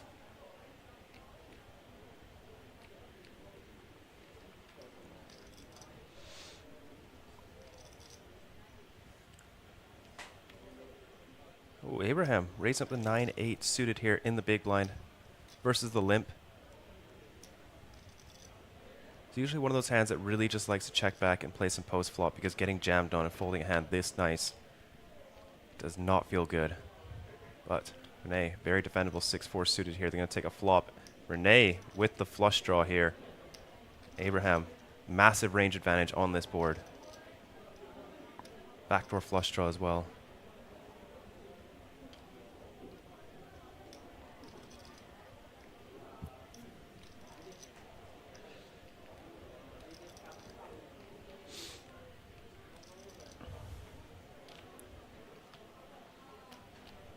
Bet and a call. Pot over 11 million now. The 6 of clubs on the turn, improving Renee to top pair here.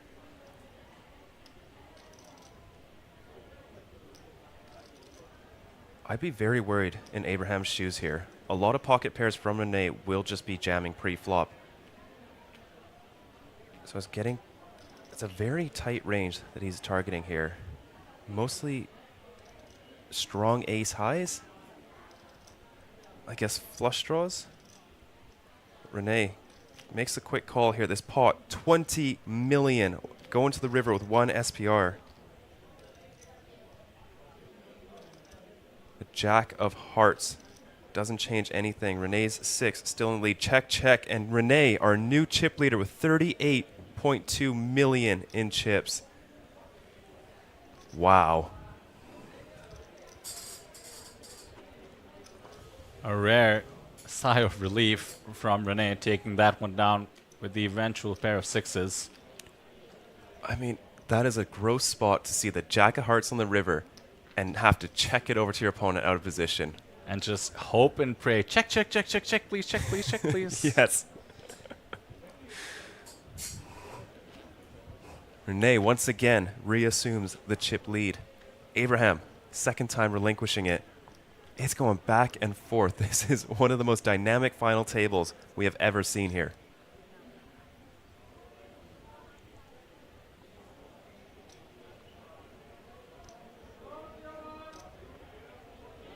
Almost 50% of the chips in play now with Renee. A walk for Shin. He did have the goods. Ace-2 suited. Blinds, 500k, 1 million. Easy for us to track the stack for each player. Shin has 17.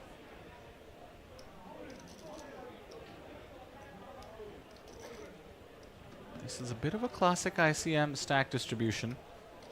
Renee should be able to press his advantage. We've seen how quickly that can turn, but for the moment, Abraham should be handcuffed.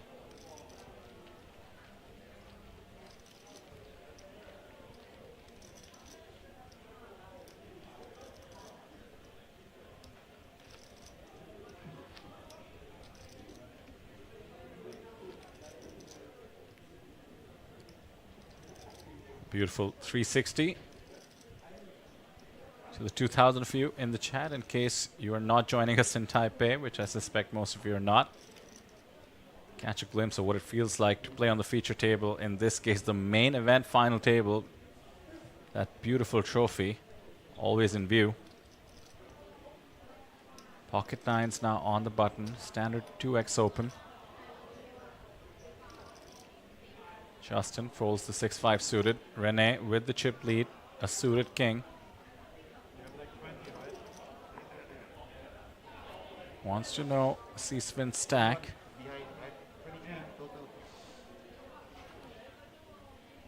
These king threes, king deuces are some of those hands that really just like to move all in here. Generally the offsuit combos though, as they don't play very well post flop. But makes the call. Queen 8-8. Pocket nine still in the lead. Very quick check back by Abraham.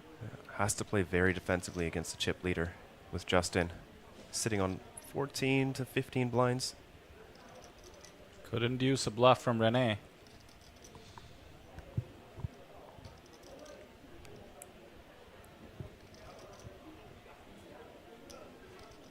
Not for now.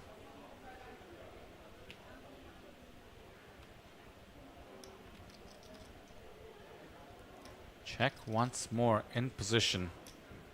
A very strong pocket nines now on the queen 8-8 deuce 6 board. With two checkbacks, Renee has to assume Abraham has some showdown value. And he tries to get him off it. A quick bluff and a call.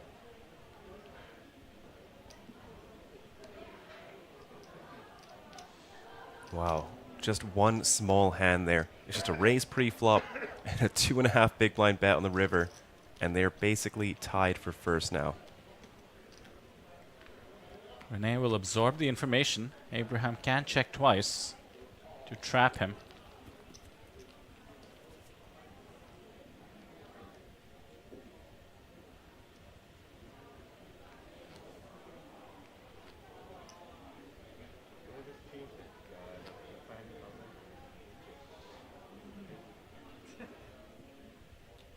Justin now on the button. Still the short stack. The other two, neck and neck, as you just said, Sam. I'll buy the 1 million.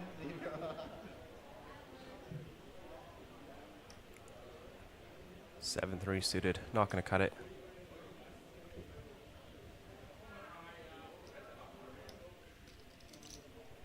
Nor is 8-4 off. No. Walks should be a little more common. We're three-handed, and there is the ICM to consider. Neck and neck. 30 million stacks, two of them. 16 for Justin, two of them will have to go in. It's on the big. 32, 33, something. Nice spot, huh? From you? Yeah. Classic. You have to call. I didn't expect you to Some call player asking, why is there no shuffle machine? Shuffle machines only get rented out by one company. You need to be in a casino. And generally only for cash games. We are in a card room in Asia, so hand wash is the standard here. Interesting. Well, you can't hack a hand wash, so there you go. Exactly.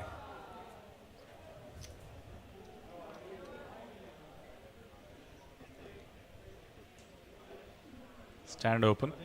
King 10 off. Reasonable. Justin cannot defend the 7-6 off, and his stack depth down to 14 bigs. Every big blind just means so much at this point. Taking these marginal spots is just crazy.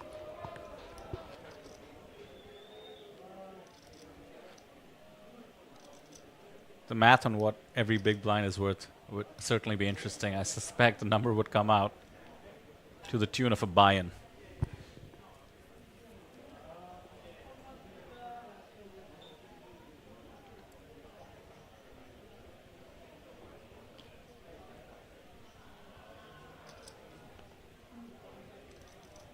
Payouts being asked for 172,000 locked up, as you can see on the top left. 250K is the next payout. Almost 80,000 USD. 450K to first.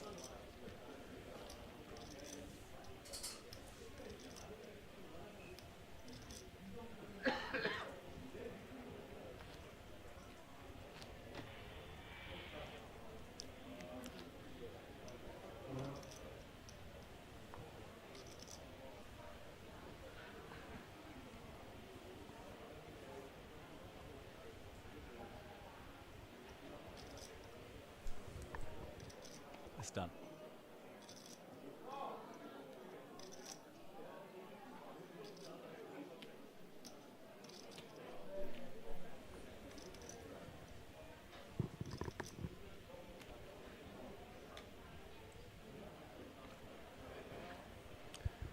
All right.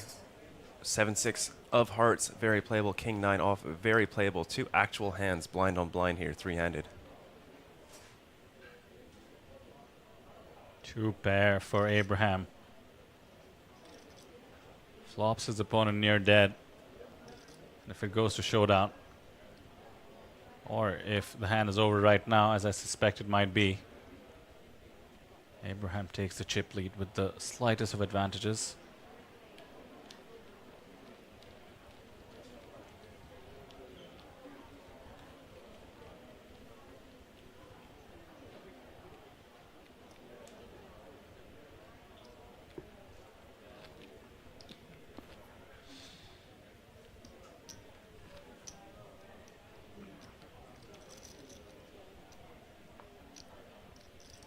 Yeah, just to put it in perspective, if we were to do an ICM chop, first place would be roughly around 313,000, second place 310,000, and third place would be roughly $250,000. Wow. Yeah, so all players a very even shot here, according to ICM. Shin being the lowest stack, 170K locked up. You're essentially saying his stack is worth $250,000 at the moment, which is actually the second place payout. Yep. Even though he's got half the chips that the 2 chip leaders have. Abraham takes the spot. Justin cannot come along. Big shove though.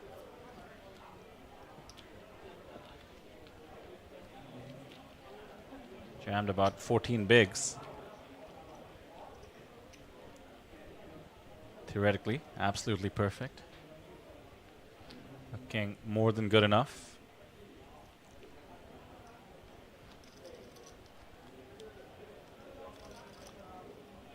Did they make a deal being asked? They did not. We would tell you if they did. Yeah, the second they make a deal, we will let you all know in chat.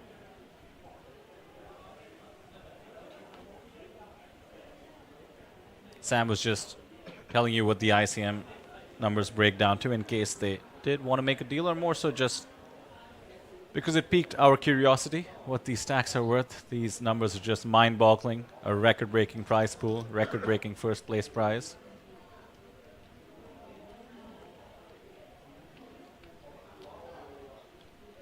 Okay, Sam, note to self, don't talk about ICM numbers if there's no deal. Chat seems confused. Sounds good. There's no deal as of right now, folks. Sam, this close-up shot reminds me, I had Neil Johnson in the booth, as you know, and he got extremely perturbed by some of the scratches on our trophy. Those will be buffed out, he promised.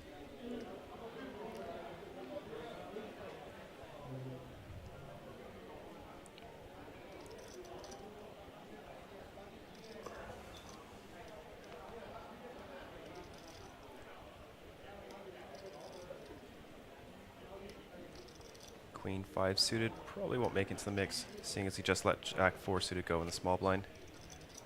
Ooh, ace deuce offsuit here for Renee. Very uncomfortable stack. 30 big blinds versus 30 big blinds with the 12 big blind short stack at play.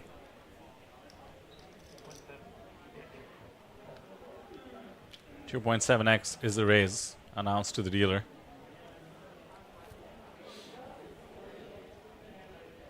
Abraham does not come along with the king 5 off. They can both put so much pressure on each other. Yes, they can. Aggression is the name of the game here. ICM means he who raises last raises best. It's just about when one of them gives up. Yep. Dead even stacks up top, 34 and 33 bigs.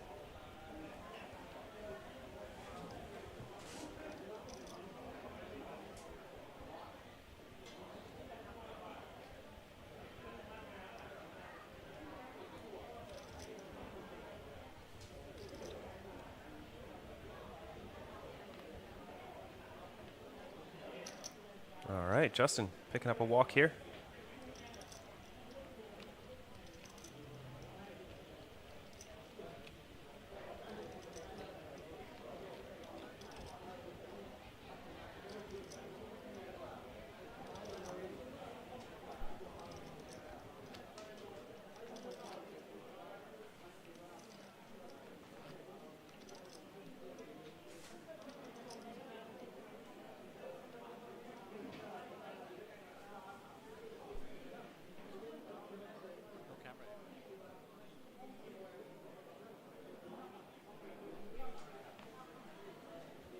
Ace on the button.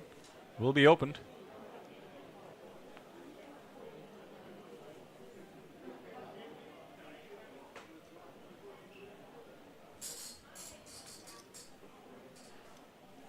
Justin has the queen jack off. 11 bigs. Does he take the spot? He does. Comes back around to Abraham. Shows the ace 4. Fake aces. The ace and a 4.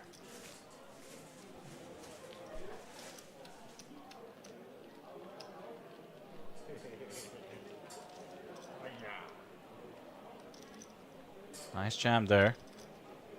Justin up to 16 bigs now.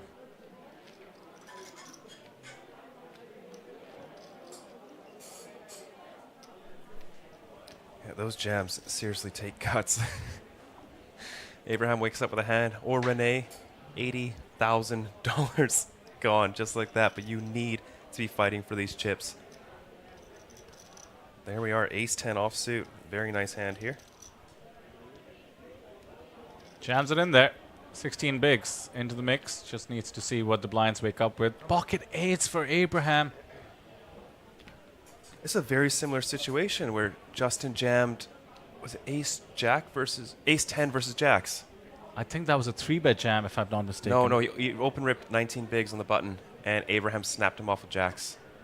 Oh, you're talking about jacks. I'm thinking back to when Abraham folded 7s. Not this time, it seems.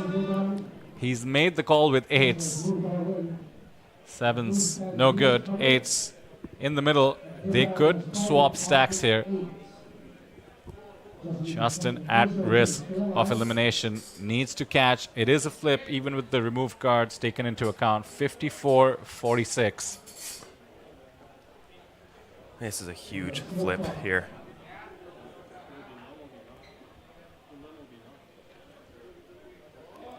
Oh my goodness, an 8 on the flop. This is going to go heads up unless Justin can catch a running king and jack. Not to be pedantic, 9 jack also, I suppose, but so slim. That is not a sweat, and we are down to heads up. GG to Jae Wook Shin from South Korea. Justin Shin, a fantastic performance, coming in 3rd place here at the main event. $173,000 for his effort. Takes his hand and mob up by a good, significant percentage. Seems disappointed, and who wouldn't be? But as you said, Sam, maybe in a day or two, we'll feel pretty good about that outcome.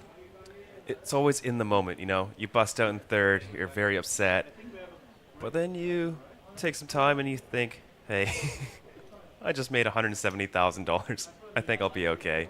But now, heads up, 250,000 USD guaranteed for the 2nd place finisher, and fighting for $450,000. Nearly a 2x jump here for 1st place, and as well the Gold Lion Trophy. We will see the payouts in a moment, including all the players on our final table and where they ended up, how much they got paid. For now, We will take a break to set up for Heads Up in just a short moment. As Sam just said, we're going to be playing for $200,000. During the break, the players are free to talk deals. To the extent they do, APT will facilitate it, and we will let you guys in our chat know exactly what happened. It's going to take just about 5 minutes as we set up for Heads Up. You do not want to go anywhere. This is what it's been all about. We've been playing for about 9 hours, give or take. And this is what it comes down to. It's Renee from Germany and Abraham from Singapore about to play for $450,000 up top and the APT Mega Lion Trophy. They will join that photograph on the left. You see the new era of the APT. And do I count 1, 2, 3, 4, 5, 6 main event winners? There's going to be a 7th, either from Singapore or from Germany. It will be exciting to see how we close this one out. As I said, just about a 5-minute break. Over 2,000 of you in the chat. Do not go anywhere. We will come back and close out the APT main event. See you shortly.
Welcome to Asia's largest online poker room. Our next generation poker software is now initiating.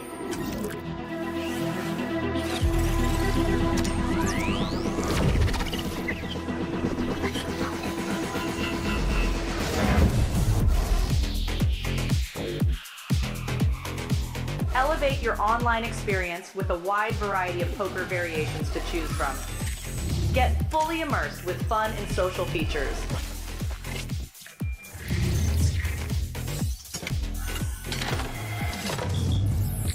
Level up your game with PokerCraft and Smart HUD.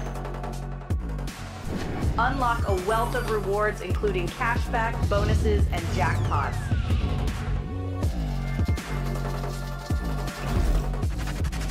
Join world-class poker tournaments featuring some of the world's most renowned brands and the largest guaranteed prize pools in the world. Experience the best in customer service and hassle-free transactions for a seamless online gaming experience. With online poker available on all your devices, you'll be able to play your favorite games anytime, anywhere.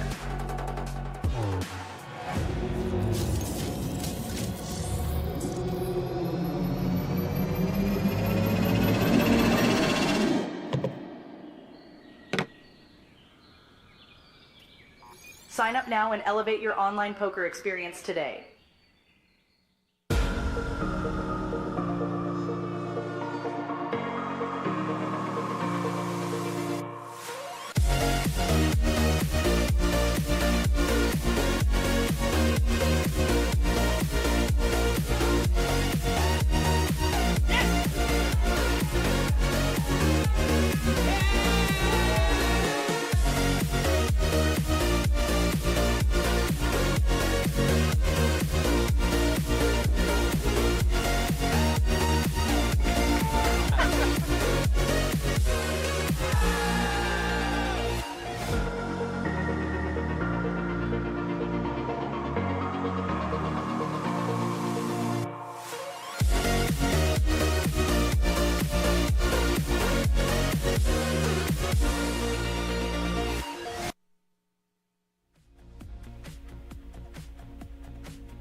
Japan.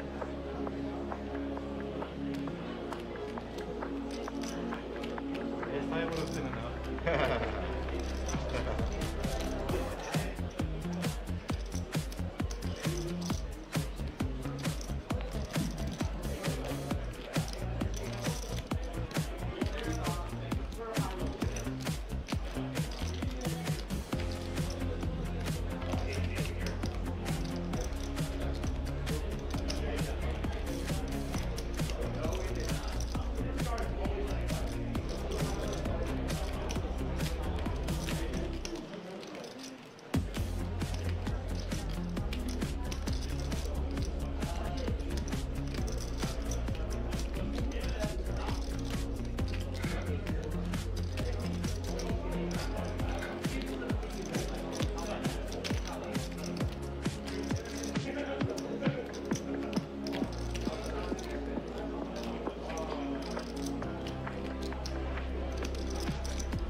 Queen King 心馬，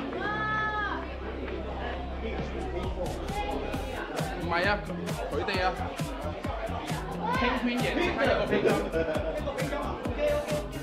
，King Queen，A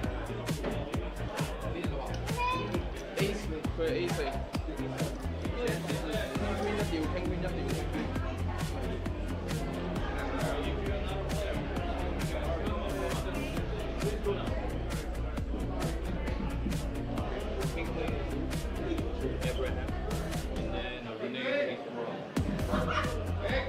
Once again, there's an all-in-all pretty block on the main event final table.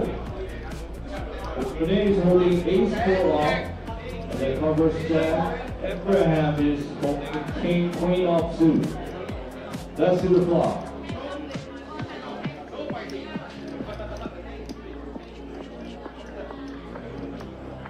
Flop comes a 5 high, 5-3 of spade, 3 of diamond, 8-40 in the board with the over, mark, and a 2 for the gut shot. Let's see the turn. Turn comes an 8 of hearts. Everything stays the same. Let's see the river. River comes a 7 of hearts.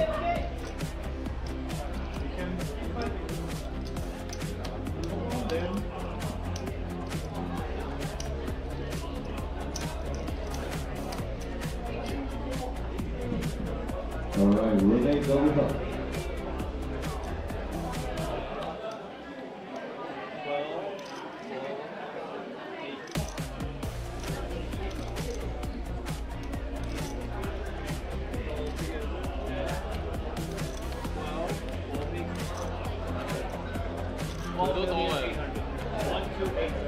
機會喺呢鋪。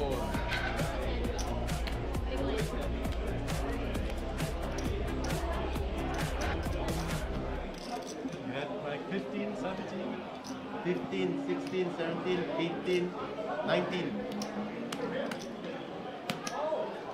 Okay, okay. All in. Okay, okay. I'm all in.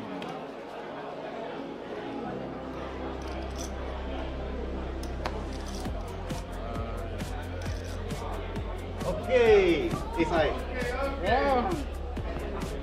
！Queen 9 shoot 啊，撞 shoot 啊，不過佢 A2，我 Queen 9。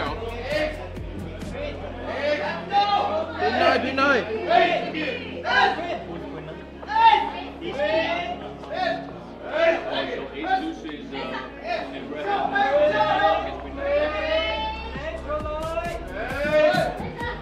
Once again, this all in called the final table of the main event. This time, Abraham holding ace 2 suited spade, and Ben Locke is holding queen 9, also suited spade. At the moment, Abraham is covering Ben Locke. Let's see the clock.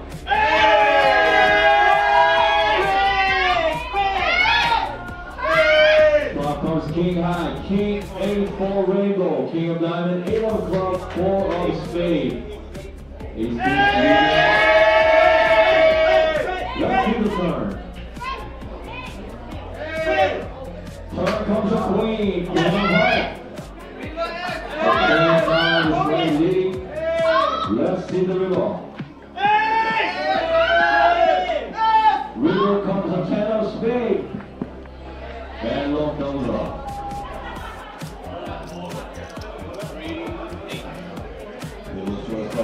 Please make your way back to the seats. It's your 30-second goal. Give us your play.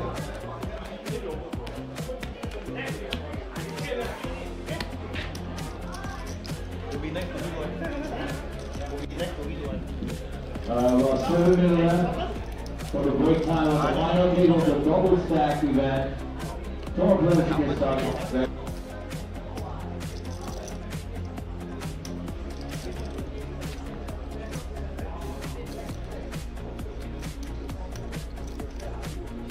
Hey, woo, give me. Ace 10 長馬佢積積。Once again, there's all the called 3 blocks. Ace 10 深馬，積積短。Holding 2 black pocket jack, and Justin is holding ace 10 of 2. Let's see the flop. Let's go! Let's go! Club comes 8 high, 8, 4 of club, and 3 of heart. Let's see the turn. Turn comes a 10 of heart. Turn 10啊，turn 10，唔係10都係 out。Abraham does 5 out. Let's see the revolt.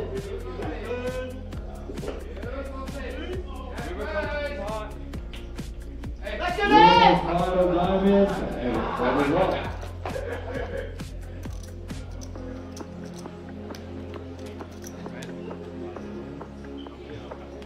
Let's go! Let's go!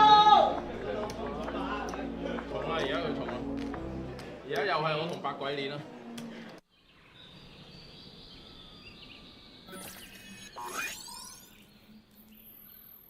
Welcome to Asia's largest online poker room. Our next generation poker software is now initiating.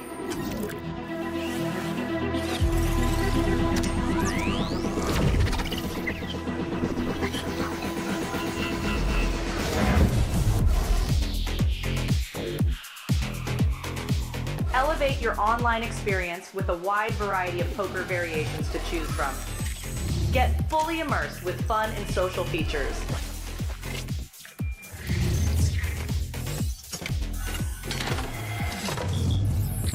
Level up your game with PokerCraft and Smart HUD.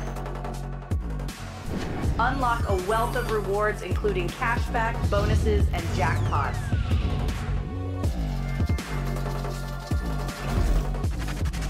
Join world-class poker tournaments, featuring some of the world's most renowned brands and the largest guaranteed prize pools in the world.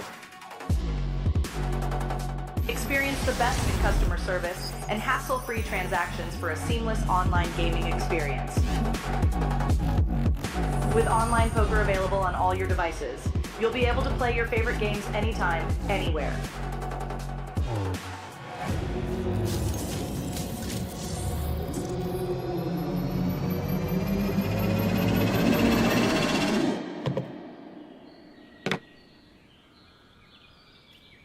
Sign up now and elevate your online poker experience today.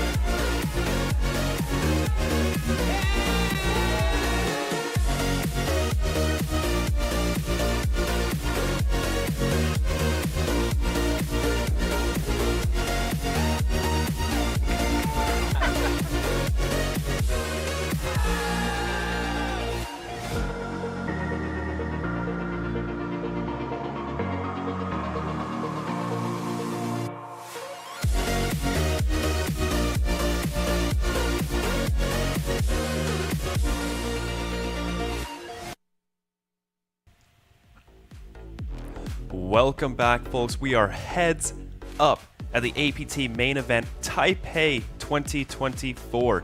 250,000 USD locked up for these players.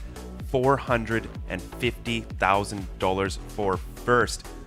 My name is Sam Insel. I am joined here by Vidur Singhal. We are going to be covering this heads up match for you, Vidur.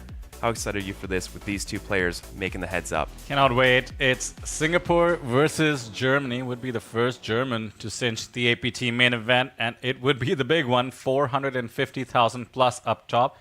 Now I have to say, Sam, first things first, we took a break before heads up so players could talk deal. No deal.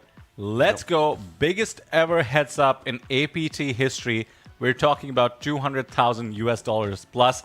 You asked me if I'm excited. If that doesn't get me excited in the booth, I don't know what will. Yeah, so I got a chance to speak to Renee, and this is going to be surprising. How much experience do you think he has playing MTTs? Feels like an online sicko from the moves he's making, you tell me. He does. So he's began playing poker 2 years ago, has about 30,000 in earnings online. That is it. Wow. If you asked me what he played, I would have guessed maybe 500 to 1K buy-ins online average. No, just very, very new, but just crushing it. So he did ask for a deal because who wants to play heads up for 200,000 when you've only won 30,000 lifetime? But Abraham is a sicko. He wants to play for all of it. $200,000 heads up match. These guys have both exceeded their Hendon mobs with just a second place score. So this is going to be just the highest stakes they've ever played for. That is just incredible. Look at those payouts, by the way. And GG to all our final tablists, starting from Andy Chen. And of course, the most recent knockout, Justin Shin. We didn't get the chance to say GG to Justin. Incredible performance from the South Korean. Had a lot of fans in the chat as well. Yes, incredible number. We have Singapore versus Germany now. And both these players are playing at a very, very high level. I wonder how their heads-up game is, you know, judging from the blind versus blind, the three-handed that we saw. I reckon they're quite good heads-up, and it's going to be very interesting to see heads-up, especially the big blind ante. So many variables. It's a completely different game than full ring. And let's go to Greg. Final two players of the APT Taipei Poker Classic main event. Please give it up for Renee Von Rieden and Abraham Abdullah. Gentlemen, please shake hands, shake hands. Keep it clean. All right, very good. I'm going to start with the question first here for Abraham. Abraham, today fighting for 14.4 million Taiwan dollars. The question on everybody's mind, why were you late this morning? I had to buy water and some herbal juice because I'm sick. Oh, I see. Important to keep hydrated. Now, another question. Every time you're all in today, I saw you would run up, don't even look at the board, you go directly to your rail. Obviously, you got some people very important in the rail. Who are they and what do they mean to you?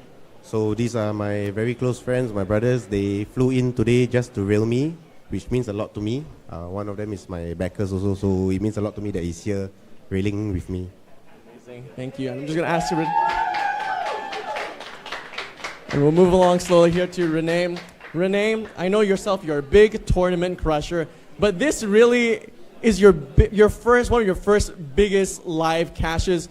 How does it feel to go from 4-figure Hendon mob overnight to a 6-figure Hendon mob? What's going through your mind? What's the experience like? Experience is crazy. I mean, I arrived here on Monday, had jet lag, slept 2 hours every day, and had to play 12 hours of poker. I can't really think right now. I just have poker on my mind, and I think the realization will come in a week or so or two. I just I was in a zone and putting chips in the middle. And something that's been very enjoyable watching both of you playing on this final table is that you both seem to be having fun and you seem to be having a lot of camaraderie with one another. What is the dynamic here? Frenemies, friends? Both you can feel free to chime in. There's no enemies here. I mean, I played with Renee since day 3, and we had a lot of different hands. We mess around a little, and we enjoy watching each other play. Yeah. Any words about Renee? Oh, it's about Abraham? Yeah, it started day 3 where he had like the 2 back-to-back craziest hands I've ever seen live, where he called 4-bet 4-5 off, and then like called a 4-bet with 7-8 and got a straight and busted one with 60 bigs. Oh, wow. So anyone can make it heads up at the APT main event. That's where it really started, and then like we played since then 20 hours of poker, and it's always fun with him. Amazing. Well, thanks you guys for keeping it fun. Gentlemen, please have your seats. Folks, please give it one more time for your APT main event. Final table is heads up. Now I would like to introduce Julia, our lovely dealer for the evening. We'd just like to take this moment to thank all of the staff and dealers here at the APT for making this possible. A big round of applause for the staff here at APA and CML. And finally, I would like to pass the microphone off to the tournament director, Lloyd Fontiles, for some final words. How much do you have?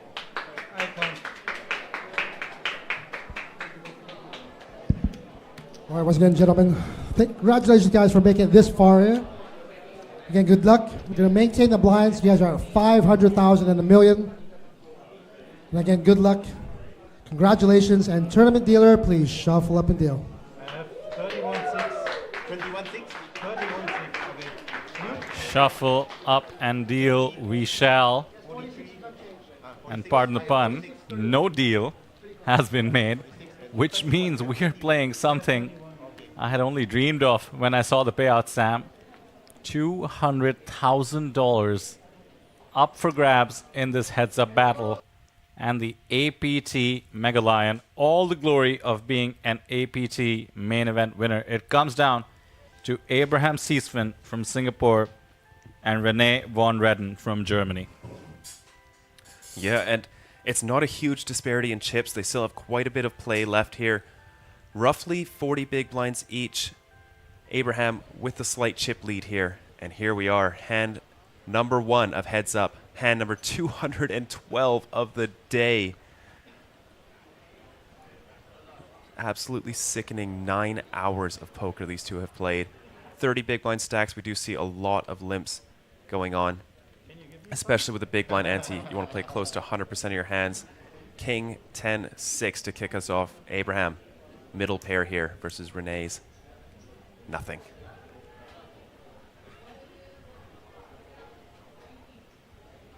Even when Renee has nothing, he is still to be feared. What a performance at this final table.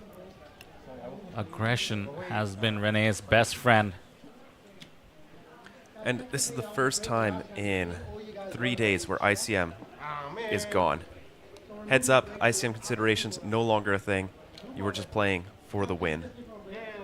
These guys just decided to play for 200,000 heads up. ICM be damned. It's time to see who can win the APT Mega Lion and a new beach house in certain parts of the world. Yes, absolutely.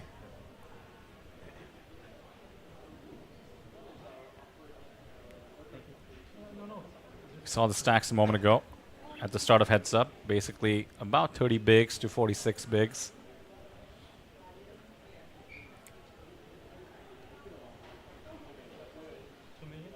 Absolute rags being raised from the button.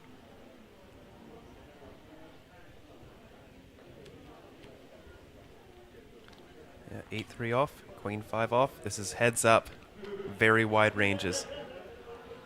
Jack 7 for rainbow, both players missing. This is the hardest part of heads up. Your range is going to contain so many air balls that if you just start firing all of them, you'll be massively over bluffing, opening yourself up for check raises, getting called down light. Renee utilizing aggression after all. If you open 8-3 off, got to take a stab, gets the job done. Aggression certainly the name of the game. You do risk, of course, getting a bit carried away, as Sam just said, but it's going to be your best friend even more so than regular poker. Heads up is just about constantly trying to grind down your opponent. Also a psychological battle, and how does psychology come into play when there's 200,000 up for grabs? We're about to find out.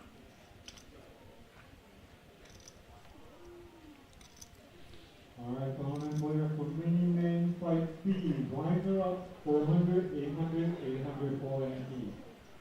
That's a very nice looking hand for heads up. Ace 3 suited.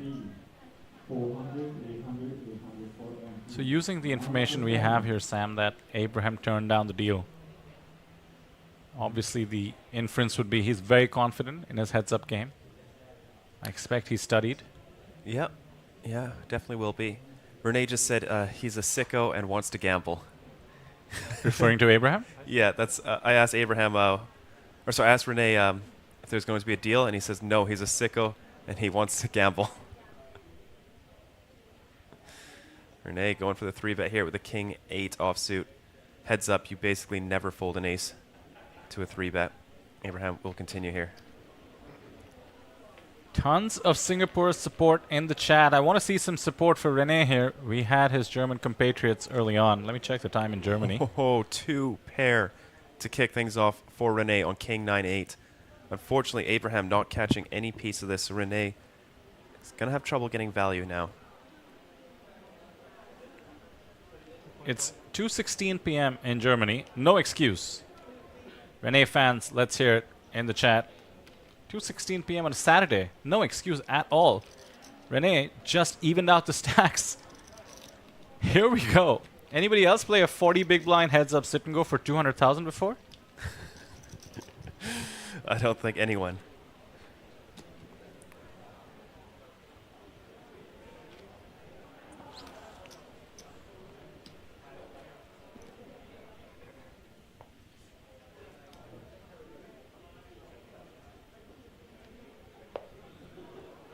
Dead even heat.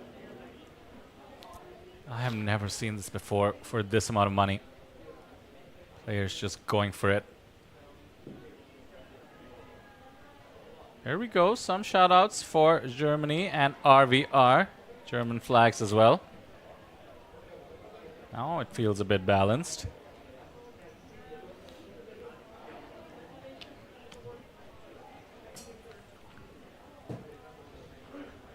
Ace, Jack, deuce, rainbow. 7 high for both. The power of position might come into play. Takes it down with a single big C-bet. Pardon me, bet in position. Then pre-flop, of course. There we are, Renee taking the lead here on 40 big blinds. RBR. What a solid name.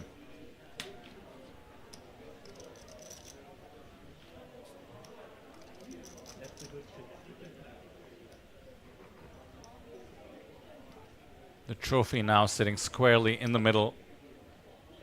This was the World Series of Poker. There would be 200,000 USD on the table.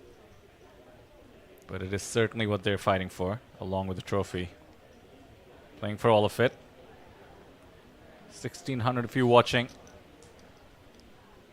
We are here till the end, no matter how long it takes. These players are plenty deep, and the levels are nice and slow.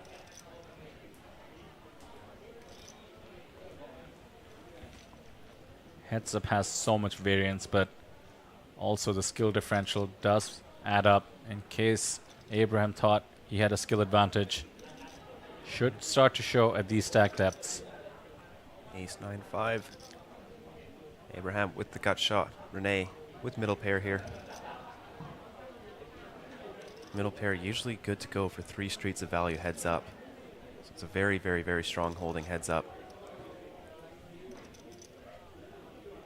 Goes for the call.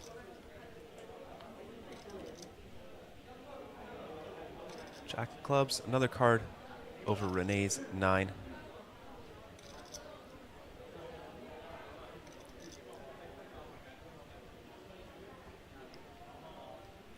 Abraham going to continue firing here.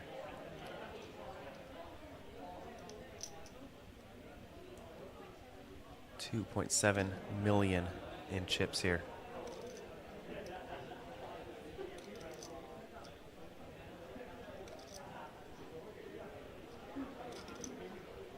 Nice to see Renee take a look at Abraham. He had been staring at the board in these spots. Feels like we've seen his live experience amp up just over the course of this final table. Yeah. Quick check, and Renee dragging in another pot here. 45 million. Starting to really take that chip lead.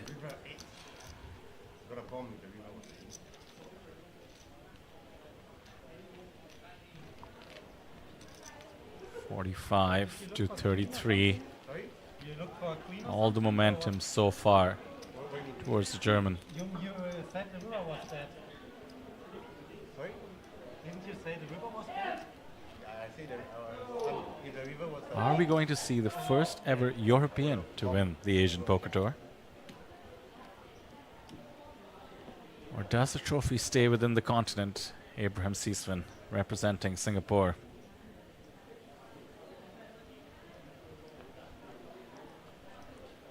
King Jack off, very strong heads up on the button.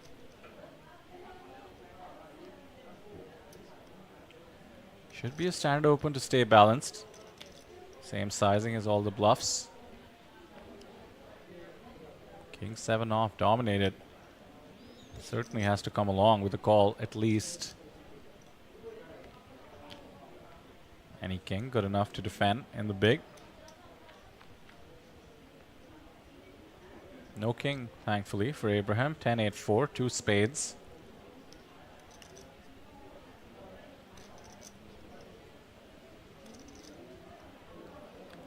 Yeah, you do see checking frequency go up quite a bit heads up, especially with hands that just don't have much incentive to bet besides equity denial. You're never getting better to fold. Very rarely getting called by worse.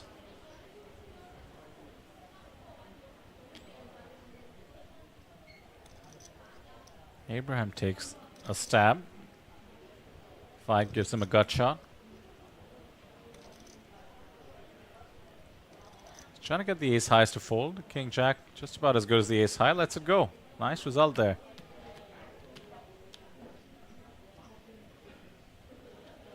Abraham back up to 35 million.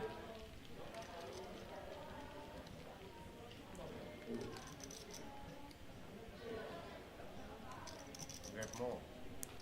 You have more. I think we have the same. No? I'm 30.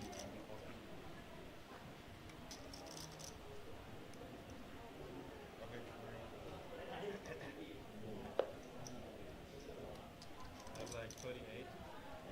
Oh, let's see how loose Abraham's going to get on the button here. All right. Does have some folds. You were going to defend.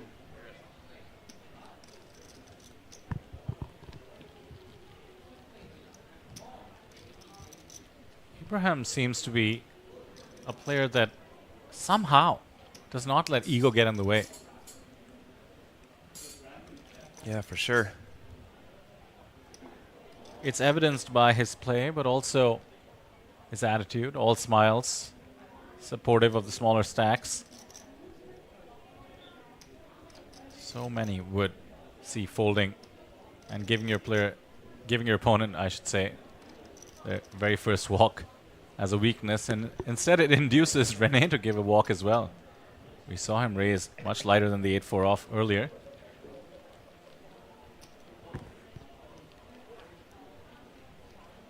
It is interesting when you give the first walk. It almost opens it up. Hey, walks are possible. Makes it feel like your opening range gets a bit tighter as well in your opponent's perception.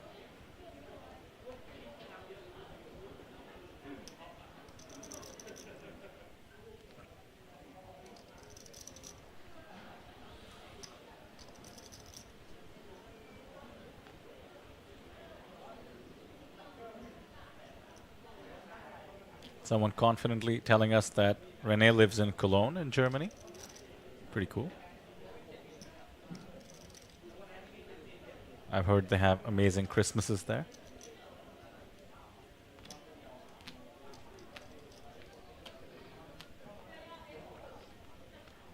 Eight-5 opens, 10-8 comes along. Ace, Jack, 4.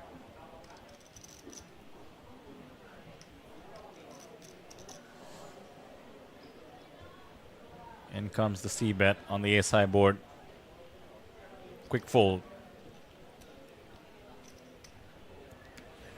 About dead even stacks once again. 40 versus 38 mil.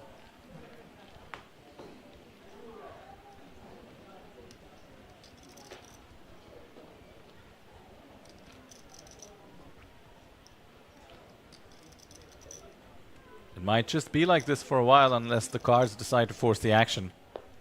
Players are settling in very deep for heads up and have even stacks. Not going too out of line, not turning every hand into a battle. And speaking of cards deciding the action, pocket aces. Let's see what Abraham has. Renee needs to stay balanced. I wonder if he goes for the raise or the limp here. All right, going for the 2 big blind raise. I guess within his higher range. Oh no, pocket fours, 40 big blinds. Doesn't go for the raise.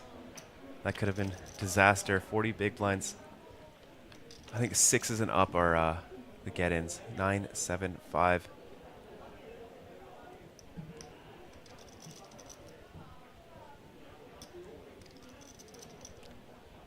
Yeah, it's wild to think. You know, you would never assume pocket 6s are getting it in for 40 big blinds, but heads up, I think 6s are the cutoff for hands you want to get in, depending how wide your opponent is, of course.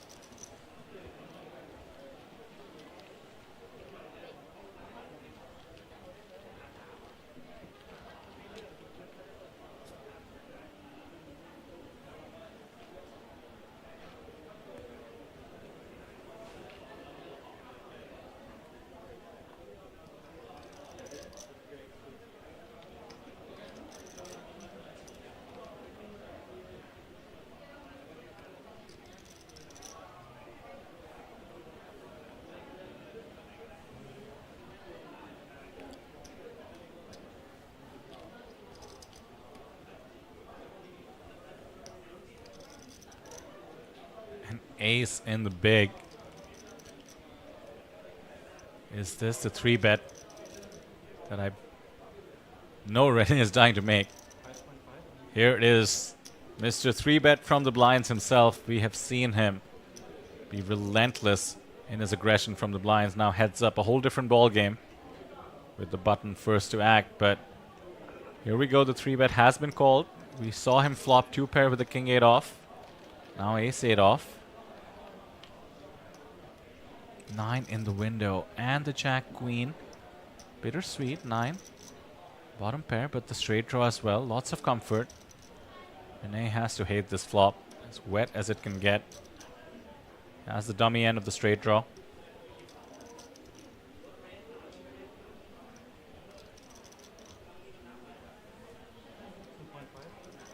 Is gonna bet here.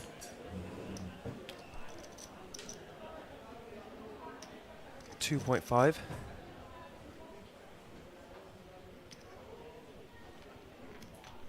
Abraham makes the call.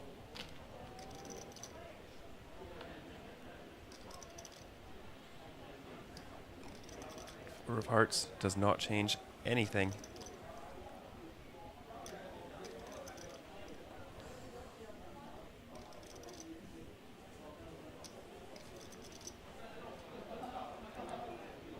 Check, check.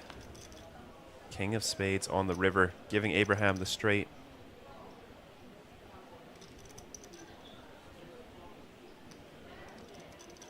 Does Renee think he can rep the 10? And heads up, with ranges being really wide, when 4-liners are on the board, the amount of combos your opponent can have, which include the missing card, in this case a 10, are just way too many. That does not stop Renee from going for it. This is going to be a dent to his stack. Oh my goodness, 7.2 million finds its way into the middle.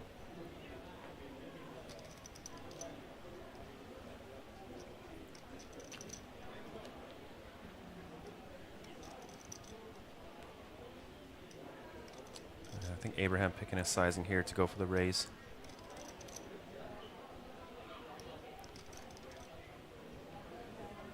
You do see a lot of min raises in spots like this, repping the 10 for the straight, as removal plays such a huge effect. 4-liners to a straight, as well as double paired boards, do just like the small raises. How much did he go? 15, did he say? Basically min, insta-fold. Yeah, the little min raise, love it. And with that, a 2-to-1 chip lead. Abraham's declining of the deal currently in his favor.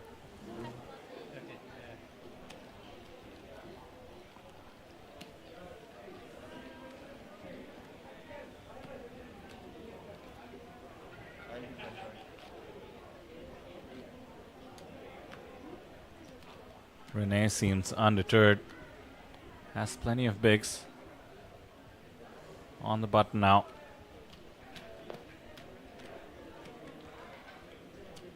Nine, 6 suited. The old 3-gapper. Let's see if he changes his pre-flop strategy here. Now significantly shorter. Yeah, down to just limping now on the 26 big blind effective.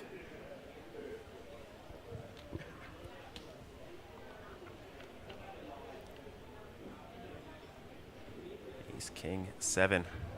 I wonder if he's lying to me, telling me 30,000 in lifetime winnings online.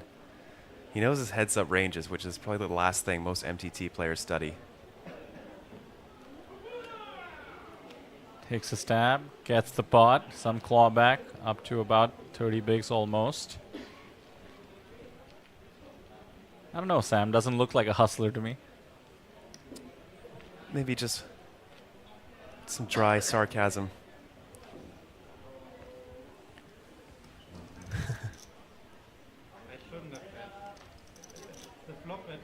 Abraham having a good time.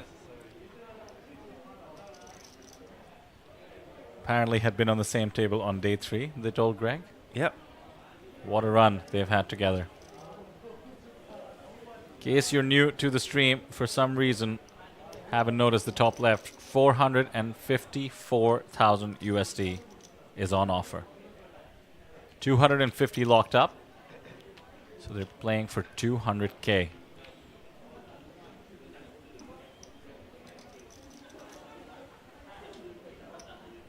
Action flop here, Jack 9-4, 2 spades, top pair versus the open-ender.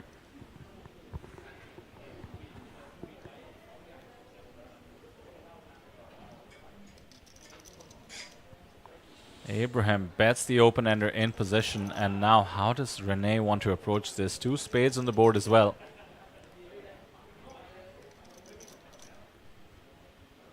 There is a world where he check raises enough to find the turn jam, and that is, I think, the sizing he's gone with, to 5.2 million. A call here would bloat the pot to 17 or so, just over 1 SPR. Yep. He blocks one of the straight outs. Abraham might think he has too much of a hand, but he has to look at the stacks. Asking for a count. Abraham's mask is off, by the way. Oh, never mind. Back on. I think he just wanted to say something at that moment. Does make the call. A 7. Might just end it.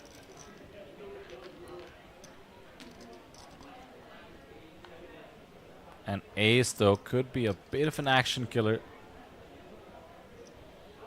Renee with 20.4 million. Yeah, has to be worried about ace high spades, some ace high hearts, ace 10 of hearts. And then obviously the two pairs, ace 9, ace 4. And ace jack, good trap. He's already losing to that. I mean, with the turn coming. We have to worry about jams. Oh. Wow. Is this why this man turned down the deal? He puts all the pressure in the world for 200k on the ace coming, and now Renee with jack, not the best kicker, has to decide if this is the spot he wants to take. Oh, the time bank chip thrown in. He would be 84% if he can click the call button here. That expression. Yeah. That is rough. I mean, the ace is sort of inconsequential now, as I don't think Abraham would want to go for the overbet on the turn with something like ace 10 of spades. Dominating your opponent, I think a small bet makes sense. Try to keep him in with something a little bit weaker and push that massive, 70% equity range advantage. It's quite a bit to think about for Renee. This is a 6 spot. He should feel free to take all the time he needs and burn all his time banks. This could be for effectively the tournament. A huge amount of the remaining chips could find their way into the middle. And he does make the call. Wow. What a fantastic call. Oh my word. Could this be it? Needs to dodge a queen or a 7. As we wait for the bot to update to see how much is in there. I think 56 is correct. Does that include his call? Oh no, there should be 88 in play. Oh, 6 of diamonds. Renee doubling up, 56.2 million in chips. An overwhelming chip advantage. Wow, look at that, a sigh of relief. A rare sight from Renee. That's got to feel very good. A very, very brave bluff from Abraham. You've got to give him credit for that. Still, 22 big blinds. Healthy stack, heads up. Renee has the overwhelming chip advantage here, and they are still playing for that 200,000 USD. No deal has been struck. Absolutely amazing to see them shake hands. As the river came, Abraham maintaining his positive attitude. Renee, of course, could not be more pleased. An amazing comment in the chat here, Sam. Manus says, hey, he, as in Renee, is our neighbor's boy, and he plays in our strategy game night every week. He's an awesome strategy player. No surprise there. Go, Renee. This is so exciting for us. Go, Germany. Awesome. I love that. It feels great. You have 20? You have 20 means you have 50. You have a billion. Still smiling, still having fun. I love that. You have 60, I guess.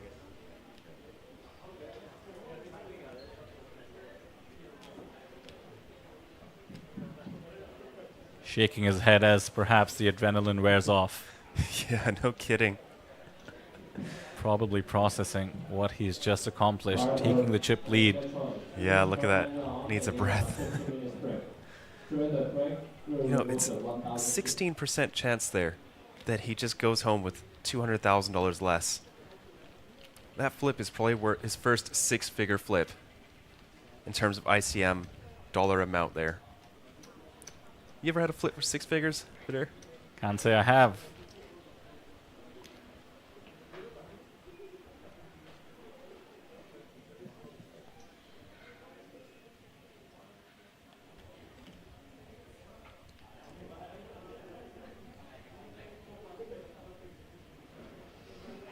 Flop to top in chat says, what sportsmanship from both of these guys? Could not agree more. We've been highlighting it from Abraham, but the truth is Renee especially as someone not used to these stakes and not used to live poker, has been exemplary. Take note, all of you. Instead of whinging about bad beats and how sick people run, you can just have fun with it. Realize this beautiful game we all love is equally cruel and generous. Jack 7-3. Renee's bottom pair puts him in the lead here against Abraham's King 8. Check, check. Turn, deuce of spades. Does not change anything for either player here. Another check, another check. 7 of diamonds. It's a close spot between value or going for the check just to protect your check back range. So Abraham can't just go crazy with bluffs when you check to him. Decides to go for the thin value bet here. Snap call, 4 million. An amazing value bet, and before I even have the chance to say it, Sam, I think Renee is so intuitive and realizes the image he has built in Abraham's head. Just makes the decision that much more leaning towards going for value in a spot where King High is paying you off, it turns out. 61 bigs. 4-1, 3-1, pardon me, chip lead, 3.5 or so. Yep. What a turn of events. All the momentum on Renee's side. I like that combo as a call, as a lot of the 8x of Renee's going to be bluffing on the turn. Wrapping around the 7. All right, ace 10 here.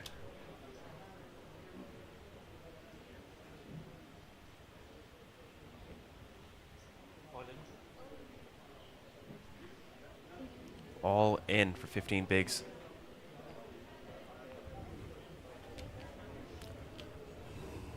Wow, look at that. There is the 4-1. 3-16. 80 million chips in play. This man has 63 million of them. Remember, just yesterday, he was our short stack at the table at one point, had jammed 8 big blinds under the gun in early position with King 8 suited, managed to find the double up there, flopping 2 pair, and just been all uphill, or all up from there. How about the fact that he came in as the shortest stack to our final table? That too. And the target he chose was the biggest stack on the table. Yes. Constantly attacked Dhanesh Chainani's button opens, late position opens, small versus big battles. Now has a 4-1 chip lead to win it all. And this is where being fearless gets you. Heads up for $200,000.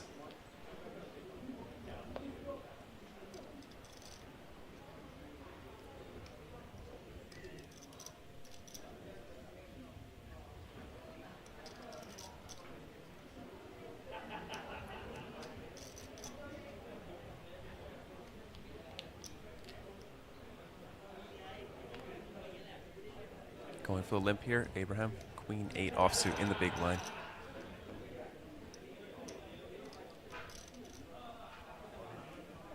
All in, he says. A quick fold.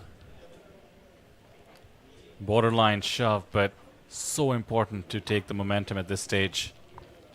Queen 8 going for it. One hand could be the difference between getting run over by your opponent, especially while they're just accumulating chips in front of you.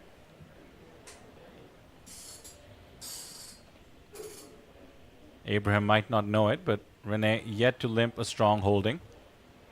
Abraham seizing on the opportunity. Now gives a walk.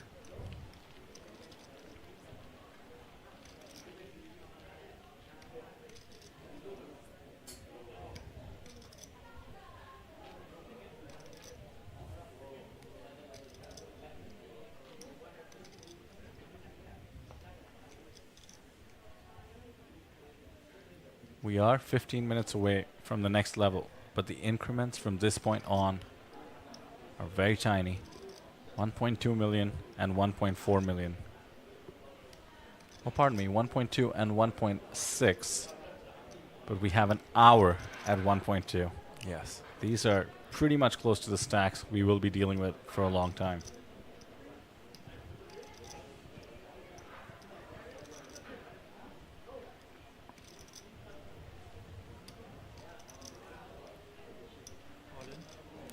Queen 9 suited. Gonna go for the all-in here.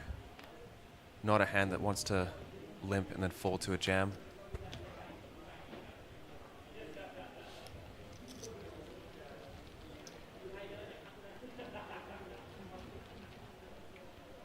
We're approaching 5-1, Sam. Getting there, yeah.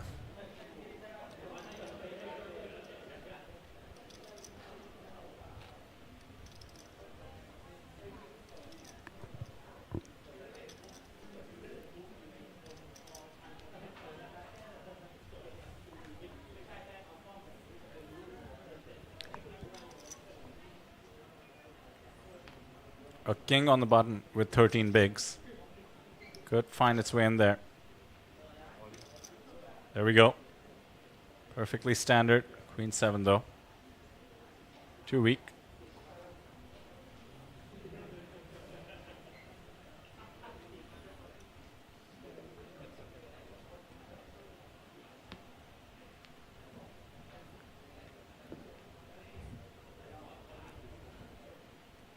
Each pickup worth so much here.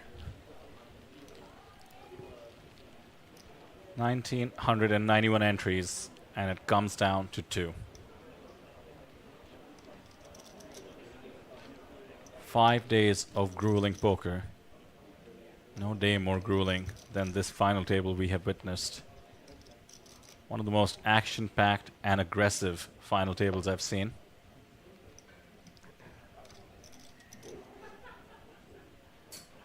Pocket 3s now for Renee. He's been finding the jams pre-flop.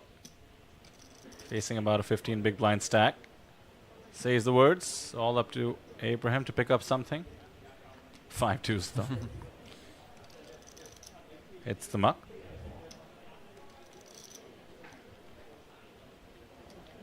Someone in chat says this is one of the best final tables I have ever watched. Intense AF.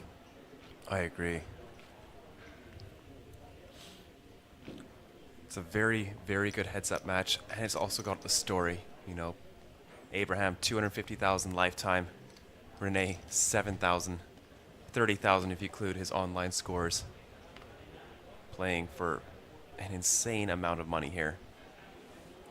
Over 2,000 of you watching. If you've been with us from the start, first off, we'd love to hear from you. I think this heads-up battle really rewards the viewers, such as Sam and I, who've been watching from the start of the final table.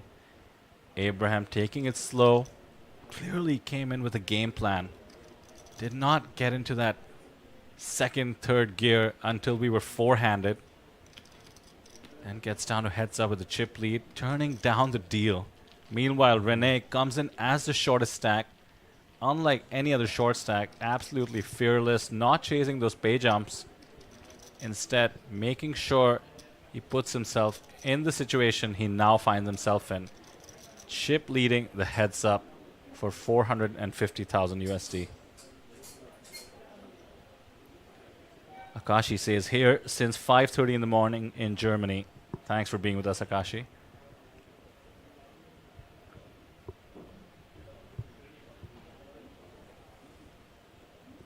The previous commenter, Sam, telling us about Renee's prowess at strategy games, says that their group is biting its nails in front of the stream.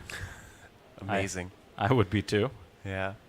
You'll have a lot of celebrating to do. Either way, $250,000 USD locked up. But the glory, the trophy, and the extra 200K up for grabs. Ooh, flops the flush here for Renee. Abraham does not have much to continue with, though.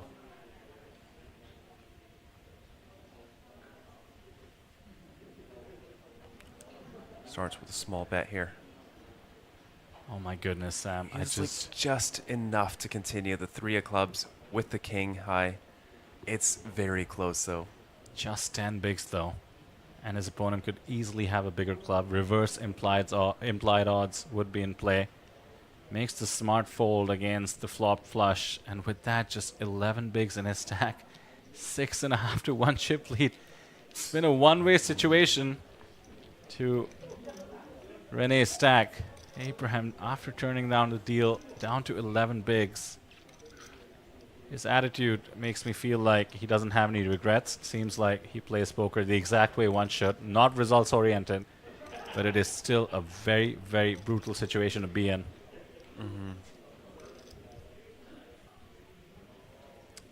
Ace on the button here, 10 bigs.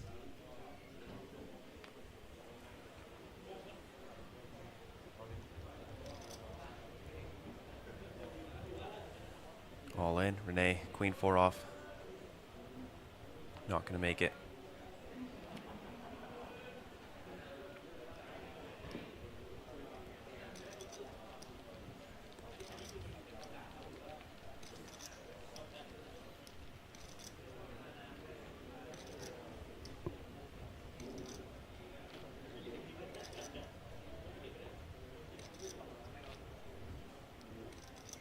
I wonder if Renee is letting the moment sink in.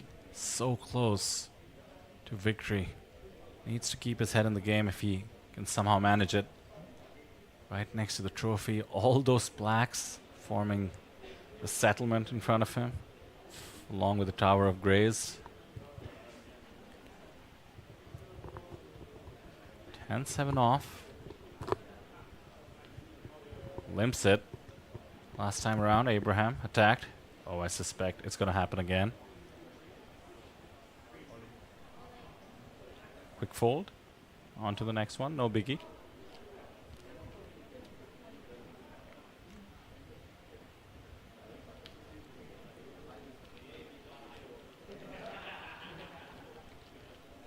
It is certainly not over till it's over. Sam and I have seen it all.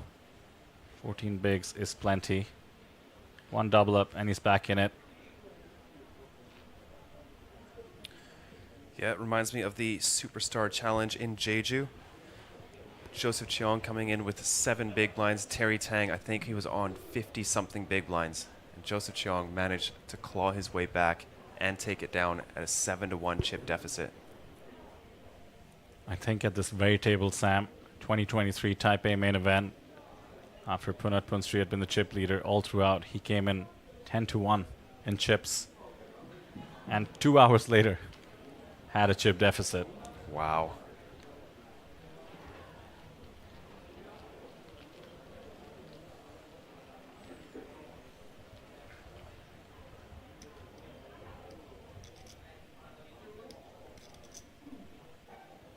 Five to 1 exactly is the lead right now. 65-13. For the dealer choice, the timer will resume less than 1 minute. Every hand seems like it could be the one. 7-3 off though, might be the exception.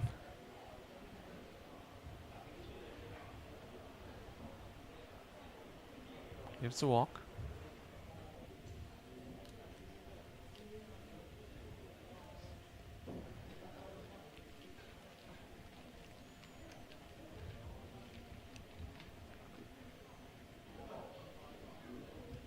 Just look at the difference in stacks. Just the view of them. If I was Abraham, that would be just so soul-crushing to look at. And yet these two, bantering it up at this stage, at this moment. Jack 4 off. This is tough. Decides to go with a limp. It's not a hand you want to commit with. Pocket 10's great timing for Abraham not to get too out of line. It's a nice hand to just check back. Go for the trap pre-flop. Looks like a small raise. Takes it down.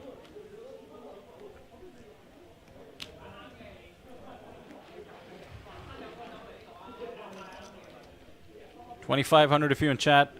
Don't forget, second last day of the streaming coverage here. The big one, the main event final table, down to heads up. But APT Manila, 28th of October, that's just 20 days away. Come join us there. The full schedule, over 100 events, at a fantastic destination for poker, City of Dreams in Manila. And right after that, the day Manila wraps up, we head to Phu Quoc in Vietnam. That's more your speed, perhaps geographically, or you want a more family-friendly destination, you want something a bit more luxurious. Phu Quoc is the answer. Check out the schedule on apt.poker. I must say, chat, I am a bit disappointed. 2,500 of you here, 14.2 thousand subscribers for the channel. We were hoping to reach 15,000 by the end of main event coverage. Feels like it could be over at any point. So if you don't want me to feel sad and my hotel tonight, this would be the time to hit subscribe. Show some support to our amazing production staff putting on this live stream day in and day out over the course of the series.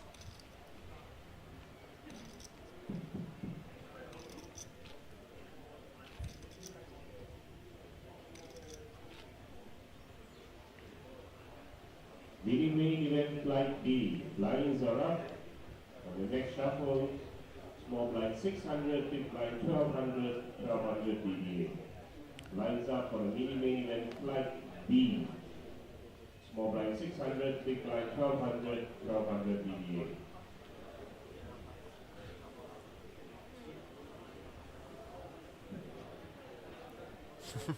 Once again, looking down at the Queen 7 offsuit on Abraham's jam.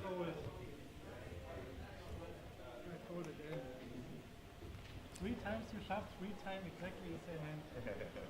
Crazy. Last time around, I believe he was way behind. This time, not so much. Yeah, I think 1 pip higher, he might flick it in. King 7.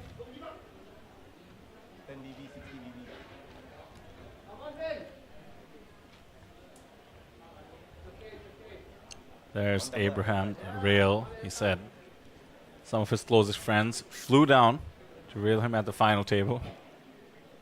I'll say that's been a successful venture.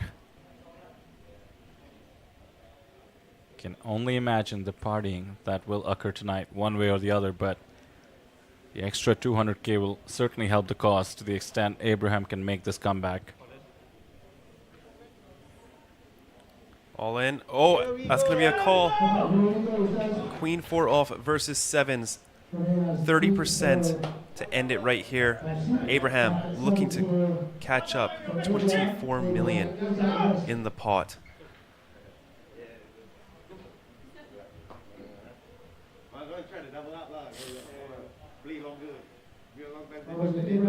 There's the sportsmanship we've come to love.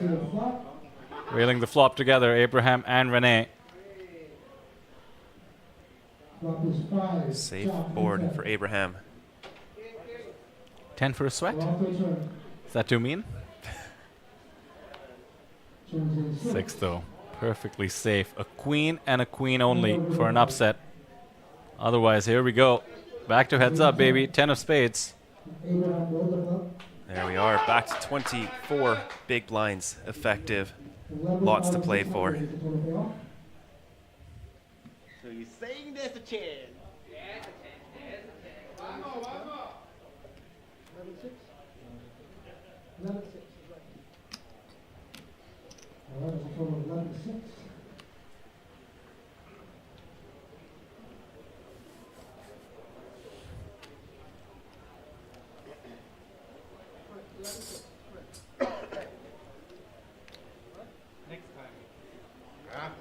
Renee with a smile.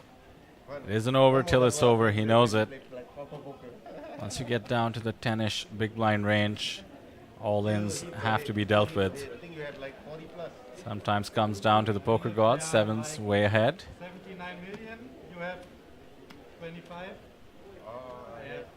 Abraham back with a stack.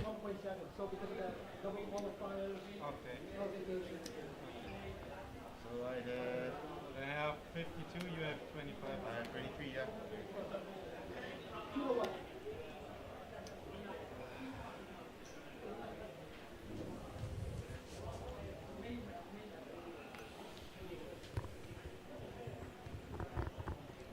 Everything changes now. blinds. 500k, 1 million still. 24 bigs now for Abraham. Limp.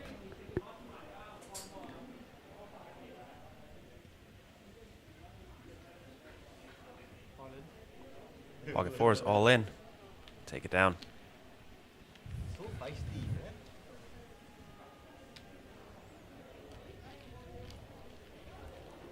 55 to 23 feels very different from 65 to 13. 1 all in, and the chip lead will be with Abraham. Yeah, that's all it takes, eh? Can't really play too many big blinds. You do that.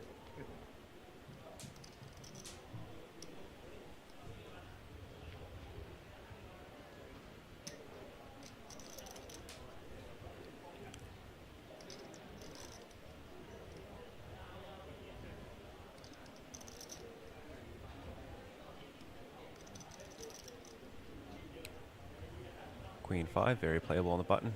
25 big blinds effective.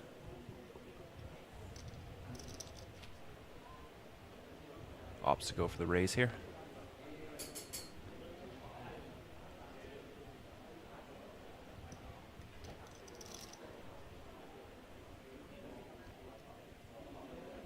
We see a call.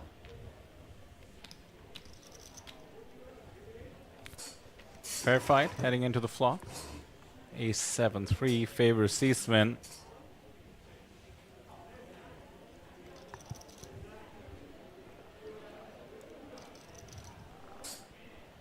Renee in position though. Ace on the flop. Does he want to start storytelling? In comes the bet. Simply will not work. Middle pair far too strong, heads up.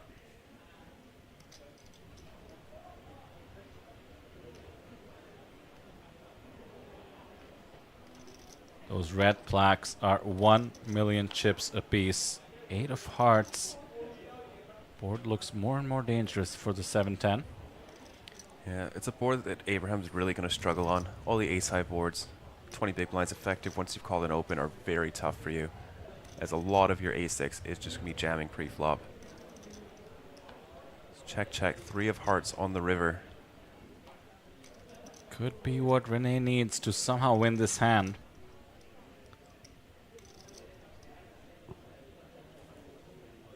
He doesn't go for it. Another 4 million added to Abraham's stack. Under 2-1 chip deficit now.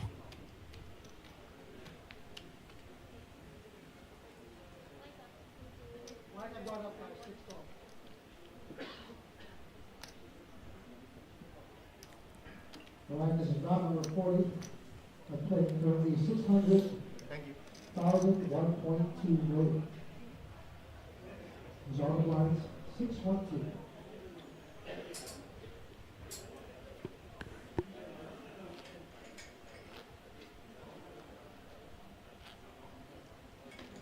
Renee looks like he's in for a fight as he awaits a hand. Chip deficit has just been getting narrower and narrower. King on the button now for Seasvan. He has been limping at this stack test, continues to do so. Yeah, we do see the blinds increase. 600k, 1.2 mil. Gonna cut the effective big blinds down just a little bit here. Mind you, we have an hour at this level. Hope you're in for a long heads up, chat. Sam and I are here to watch some good poker. You don't mind if it continues. Neither does Abraham, I suspect. Yeah, Renee going for the raise here, 3.6 mil. Abraham does have one of those hands that kind of likes to just shove all in as a bluff here. Low suited King X. Look at that, he does it all in from Abraham with the King 4 offsuit. Bluff on bluff, just a 3-bet, not an all in, my bad. 46 to 31 now. It's getting close. Safe to say the comeback is complete. Within striking distance. still big. And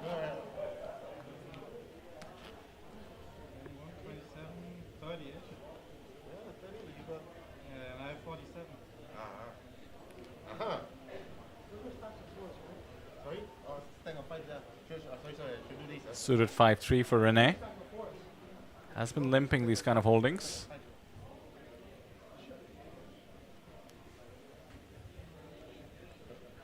I'll do in 10 there.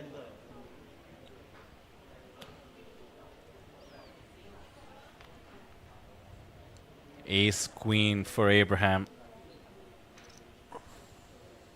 27 bigs to start the hand. Raises it up as one would.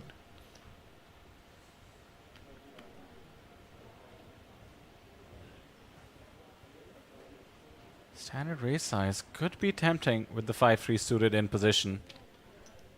Yeah, Renee will come along. Very playable. Looks like a trash hand, but heads up, you get dealt so many absolute trash hands at 5-3 suited. Actually becomes a decent call here. Ace 7-6. Flops a gut shot here versus Abraham's top pair. Essentially nut kicker.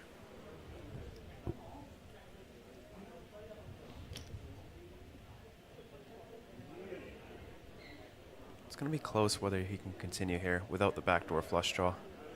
No, just lets it go.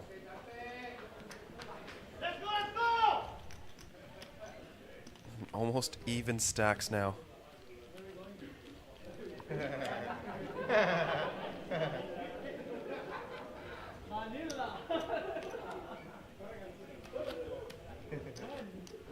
Renee perhaps missing a reel at the venue, unlike Abraham.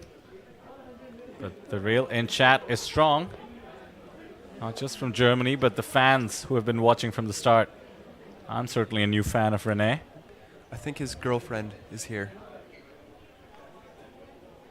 That's great. Yeah, definitely sweating the action with him.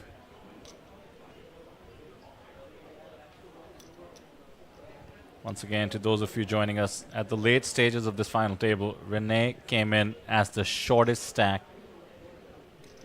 Fantastic performance. He never even gave anyone a bad beat in an all-in situation. Well, Fan Chi-wei, the ace-3 versus ace-king. Oh, that's right. I Yeah. wasn't in the booth, but that was a rough one. That was a very rough one for Fan Chi-wei. My apologies to the poker gods have been kind. That is what it takes, sometimes. Anyone that gets to heads up at a main event has given at least a few bad beats. Makes the flush on the river. Does Abraham want to bluff at this? He has a jack. Yeah. Decent amount of showdown value heads up. You know, sometimes even pairs get bet for value on 4 flush boards heads up.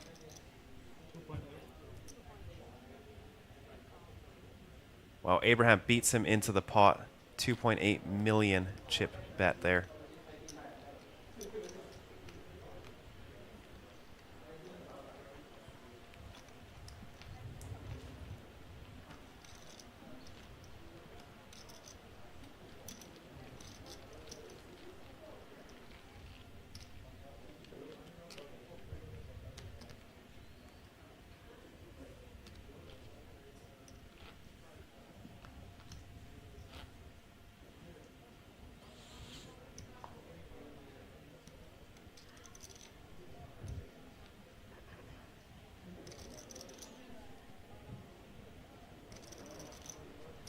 Not the prettiest of holdings on the button.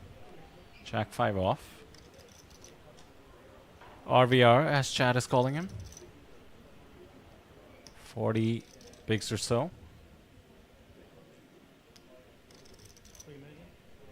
Goes with the raise. It's a big one, 2.5x. And Queen Jack of Diamonds. Very strong heads up. The only thing that could throw him off here is the sizing on the button. Should make him more likely to attack, though. There's more to steal.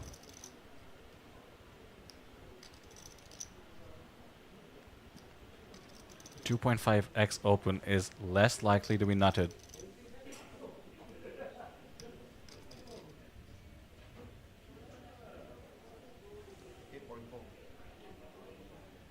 All of it. Oh, pardon me. 8.4. Effectively commits himself. 21 million behind. Would have had to call off a jam. Takes it down. 37 to 29.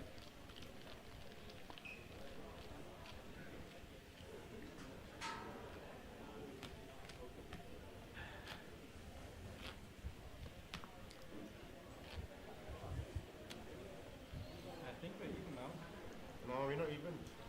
I think so. I have 30. I have 35. You have 35? Oh, you have more than that. You have 35, I have more. Yeah. Oh, yeah, I forgot to put the. Queen 7 off. Computer hand, they call it. 35, then I have like 42. Just halfway through the entire range of hands you can have in terms of strength.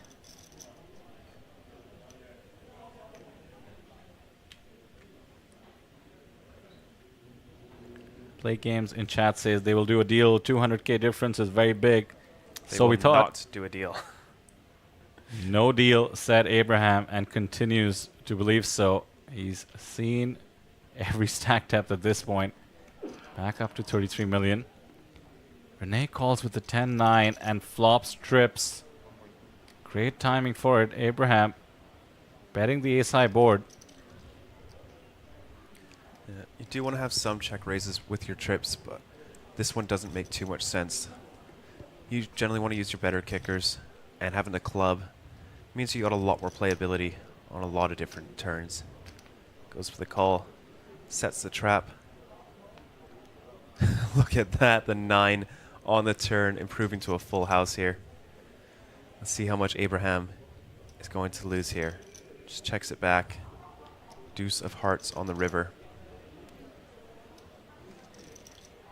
I think Abraham isn't going to have too much showdown value to be able to call a bet after checking back the turn. Yeah, I like the check. Try to get Abraham to stab with a 5-6 high type hand. Still pretty close. 39 bigs to 27. Both players seem absolutely relaxed given the stakes. Renee perhaps a bit more stressed even though he does have the chip lead. Just to reiterate, this is for multiple times an order of magnitude higher than Renee's all-time earnings, at least in terms of hand and mob and his self-professed online scores. Sam thinks he's being hustled. Renee is playing too well to believe it. For someone with 30,000, no small chunk of change, but that's online. It's like 30 tournament scores at micro stakes over the course of 2 years. Abraham Seasvin, meanwhile, does have over 250,000 on hand and mob and live earnings. A chunk of those came from his performance at the APT in Korea, Incheon 2023. Here he is, 250k locked, which means he's doubled it. Thinking back to this entire final table, I'm trying to think of a spot where either of these players had a misstep. Can you think of any? Very, very difficult to think of. Pitch perfect poker. Yeah, both players dialed in.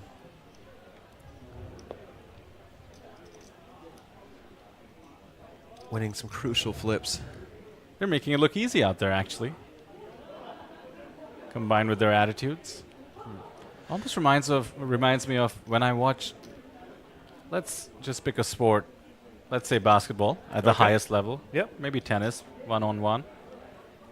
And both sides are so good that you don't understand how difficult it is to play that well.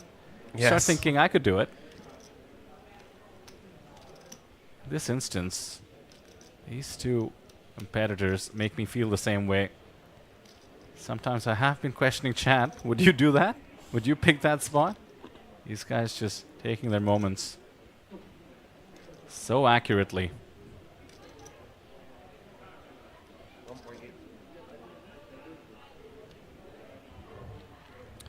bet and a quick fold from Renee.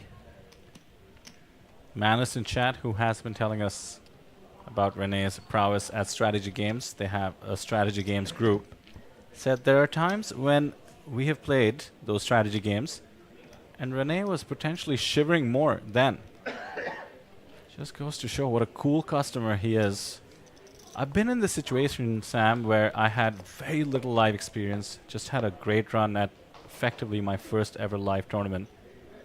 Ended up heads up, and I don't know what it is about the human brain, the adrenaline, the focus, perhaps those years of training that Renee has put in. Just kind of takes over. You're able to think of it in terms of chips and not dollars. Seems like Renee is in the same zone. In my case, I surprised myself. And I had that realization only because, A, it was also streamed. And I looked back and I was like, who is that? And why is he not affected? I ended up coming second, by the way. So there was a lot of like, wish I'd done this, wish I'd done that.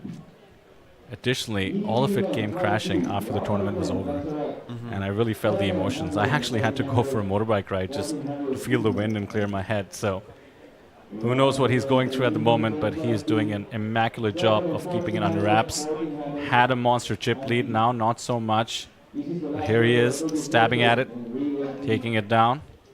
On to the next one.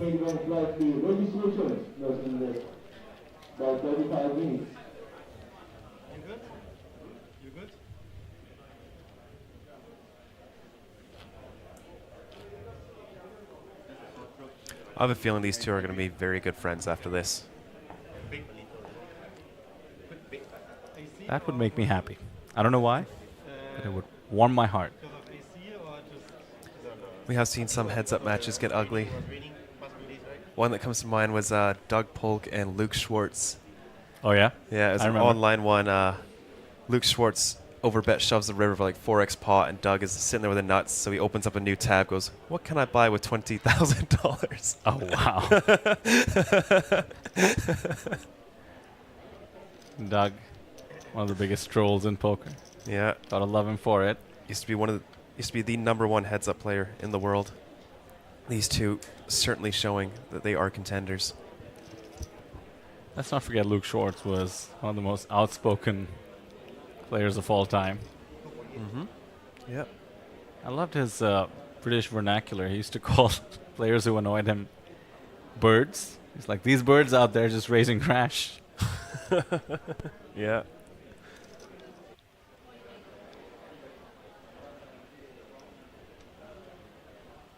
Oh, look at this. Getting it off, takes the stab. Nice middle pair there for Renee. Very easy continue, has the back door. Pardon the slight glitch. We will be back in just a few seconds, but the hand is ongoing.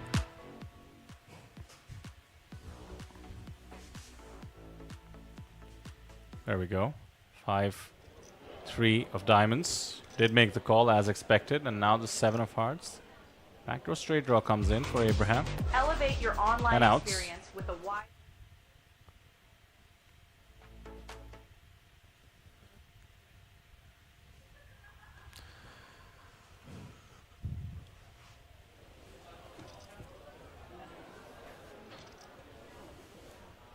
Renee going for the check. It's going to be a very tough hand to make the call with if Abraham does decide to bluff at it here. 7.5 million is the bet. Looks like a quick fold from Renee. And almost dead even stacks once again.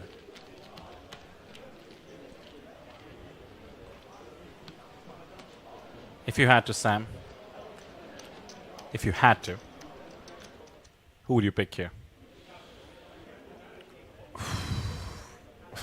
I think this is a very, very, very even matchup. I'm going to go with Renee just because he has a slight chip lead here. I'll go with Abraham. Not because you said Renee.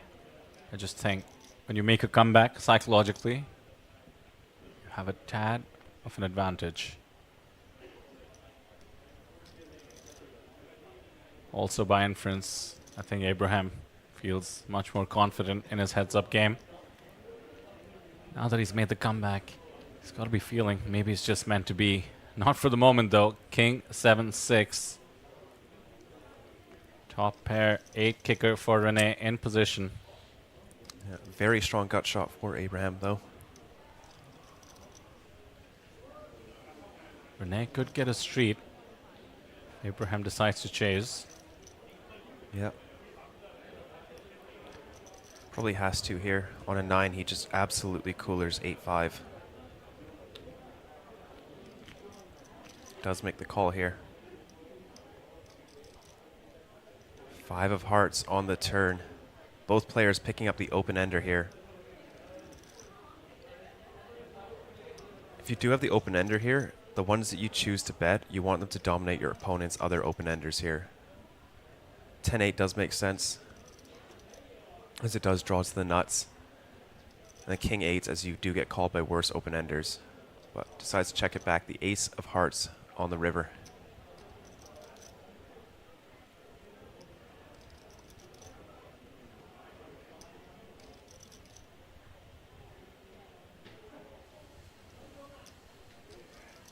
He's given up. Chips will be going in Renee's direction. Check back seems likely. Could go for the 10 value. Would be targeting a 7.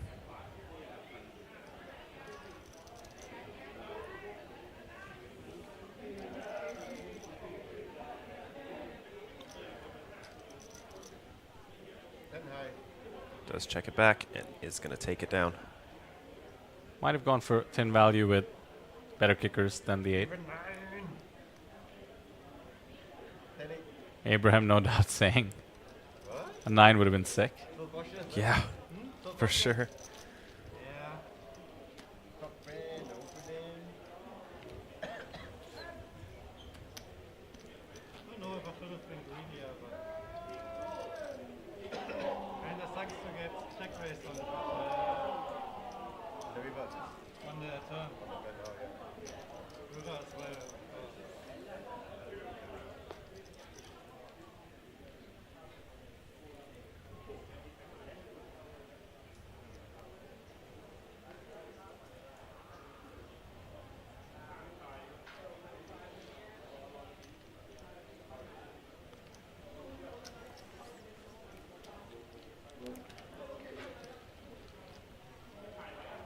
$38-27. Could it be any closer at this stage? Just one big hand could swing things in either direction. Play Games says, thank you for streaming this. Appreciate the kind words, and our thank you from the booth to both the production staff, the operations team, and everybody who makes this possible. Ace 4 of diamonds on the button here. Goes for the open.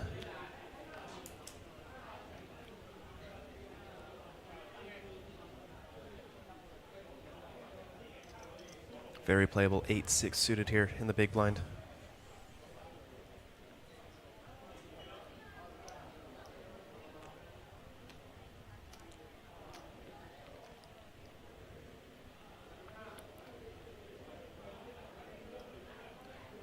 Nine, 9-8. Abraham taking the lead here with his pair of 8s. Extremely strong holding on this board, heads up. Check, check. 7 of spades, improving him to an open ender as well.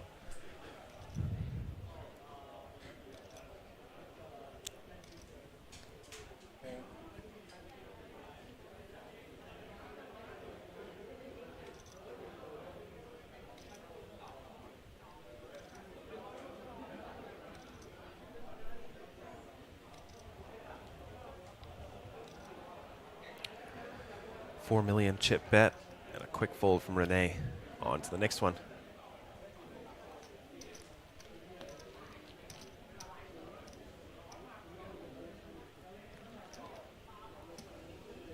This is getting tense. Heads up, perhaps the most fatigue-inducing format. You have to be involved in every hand.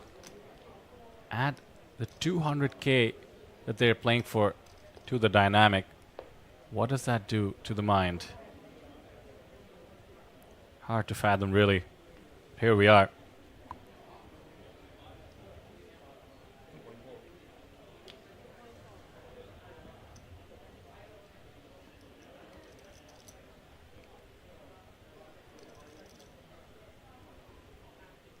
In open with the king. Perfectly reasonable at these stack depths. And Renee comes along. 9 deuce suited. We'll take a flop. 2 diamonds and a king. Action Ooh. board. Flush draw for Renee. Top pair for Abraham.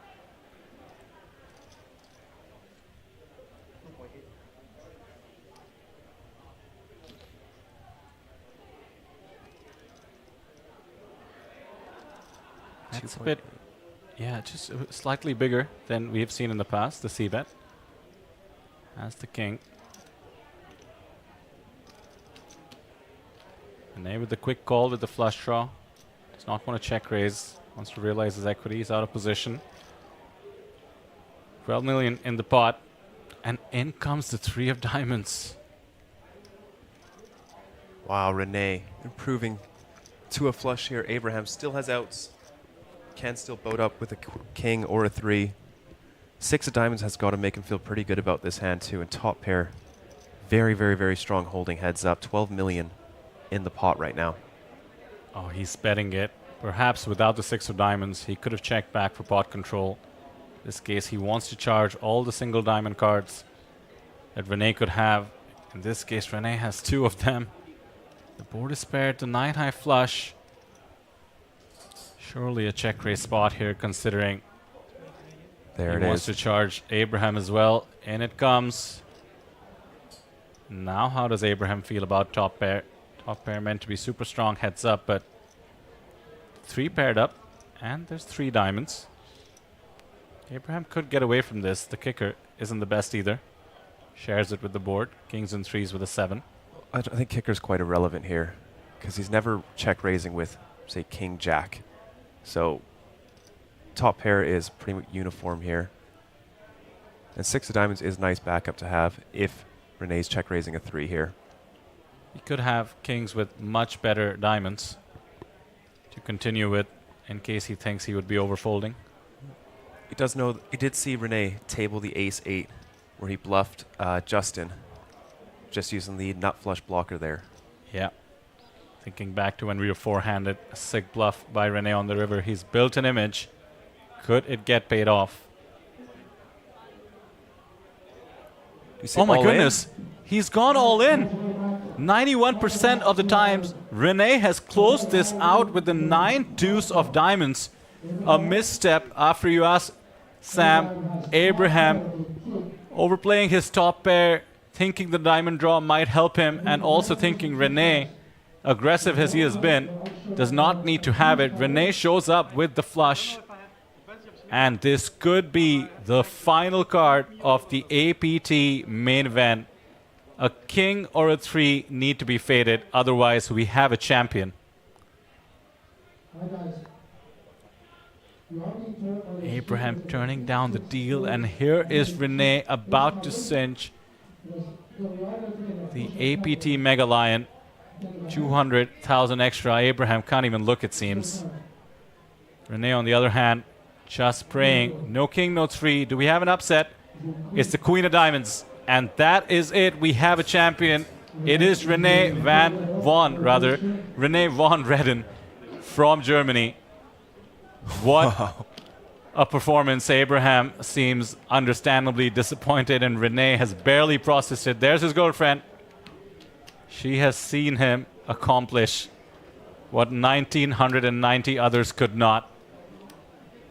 What a final hand, Sam, and what a performance by this man, coming in last in chips and closing it out. I think we're going to be seeing a lot more of Renee. An absolutely incredible performance coming up to this final table and taking it down. 454,000 USD, a legend in the APT making. And this is going to be apparently 15 times bigger than all the money he's ever won playing poker just in one tournament, 5 days. Wow. That is incredible. The dealer, by the way, doing a final count, but we in the booth know it is over as Greg looks on. He is ready to interview the winner, and we happen to know it is Renee von Redden. How do you like that, chat? His fans watching from Germany. And it is Folks, official. please give it up for your runner-up of the main event, Abraham from Singapore. And a big congratulations to your main event champion, Renee von Redden of Germany! Renee, oh my goodness, you just won the APT main event. 400,000 plus US dollars. What is going through your mind? You had 1,600, you had them up earlier today. What's going on? I don't know what's going on. I'm still thinking about that Jackson hand where I had to call, and I'm such relief. My mental was going down, my brain was fried. I thought about ordering another coffee. I was getting tired. I looked at when the next break every few minutes, but Jesus, it's over. Yeah, tell us about that hand. You know, you're down to your final time bank, so you're all in to call, second pair. What went through your head at that point? I thought if you had me, can I swear? No, maybe not. Afterwards. If he had me, then he wouldn't have shoved because it was like over pot. So I thought he must have a draw. I thought he has maybe a combo draw, but he had just a straight draw. So I thought pair of jacks must be good. And you've had someone supporting you the entire day, watching from the cafe, watching at the rail. Who's been railing you today? What did they mean to you? Yeah, my girlfriend Lena. She means everything to me. I love her, and I'm glad she's here. It's crazy. I mean, we planned this as just a vacation with a few days of poker before, and now it's still vacation, but crazy days of poker, man. And what's going through your mind? You know, this was just supposed to be a vacation to Taiwan. You're leaving now with 440,000 USD plus. Something that's a lot of money. What's going through your head? I'm completely overwhelmed. I'm so proud on him. I think it's just amazing that he did that, and he did a really amazing job at here. And I know, like, playing poker has not been your full-time profession. I know you've got a day job. What is now, after having taken down this title, what's next for you? I don't know. I will have to reassess the situation, look where I'm at, and I don't know if I'm now ready to compete like 5Ks or something, but I have to look. I will take a break for a few weeks, and then we'll see. It's opened a lot of opportunities. I don't have to worry about travel expenses or something to play poker, and more to come. Well, we're excited to see what's up next for you, Renee. Folks, please give it up one more time for your APT main event champion, Renee von Redden of Germany! There we have it, a very wholesome conversation. And there is our 2024 APT main event champion here in Taipei. Out comes Lloyd with the champagne. Renee's girlfriend graciously stepping out of the shot during the interview, but she deserves to celebrate as much as him. Apparently supporting him from the cafe, amongst other places.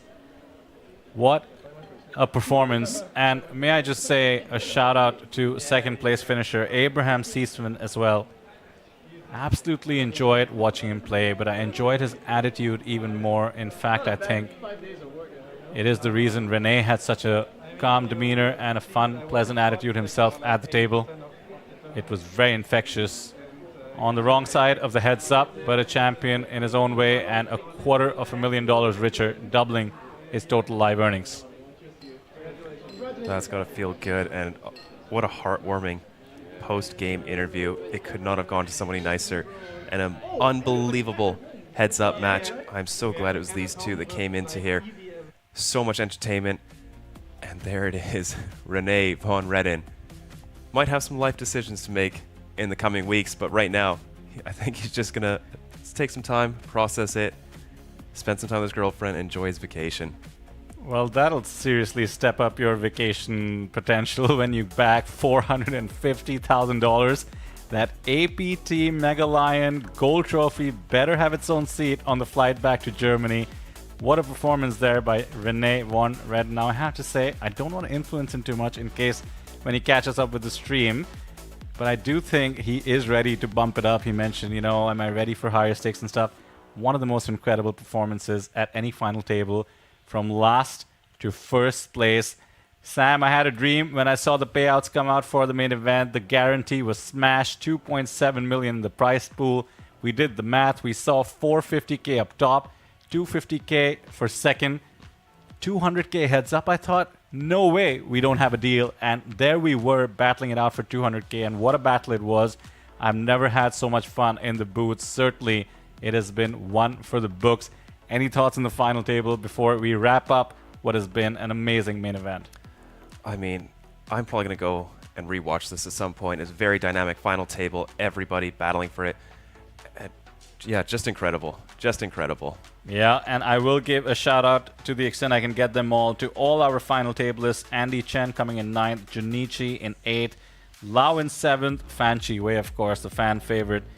After that, we did have Justin Shin in 3rd place. Miss Chanman Lok there with that 4th place finish, just 4-way, lasted about 2 hours.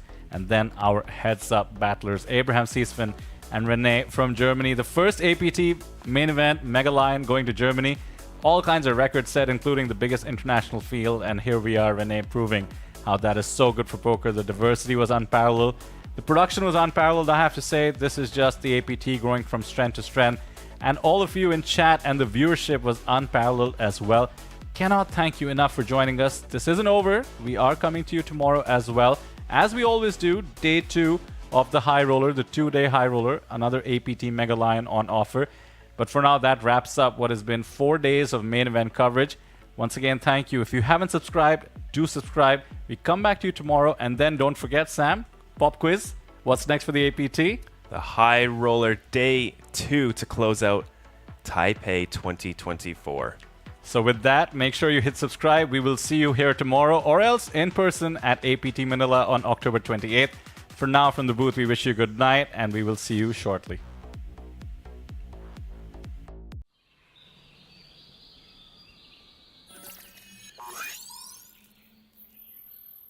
Welcome to Asia's largest online poker room. Our next generation poker software is now initiating.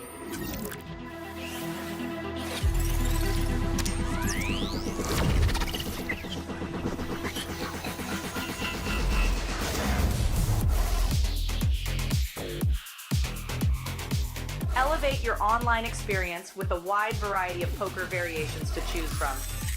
Get fully immersed with fun and social features.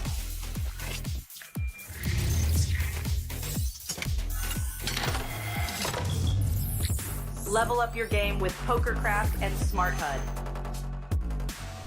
Unlock a wealth of rewards including cashback, bonuses, and jackpots.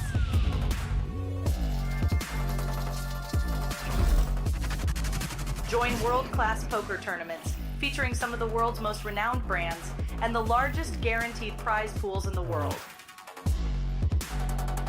Experience the best in customer service and hassle-free transactions for a seamless online gaming experience.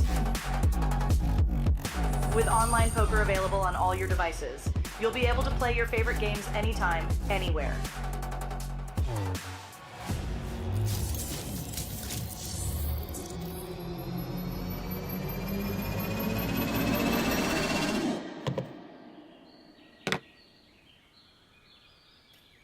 Sign up now and elevate your online poker experience today.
in the building, killing it. They thought I wouldn't. 0 to 100, baby, I'm dripping in diamonds. This goes in my eyes, it's special. Climb up to my level, wanna see the view. Can you do it like that, kiss it like that, making it last fast, bring it right back, wear it like that, move it like that, like it like, do it like that, kiss it like that, making it last fast, bring it right back.